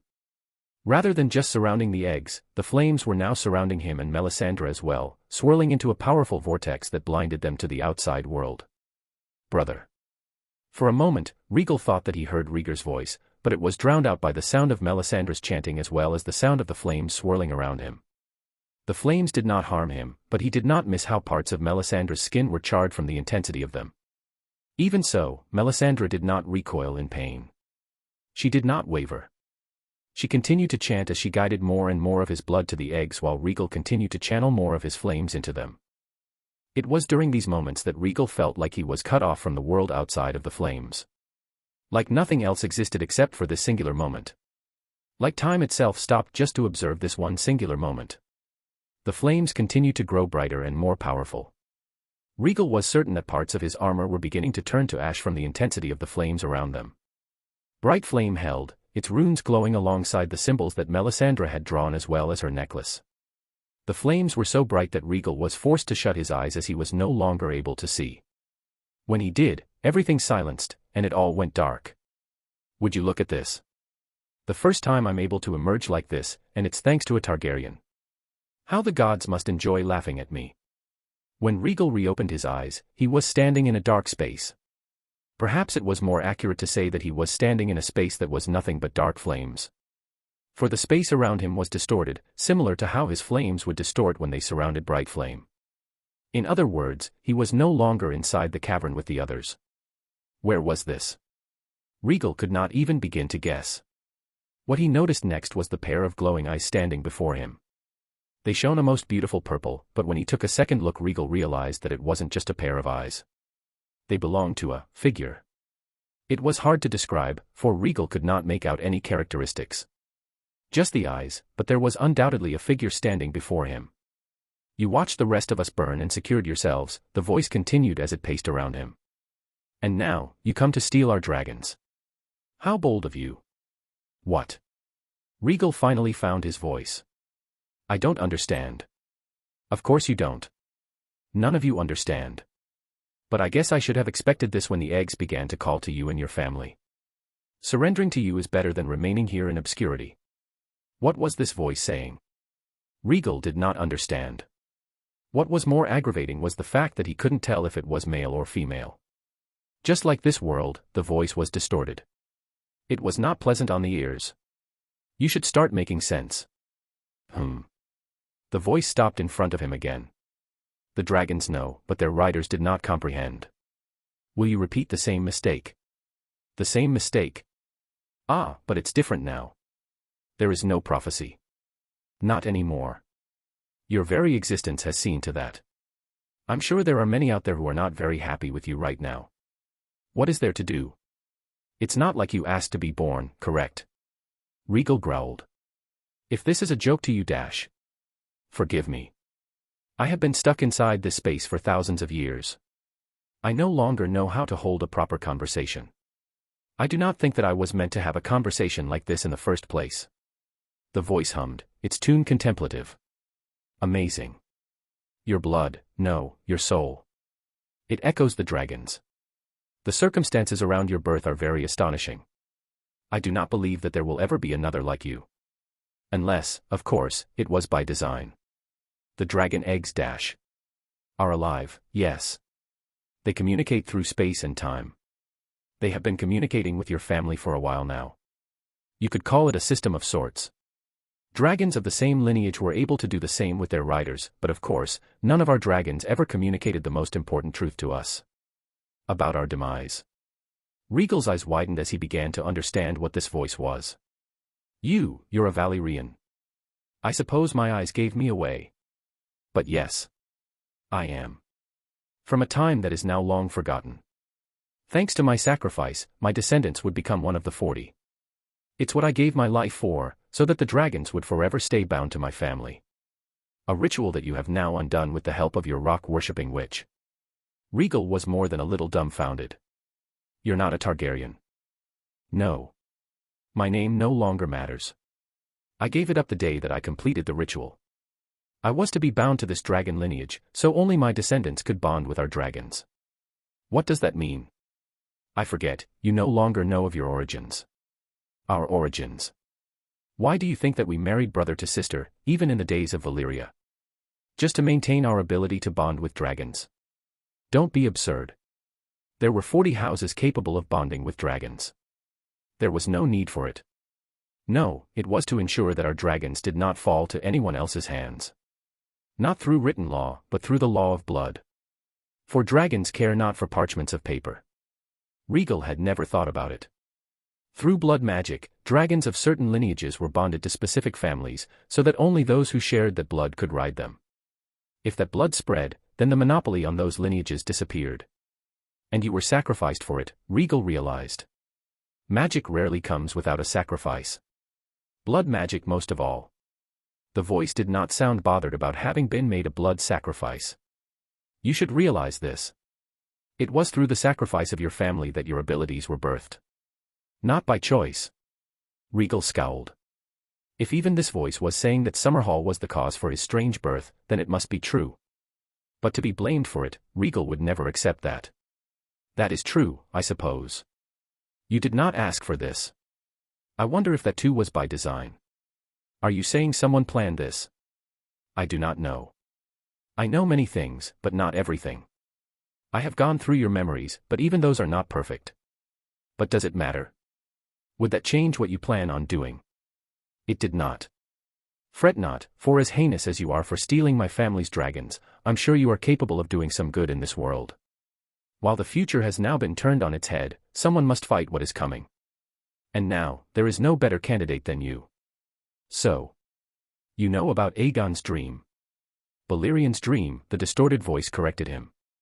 It was Balerion who shared the impending doom to both of your ancestors, and perhaps others. Although other dragons had a habit of sharing more compared to him. It drove some of your ancestors mad, as history remembers. For we are not almighty, and our minds cannot comprehend a dragon's. Except maybe for yours. But you're not fully human either, so it's not a fair comparison. Rhaegal did not know what to say. He had so many thoughts racing through his mind right now. Just why was he here? What did this voice want? Just how much information could he get out of this? Despite all these conflicting thoughts, Rhaegal focused on the last thing the voice said. I'm not fully human. HM. Did you not hear me? The ritual on the day of your birth. The dragon eggs exploded on that day, and it fed the fires. But the eggs are powerful, and so are the souls of dragons. They combined what energy they had left and had enough time to escape somewhere, or rather into someone. It bonded with your soul, although not completely. Rather than being fully dragon, you ended somewhere in between. It's why you were able to get so much knowledge. All the dragon's knowledge in one go, with the added benefit of some insight into a future that no longer exists. But it was not perfect. Still, all things considered, I'd say you were lucky. For now you have the benefits of both worlds. Is that why the cannibal's dragon eggs were reaching out to me and my family? If he was following what the voice was saying, then the cannibal belonged to a different lineage than the Targaryens. It would explain why the cannibal had never been able to be tamed, for no Targaryen was of its blood, or rather, her blood. Yes. Your soul, and by extension your blood, echoes the dragon's. The usual limitations do not apply to you. And so, from here on out, what dragons emerge from this line will be able to be tamed by your blood. You will not have a second cannibal on your hands. The voice chuckled, and it was a truly annoying sound. It is a title that did not fit her, for she was fighting against her rivals to protect her land from trespassers. At least she was able to bring down 4 of the 5 dragons that your ancestors brought with them to Dragonstone. I'm sure that must have given her a lot of satisfaction. What? You did not think that those dragons died of old age, do you? I'm sure none of them wanted to admit the truth, so they omitted those battles from the pages of history. How embarrassing it would have been to admit that there was a dragon powerful enough to fight theirs on even terms. Rhaegal wasn't sure what to make of all of that, so he remained silent. Nothing to add. That's a shame. Well, it's not as though we have much time left either. But there was so much more he wanted to know. Unlike me, you get to leave this space and return to the world. And with new dragons. How lucky for you. But not to worry, I shall remain dormant, watching. I'll see what you are able to make of this new prophecy-free world. For the dragon always has 3 heads. I'm sure now you understand its true significance.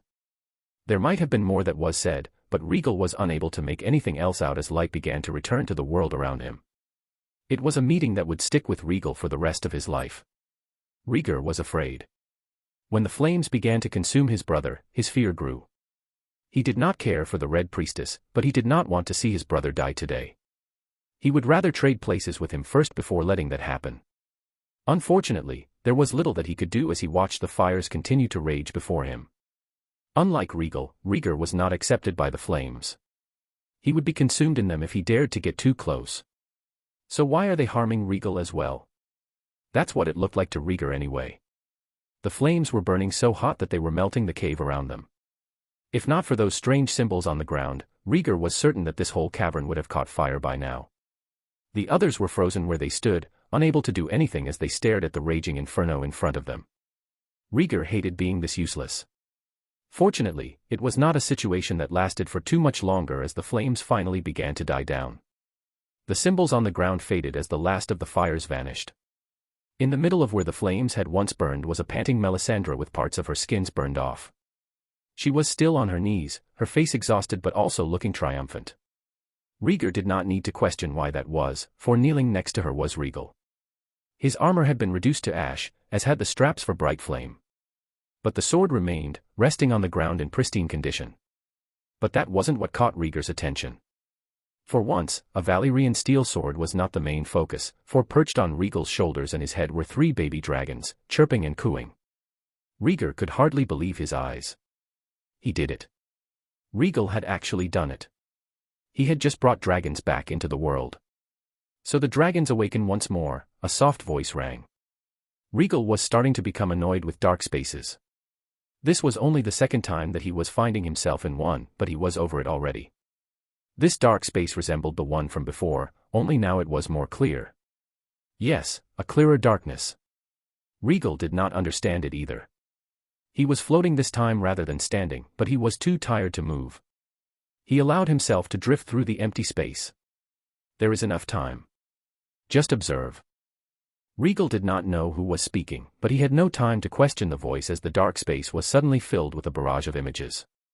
No, not images. Visions, he realized. There were many. None made clear sense. He saw an icy wall with winter roses. He saw a falcon and a wolf together, standing in opposition to a huge red dragon. He saw another dragon in the distance, a black one this time. It looked injured but still very much alive. A lion and a stag were running together, not as hunter and prey, but as companions. A kraken arose from a giant sea only to be consumed once more by a giant raging storm raining thunder from the clouds. The visions continued to flash one after the other. Rhaegal wasn't sure if he caught all of them. It wasn't just his body that was tired. His mind felt exhausted too. He wanted nothing more than to just close his eyes and sleep. So you can feel tired. I suppose the ritual was taxing even for someone like you. Given the outcome, the price you paid was practically non-existent. Despite his exhaustion, Rhaegal had enough energy left in him to curse as the visions began to fade and he was once again floating in the dark empty space. You're saying much for someone who's too afraid to show themselves. At least he could tell that the voice was female as opposed to before. Afraid. The voice was right beside him this time, but there was still no one there. No. Unfortunately, your mental defenses are still too much for me. Just doing this much is taking all of my concentration. The combination of your weakened state as well as the dragon dreams allowed the glass candle to finally penetrate, but only slightly. Rhaegal wanted nothing more than to just sleep, but he forced himself to pay attention. You're the one that's been watching me all this time. I'm only one of many, young Targaryen. The world is changing. Now that dragons have returned, the world will continue down the path of magic. With your birth and the return of the dragons, magic will be strengthened to an unprecedented degree. Even the wolf mages of the past would struggle to contain your potential. Wolf mages. Be warned. Many will come to lust after your dragons. For they are fire made flesh, and fire is power. I'm sure you must understand this simple truth by now. Rhaegal would have chuckled if he could. There are many who will be afraid, I know. But I care not for such things. I will burn any who try to harm me and mine. Be careful that your fire does not consume you, Targaryen. Was it just Rhaegal's imagination or was the voice showing concern for him? Who are you? He needed to know. Now is not the time. If you wish for us to speak again, then what you seek lies in the citadel. An acquaintance of mine shall soon return there. He knows the importance of your birth. The importance of his birth. Rhaegal wanted to laugh.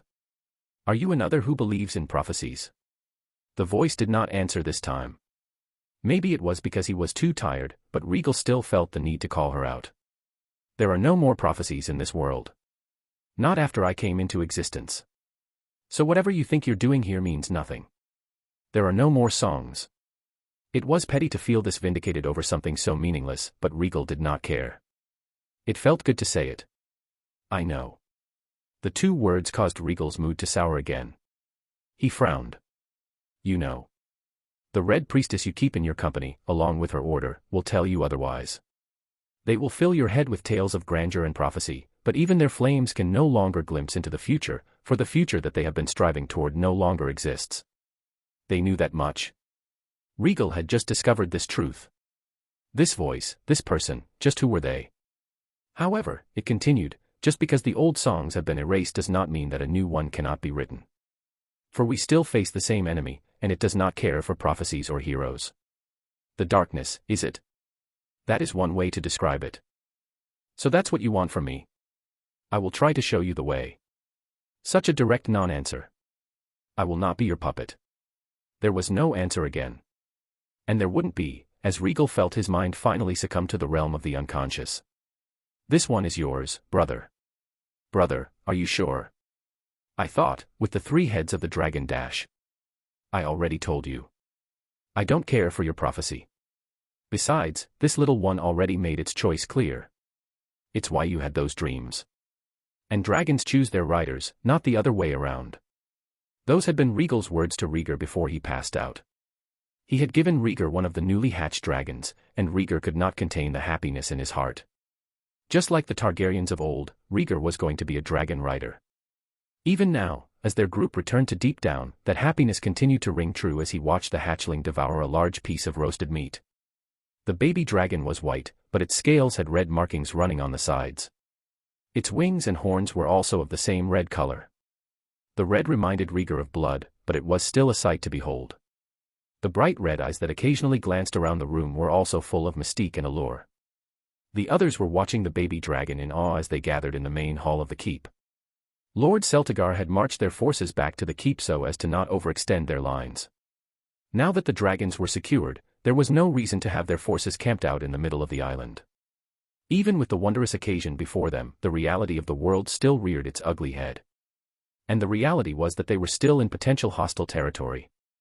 "My word, it's beautiful," Mace whispered as he watched the hatchling eat with clear fascination. "Look how it moves. I never thought I would see anything like this. Heh, I never thought that I would live to see a day like this either. Dragons, walking among us. No one would believe it unless they saw it for themselves." Despite Oberyn's bravado, Rhaegal could tell that the Dornish prince was very shaken up about what had occurred in the cave. They all were. They had witnessed something that was thought to be impossible. There was no rational explanation for what had occurred. A miracle had happened, a miracle that was only possible because of magic. Ser Brynden forced himself to tear his eyes away from the baby dragon to address Rhaegal. "My prince, what is our next move?" Rhaegal glanced toward the hall that led into the rooms where Melisandre had taken his unconscious brother along with the two other dragons. Both Ser Gerald and Ser Barristan had stationed themselves by the door of Rhaegal's room, standing watch until he woke up. The Red Priestess had said that his brother only needed rest, and Qyburn had confirmed that he was merely sleeping. Physically, he seemed to be fine, so now it was only a matter of waiting until he regained consciousness. The magical ceremony must have been taxing, for it was the first time that Rhaegal had seen his brother be so exhausted. "We wait until the man of the hour wakes up, of course," Oberyn said with a shake of his head. "We can't actually move with him being like that, can we?" Arthur's eyes were fixed on the dragon as he said, "Representatives from the two other houses are coming to meet with Prince Rhaegal as well. We cannot leave until he hears what they have to say." That was also true. Rhaegal hadn't told Rhaegal what his ultimate plans were for Skagos, but Rhaegal doubted that his brother planned on leaving the island alone. Many times he had confided in Rhaegal how he felt like the North was full of potential that was being squandered.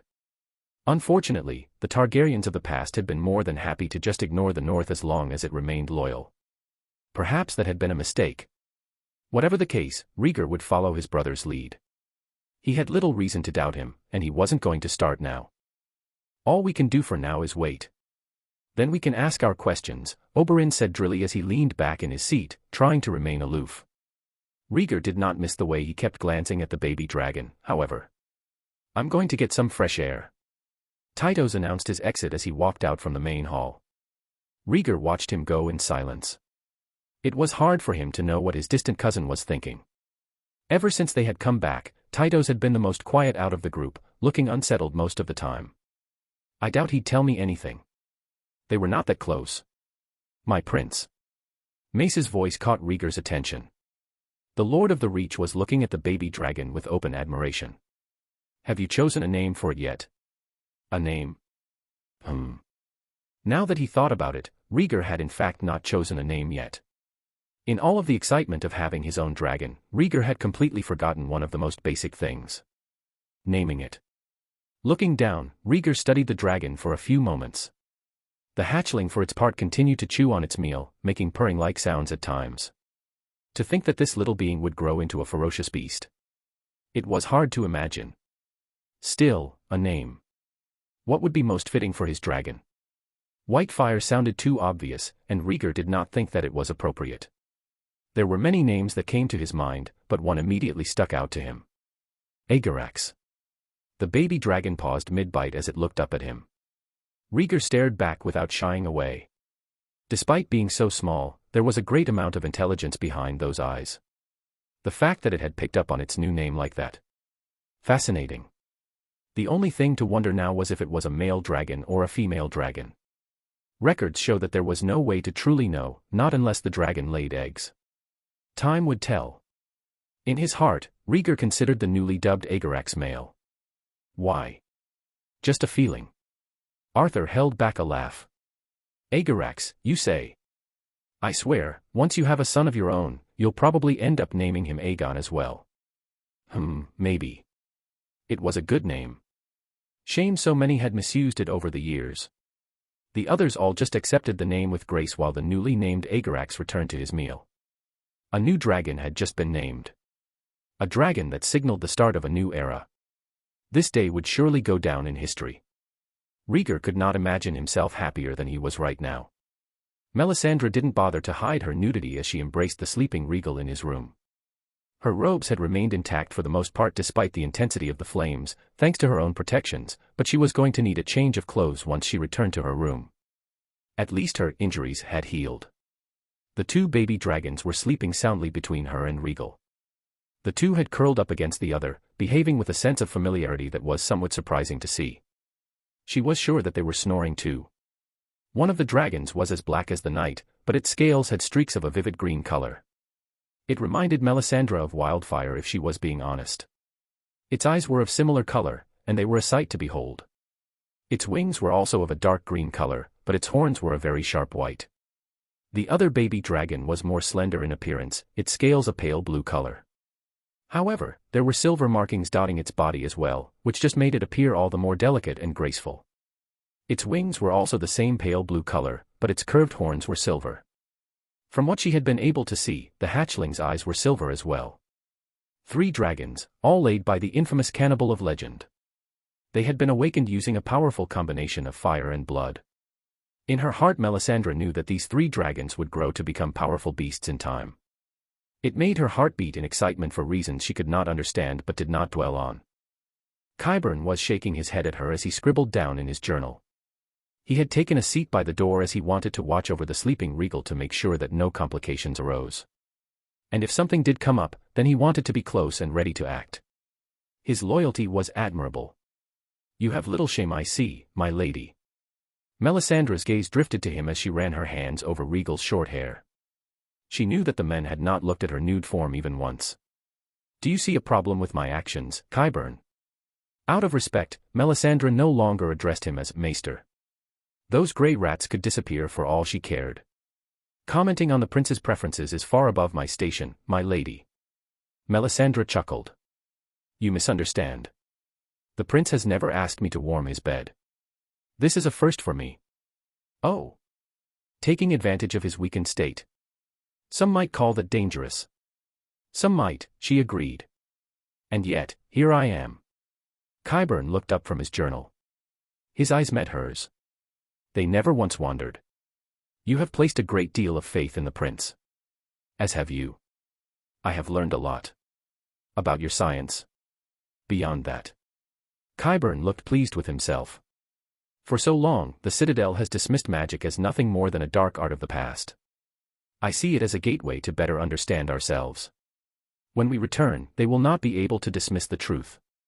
"You underestimate the pride of people, their inability to admit their mistakes," she said as she hugged Rhaegal closer to her chest. "Even now, they secretly despise our prince. They are fearful of his future." "Oh.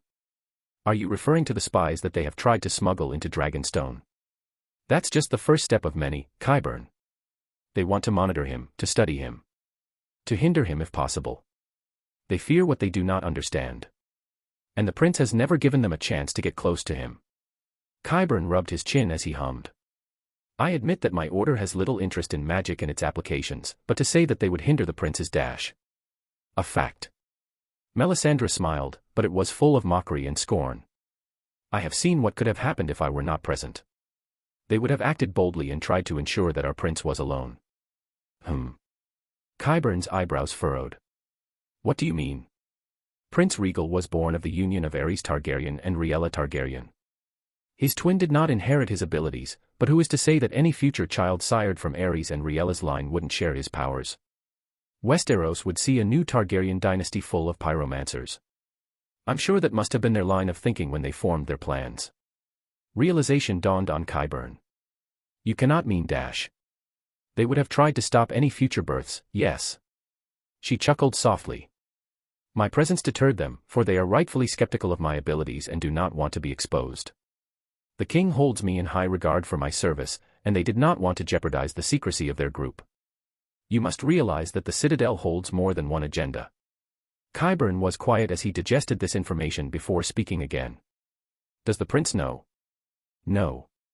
For I cannot accuse them of a future that did not come to pass. The flames were always speaking, always showing. The future was in constant flux now, and sometimes it was hard for even Melisandre to keep track of it all. Where a few whispers had once existed, now there were hundreds. That was how much Rhaegal's birth had affected the natural order of things. As expected of her gods chosen. You should have told him, Qyburn said. If they are still acting rashly dash. They cannot and will not, Melisandre cut him off. That will soon change, no doubt. With dragons returning, our prince's influence will only continue to grow. And that will frighten them. Securing the dragons had always been their top priority.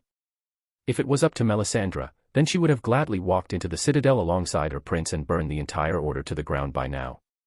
Unfortunately, she was aware of the political ramifications of such an event. While she did not particularly care what the people of Westeros thought, she knew that her prince intended to rule one day. He couldn't very well do that if everyone turned against him. Now that the dragons were with them, they could turn their attention to the other pesky problems building up around them. It was why she was bothering to share this with Qyburn now. They could finally shift their focus elsewhere. Making such a decision like that on your own, Qyburn muttered. I'm not sure I like it. Melisandre chuckled again. Fret not, my dear. Your old acquaintances will soon realize that they cannot stop what is coming. Besides, our prince is already vaguely aware of the threat. Why do you think he has chosen to stay away from your order? Apart from you, that is.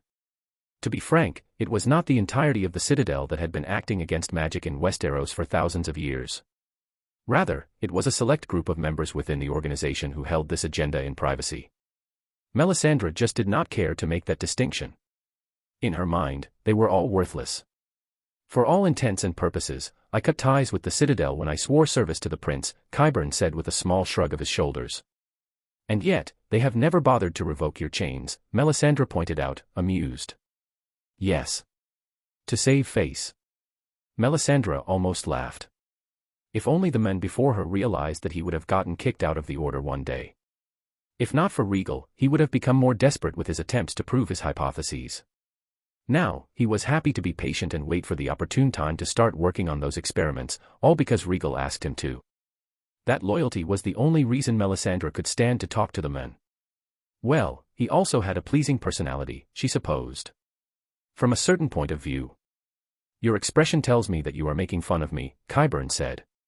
Despite his words, he did not sound insulted. Instead, he returned to his journal. If anything, I'm praising you, she reassured him. Coming from you, who holds most in contempt, I suppose I can count myself lucky. Oh, I wouldn't go that far. I just hold little interest in them. It is not my fault that all others pale before our prince. Try not to inflate his pride too much, my lady. I'm not sure the realm could survive it. Melisandre laughed at this. Inflate Rhaegal's pride. She could never. For it was already as grand as it needed to be. Waking up to a beautiful woman in nothing but his loose trousers would normally be a cause of celebration. Rhaegal still felt annoyed as he walked into the main hall where the others were waiting. Melisandre had just laughed softly when she picked up on his mood, joking, not to worry, my prince. You are still pure. She took too many liberties at times. Rhaegal knew that he wasn't really annoyed at Melisandre. He felt nothing but gratitude toward her, for without her he would not have been able to so easily accomplish his mission. No, he was annoyed at the fact that his mental defenses had finally been breached by one of his stalkers. It was a silly thing to fret over, as the female voice invading his dreams was probably the best visitor he could have had under the circumstances. All things considered, the cost to revive the dragons had been non-existent. After so many of his ancestors had tried and failed to bring them back, Rhaegal had managed to do it relatively straightforward. All the human sacrifices notwithstanding. As he aged, Rhaegal was able to get a better handle on his emotions so that they matched his mental maturity more closely, but there were times where his actual age showed itself. This was one of those times. Or maybe he was just naturally easily provoked when certain buttons were pushed. The verdict on that was still out. Rhaegal did not dwell on that as he emerged into the main hall with a fresh tunic. The two dragons had awoken at the same as he had, and they were perched on his shoulders as they observed their surroundings with excellent comprehension. Melisandre was walking beside him while Qyburn was hanging back. Ser Gerald and Ser Barristan tried to keep pace with him, but it was obvious that the two knights were not sure of how to behave in front of the two newly born dragons. They were understandably wary, but the dragons were still hatchlings. Besides bites and scratches, they were harmless. His mind was still riddled with the words from his two unexpected encounters, and he wanted nothing more than to just lie down and ponder what he had learned. Unfortunately, there was something else that demanded his attention at the moment. When he reached the main hall, Rhaegal was met with new faces. Qyburn had informed him that he had been asleep for over 12 hours, and in those 12 hours some new developments had occurred in Deep Down. Mainly that representatives from the other houses, or clans, had finally arrived. Lord Crowell was seated beside the head chair of the table, a spot that he no doubt had reserved for Rhaegal. The Dragon King arrives. He was now a king, huh? Everyone instantly stood straight when they noticed his presence. Even Rhaegar with his dragon stood in attention. I apologize for my tardiness. Rhaegal gestured for them to return to their seats as he walked over to his. Melisandre came to stand beside him while the two King's Guard flanked him further back. Qyburn sat down in one of the available seats next to Rhaegar. It is no trouble, my prince. Mace laughed, and it was a laugh full of delight. I'm sure the day's events must have taken a lot out of you. Stannis nodded. Indeed. It is no trouble at all. His cousin glanced at the two dragons perched on his shoulders. Rhaegal did not think too much about it. Let his cousin be fascinated by them. It was already dark out again, and so they were going to have to spend another night in the keep before they marched back to the beachhead. More importantly than that, he was hungry and thirsty. So were his dragons. Thankfully, Lord Crowell was more than happy to accommodate as he signaled for a nearby woman to bring food and drink to him. The Skagosi was a far better host than Rhaegal had anticipated. Brother, are you doing all right? Rhaegar's question snapped Rhaegal out of his thoughts. Yes. I'm fine. I just needed a little rest. Unfortunately, we will not be able to set sail until tomorrow. Another night here. I don't mind, Euron said, shrugging. We're going to have to deal with a lot of nonsense when we return, and it's been fun hunting in the woods. Oh. They had gone on a hunt. In these woods. How reckless. It was nothing excessive, I swear, Brynden spoke up, already sensing where Rhaegal's thoughts were. I made sure that it was safe. It was still idiotic, Stannis said bluntly while shooting a glare at the grinning Euron. Oberyn also grinned. You gotta learn to live a little. You're still young. Before you know it, you'll be a bitter old man with no friends to keep you company. Until then, learn to live a little. Stannis clenched his teeth as he narrowed his eyes. Enough, Tytos jumped into the conversation here. You are making fools of yourselves in front of the prince. That was enough to make Stannis back down, but Euron and Oberyn just shrugged. The fact that the two seemed to be getting along was a little worrying. But Rhaegal was not focused on their childish back and forth. No, he was already studying the two men that had not been here this morning. Like Lord Crowell, they were tall and muscular. They easily towered over everyone else in the room even when seated. They were dressed in a strange mix of leather and fur armor. One of them was also very hairy too, with most of his face covered in a beard that must have taken several lifetimes to grow. Would Rhaegal ever have his own beard? Wait, no. Now wasn't the time for such thoughts. As a plate of food and a mug of ale was brought to him, along with additional pieces of cooked meat to the two dragons, Rhaegal finally addressed the two men. Welcome to Deep Down, my lords. Or are you just merely servants to those lords? Unlike the rest of Westeros, the Skagosi did not seem to have the custom of guest right in their culture. Or at least, it wasn't ritualized like it was on the mainland. No doubt after pledging themselves, a Skagosi would never go back on that pledge. It was similar to the supposed honor that was in the north, but Rhaegal would have to experience that later when he traveled to Winterfell. The hairy Skagosi chuckled. So you're the Dragon King, I was expecting someone taller. Okay, so that really was his new title on the island. Good to know. Ser Gerald scowled. You are speaking to the Crown Prince. Show more respect. As always, he was quick to take offense when none was intended. Rhaegal waved the knight down as he took a sip from his mug. There is no need to escalate matters here, Ser. They mean no disrespect. Rhaegal was no mind reader, but it was clear that the Skagosi were not trying to show scorn. It was the opposite. He could see the respect in their eyes as well as their wariness when they glanced at his dragons. No doubt the fact that there were 3 dragons walking about, even baby ones, was causing these Skagosi to take him more seriously. The other one spoke up, his tone more reserved. "We lead our clans. I suppose that would make us lords by your laws." "Our laws," Rhaegal corrected him as he set his mug down on the table. "You are subjects of the Iron Throne, and thus you are bound by its laws." The first Skagosi scoffed. "You've ignored us all this time. Why should we accept your rule now?" "Because I can just as easily burn you down for disobedience," Rhaegal answered simply. "And I would not need my dragons to do so." They knew what he was talking about. The first Skagosi let out what appeared to be a growl. "You're threatening us?" "No. A threat is too vague. I am stating what will happen. I would much rather work with you all, but I have no use for disobedient subjects." There was no need for flowery words, not with these men. They did not play the same games that the southern kingdoms did. That made it all the easier for Rhaegal. The second Skagosi, the one who appeared to be more solemn, frowned and asked, "What do you wish from us?" "It's simple. Your loyalty.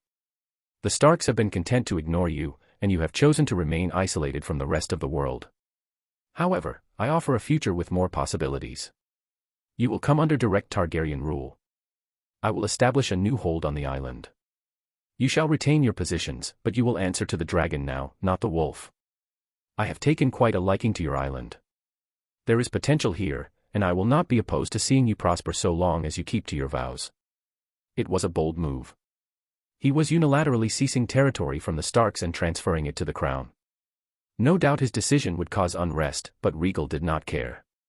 It was the Starks who had chosen to turn a blind eye to Skagos. If they were not going to give their bannermen the opportunity to rise, then Rhaegal was more than happy to step up. Of course, one glance across the room told Rhaegal that his words were causing discontent with many. Tytos and Brynden looked to be the most disapproving. He was surprised by the former, not the latter.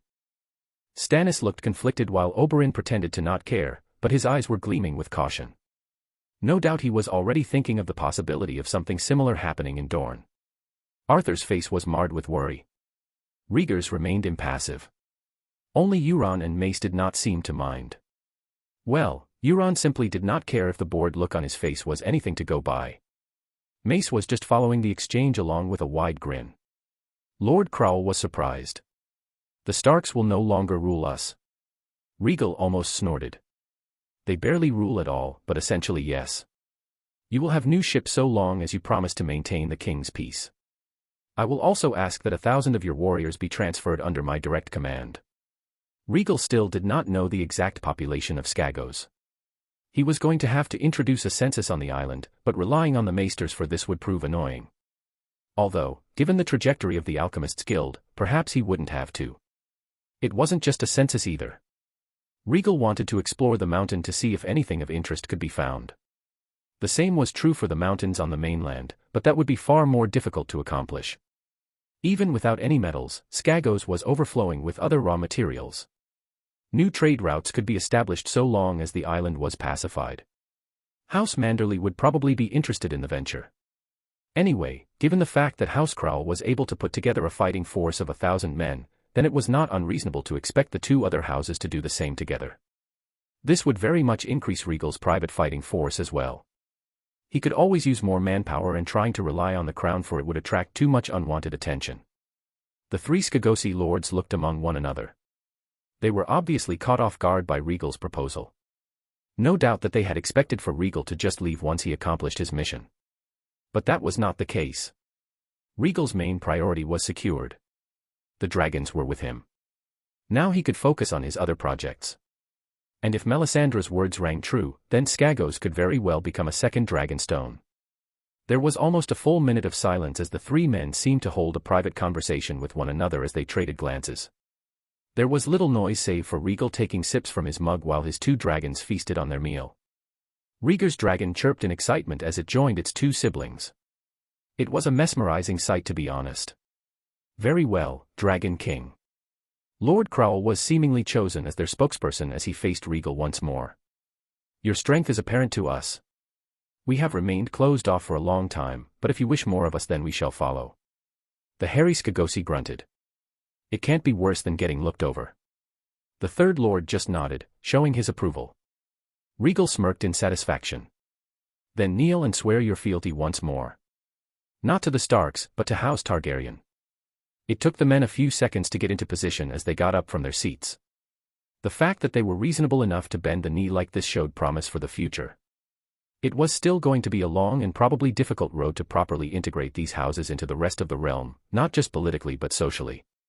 And Rhaegal knew that once word got out of his decision to take over the island, many in the Seven Kingdoms would see it as an unjust grab of power by the House of the Dragon. But at the moment, he did not care. For the Red Dragon was going to once again tighten its grip over Westeros. The departure from Skagos was met with more fanfare than their arrival. Word of the agreement between the Dragon King and the clan heads spread like wildfire throughout the island. Tytos had expected the Skagosi to be more skeptical about Targaryen rule, but with the emergence of the dragons and the approval from their leaders, the Skagosi were more than willing to go along with the change of leadership. Maester Qyburn had an official treaty drafted that was signed by the Crown Prince and the clan heads, now officially recognized as the houses of Crowell, Magner, and Stain by the Iron Throne. King Aerys wasn't here to give his signature, but Tytos had little doubt that he would accept it once it got back to King's Landing. The official territories of the new houses would be confirmed at a later date, once Prince Rhaegal was able to get a full account of the land. In the meantime, the three houses were expected to keep the king's peace and end their constant skirmishes over the rich valleys. Unfortunately, Prince Rhaegal was unable to leave anyone on the island to enforce the peace, but no doubt he was using this as a means to test whether the Skagosi would honor their word or not. It wouldn't be too long before an official outpost was established on the island, but that would have to happen after their trip to the north concluded. Prince Rhaegal had asked for a representative from the Skagosi to come with him, to instruct him further on the happenings on the island for later use. No doubt it had to be someone who was not openly in favor of any of the three Skagosi houses. Fortunately, the three men had nominated someone from one of the smaller clans who happened to live in the mountain. He belonged to the area that was considered neutral by the three clans, and so existed outside their control. Tytos wasn't sure how that worked, but that was the explanation that they were given. This Skagosi was also part of the cult that held the mountain as sacred, and as a result had given their reverence to the winged demon. It went without saying that they held Prince Rhaegal in high regard now that he had 3 winged demons of his own. Tytos was sure that soon most of Westeros would come to regard the prince in the same manner. Where did that leave him? Tytos had been pondering many things ever since the previous day. He had been stuck in his head even when the prince decided to go on an impromptu hunt before they headed back to the ships. Apparently Euron and Oberyn had talked him into it after raving about how exciting it had been. Now that the 3 clans had bent the knee, the prince felt more secure about taking part. There was little risk of them being ambushed in the woods now that an official agreement had been signed. Sure enough, hunting wild unicorns was not an experience that they could have anywhere else. They were more abundant on the island than Tytos would have guessed, and he felt a sense of accomplishment in hunting one and taking a trophy for himself. It was well into the afternoon when they departed back to the beachhead with their new tag-along. Their forces marched with a sense of satisfaction. They had all seen the 3 dragons for themselves, and the mood among the men was one of serenity and joy. All of these men were sworn to the prince and House Targaryen, so it was no surprise that they were feeling overjoyed about their success here. It was kind of an open secret now that the main reason that they had embarked on this journey was for the dragons.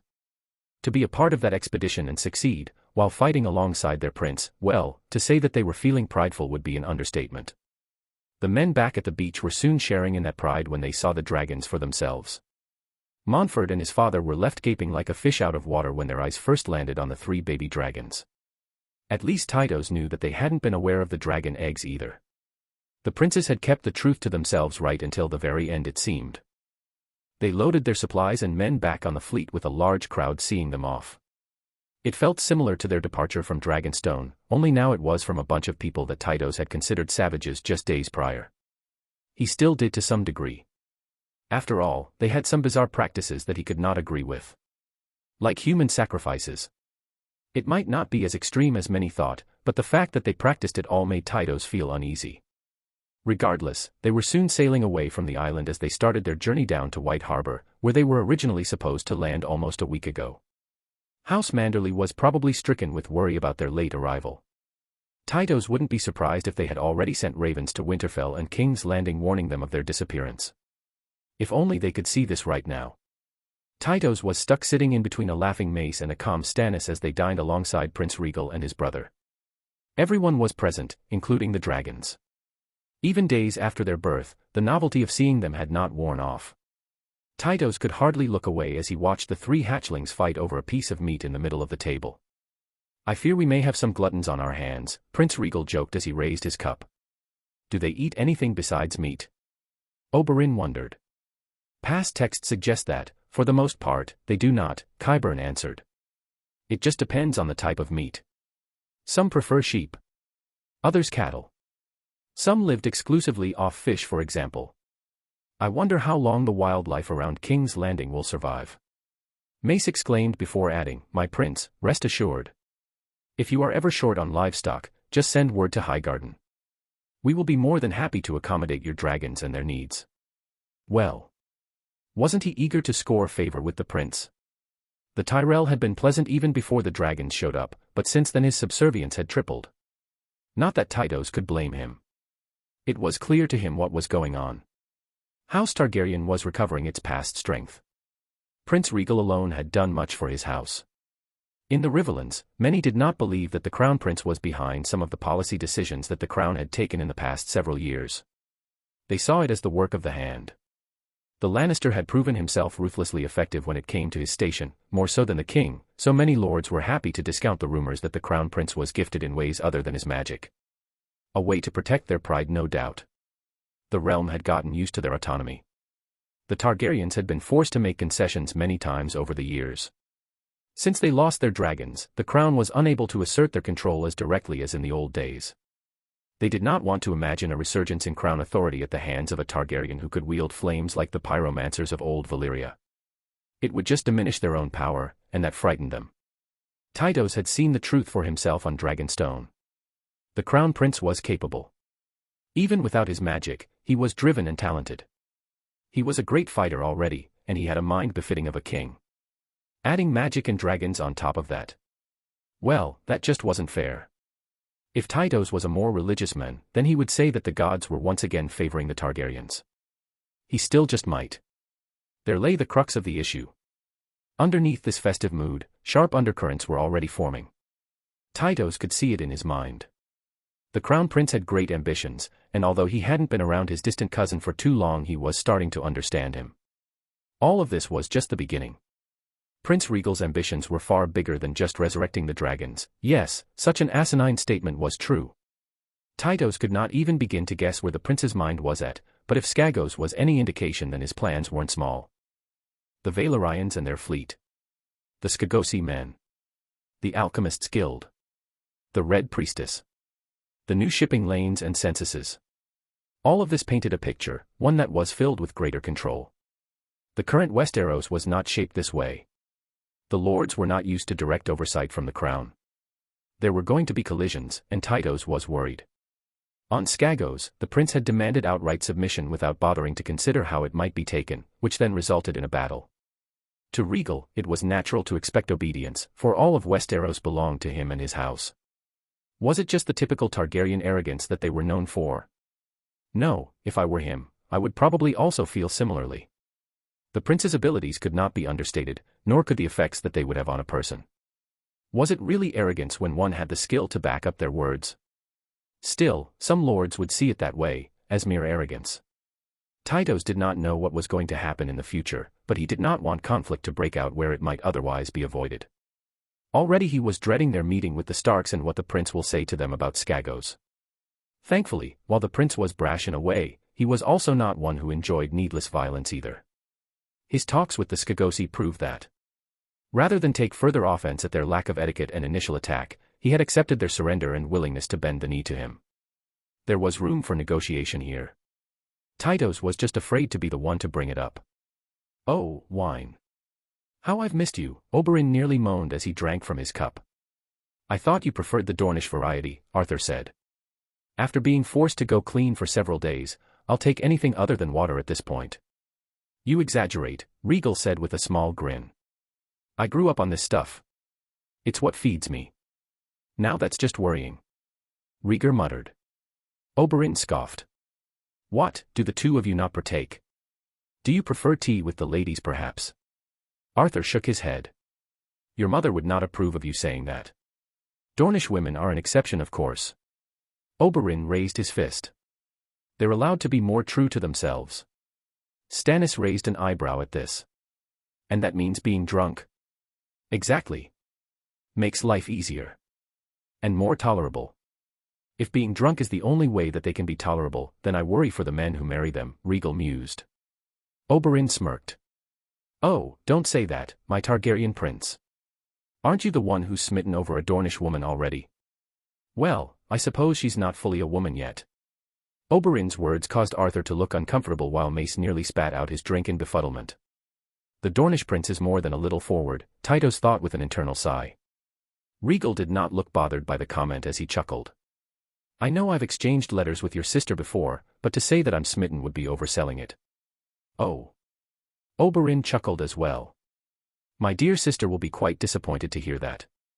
She's always talking about you. Friendships such as hers are more valuable than gold. Tytos did not need to be politically savvy to understand what was going on. You're too forward, he once again thought while eyeing the laughing Oberyn.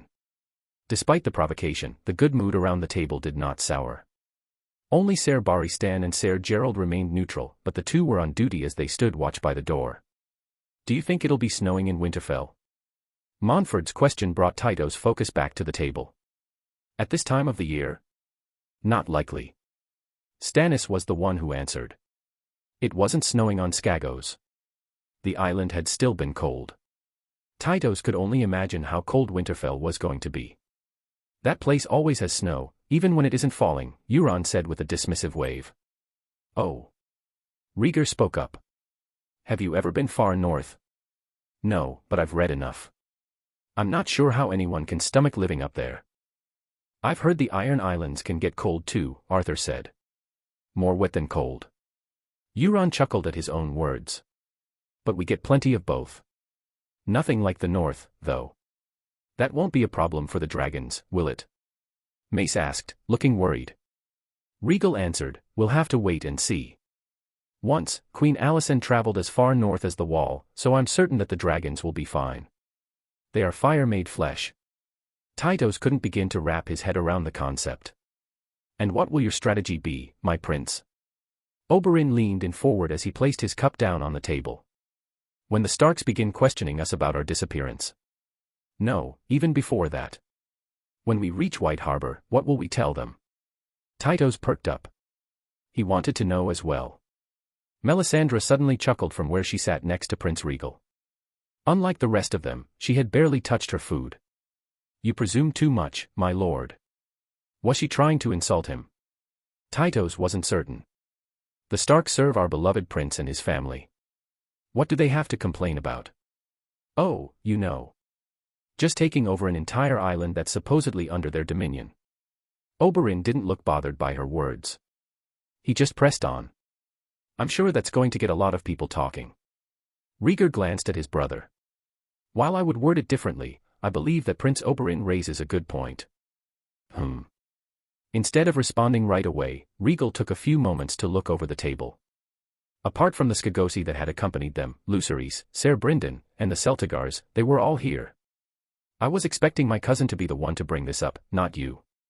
Stannis looked confused. Rhaegal shook his head with some dry amusement. No, my mistake. I should have been more clear. Tytos didn't know what his expression was when Rhaegal turned his gaze on him, but he was sure that he looked a little startled at least. You and Ser Brynden had the same look when I ratified the agreement with the Skagosi. And he's already broached the subject with me. He had. Tytos was caught off guard, but he quickly recovered. If Ser Brynden had been able to speak his mind, then perhaps it was safe for him to do so too. The last thing he wanted was to earn the prince's ire by questioning things. It's going to ruffle their feathers for sure, Oberyn said. What do they have to complain about? Mace was more dismissive. House Targaryen is well within their rights to do as they please. Do they not serve the crown? Questioning their actions would be the same as treason. There was no reason for Tytos to wonder where the Tyrells were going to stand in the future. Euron looked annoyed. Do we have to talk about this here? It's not like it's going to change anything. You're not interested? Oberyn asked, turning to him. I don't care. The Greyjoy was socializing more, but when it came to matters of politics they always seemed to bore him. Rhaegal was still looking at Tytos. Well, cousin. I'm curious to hear what you have to say. Will it be the same arguments as Ser Brynden? Or do you have something new to bring to the table? Well, that wasn't fair. Tytos had no idea what the knight had said. It also made it difficult for Tytos to gauge how sincere the prince was when he called him cousin. Was it just a way to try and manipulate him? No, he was probably being paranoid. It made little sense, after all. Compared to the others here, not counting Arthur, his house had the smallest reach. His father was hoping for there to be a connection between the Blackwoods and the crown again, but Tytos was still left feeling suspicious about the prince's motives. And yet, he had asked for Tytos' opinion, and he was going to give it to him. I believe that you shouldn't push too much, my prince, Tytos began slowly. Skagos has belonged to the north for a long time. Even before the conqueror arrived in Westeros. The kings in the north made it their own. Taking it now without consulting the Starks will raise many concerns. It could cause animosity with all the houses in the north. Rhaegal tapped his finger on the table, taking a second to ponder Tytos' words. I wonder what the old kings would have said if Aegon had first asked for their lands rather than seizing them for himself. What? Tytos was dumbfounded. He wasn't sure how to respond to that. Rhaegal chuckled as he waved his hand. It was merely a jest, cousin. Do not fear. I asked for your opinion for a reason. Rhaegal glanced at the others. There are times where I will need an outside perspective. Ultimately, my decisions are my own, but having more information never hurts. That made Tytos feel more emboldened. You've thought about it at least, Rhaegar said. About what to say? Somewhat. Rhaegal's eyes narrowed. Skagos belongs to House Targaryen now. That fact will not change. However, I also understand that I must offer some recompense. I just haven't decided on what. There it was again. Like on Skagos, the prince was approaching the situation from a very different perspective than how Tytos would have. Rather than trying to bargain for the island, he had already decided from the start that it was going to be his. It was only a matter of offering some token of recompense to the Starks for it. It was a very heavy-handed way to negotiate, and Tytos knew that many lords wouldn't appreciate that. Still, what was there to do about it? I'm sure Ser Brynden must have cautioned the prince, Tytos thought. The knight knew how such an attitude would be met by the realm. If the prince was not deterred, then he must have judged the concerns unnecessary. Or perhaps there was something else that he was missing. Tytos wasn't certain. What he did know was that their arrival to the north was upon them, and with it would come the news of the dragons as well. This left Tytos returning to the question from before, where did this leave him? The same was true for his house. If his father were here, what would he do? Despite his concerns with the prince's way of thinking, Tytos knew that he didn't have to think too much on it. He had seen the abilities of the prince for himself. He had also seen the return of the dragons for himself, with said creatures currently lounging on the table before him without a care in the world. He wasn't stupid, and neither was his father. That, and he genuinely believed that his prince was not a bad person. He wasn't trying to cause discontent for the sake of it. He was fighting for the prosperity of his house, the same as any other man would. The winds were changing, and the lords throughout the Seven Kingdoms were going to have to realize that they could no longer oppose the crown the same way that they had up to this point. This trip had at least shown Tytos which direction he was going to navigate moving forward. It was with this final thought that the young heir to Raventree Hall finally allowed himself to relax and enjoy his meal as the conversations continued around him. Lord Wyman Manderley found himself flummoxed. For several weeks, he had been in high spirits. For the first time since the days of the Conciliator, White Harbor was going to play host to a royal procession. It had been nearly 2 centuries since a Targaryen had bothered to come this way honorably. There was one time during the dance when one of the strong boys flew on his dragon to try and convince the Starks to fight for Rhaenyra Targaryen, but the circumstances were different back then. The realm was currently at peace, and so things could be handled more amicably. Wyman had ordered his castle and even the entire city to be ready to greet the crown prince and his entourage, which also included his twin brother. 2 Targaryen princes, coming to his lands. It was a great honor. The best food and drinks available in his lands were prepared, as well as the best rooms. White Harbor was the most prosperous city in the north, and Wyman planned to showcase that to the crown prince. He had been watching the happenings in King's Landing over the recent years with great interest. This new crown prince appeared to be interested in setting up new trade routes with the east and had found some success already. Wyman wasn't sure if the prince was just lucky, but expanding the crown's trade routes just as Essos devolved into a trade war was more than a little beneficial. Since the Iron Throne had not openly supported any one side, all the free cities were eager to maintain their trade. No doubt some saw the inherent danger in this, but there was little that they could do about it. What was the alternative? Just deny trade and have your city suffer in the process. However, while there was great improvement in the southern kingdoms, there was barely little change in the north. The land was still miserable, and trade through the main roads was as slow as always. White Harbor had the benefit of its port, and trade was flowing in and out through the markets as it always did. The rest of the north wasn't so fortunate. Recently many had come to regard Wyman as craven and foolish, mostly due to his appearance. Ever since becoming Lord of White Harbor, Wyman had let himself go, and now his massive belly strained underneath his velvet green doublet. Wyman did not mind these descriptions, as it helped to hide the shrewd and calculating man underneath. His persona helped people feel more secure around him, and what tongue wagged more than a secure one. It was because of his true nature that Wyman was starting to see the plots that were forming around him, most notably in regards to his liege lord, Rhaegal Stark. He did not know the exact nature of the man's correspondence with the Eyrie, but years of being a lord taught him that it was not a normal one. There was something more than a friendship brewing there. These thoughts were fueled by the knowledge Wyman had about the type of man Rhaegal Stark was. Ambitious. For the first time since the dance, there was a Stark who was turning his gaze down south, and a part of Wyman feared for the future. There were many whispers coming out of King's Landing, and the Seven Kingdoms were rapidly changing. Sure, the stability that many had hoped for from Jaehaerys' reign had instead manifested itself during his son's reign, but this was still an unsettling time. As the Targaryens tightened their grip over the Crownlands, many wondered if they would eventually do the same to the rest of the realm. Politics. It never ended. Regardless of these thoughts, Wyman, and by extension his house, were all loyal to the Starks. If Rhaegal Stark had southern ambitions, then Wyman would support him. He felt that there was more that they could do on their own to become self-sufficient, but he would not disobey the Starks. House Manderly owed them too much for that. And yet, here he sat in his keep, his large fingers clasped in front of him as he tried not to panic over the disappearance of the Crown Prince and his fleet.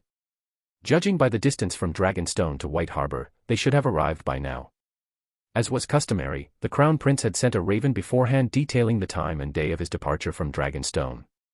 This would give Wyman the forewarning he needed to be prepared to greet him. But there was no one. No ships from Dragonstone had reached the port city as of yet, and Wyman was worried.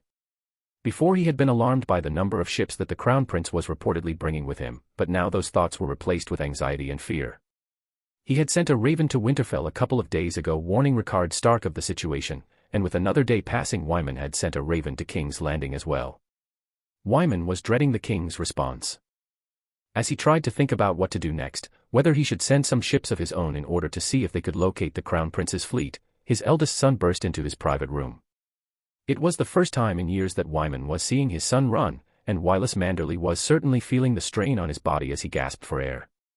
His food-stained clothes struggled to keep his round belly constrained as he panted. "Son, what's the matter?"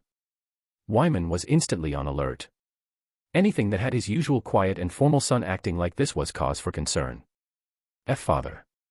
He struggled to speak as he caught his breath. "Ships. A large number of them. They've been sighted approaching White Harbor. They bear the arms of the Valyrians and Targaryens.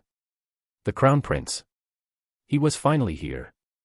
Relief began to flow through Wyman as his muscles relaxed in his chair. "I see. That is wondrous news."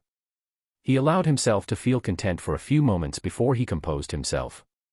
"Have your brother join us at the harbor to greet the Crown Prince. We must greet them as best we can." Ser Marlon Manderly carried out the last-minute preparations as best he could. No one was expecting for the Crown Prince to suddenly show up today, not after his disappearance. This did not mean that he was going to go easy on the security. The last thing they needed was for the Crown Prince to suffer an accident while in their lands. He mobilized his men to secure the streets while he joined his cousin and his two sons on the harbor to await the prince's ship.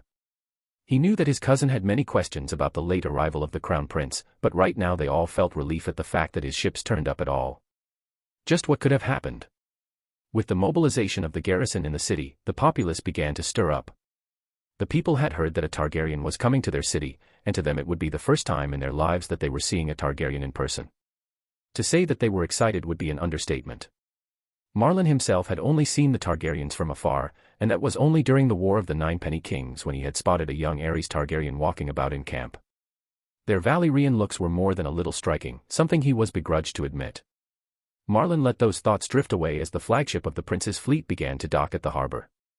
Despite his cousin's immense size, the Lord of White Harbor stood straight as he prepared to greet the Crown Prince and his entourage for the first time. However, whatever words his cousin might have had to greet the Crown Prince with surely died in his throat when they noticed something very remarkable. Crown Prince Rhaegal disembarked from the ship first, leading his group as they walked closer to Wyman and the others. Perched on the prince's shoulders were two small dragons who were chirping and hissing as their eyes darted about, trying to take in their new surroundings. If Marlon was not so shocked by the sudden appearance of the now mythical creatures, then he would have noticed a third dragon resting on Prince Rhaegar's shoulder as well. Marlon should have known that a Targaryen visiting his city would only bring more trouble than it was worth. Elia Martell had spent the better part of 2 weeks in King's Landing. Her experience was a mixed bag thus far. The city stank. Ashara had not been lying when she had warned her of this. She did not know how anyone could tolerate walking the streets with such a filthy odor always permeating the nose. Apart from one walk, with a proper escort of course, Elia had limited her time in the city. She would rather spend her time in the Red Keep where the air was more tolerable, if barely. She still remembered the first day when she arrived at court. Her uncle had been sworn in as the newest member of the King's Guard. King Aerys had proclaimed as such in a ceremony before the Iron Throne. The High Septon himself had shown up to the throne room to offer his blessing to the appointment. It was not something that was mandatory, but it did add more pomp and flair to the whole event. With the ceremony concluded, her uncle took his place as one of the most renowned knights in the Seven Kingdoms. With Ser Gerald and Ser Barristan not present, it was Ser Harlan that currently led the group. Alongside the two knights were also Ser Gawain Gaunt, Ser Oswell Went, and Ser Jonothor Darry. The last two had been the newest appointments before her uncle. Now, the King's Guard was once again at full membership. Elia was proud of her uncle but also a little guilty. She knew that the men had no true desire to take up the white cloak. His proclamation to the king years ago had been orchestrated by her mother. For a long time now the Dornish presence in court had waned. In addition to trying to secure a royal marriage, her mother had tasked her uncle with joining the King's Guard in order to increase the prestige of their house. It was also done for Elia's protection. If a royal marriage came to pass, then her mother did not want her left at court to fend for herself. And Elia was no longer just referring to Rhaegal. With the birth of a Targaryen princess, things had become more complicated. Her mother had warned her that as long as Sheena Targaryen lived, the king would never consider another match for his son. Elia had not been able to see much of the princess during their brief time on Dragonstone. She had been present in the throne room when Elia first greeted the king, asking if she could join the princess's circle of ladies. She had not missed the condescension in the king's voice when he accepted her proposal, allowing her to have a place in his court. He was looking down on her, but there was also recognition in his eyes. Her mother had once told her that the king was arrogant and thus easy to fool, but in that moment she wondered if her mother had not underestimated the king, for Elia had little doubt that the man was aware of what she was actually trying to do. And yet, he accepted her all the same. Princess Sheena welcomed her with grace but with little acceptance of her own, choosing to spend more time with Ashara and the other young ladies that had been welcomed into the court before her. These included a lady from Stokeworth, another from House Massey, and a Valyrian girl not from the main branch of the family. Ashara was technically part of the Queen's ladies, but apparently she spent more time around the princess than she did the Queen. Because of it, she had earned the trust of the young girl. It did not take Elia long to discern that Ashara was probably the closest confidant to the princess outside of her family. To think that the Danes have carved out a place for themselves in the court like this. Elia would not lie and say that she wasn't a little taken aback by all of this. She knew that Arthur and Ashara were close to Rhaegal and Rhaegar, but seeing it for herself was something else. If she did not know any better, then she would think that all of this was a plot of some kind by the Danes in order to achieve more political power.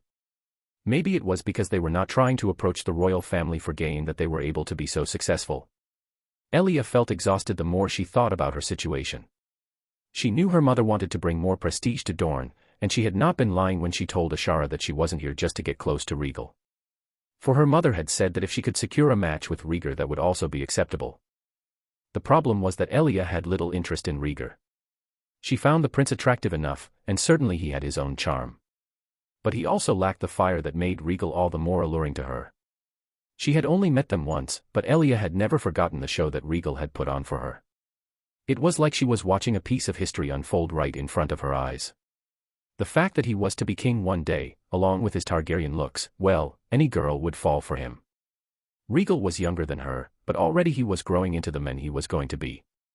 And she could easily and happily imagine herself being pinned down by that man. And if she gave him children that could inherit his flames, then Elia would be all the more happy. No doubt Ashara thought the same. Except now there was an obstacle in their way. Princess Sheena was a bright girl. She would spend her time outside of her lessons riding with Ashara outside of the city under constant watch. Apparently it was something that she loved to do with her brothers. Ser Willem Darry had been assigned as her constant shadow under the advice of Rhaegal, and the king had agreed. There were times that Prince Darren would join them as well, but the queen was already displeased with her daughter riding on horseback despite being so young, and she did not want to endanger her youngest as well, so his time was limited. Elia felt like the queen was far too overprotective of her children, but given the loss that she had suffered at a young age, perhaps it was understandable. Her children were the future of her house, and more than that, they were all the family that she had left. Princess Sheena hadn't been shy about asking Elia's uncle for more practice with the bow either. Surprisingly, the king gave his approval, and sometimes he came to watch alongside the queen and Prince Darren. From all of this, Elia understood that the princess had more interest in the activities that were usually meant for boys, finding needlework and embroidery to be too boring. It was something that Felice Stokeworth brought up this afternoon as they enjoyed a small tea party in the Godswood. "Princess, aren't you afraid that your future husband will not think you charming enough?" Elia almost snorted into her cup at the thought. Even as young as Sheena was, the signs of her beauty were already showing. The young girl had flawless skin and a heart-shaped face that would no doubt turn many heads in the future. Her deep purple eyes were sharp and bright, and her pale silver-gold hair flowed freely down her back. "My brother doesn't care about that stuff," she said with enthusiasm, not talking offense to Felice's insinuation. It was not surprising. They were much younger than Elia, and so the political jargon that was usually associated in talks between nobles was not present here. Elia was more interested in something else. "I'm sorry, princess, but did you say your brother? Is he to be your husband?" She was pretending not to know of the engagement. She wasn't sure how much Sheena had been told about her future. "Who else?" Sheena tilted her head.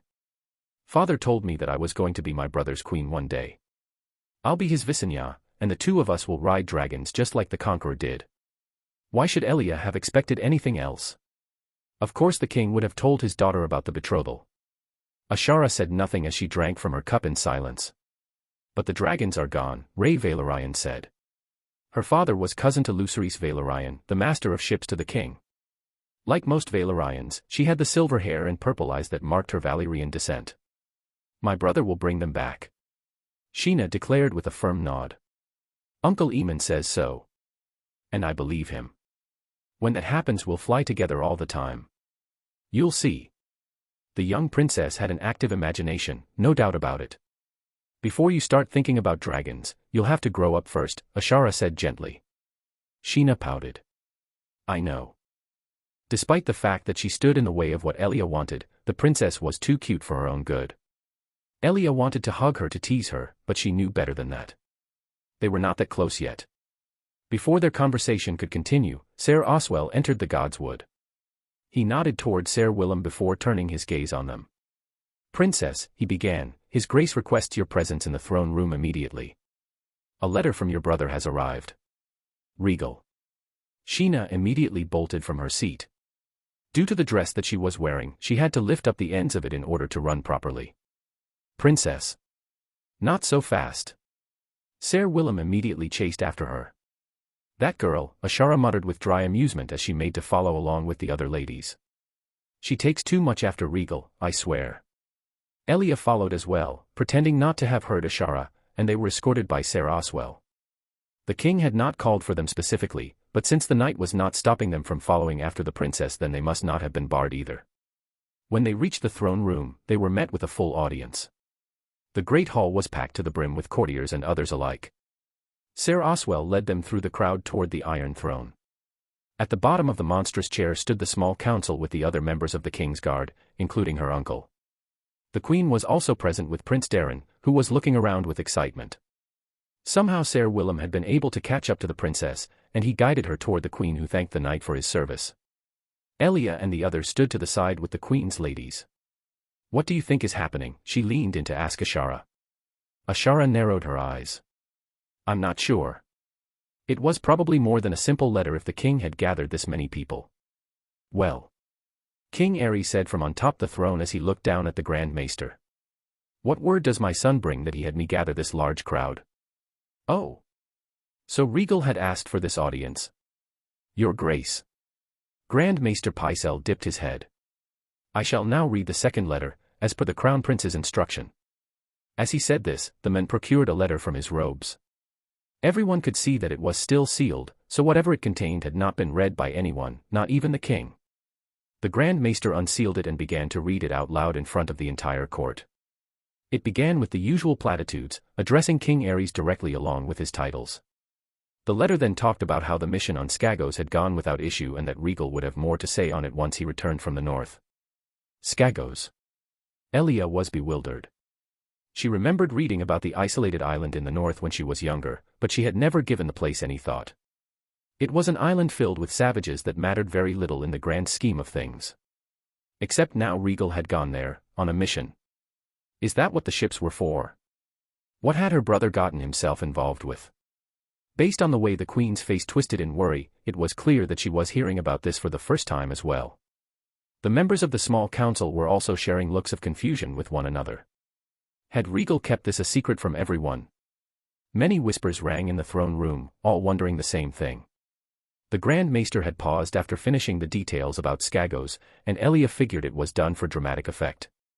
Except even as the whispers died down, the man did not continue. His hands were trembling, and his eyes were wide as he stared down at the letter. Why was he reacting like this? Is that it? Aerys sounded annoyed as he glared down at the Grand Maester. Why, your Grace. Elia was sure that she heard the man gulp as he looked up at the king. The Sea Crown Prince, He says that he was successful in hatching 3D dragon eggs. That they are with him at this moment. What? A deep silence filled the great hall as the words began to register in everyone's heads. Elia was certain that she had stopped breathing herself. Just what was happening? The king sprang to his feet, his eyes filled with a burning excitement. What does it say exactly? Read it to me. He all but shouted down at the Grand Maester while everyone else was still too stunned to say anything. Mustering his strength, the Grand Maester returned to the letter as he read out loud the words. It is with great joy that I must share the news with His Grace. 3 dragon eggs were discovered on Skagos, and all 3 were successfully hatched. One of them has bonded with my brother, whom he has named Agarax. Another has become mine, whom I have given the name of Ankalagan the Black. The third awaits to be claimed when I return to King's Landing. There was more from the latter, but by that point Elia had been unable to hear the rest, for her head was filled with nothing but awe and dread. This news would rock the 7 kingdoms in more ways than one. It took everything Wyman Manderley had to appear calm as he hosted the Crown Prince and his companions inside Newcastle. And what a lineup he had. Not only was his twin brother with him, but so was the young Lord of Highgarden, a Martell Prince, a Baratheon, and a Greyjoy. The Lord of Riverrun's brother was also accompanying him, something Wyman never would have expected. The Blackwood and Dane were curiosities, but also startling. The Valyrians and the Celtigars were the only ones Wyman had been expecting to see. It was such a continental entourage that Wyman wasn't sure if such a group had ever been assembled before. There was also the Red Priestess, one that Wyman had been hearing rumors about for some time now. No one knew exactly what her role in court was, but he was aware that some lords were not pleased with her being so close to their future king. Wyman himself did not care. He was already a follower of the faith in a kingdom that believed in the old gods. He was one of the few lords who understood how it felt to be surrounded by people who held different beliefs from you. So long as she didn't start burning people alive, as was reported that some in her faith did, then he had no issue hosting her. The presence of the Alchemists Guild was also worrying. The Order had been seen spreading their influence recently.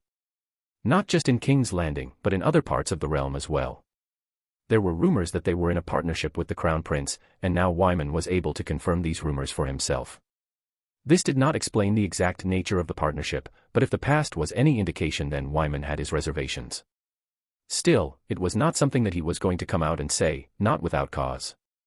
Wyman had also noticed a peculiar man standing beside the Crown Prince's maester. The man was tall, taller than anyone else in the group, so he immediately stood out. His hair was shaggy and we wore unassuming dark robes similar to the maesters. For reasons he could not explain, Wyman had a feeling that there was something more to this man than just his odd appearance. The presence of the White Bull and the Bold in his court was a great honor for Wyman. The two men were perhaps the two most renowned knights in the Seven Kingdoms at the moment.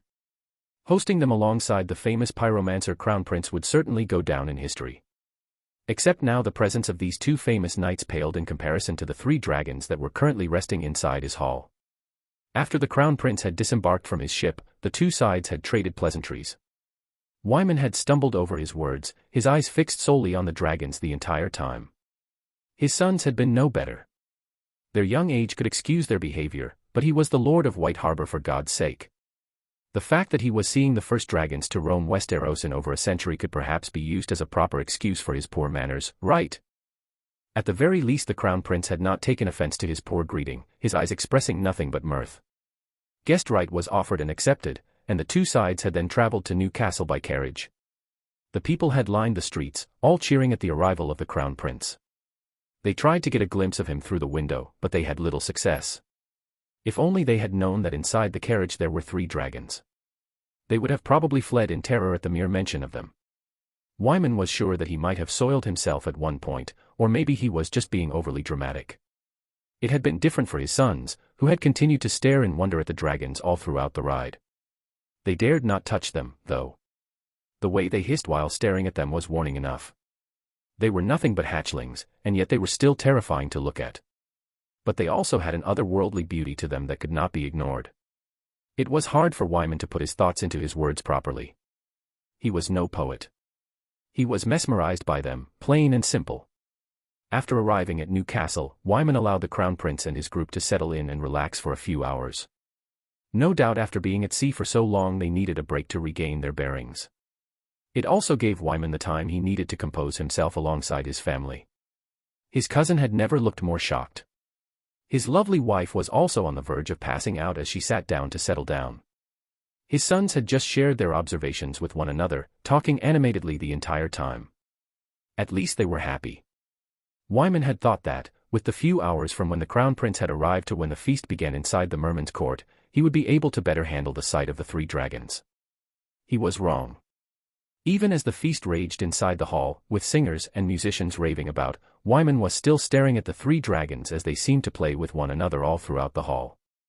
Wyman could tell that he wasn't the only one who was mesmerized, as there were times when the singers would pause mid-song to glance at the dragons and see what they were doing. All the questions that Wyman had had up to this point, ranging from what the Crown Prince was doing heading north to where he had been, faded from his memory. Just what was happening? How could there be dragons in Westeros again? It made no sense.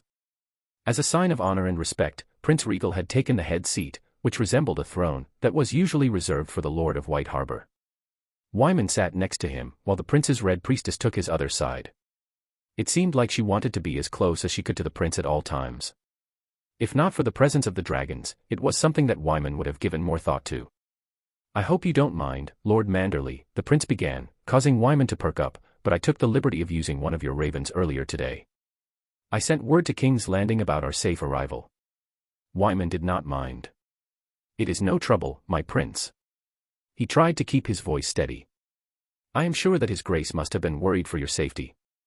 He trailed off, unsure of how to ask what he really wanted to know. "Your maester said that you had already sent a letter of your own." "Yes. The day before. We were all worried about your disappearance." For a moment, Wyman wondered if his letter would cause any panic in the king's court before the prince's raven arrived. Yes." Rhaegal glanced down at his cup, which he had barely drank from. "I suppose in all of my excitement I did not consider how my time on Skagos would be noticed. I still have more growing up to do." Wyman's brain halted. Skagos. Did he hear that correctly? "My prince, did you say that you went to Skagos?" Rhaegal glanced at him. "I did. We spent around 3 days there. It was a most stimulating experience. I'm sure my companions will not soon forget it." No, Wyman was sure that they would not. But why Skagos? The start of a conversation was doing wonders to help Wyman ease his mind away from the dragons. He focused on what he really needed to say here today. "My prince, I know I may be intruding, but why did you decide to go to Skagos?" Is that why you were late to arrive? You are not intruding, my lord. I brought it up for a reason. Oh. Wyman realized that he may be walking into a trap a little too late. I went there to secure my family's legacy. Wyman didn't need to wonder what the prince was referring to. There were dragon eggs on Skagos. Unbelievable. Wyman never would have guessed it. While there, I found myself fascinated by the land and the people, Rhaegal continued as Wyman's mind tried to refocus on the conversation. It's a pity that the Starks have ignored the island for so long. They have much to offer. Wyman's eyes went to the tall-robed man who was sitting beside Maester Qyburn. He was drinking, but he hadn't said a word to anyone throughout the feast. Rhaegal followed his gaze and smiled. I'm sure you've guessed it already, but he's a Skagosi. He and I have talked much during our journey here. Wyman was trying to connect the dots, but Rhaegal didn't mind doing that for him. The Skagosi did not appreciate my arrival and my demands for fealty, so they decided to battle me. I defeated them, and now the 3 major clans have sworn their allegiance to me. I have also decided to incorporate the island into the Crownlands. My father does not yet know of this, but I'm sure he'll see the wisdom of my decision when I return to King's Landing and explain the situation to him. Wyman felt a headache coming. There was so much in the prince's words just now that he didn't even know where to begin. He had battled the Skagosi. The fact that they had taken up arms against the Crown Prince could see them all hang for treason. The island was always a distant place despite it being technically under the control of the North and thus under the hegemony of the Iron Throne. No laws were enforced there. It was said that the Skagosi still practiced cannibalism and the Lord's right of the first night. Not that their ignorance would make a difference. If the Crown Prince wished it, he could see the entire island burn for their actions. Instead he had taken over the island and had the 3 clans swear their allegiance to him. Already Wyman could see Rickard Stark taking offense to this, and he was not the type to look the other way when it came to affronts, personal or otherwise. My prince, taking Skagos away from the north is. Wyman didn't know how to phrase his thoughts properly without potentially insulting the Crown Prince. Rhaegal waved his hand in a calming manner. Say what you think, Lord Manderley. This is why I brought it up in the first place. I wish to hear what you make of this, and what the North's reaction will be. Surely the Crown Prince already knew that the Starks, hell all the houses, would not be pleased with this development. Still, Wyman calmed his nerves as he said, My prince, Skagos has been a part of the North since before the Iron Throne was forged. The people there were no different from the Ironborn. They were raiders who constantly pillaged the land and took captives to sacrifice or as slaves. It was only through the Stark kings that the island was finally pacified. And even then, they have rebelled many times throughout history. Their last revolt was during the reign of King Daeron II. Lord Barthogan Stark lost his life when he tried to bring order back to the island. They eventually succeeded, but not after much death. Order. Rhaegal frowned. You give the Starks too much credit, my lord. For they did not bring order to the island. They just restored the status quo. The Skagosi still fight among themselves over resources, and they remain isolated from the rest of the kingdoms. Tell me, of what use is that to anyone? Wyman suddenly found himself in a very difficult place. Was the Crown Prince trying to make enemies out of the Starks? Ah, my apologies, Rhaegal said as he cocked his head. I forget myself. My frustration has gotten the better of me. Frustration. There is much potential in these lands, Lord Manderley. I aim to see Skagos prosper in the future, and I see similar potential in the north. Unfortunately, most of my predecessors were too busy resting on our laurels to do anything about it. We may have brought the kingdoms together and seen an end to perpetual war, but we can still do better. My frustration is aimed at their lack of action. Wyman's fears began to ease the more he heard the prince talk. I've had similar thoughts myself, he admitted, almost whispering the words. A part of him felt like he was betraying the Starks by agreeing with the Crown Prince, but he could not help but admit that much. Your family has accomplished much, so I can understand the feeling, Rhaegal agreed. Despite losing your original lands, you still found a new place for yourself and even prospered from it. I was not able to see much, but I can still tell that White Harbor is a beautiful city. Clean and prosperous. I can't say the same for King's Landing, unfortunately. Wyman felt a surge of pride at the prince's words but also some confusion. From my understanding, King's Landing has remained stable during your father's rule, my prince. Rhaegal shook his head. That's only on the surface. The people may be content so long as they're fed, but I don't feel that's good enough. There is still much poverty, and people's lives are wasted on aimless pursuits. King's Landing is a reflection on my family, and I will not have it squander like this. That's also true for the rest of the kingdom, for as kings all successes and failures ultimately rest on our heads. But I forget myself. That's a story for a different day. Right now, I must focus on the north. Wyman was starting to understand the Crown Prince just from this brief conversation. He saw the kingdom as an extension of his family, of himself. He could not stand seeing a poorly managed kingdom, for he felt as though that would reflect poorly on himself. It was such a prideful way of thinking that Wyman almost laughed. Not because he wanted to mock the young prince. It was the opposite. He just found it funny. You have an interesting way of seeing the world, my prince. Wyman settled for a more diplomatic answer. Rhaegal just nodded before continuing, so tell me, Lord Manderley. What would the people of the North feel is satisfactory in return for Skagos? Wyman didn't know why the prince was turning to him specifically for this matter, but all the same he would make sure to give his honest thoughts. If a conflict could be averted, then all the better. The main struggle for the northern houses has always been food, my prince, he began. That, and our lack of wealth.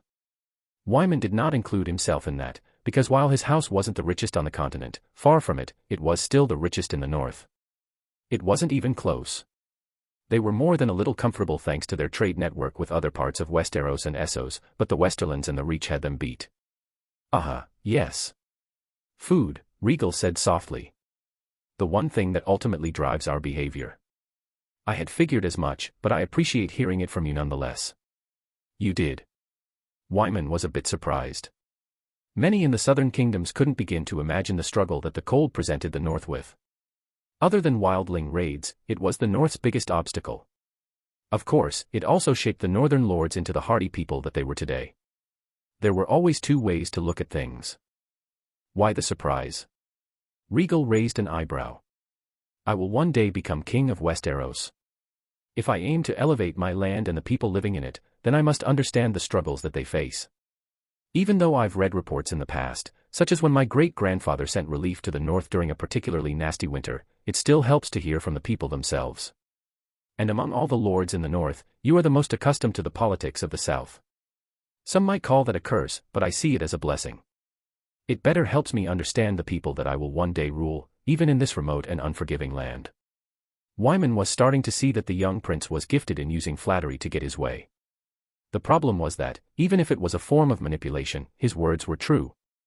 If the crown prince had approached a different northern lord with this information, then they immediately would have taken offense, which would have led to a less than amicable talk. Eyeing the young dragons again, Wyman was thankful that that had not come to pass. There is also the prince's own magical abilities, he thought grimly. A Targaryen prince with both the flame and the dragon. It was a combination that had never been seen before, and Wyman almost shuddered thinking about any lord stupid enough to stand in the prince's way. On the other hand, the fact that the prince was willing to negotiate at all rather than use brute force to get what he wanted spoke favorably of his character. He was not someone Wyman was opposed to helping, especially if it led to a more prosperous north. Surely Rickard Stark would come to understand this as well. My prince, I will not mind sharing what I know with you, Wyman declared, coming to a decision. All the northern houses have gathered in Winterfell in preparation for your arrival, so you will be able to present yourself to them there. You will have my full cooperation in this. Meeting in person more often than not was better than corresponding through letters. Once the lords of the north saw the dragons for themselves, they would understand that they had to be more careful when dealing with the Iron Throne from now on. For the dragon was tightening its grip, and Wyman saw that it had the north in its sights. Rhaegal looked pleased as he sent him a nod. I appreciate your cooperation, Lord Manderley. This will help me with other ideas that I have for Skagos. Ideas that will benefit you and your house greatly, I'm sure. Wyman returned the nod with a grateful one of his own. These were definitely changing times, and House Manderley would ride it out as it always did. Tywin stared out the window from his chamber inside the Tower of the Hand. King's Landing was in disarray. After Rhaegal's letter was read, news of the dragon's return spread quickly through the city by the king's command. He had even ordered the High Septon to ring the bells of the Great September to celebrate the news. When told of the reason, the High Septon's face had gone pale. For a moment, it looked as if someone had physically assaulted him. Thankfully, he managed to recover and carry out the king's orders, but from the way his body tensed as he walked away, it was obvious that the news were not a happy one for him. By the end of the day, word of the dragon's return was on everyone's lips, and speculation was rampant. Just how had the prince been able to accomplish such a miracle? Once more whispers of the prince being blessed by the gods spread, and the people of King's Landing rejoiced, thinking that their future was assured with such a blessed prince as their future king. The king had not stopped there. As was his way, Aerys had little sense for discretion and sent ravens to all the houses to further spread the word, hinting at the possibility of being able to see the dragons during the upcoming name day celebration for anyone who decided to attend. There was little doubt on everyone's mind that King's Landing would once again be flooded with lords, knights, and others alike in the coming days. Not since news of the prince's magical abilities had there been such fervor, and the city watch worked overtime to ensure that the order in the city remained. Tywin had never before seen his friend be so full of excitement. A permanent expression of glee had been plastered on the king's face since the news had reached him, and that had been more than a day ago. He was constantly bragging about how his son was the culmination of prophecy and that he was a clear sign of the supremacy of Targaryen rule. One would almost think that the prince's accomplishments were his own. The rest of the royal family were also feeling a wave of excitement after their initial shock disappeared. Princess Sheena and Prince Darren were more than a little eager to see the dragons for themselves, especially since one of them was still unclaimed. The small council had many questions, of course. None of them had heard about the prince's plans to go to Skagos. Tywin had discovered that a force had gathered on Dragonstone in the days leading to the prince's departure to the north, but he never could have guessed that it would lead to something like this. What else was being kept from them? The fact that Lucerys Valyrian had been allowed to accompany the prince was not lost on any of them. Whatever the exact nature of the expedition, the fact of the matter was that the Valyrian lord was the only one the prince had trusted enough to bring along. There was much jealousy from the other members in the small council who all saw the Valyrians as upstarts trying to accumulate more power in the king's court.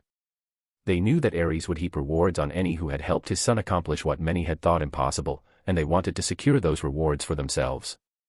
Tywin saw the petty jealousy for what it was. However, a part of him could not help but feel slighted.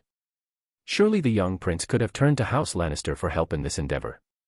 The return of the dragons was surely going to be one of the most historic moments in Westerosi history, and the fact that his house had not been a part of it irked Tywin. But what could he do about it? The moment had passed, and now Tywin had to face the future. This blunder taught Tywin that perhaps he had been underestimating Prince Rhaegal a little too much. He recognized the prince's abilities, magical or otherwise. He had a great mind, one worthy of a king. Certainly more worthy than Aerys. However, Tywin had still been thinking of Rhaegal as nothing more than a boy. A capable one, but still not a man worth giving his full attention. For Aerys was still king, and he held the ultimate sway over his house. That had been a mistake. Now the crown prince was not just a pyromancer but also a dragon rider. Such power was poised to change the political landscape of Westeros forever, and Tywin did not intend to be left behind. Tywin recalled Pycelle's warning from before, about the favor the prince was placing upon House Valyrian. Now he was beginning to see more clearly the reality of it. He might not know the full details, but the dots connected themselves. It wouldn't be long before the Valyrians and the other houses sworn to Dragonstone gained more prominence, just because of their close relationship to the prince. A mental map of Westeros began to appear in Tywin's mind as he pictured how the future might now be shaped, and at the center of it all stood the crown prince with his flames and the dragons. It was now more imperative than ever for the Lannisters to tie themselves to the Targaryens. However, there was little chance for Cersei to become queen. Not as long as Princess Sheena was in the picture. What to do? From the contents of the letter, everyone now knew that Prince Rhaegar was also a future dragon rider, for one of the dragons had bonded with him. This opened new possibilities for his house, but they were still not favorable. Tywin was not content with being second place. Already he had to endure the humiliation of being looked down on by the realm when his father had ruled. Tywin had made a vow to never endure that shame again. He wanted to make sure that his house dominated Westeros for the foreseeable future. No, even longer than that. So that by the time he finally left this world, he could do so in peace knowing that he had corrected his father's foolish mistakes. I think it's about time I bring my children to court. He had hesitated due to Cersei's young age, but he could no longer play things cautiously. The realm was changing and fast, and if he did not start making moves then the situation would spiral out of his control. The Martells had already made a move of their own, and Tywin wasn't going to allow the Dornish to get one over him. Even if Lysa Martell was a friend of his wife, the future of their house was more important than such ties. Thankfully Joanna had recently sent word that she was pregnant again, so it would be the perfect excuse to have her come to the Red Keep with their family. For safety of course, for the prince employed a very capable maester specializing in the healing arts. Kevin was more than capable of continuing to look over Casterly Rock until the celebrations of the prince's name day began. Ultimately, it would be the lion who would come out on top. He was certain of it. Rhaegal and his group spent 2 days at White Harbor. During that time, he was able to relax from all the sea travel that they had done. He traversed through the city, enjoying the sights. It was also during this time that people of the city were able to see him and the dragons for the first time, and to say that they were alarmed was an understatement. They did not run in fear, but they were also a bit apprehensive about the dragon's presence. Despite their small size, they were fearful that they might be burned. It was only after that Rhaegal gave assurances that they were safe that people started to become more comfortable, even going as far as looking at the dragons with wonder and celebration. It had made the rest of his stay more enjoyable. This time also gave Rhaegal a peace of mind. After all, from when he first traveled from Dragonstone until now, he had constantly been on edge, wondering if he would be able to succeed when so many had failed in the past. It was not his fault really. So many things happened that Rhaegal still had a hard time accepting that any of it was real. This world was hardly a simple one, was it? His talks with Wyman Manderley did more to ease his mind. It was true that he respected the man's insights, for his house was one of the most unique ones in the realm due to their location in the north. How they continued to be accepted despite their differing beliefs was a wonderful accomplishment, one that Wyman admitted was not always an easy one. However, even though he and his house still kept to the faith, they were not fervent believers either. That was not the case for the people living in the city, but it helped that House Manderley did not show any disrespect toward the old gods. They had also never attempted to spread the faith beyond the walls of their city, so the rest of the North was happy to leave them be so long as their loyalty remained true. When it was time to depart to Winterfell, Euron had suggested that they go up the White Knife for a faster route.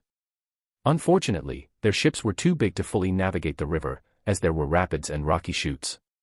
The last thing Rhaegal and Lucerys wanted was for their new fleet to end up destroyed in the river just because they wanted to reach Winterfell a few days earlier. Besides, Rhaegal wanted to take part of his force to Winterfell with him, so ultimately they left White Harbor by carriage under full escort. Lord Celtigar stayed behind with the fleet and the rest of Rhaegal's men. He had no particular interest to see Winterfell, and Rhaegal needed someone to stay behind and in command of his forces. They were a few days into the journey, and Rhaegal was more than a little bored.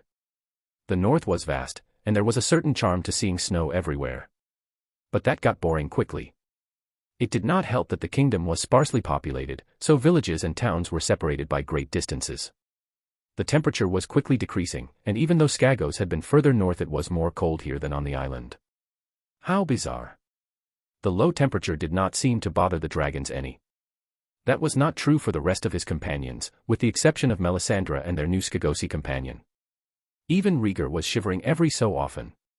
The magic here grows stronger, Melisandre said softly as she sat next to him inside their carriage. Apart from the dragons, only Rhaegar and Montford were seated with them. The others were in separate carriages, or in the case of Ser Brynden and the King's Guard they were on horseback, riding alongside them for protection. It was doubtful that anyone would be stupid enough to attack a heavily armed force such as this, but stranger things have been known to happen. Magic. Montford rubbed his hands for extra warmth. They were all wearing coats for the cold, gifts from Wyman and his family. What are you talking about? It's creeping stronger now, she said, ignoring Montford. She was only looking at Rhaegal. Even from here, I can feel it. Rhaegal said nothing. He was not all that surprised by her words. Now that they were on the mainland, it was expected that she could sense more. If only he could as well. He was already planning on visiting the Wall anyway, if only to pay his great-uncle a visit. No doubt seeing dragons with his own eyes would bring great joy to the aging man. Montford looked at Rhaegar. Do you know what she's talking about? Best for you to not know, was Rhaegar's answer as he stroked the top of Agarax's head. It was funny how the young dragon was making purring-like sounds from the attention. Ankalagan did not appear to have the same wants, as the black dragon was more happy napping on his lap than looking for attention. The third dragon was curled by Rhaegal's side, but he knew that that would only last until they returned to King's Landing. Once there, he already had a good feeling as to who would be the one to claim the beautiful and slender dragon. He was going to have to find a way to make it up to the other, but what could make up for a dragon? Being the older brother sucks sometimes. Rhaegal could already picture the tears, and he was not looking forward to that. However, the closer their procession got to Winterfell, the more prominent and all too familiar sensation began to spread through his body and mind. Rhaegal's eyes narrowed in thought. How could this be? It was almost as if he was back on Skagos, and the 3 dragon eggs were calling to him. Only now that sensation was pointing him elsewhere, and as time went on it became increasingly obvious to him where the sensation was pointing to. Winterfell. Rhaegal's mind was filled with many questions by this revelation, the most prominent of which was, how? Did the Starks have dragon eggs hidden somewhere? Did they even know of their presence? Was there another explanation? Melisandre sensed his distress, but she said nothing, merely smiling coyly from her seat. Rhaegal did not notice this, his mind too distracted by his thoughts. All of a sudden his trip to Winterfell became all the more interesting. Lyanna Stark did her best to remain inconspicuous from her spot near the doors leading to the kitchen. She had put on a heavy coat to hide her face, as well as protect her from the cold, so surely no one would know that she was here. The girl of 6 was staring at the gathered lords in the courtyard as they awaited the arrival of a very important guest. For weeks now, lords from all over the north had converged in Winterfell in order to meet with this important guest, who was supposed to be showing up today. Lyanna did not really get it. Her mother told her that it was the crown prince who was coming to Winterfell. This meant that he was going to be king of the 7 kingdoms one day. She knew that the crown prince was someone important, obviously, but she had never seen her father act so nervous before. It was weird for her to see her normally confident father act so skittish. Because of the prince's visit, she was supposed to be on her best behavior.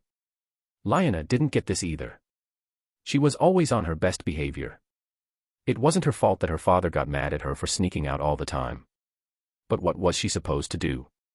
Spend all her time inside the castle just learning boring things with the maester? Who had time for that? While she was stuck here, her older brothers were out in the world having fun adventures. She only had Benjen to entertain herself with, and he wasn't all that fun. It just wasn't fair. At least Brandon was back.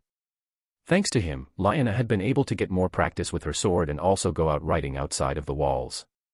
They never got too close to the Wolfswood, not when they were on their own, but being out and about was more fun than being stuck in the castle all the time. These last couple of weeks had been exciting all on their own. Because of the prince's upcoming visit, Lyanna was able to see so many new people for the first time in her life. There were the harvest feasts that happened every couple of years, but Lyanna did not remember much about them, to be honest. This was the first time that she was able to better understand what was going on, and she was more than a little excited. Despite hating her lessons, Lyanna had to admit that they were coming in handy as she saw the many banners flapping in the wind, recognizing most of them. She spotted House Serwyn, House Bolton, House Dustin, House Ryswell, House Glover, House Hornwood, House Umber, House Karstark, and many others. The lords had not come alone. Some had brought their sons and other family members with them. Apparently, according to her mother, someone from the royal family hadn't visited Winterfell in a very long time, so many of the lords were more than a little eager to meet with their future king. Not that Lyanna cared much about any of that. While she didn't care much for princes or whatever, she did know one thing: the prince that was visiting had magical powers. Maester Whaleys had told her so anyway. Lyanna couldn't believe it. She thought magic stories were just something old Nan liked to talk about for fun. Some of her stories were really scary. Okay, most of them were. But they also had magic in them, and that sounded cool. Why was it that this prince could use magic while she couldn't? Lyanna had been pouting for days after finding out about this. A part of her thought that maybe the prince was a liar and was pulling a prank on everyone, so she wanted to get a good look at him when he first arrived at the gate. Unfortunately, she had underestimated the size of the crowd that had gathered in the courtyard, and so her vision to the south gate was practically cut off. Nothing is ever easy. She was going to have to get in closer to get a better look. Before she could move, she heard someone clearing their throat behind her. Paling, Lyanna slowly turned around to see her mother standing with her hands on her hips, glaring down at her.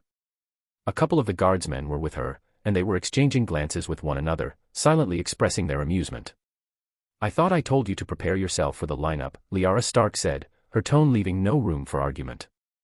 "You do understand who's coming to the castle, don't you?" Of course she did. But Lyanna had something else on her mind as she lowered her coat from her face. "How did you get behind me? I've lived in this castle far longer than you have, my daughter. You're still far too young to be able to catch me by surprise. Now come." Your father and brothers are waiting for us. That wasn't an answer, though. Frustrated, Lyanna allowed her mother to drag her along to the middle of the courtyard where the rest of their family was. Sure, she would get a good look at the prince this way, but then he would also be able to look at her too. How was she supposed to uncover his secrets when he knew that she was staring at him? Unfair. It also sucked that she was forced to wear a dress for this occasion. She didn't mind her hair being braided, but she didn't want to be paraded around like a doll either. Lyanna always felt more comfortable wearing breeches compared to dresses. She didn't particularly hate them, but they weren't her preferred choice. Her father rarely approved of that either, though. Honestly, he rarely approved of anything that she did. Sometimes it felt like he was frustrated with everything that she did. Not that Lyanna could help it. There she is. Brandon threw her a smirk as their mother forced her to stand in between him and the squirming Benjen. His usual wild brown hair was combed for the occasion.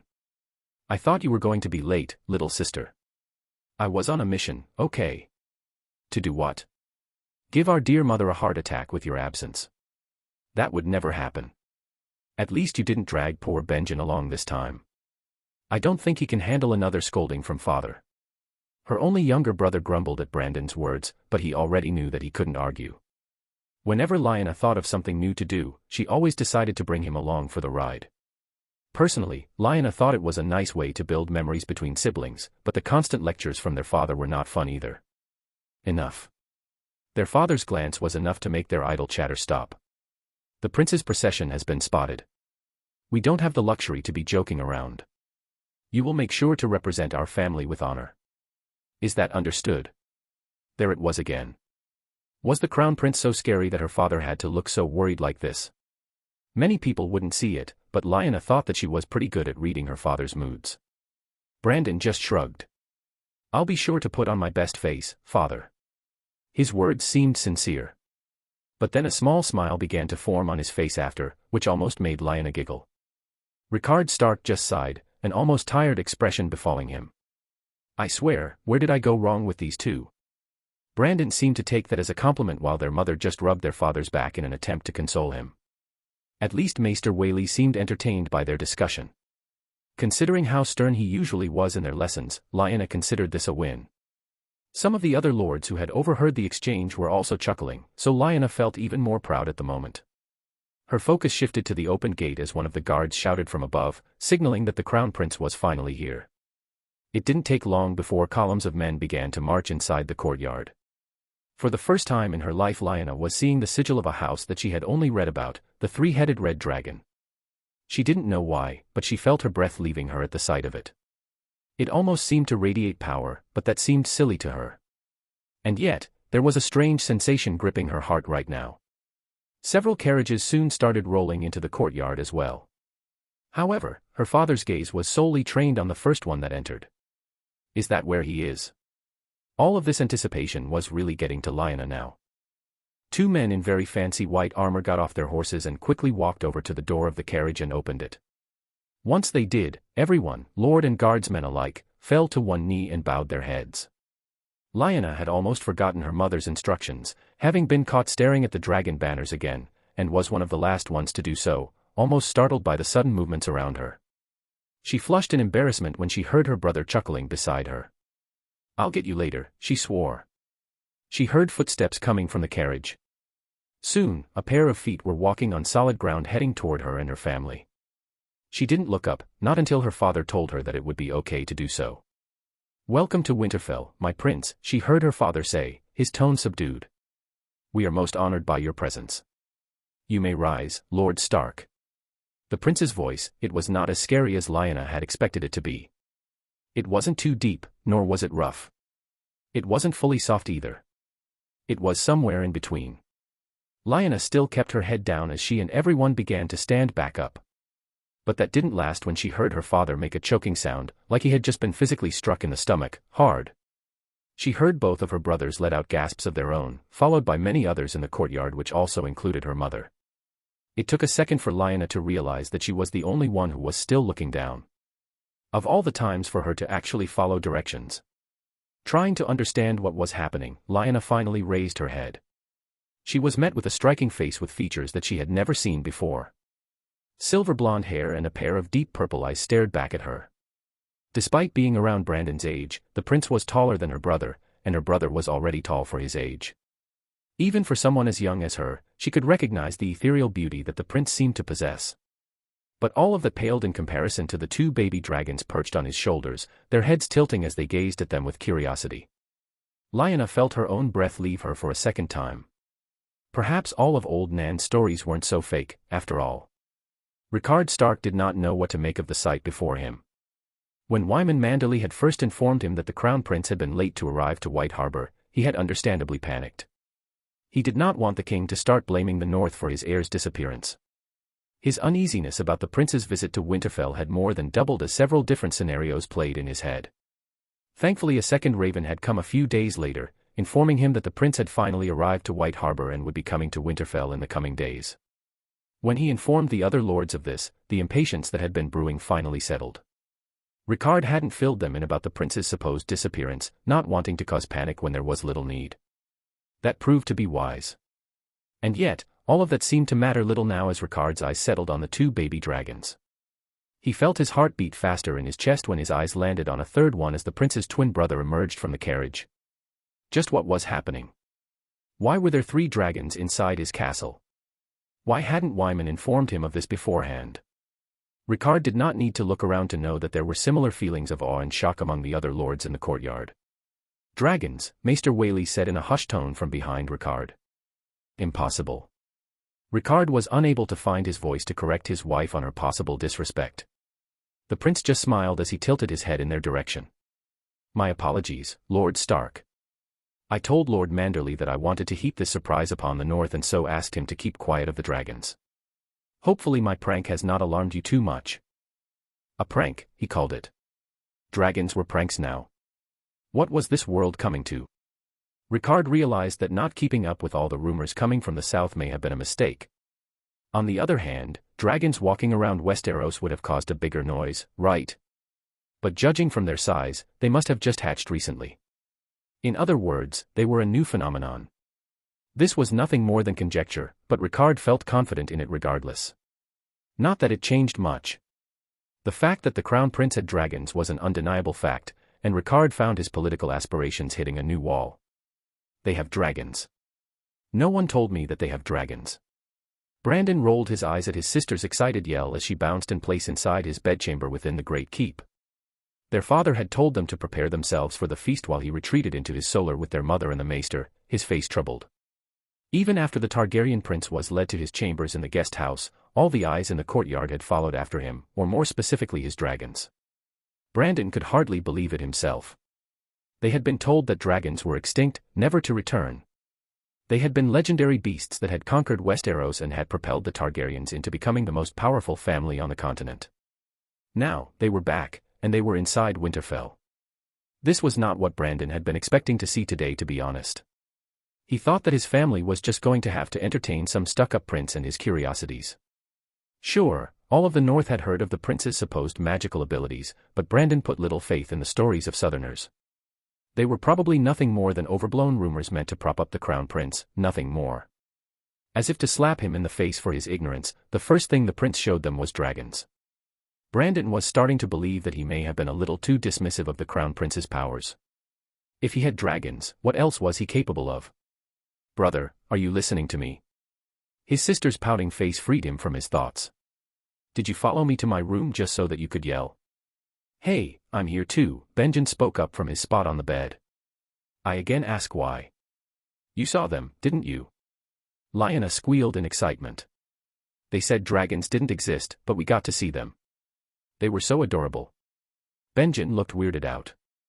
Sister, you think they were adorable? You didn't. They looked scary, their younger brother admitted while looking down. They could probably burn us alive.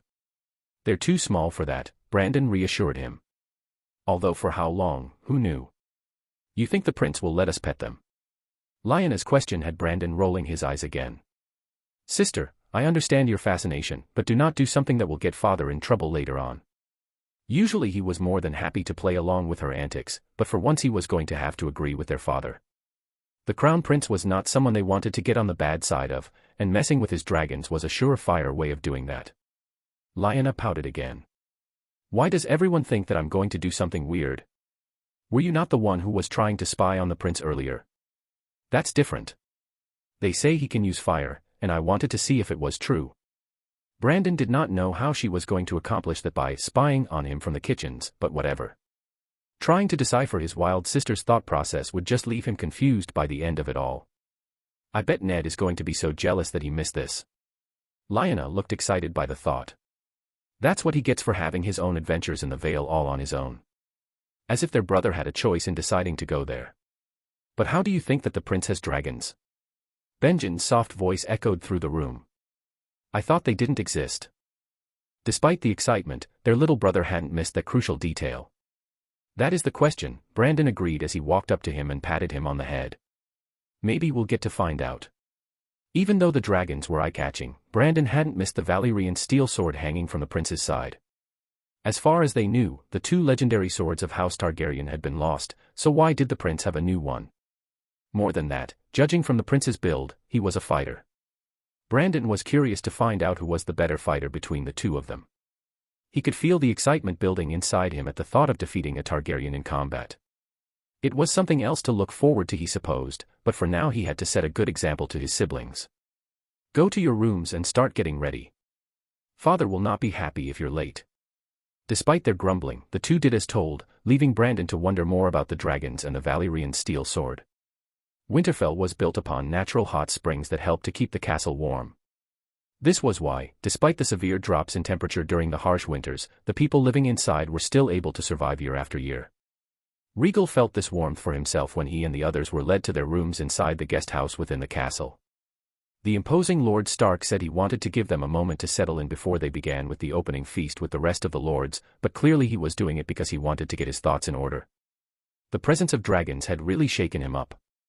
Rhaegal had taken notice of the man's family, and his children in particular had been more fascinated by the dragons rather than scared. The beauty of youth, he thought with some amusement. At least we don't have to suffer from the cold anymore, Rhaegar said as he joined him inside Rhaegal's room. The others were all getting settled inside their respective rooms. Melisandre had offered to sleep in his room, but Rhaegal had turned her down. Again. They were still dressed in their doublets which displayed the colors of their house. Despite the warmth inside the castle walls, Rhaegar had not removed his heavy coat. The 3 dragons were chirping at one another as they stood on Rhaegal's bed. There will be questions. Rhaegar looked at him. Rhaegal made sure that Brightflame was secured in the room before looking back at him. I'm aware. You have not told me what you have decided to do when Lord Stark hears of Skagos. Lord Manderley was kind enough to not share the details with him, but that will not last. Thanks to the dragons, none of the lords had noticed the Skagosi in their midst. Rhaegal had no intention of hiding him, however. The men had proved to be a great help in the short time that he had been in his service. Sharing everything from the oral traditions that he knew to the more practical matters on the island, he had been an invaluable source of information that Rhaegal intended to use for the future. The Starks will accept my terms, Rhaegal said. No doubt some of the lords will grumble anyway. They will not like that I made the island a possession of the crown without consulting them first. However, if Rickard Stark is smart, he'll understand that he has more to gain by agreeing to my terms than trying to fight it. Rhaegar let out a small hum. You know, brother, when you talk so confidently, I start to believe that you can do anything. Perhaps not anything, Rhaegal said with a small grin. But making a bunch of lords submit? I think I can handle that. The two shared a small laugh before it was time to get moving again. Rhaegal did not contemplate for a second leaving the dragons behind. They were the safest when they were with him and his brother, so the 3 dragons joined the group once more when the wife of Rickard Stark came personally to escort them to the great hall of the castle. Wonderful engineering they got going on here, Oberyn said when he rejoined them. They have water running through the walls from the hot springs to heat up the chambers. I was thinking that I was going to freeze my balls off while staying here. If Lyanna Stark was offended by the crass nature of his words, she did not show it as she titled her head in thanks. The Starks of old have made sure to make this a livable castle, Prince Oberyn. He laughed. I can tell. One of the servants was kind enough to tell me that you have a glass garden too. Imagine that. I guess you wolves have more comforts than you give off. The north is a hard land, but that does not mean we cannot find pleasures where we can, she replied smoothly. Although you misunderstand, Prince Oberyn. The glass gardens were not built to show off our wealth. They are a practical necessity that keeps us fed during particularly harsh winters. I'm sure that's not a struggle that you're familiar with. Dorne is not known for its winters, no, Oberyn agreed with a laid-back grin. But you'll find that the deserts have their own struggles, my lady. Liara did not respond to that, just nodding stiffly. Stannis looked exasperated by the exchange while Arthur just shook his head. Rhaegal didn't bother to dwell on the exchange as they continued on their way to the Great Hall. They were hit with the cold again when they exited the guest house and traversed the main courtyard to reach their destination.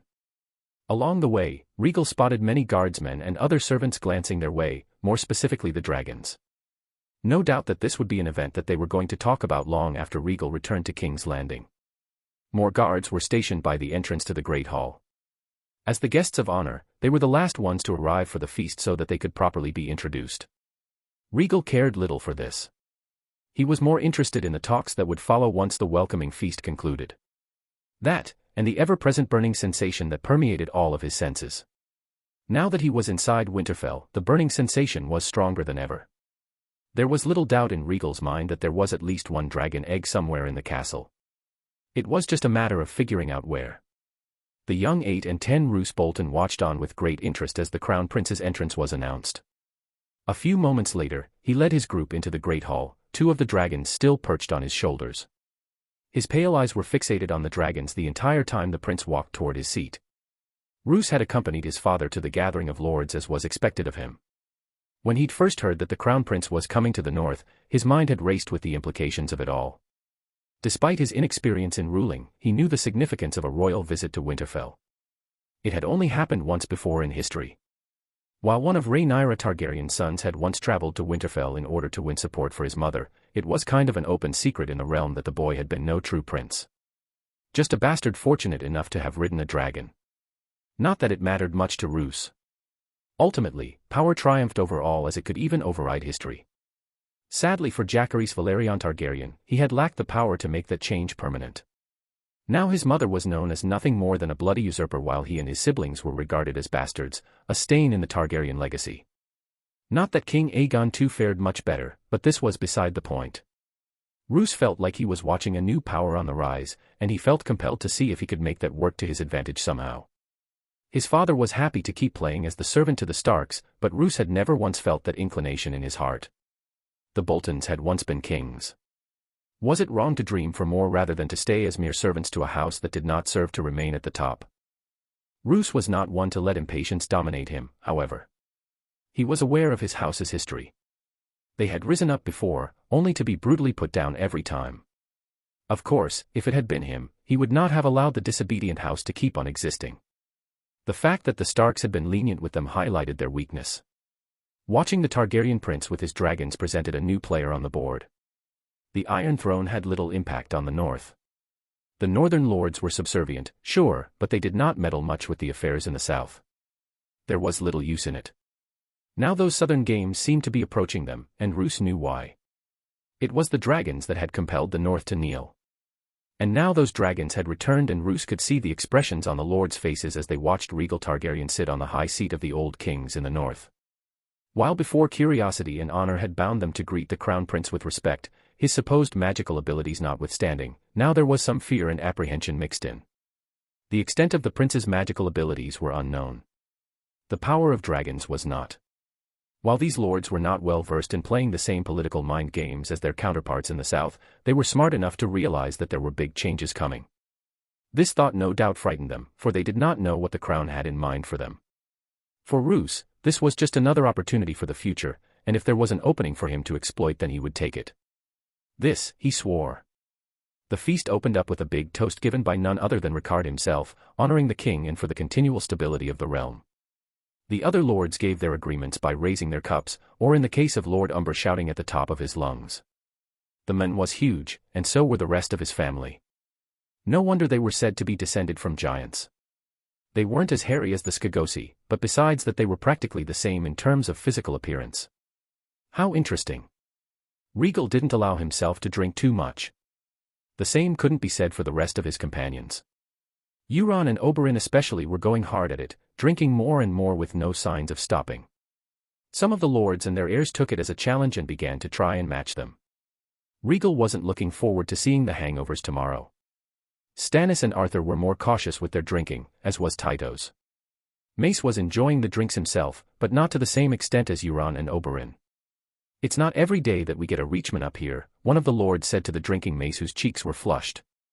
Based on the sigil in his clothes, the men belonged to House Karstark, one of the branches of the Stark. "Ha. I've been setting records lately," Mace declared by raising his cup. "I was one of the first to see the dragons return to Westeros. And I'm one of Prince Rhaegal's closest confidants. The songs will tell much of my glory." Rhaegal almost snorted in amusement. Lord Karstark was not taking him seriously, but he nevertheless raised his own cup while laughing. "That's some achievements you got there." Some others joined in the laughter. Rhaegal shifted his gaze to Melisandre, who was sitting beside him at the head table. As usual, the Red Priestess drank and ate very little. She was just observing the festivities with some curiosity, but whatever her thoughts, they were closed off to the world. She had been quiet since their arrival to Winterfell, and Rhaegal had a good idea as to why that was. "Enjoying yourself, my prince?" Ricard approached him with a conversation first. The man was seated on his other side, with the rest of his family sitting beside him. Rhaegal had not missed the eager looks on the younger Stark's faces all throughout the feast as they kept shooting glances at his dragons. "It's quite pleasant," he said, not seeing the need for extra flattery. "Winterfell is quite impressive, although I noticed that some towers have been abandoned."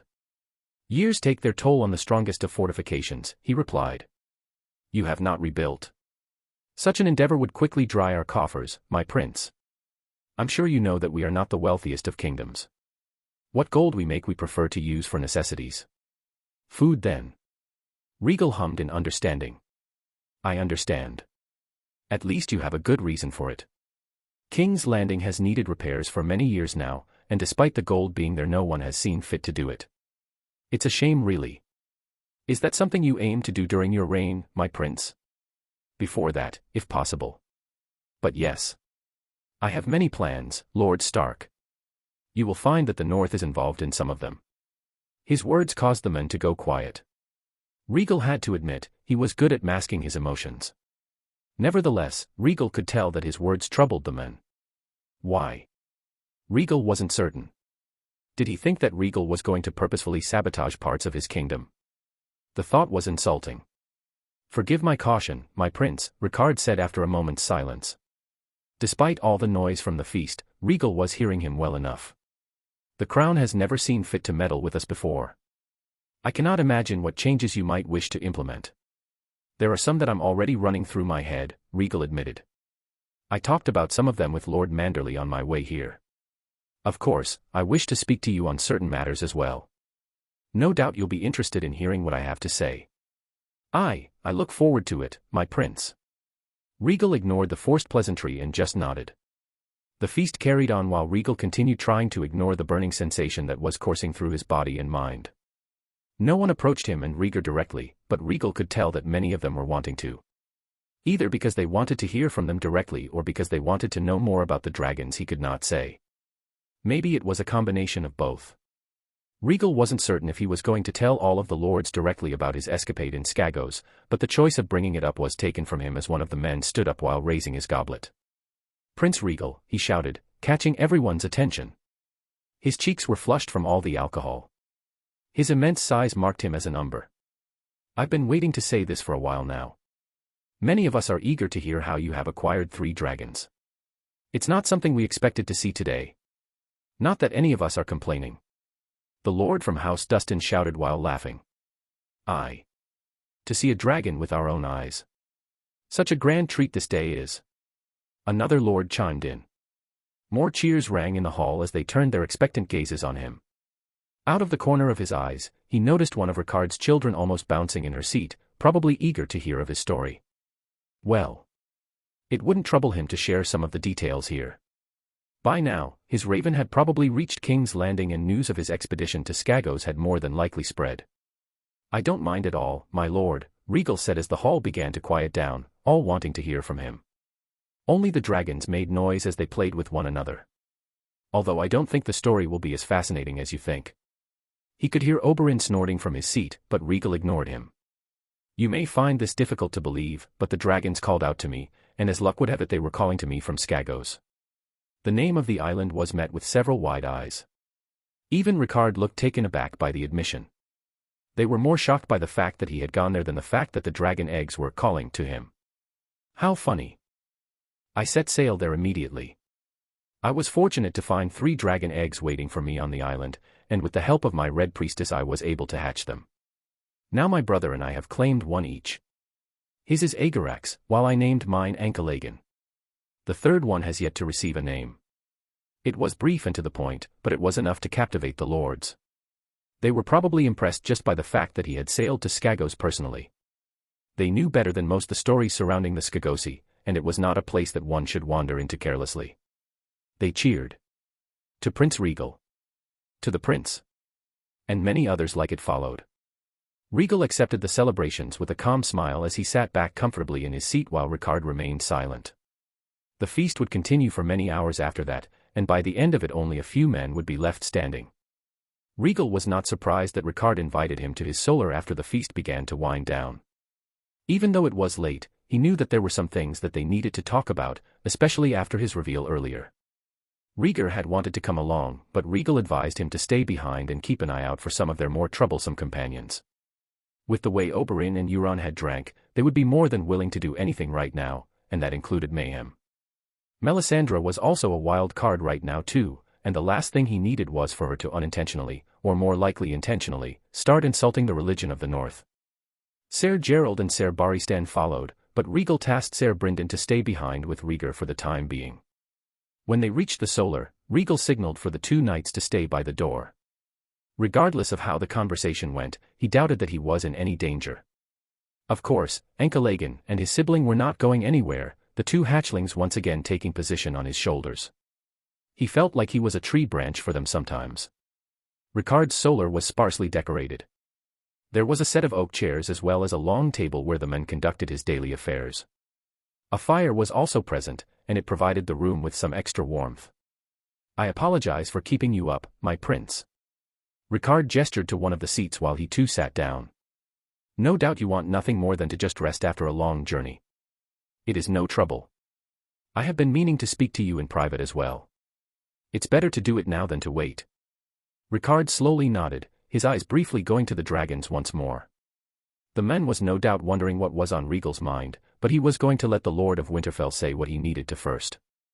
First, I must apologize for intruding, but Lord Manderly sent word that you were late arriving to White Harbor. At first, we all feared the worst. We are all gladdened to see you and your brother alive and healthy. Rhaegal did not respond. After hearing your story earlier, am I right to understand that you were late because you traveled to Skagos? That's correct. Was it as you say? Did the dragons really call for you? The evidence speaks for itself, Lord Stark. Rhaegal did not mind the skepticism. It would be hard for someone to understand unless they lived and experienced what he had. Magic was strange like that, especially at the moment when it had practically disappeared from Westeros for so long. Speaking of which, he needed to get this conversation moving. The longer he waited, the worse the burning sensation within him became. He couldn't be patient forever. Skagos is one of the reasons that I want to speak with you, my lord. While Ricard was trying to collect his thoughts, Rhaegal moved the conversation forward. I had a feeling that there was more to it than what you initially shared, Ricard said. There is. I won't go into all the specifics, but the lords of Skagos have declared their loyalty to me. From now on, Skagos will belong to the crown. It was hard for Ricard to describe his thoughts as he stared at the crown prince, who unlike him appeared as calm as one could be. He had already expected that the prince's visit would come with complications. Even though he reassured himself that he was still loyal to the crown, that his actions were for the good of his house and his kingdom, there were still moments of doubt, especially with how uncertain the future was. Now, he felt that uncertainty more than ever. Just what was he supposed to make of this? Why was the crown prince doing this in the first place? Ricard had many questions, and he didn't know where to begin. You're not happy. Ricard stopped himself from frowning as he looked at the young prince. Forgive me. After being told so bluntly that part of my kingdom is being taken from me, I need more than a few moments to process. It wasn't in him to be so petty and sarcastic. But at that moment, the words just left his mouth without much thought. Instead of taking offense, Rhaegal just smiled. I can imagine that. The smile then disappeared. Since I began my discussion being blunt, then I will continue to do so. No doubt you would prefer honesty over honeyed words. Ricard would, yes. Despite what you might say, in all of these years Skagos has barely remained a part of the North. It has barely remained a part of the Iron Throne. I'm not interested in leaving parts of my kingdom unaccounted for. The same is true for the mountain clans, whom I noticed did not attend the feast today. This time, Ricard couldn't stop the frown that formed on his face. My prince, as Warden of the North, I, along with my family, have kept the peace in this kingdom for as long as the Iron Throne has entrusted us with it. The Skagosi are no better than the Ironborn. They may worship the same gods as us, but they have little interest in being part of the greater world. And that is where you have failed. Rhaegal leaned back in his chair. Point of the matter is, there is no reason to go back and forth on this. Like I've said, the Skagosi have already declared their loyalty to me and the crown. I'll be more than happy to give you the full story later, but right now it's irrelevant. My maester has a copy of the treaty that the three most powerful clans signed, affirming their ties to the Iron Throne. What? Ricard's eyes widened a little before he schooled his futures, but it was too late. The prince noticed, and he smiled again. I believe that's more than the Starks have managed to accomplish in thousands of years. Ricard's jaw clenched, but he didn't say anything at the remark. Oh, forgive me. The prince was not sincere, and his tone said as much. I just couldn't help myself after your insinuation that I was stealing some great prize from you. The young prince leaned in closer, his eyes narrowed. Tell me, Lord Stark. If Skagos remains as part of your domain, what do you plan to do with it? The question was met with silence, because Ricard did not have an answer for it. If not for the prince's admission during the feast that he had gone to Skagos, Ricard wouldn't have even thought of the island. The Skagosi never left their homeland. It was the same for the mountain clans living north of Winterfell, but Ricard, along with previous lords of Winterfell, often went to meet with them. There was a mutual understanding. They were loyal to House Stark. Since the North became part of the Iron Throne, they had never met with a Targaryen, be it a king or prince or any other, but as sworn vassals to the Starks they fell in line with the laws of the realm. For the most part. The Skagosi were not like that. The last time a Stark had set foot on their island he had been killed. It went without saying that they did not have the easiest of relationships. None of this changes the fact that Skagos still belongs to the North, my prince, Ricard finally said, his voice measured. Trampling on the sovereignty of another house is dangerous.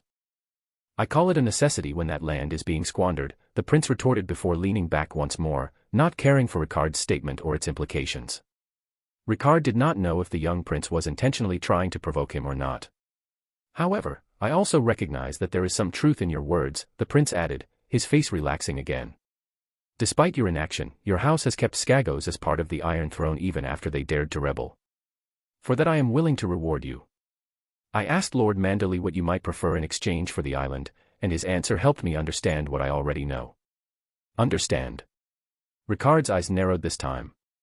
Don't look so suspicious, Lord Stark. While my predecessors were more than willing to let you be, you'll find that my methods are different. Don't think that I'm picking on you for any particular reason. I have a feeling that I will be having similar conversations with many lords in the coming years. Ricard knew there were many ways that he could interpret the prince's words, and none spelled anything peaceful for the future. However, as he looked upon this young prince, with his magical abilities and his two dragons still perched on his shoulders, Ricard realized that this was the manifestation of his fears come true. Ever since the boy's grandfather first sent a raven proclaiming him as a pyromancer, Ricard knew that something like this was coming. The Targaryens were trying to encroach in the affairs of the lords once more. It was exactly as Jon Arryn feared. Sometimes I feel as if I'm horrible at hiding my thoughts, but sitting before you now I can say that you're worse at it than I. The prince's words snapped Ricard from his thoughts. Do you think I mean to cripple your lands? Rhaegal scoffed before Ricard had a chance to say anything. Don't insult me. The North belongs to you as much as it belongs to my house now, and I will not see it squandered if I can help it. Squandered? Ricard echoed, feeling insulted. Don't take it personally, Lord Stark. I'm not talking about you or your house specifically. I'll continue to be blunt because I know you'll appreciate it. The Seven Kingdoms have stagnated. The North and the Iron Islands remain isolated from the rest of the realm. The Riverlands and the Reach are full of bickering lords, more interested in petty schemes and political fragmentation. The Vale remains troubled by their mountain clans with much of their land left desecrated because of it. The Westerlands were plagued with a revolt recently that had their houses more interested in wasting money than using it wisely. The Stormlands are united but poorer than they should be. And Dorne. Dorne is still viewed as an outsider by many, and thus they remain separate from the rest of the kingdoms in more ways than one. Tell me, Lord Stark. Does any of this sound like a prosperous realm to you? Ricard could only stare at the young prince, unsure of what to say. Some of his earlier irritation started to fade away as he realized that the prince was indeed not trying to insult him. He was just doing as he'd said, being honest. He saw a problem, not just in the north but in all of the kingdoms. The common people are happy to cheer just because they have food on the table, but I'm not content with this. There's more to be done, and I will make sure that it gets done. It was a simple declaration. The boy's father had made several in the past already. One of which was to build a new wall in the north in order to add new lands to the kingdom. It never got done, of course. Just like the rest of the king's promises. They were hollow, not worth a damn. Unlike those extravagant promises, however, Ricard found himself trusting the prince more. Why was that? Was it the conviction with which he spoke? Or was it because of the prince's abilities? Ricard could not say. He just knew that any animosity he might have felt earlier was mostly gone now. Some part of him still felt irritated that the prince had decided to just grab Skagos without consulting him first, but Ricard knew that that was just his own northern pride kicking in. Thinking more calmly now, Ricard began to realize that this was actually an opportunity for him. The prince had opened up the door for negotiation. Despite showing no tact and just grabbing Skagos for his own, the prince was still willing to treat with him. It was better than nothing, and Ricard was willing to work with it. What do you plan on giving to the north in exchange for Skagos, my prince? Rhaegal would not lie and say that he wasn't a little surprised to see Ricard Stark changing his tune so quickly and begin their negotiations. In truth, everything that he was doing were things that he had already been planning on implementing, with or without Skagos. It was no huge loss for him, one way or another. The Stark did not need to know that, though. He expected more resistance from the men, partly fueled by Rhaegal's words. Not that he could help it. He was irritated right now, both because of the Stark's belief that he might try to cripple the North and because of the burning sensation in the back of his mind. It was like the dragon eggs had confirmed that he was here, and they were doing their best to let him know that he needed to come to them. Damn dragons. They never had any patience. Then again, his own patience was questionable, and he was part dragon. Or his soul was at least. Anyway, back to the main topic. Rhaegal held up 2 fingers. Infrastructure and food. This is what I aim to compensate you with. Ricard was intrigued, Rhaegal could tell. The Starks really were too honest with their feelings for their own good, but that just made dealing with them all the more easy. I saw your roads on my way here. Given the size of your kingdom, you have far too little, and they are nothing more than dirt patches on the ground. The old king was wise to build a foundation for a road system to better connect the 7 kingdoms together, but that should have been the first step, not its conclusion. What are you saying, Prince Rhaegal? I plan on building a new road system, one that will rival the ancient highways of Valyria. Not just mere dirt roads but something more befitting of the Iron Throne. I will expand the existing King's Road to include more routes to better promote trade and communication within the kingdoms. It wasn't just the King's Road that existed, of course. There were the Gold Road, Rose Road, and so forth. The King's Road was the primary artery, and Rhaegal wished to expand on it. How do you plan on accomplishing this? Ricard asked, his brow furrowed. The cost alone. I must keep some secrets, Lord Stark. Rhaegal had no intention of telling the men that he was working on recreating Dragonstone. As for the cost, you don't need to worry about it. The Crown's interest in connecting the kingdoms closer together means that it will bear the brunt of the cost. Of course, that was a nice way of saying that the Iron Throne wanted to exert more direct control over the lords and their lands. Ricard went silent again, no doubt mulling this over. Then he asked, what of the food? You were once in control of a patch of land called the Gift, were you not? At the mention of it, Ricard's eyes widened. You cannot mean to dash. Yes. I will turn it over back to you to do as you see fit. Whether you rule it personally or have one of your bannermen take control is none of my concern. You know your own vassals better than I do. I'm sure you'll make the better decision. Rhaegal had to throw him a bone somewhere. Besides, micromanaging everything would just slow him down. Certain things had to be entrusted to others, lest Rhaegal accomplished nothing. The Night's Watch controls the Gift now. Despite the obvious glee radiating from him, Ricard was still sensible enough to understand the difficulty of the situation. I doubt they'd be willing to just give it up, my prince. It was only through the word of Queen Alicent that the Night's Watch received the gift in the first place. Similarly, it can be taken away by royal decree. The Night's Watch was a former husk of itself. Rhaegal did not know the full details, but his great-uncle had been kind enough to tell him some of it. Every year there were less and less recruits. These days it was more common to conscript common criminals from dungeons than to have enthusiastic recruits. In some ways, the Night's Watch had become a haven for outlaws. It was home to the worst kinds of people in the realm. I'm not sure how willing the Lord Commander will be to agree with you on that, my prince. Rhaegal was not surprised to see the hesitation from Ricard. Unlike the other kingdoms, in the north the Night's Watch was still viewed with respect and admiration, a worthy cause to attach one's name to. Rhaegal had no time for such vague notions. The Night's Watch can barely function as it is. They only have 3 castles to man out of the 19 that stand along the wall. As it is, the gift is being squandered in their hands. As was Skagos with the north, but Rhaegal did not bring that up again. He had made his point there already. But don't fret, Lord Stark. It's not as if I'm planning on ignoring the Night's Watch altogether, he admitted after seeing the hesitation in Ricard's still hold. His great-uncle Aemon had asked for his father to give more attention to the Night's Watch on several occasions, but the requests had all been ignored. Like the members in the small council, Aerys saw no real benefit in giving direct aid to the Night's Watch. Rhaegal himself had been more concerned with his other projects and reviving the dragons, so he hadn't given the matter much thought either. Now circumstances had changed. Ricard's shoulders sagged as the men let out a weary sigh. You make everything sound so straightforward, my prince. Ankalagan and his sibling chirped beside him while Rhaegal chuckled. I suppose that's one benefit of being the crown prince, Lord Stark. You start viewing things from a different perspective. I doubt that's all.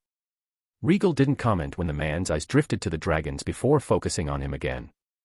I will not lie and say that this is not an attractive offer. For a long time, many houses in the north have wished to see the gift returned to us. What little land we can farm now is nothing compared to what's in the gift. Rhaegal did not doubt that. Sometimes he wondered what Queen Alicent's motivation had been to strip the gift from the north and hand it over to the Night's Watch. It wasn't just that either.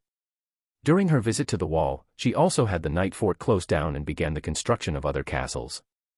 In some ways, it was almost as if she was strengthening the Night's Watch. No doubt influenced by what she and her husband knew. Knowledge that later Targaryens would lose. Rhaegal did not want to repeat that mistake. Very well. Rhaegal's attention shifted back to Ricard as the men stood up. These terms are more than acceptable. However, I will accept only if the Night's Watch is convinced to hand over the gift peacefully. The man was going to make this difficult all the way to the end, wasn't he? As you say, Lord Stark. Standing up as well, Rhaegal showed no hesitation as he met the man's gaze with his own. Rhaegal was going to think of this as just another challenge for him. I was planning on heading to the Wall after my time here, so this works for both of us. Ricard nodded and the two shook hands. Rhaegal would not say that there weren't any bad feelings left over Skagos, and he knew that many of the northern lords would still raise complaints despite his willingness to negotiate. These men were stubborn that way.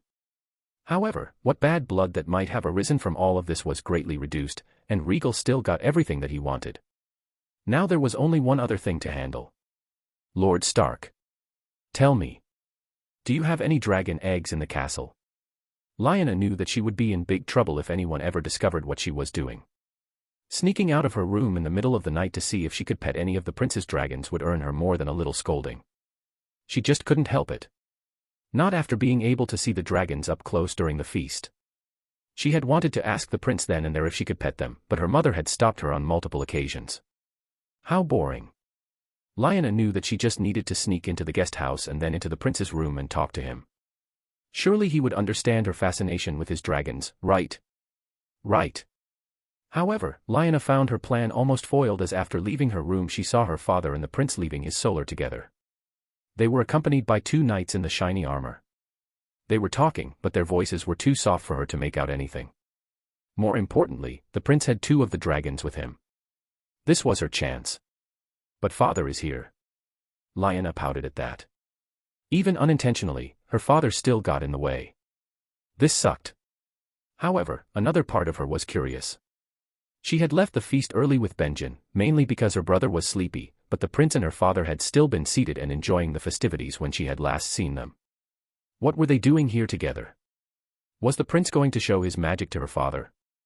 Lyanna's eyes shined with excitement at the thought and made to follow them. The prince and her father left the great keep, with the knights being dismissed by the prince once they were outside, and Lyanna instantly regretted not bringing a coat with her.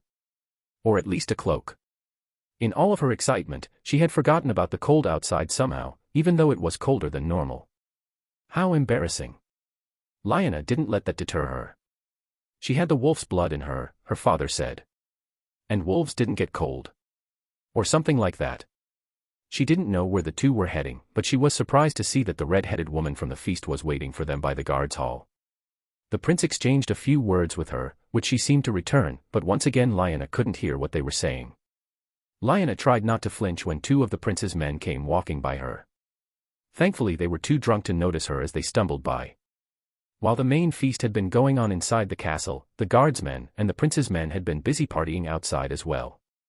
Lyanna ignored them and kept her eyes on her father and the prince. Some more words were said before the three started walking again. This time they seemed to be heading toward the north gate. The only places in that direction were the broken tower and the first keep. Why would her father be leading the crown prince and the red-headed woman there? Lyanna didn't get it, but her curiosity was piqued. As she made to follow, a voice cut her off. "What are you doing out here?" Lyanna froze. For a moment, she feared that it was her mother. But her mother didn't have a male voice. Still, she slowly turned around, fearing the worst. There, in the middle of the courtyard, she was met with the prince's twin brother. His own dragon was draped around his shoulders, staring at her curiously. There was also another boy with him who shared in the same looks as the brothers. Lyanna realized that she had not paid much attention to him all day. Probably because he didn't have a dragon.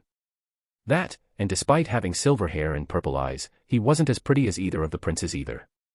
"I asked you, what are you doing?" the prince said, his eyebrow raised. The boy next to him shook his head while he shivered as a cold wind blew through the dimly lit courtyard. "You could stand to be more friendly, you know. She's Lord Stark's daughter." "Oh." The prince blinked as he looked her over again. "Oh, yes. I remember now. You were at the feast but left early." Lyanna grumbled. "Only because my brother was falling asleep. I still have plenty of energy." "Clearly." The prince's voice was dry with sarcasm, something which Lyanna did not appreciate. "Shouldn't you be in your chambers?" She crossed her arms and huffed. "Shouldn't you?" The prince seemed taken aback by her response while the other boy tried to hide his laughter. "The first person you try to associate with while your brother is not around and you get rejected. And it's a little girl too. At least one of them was having fun." Lyanna huffed again. "I'm not little. I'm already 6. The not as pretty silver-haired boy rolled his eyes at her. "And that's little. I remember you trying to argue otherwise when you were her age, and you wanted to come down to the city with my brother and I," the prince interjected. The boy spluttered. That's different. And anyway, this isn't about me right now." "Ha." Lyanna didn't know why the boy was embarrassed all of a sudden, but she wasn't going to complain. Not after he called her little. Anyway, back to the main question. The prince turned his attention back to her. "What are you doing out here, my lady?" Now he was trying to be more respectful. Lyanna took a second to come to a decision. The longer she spent hanging around here arguing, the more likely it was that she was going to lose sight of her father and the others. So she said, "Follow me." Lyanna gestured for the two older boys to follow her. They traded glances before shrugging and following after her, the small dragon chirping along the way. In all of the excitement, Lyanna had forgotten about the dragon somehow. She wanted to take a moment to pet it, but she had already lost enough time talking to these two. Right now, she was more interested in figuring out what her father and the other prince were up to. "If this ends up leading us to trouble, then I'm blaming you," the boy said while giving the prince a glance. How could this end causing trouble, the prince wondered. "I don't know. You brothers have a way of getting into weird situations. When has that ever happened? Should I name every moment of this trip? That's far different. Will you two be quiet?" Lyanna threw them a glare over her shoulder. "Do you want us to get caught?" The fact that she was talking to one of the princes of the realm like she would with one of her brothers hadn't registered on her mind. Oh, so we're following someone. The boy's eyes lit up in the darkness as he scanned the courtyard. Who is it? Is someone causing you problems? Was there a way she could seal his mouth shut? Nah, too much work. I'm following my father. She left out the part about the prince's brother as she hastened her way past the guards' hall and the lich yard. This was the oldest section of the castle. She imagined that maybe the prince wanted to see the lich yard, or perhaps the broken tower. Instead, she was able to catch a glimpse of her father leading the prince through an old and heavy ironwood door at the end of the smaller courtyard. The crypt? Lyanna was confused. That confusion faded into awkwardness when she noticed the red-headed woman staring right at her from her spot next to the crypt entrance.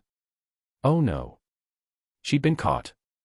She barely registered the prince and his friend walking up behind her. For someone so small, you sure can walk fast, the boy was saying, but then froze when he realized that the redhead woman was staring at them. The prince himself just sighed as he massaged his forehead. I told you this was a bad idea, the boy cried out while Lyanna still had enough sense to huff. She wouldn't have been caught if she was by herself. If it weren't for his impatience, Rhaegal would have found some amusement in seeing Rickard Stark berate his daughter for being out and about so late at night. Their trio, now composed of 6 people, stood by the entrance to the crypt after Melisandre called out to them from outside, telling them that they had visitors expecting them. Imagine his surprise to find his brother and Montford with Rickard's only daughter. I take it that spying is a new habit of yours? Rhaegal said while Ankalagan chirped from his shoulder. Aegarax returned the chirp with one of his own while Rhaegar had the decency to look embarrassed. We did not know that it was you who she was following, just her father. As if that made it any better. What are you two doing out here anyway? Shouldn't you be in your rooms? When we saw that the King's Guard had returned without you, we got curious and went out looking for you, Montford said while rubbing the back of his head. But then we got distracted. Oh yes. Quite embarrassing. I apologize for all of this, my prince, Rickard said while his daughter stood next to him, her arms crossed as she huffed. I thought I had taught my daughter better than to spy like this. Indeed. Rhaegal glanced at the girl. What say you, girl? It's not girl. Rhaegal's eyebrow rose a bit when he found himself on the receiving end of her glare. I'm Lyanna Stark. Lyanna. Her father scowled. Watch your tongue, daughter. Have you not listened to a single thing that I have said? The girl just huffed again. Quite the wild one, this one, he thought. Not even Oberyn had been so rude during their first meeting. Rhaegal heard Melisandre hum, almost to herself, as she stared hard at the young Stark girl. How peculiar. If it were not for the dragon eggs still calling to him, then Rhaegal would have asked her what she found so interesting in one girl, but his impatience was getting the better of him. Enough. He didn't have to raise his voice. All heads turned to look at him. Lord Stark, I care not whether she comes or leaves, but we must get a move on. Brother. Rhaegar walked up to him. What is going on? What are you doing here? Rhaegal turned toward the narrow and winding spiral steps that connected all the levels of the crypt together. It was dark down those steps, but thankfully he had no need of a torch. It appears as though we might have stumbled onto another piece of our legacy, brother. Rhaegar didn't understand. What do you mean? Come. I did not think to bring you, but now that you are here I want you to see it with me. He didn't bother to ask for Rickard's permission. Technically only Starks and those they permitted were allowed to enter the crypts, but the burning sensation was stronger now than ever before. At first, Rickard had denied the existence of dragon eggs in Winterfell. It was only after Rhaegal pressed him that the men said that the only possible place where they could be was inside the crypt somehow. Why?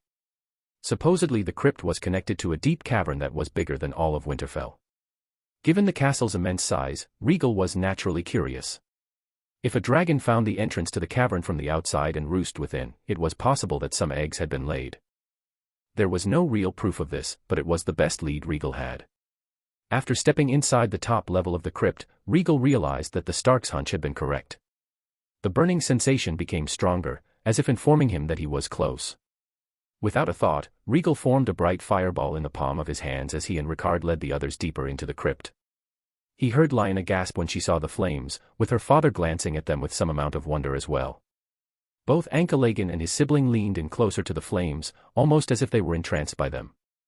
Even Aegarax perked up when he saw the flames from his spot, his eyes focused solely on them. Now that Rhaegal thought about it, This might be the first time that he was using his magic in their presence. And they seemed to like it. Rhaegal let that drift from his thoughts for now as he focused entirely on where the dragon eggs were leading him. As it turned out, it was really deep into the crypt. This place is big. Montford was staring at all the statues in wonder.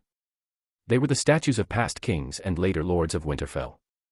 Accompanying the statues of the Starks were the statues of dire wolves curled at their feet. Iron longswords were placed across the laps of all the statues. So this is where the Starks place their dead. Rhaegar seemed fascinated by the statues as well. Melisandre said nothing, just following in silence, her eyes fixed forward. Rhaegal appreciated her self-control. "We should be careful," Ricard said at one point. Rhaegal wasn't sure how many levels they had climbed down by now. The lowest levels are partially collapsed. We don't want to have this place coming down on us. Rhaegal kept that in mind. There were many layers to the crypt and by this point the statues were no longer recognizable. The iron longswords had also rusted away to nothing. They were so deep down that Rhaegal doubted that even Ricard had been down to these levels. There was no light now save for the one that Rhaegal had created. Rhaegal felt himself compelled to stop at a certain point. The floor here was decayed and the farthest portion was collapsed, so there was no reaching it. However, what was interesting was that it hadn't collapsed by natural means but by very large and thick roots. Ricard's eyes recognized the roots immediately. The weirwood tree. Rhaegal recalled the layout of Winterfell, and sure enough the godswood where the weirwood tree stood was right next to the crypt entrance. Only now, with how deep they had gone down, the weirwood tree was probably right on top of them. Rhaegar's face was full of interest as he gazed at the roots. "I had no idea the roots could get so big." Ricard slowly nodded. "Neither did I." Montford and Lyanna were unable to say anything. Melisandre looked displeased by the sight of the roots. Foul. A simple word, but it explained her feelings well enough. Rhaegal didn't bother to correct her as he carefully stepped onto the floor while the dragons looked around. It was very wet here, surprisingly. Besides the hot springs, was there a different water system running underneath Winterfell? Although it felt strangely warm in here. Rhaegal then realized that the heat was coming from the water. So it was the hot springs then. The burning sensation was leading him forward, and Rhaegal's eyes narrowed as he realized that they were calling him toward the roots of the weirwood tree. It was not the first time that he felt uneasy whenever he was near one of these trees, but being this deep underground while gazing into the roots only multiplied his uneasiness. He still pressed forward, and his stubbornness was seemingly rewarded when he saw something shining in the darkness within the roots. It was almost as if the roots were acting as shields, protecting what was within them. And what he found were 2 dragon eggs, one pure bronze and the other pure silver. It was said that King Jaehaerys I and his sister wife Queen Alicent once visited Winterfell together. It was also said that Jacaerys Valerian, firstborn to Rhaenyra Targaryen, also visited Winterfell. Both instances saw dragons coming to the north along with their riders. Only one of those dragons was said to be a she-dragon, capable of laying eggs. There existed no evidence that the dragon Vermax was a she-dragon like Silverwing. Only one testimony coming from that era said that Vermax had laid eggs, and that testimony was riddled with many holes. Mushroom was known for his Flanderization, and it was easy to dismiss many of his testimonies. For Vermax and Silverwing were both large dragons by the time they visited Winterfell alongside their riders. How could they have possibly gotten inside the tunnels of the crypt? Even if there was a different tunnel system that connected to the crypt, given the state of the lower levels, it would be impossible for the two to intercept somewhere.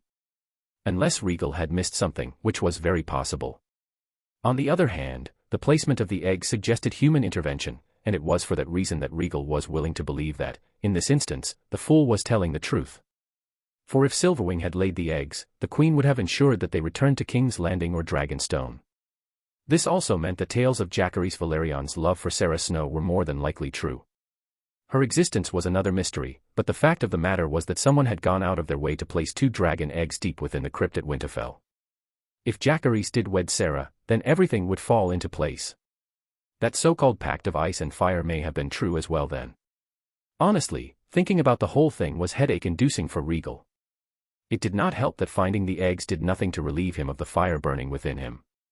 He knew why, of course. The dragons wanted to be born. They're restless.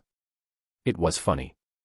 He couldn't sense any magic, but when it came to dragons he probably had a deeper understanding than anyone else in the world.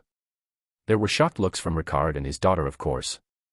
The men could not believe that there were 2 dragon eggs just resting within the crypt of his castle. Rhaegar and Montford were also flabbergasted, unable to wrap their heads around the fact that someone had left dragon eggs so far north. Skagos was one thing. That was a dragon acting on her own. This was a Targaryen bastard leaving behind the source of his house's power. The only ones who were pleased, from the way they were chirping, were Ankalagan and his siblings. They almost seemed to be dancing as they circled the eggs that were now placed inside the abandoned first keep. It was a drum tower, and it had gargoyles as decorations of all things.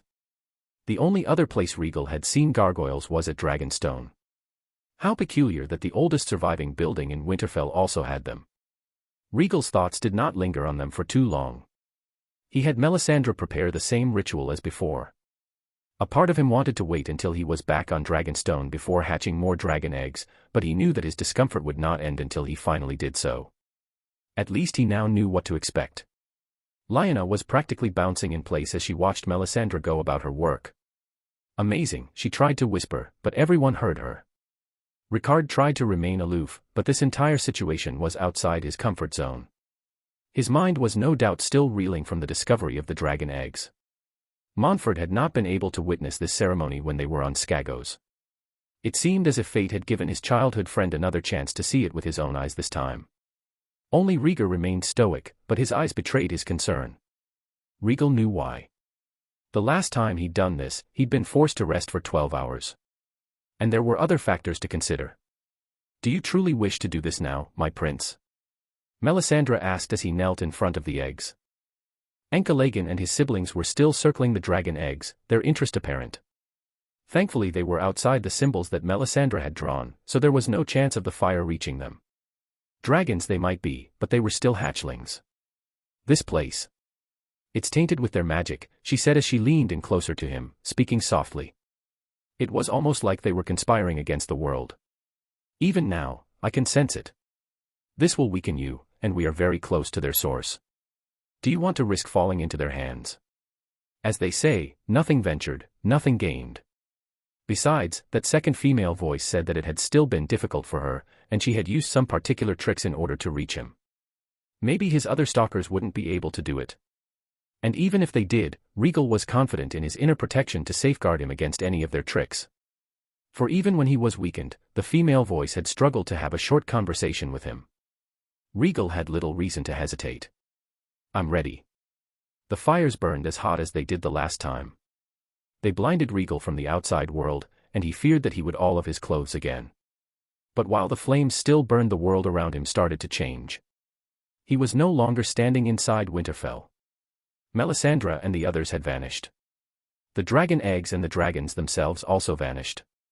Now, he was standing in front of a weirwood tree in the middle of a snowy field. It had deep red eyes and a twisted wooden mouth. This was new. And also very disgusting. These things always look like corpses.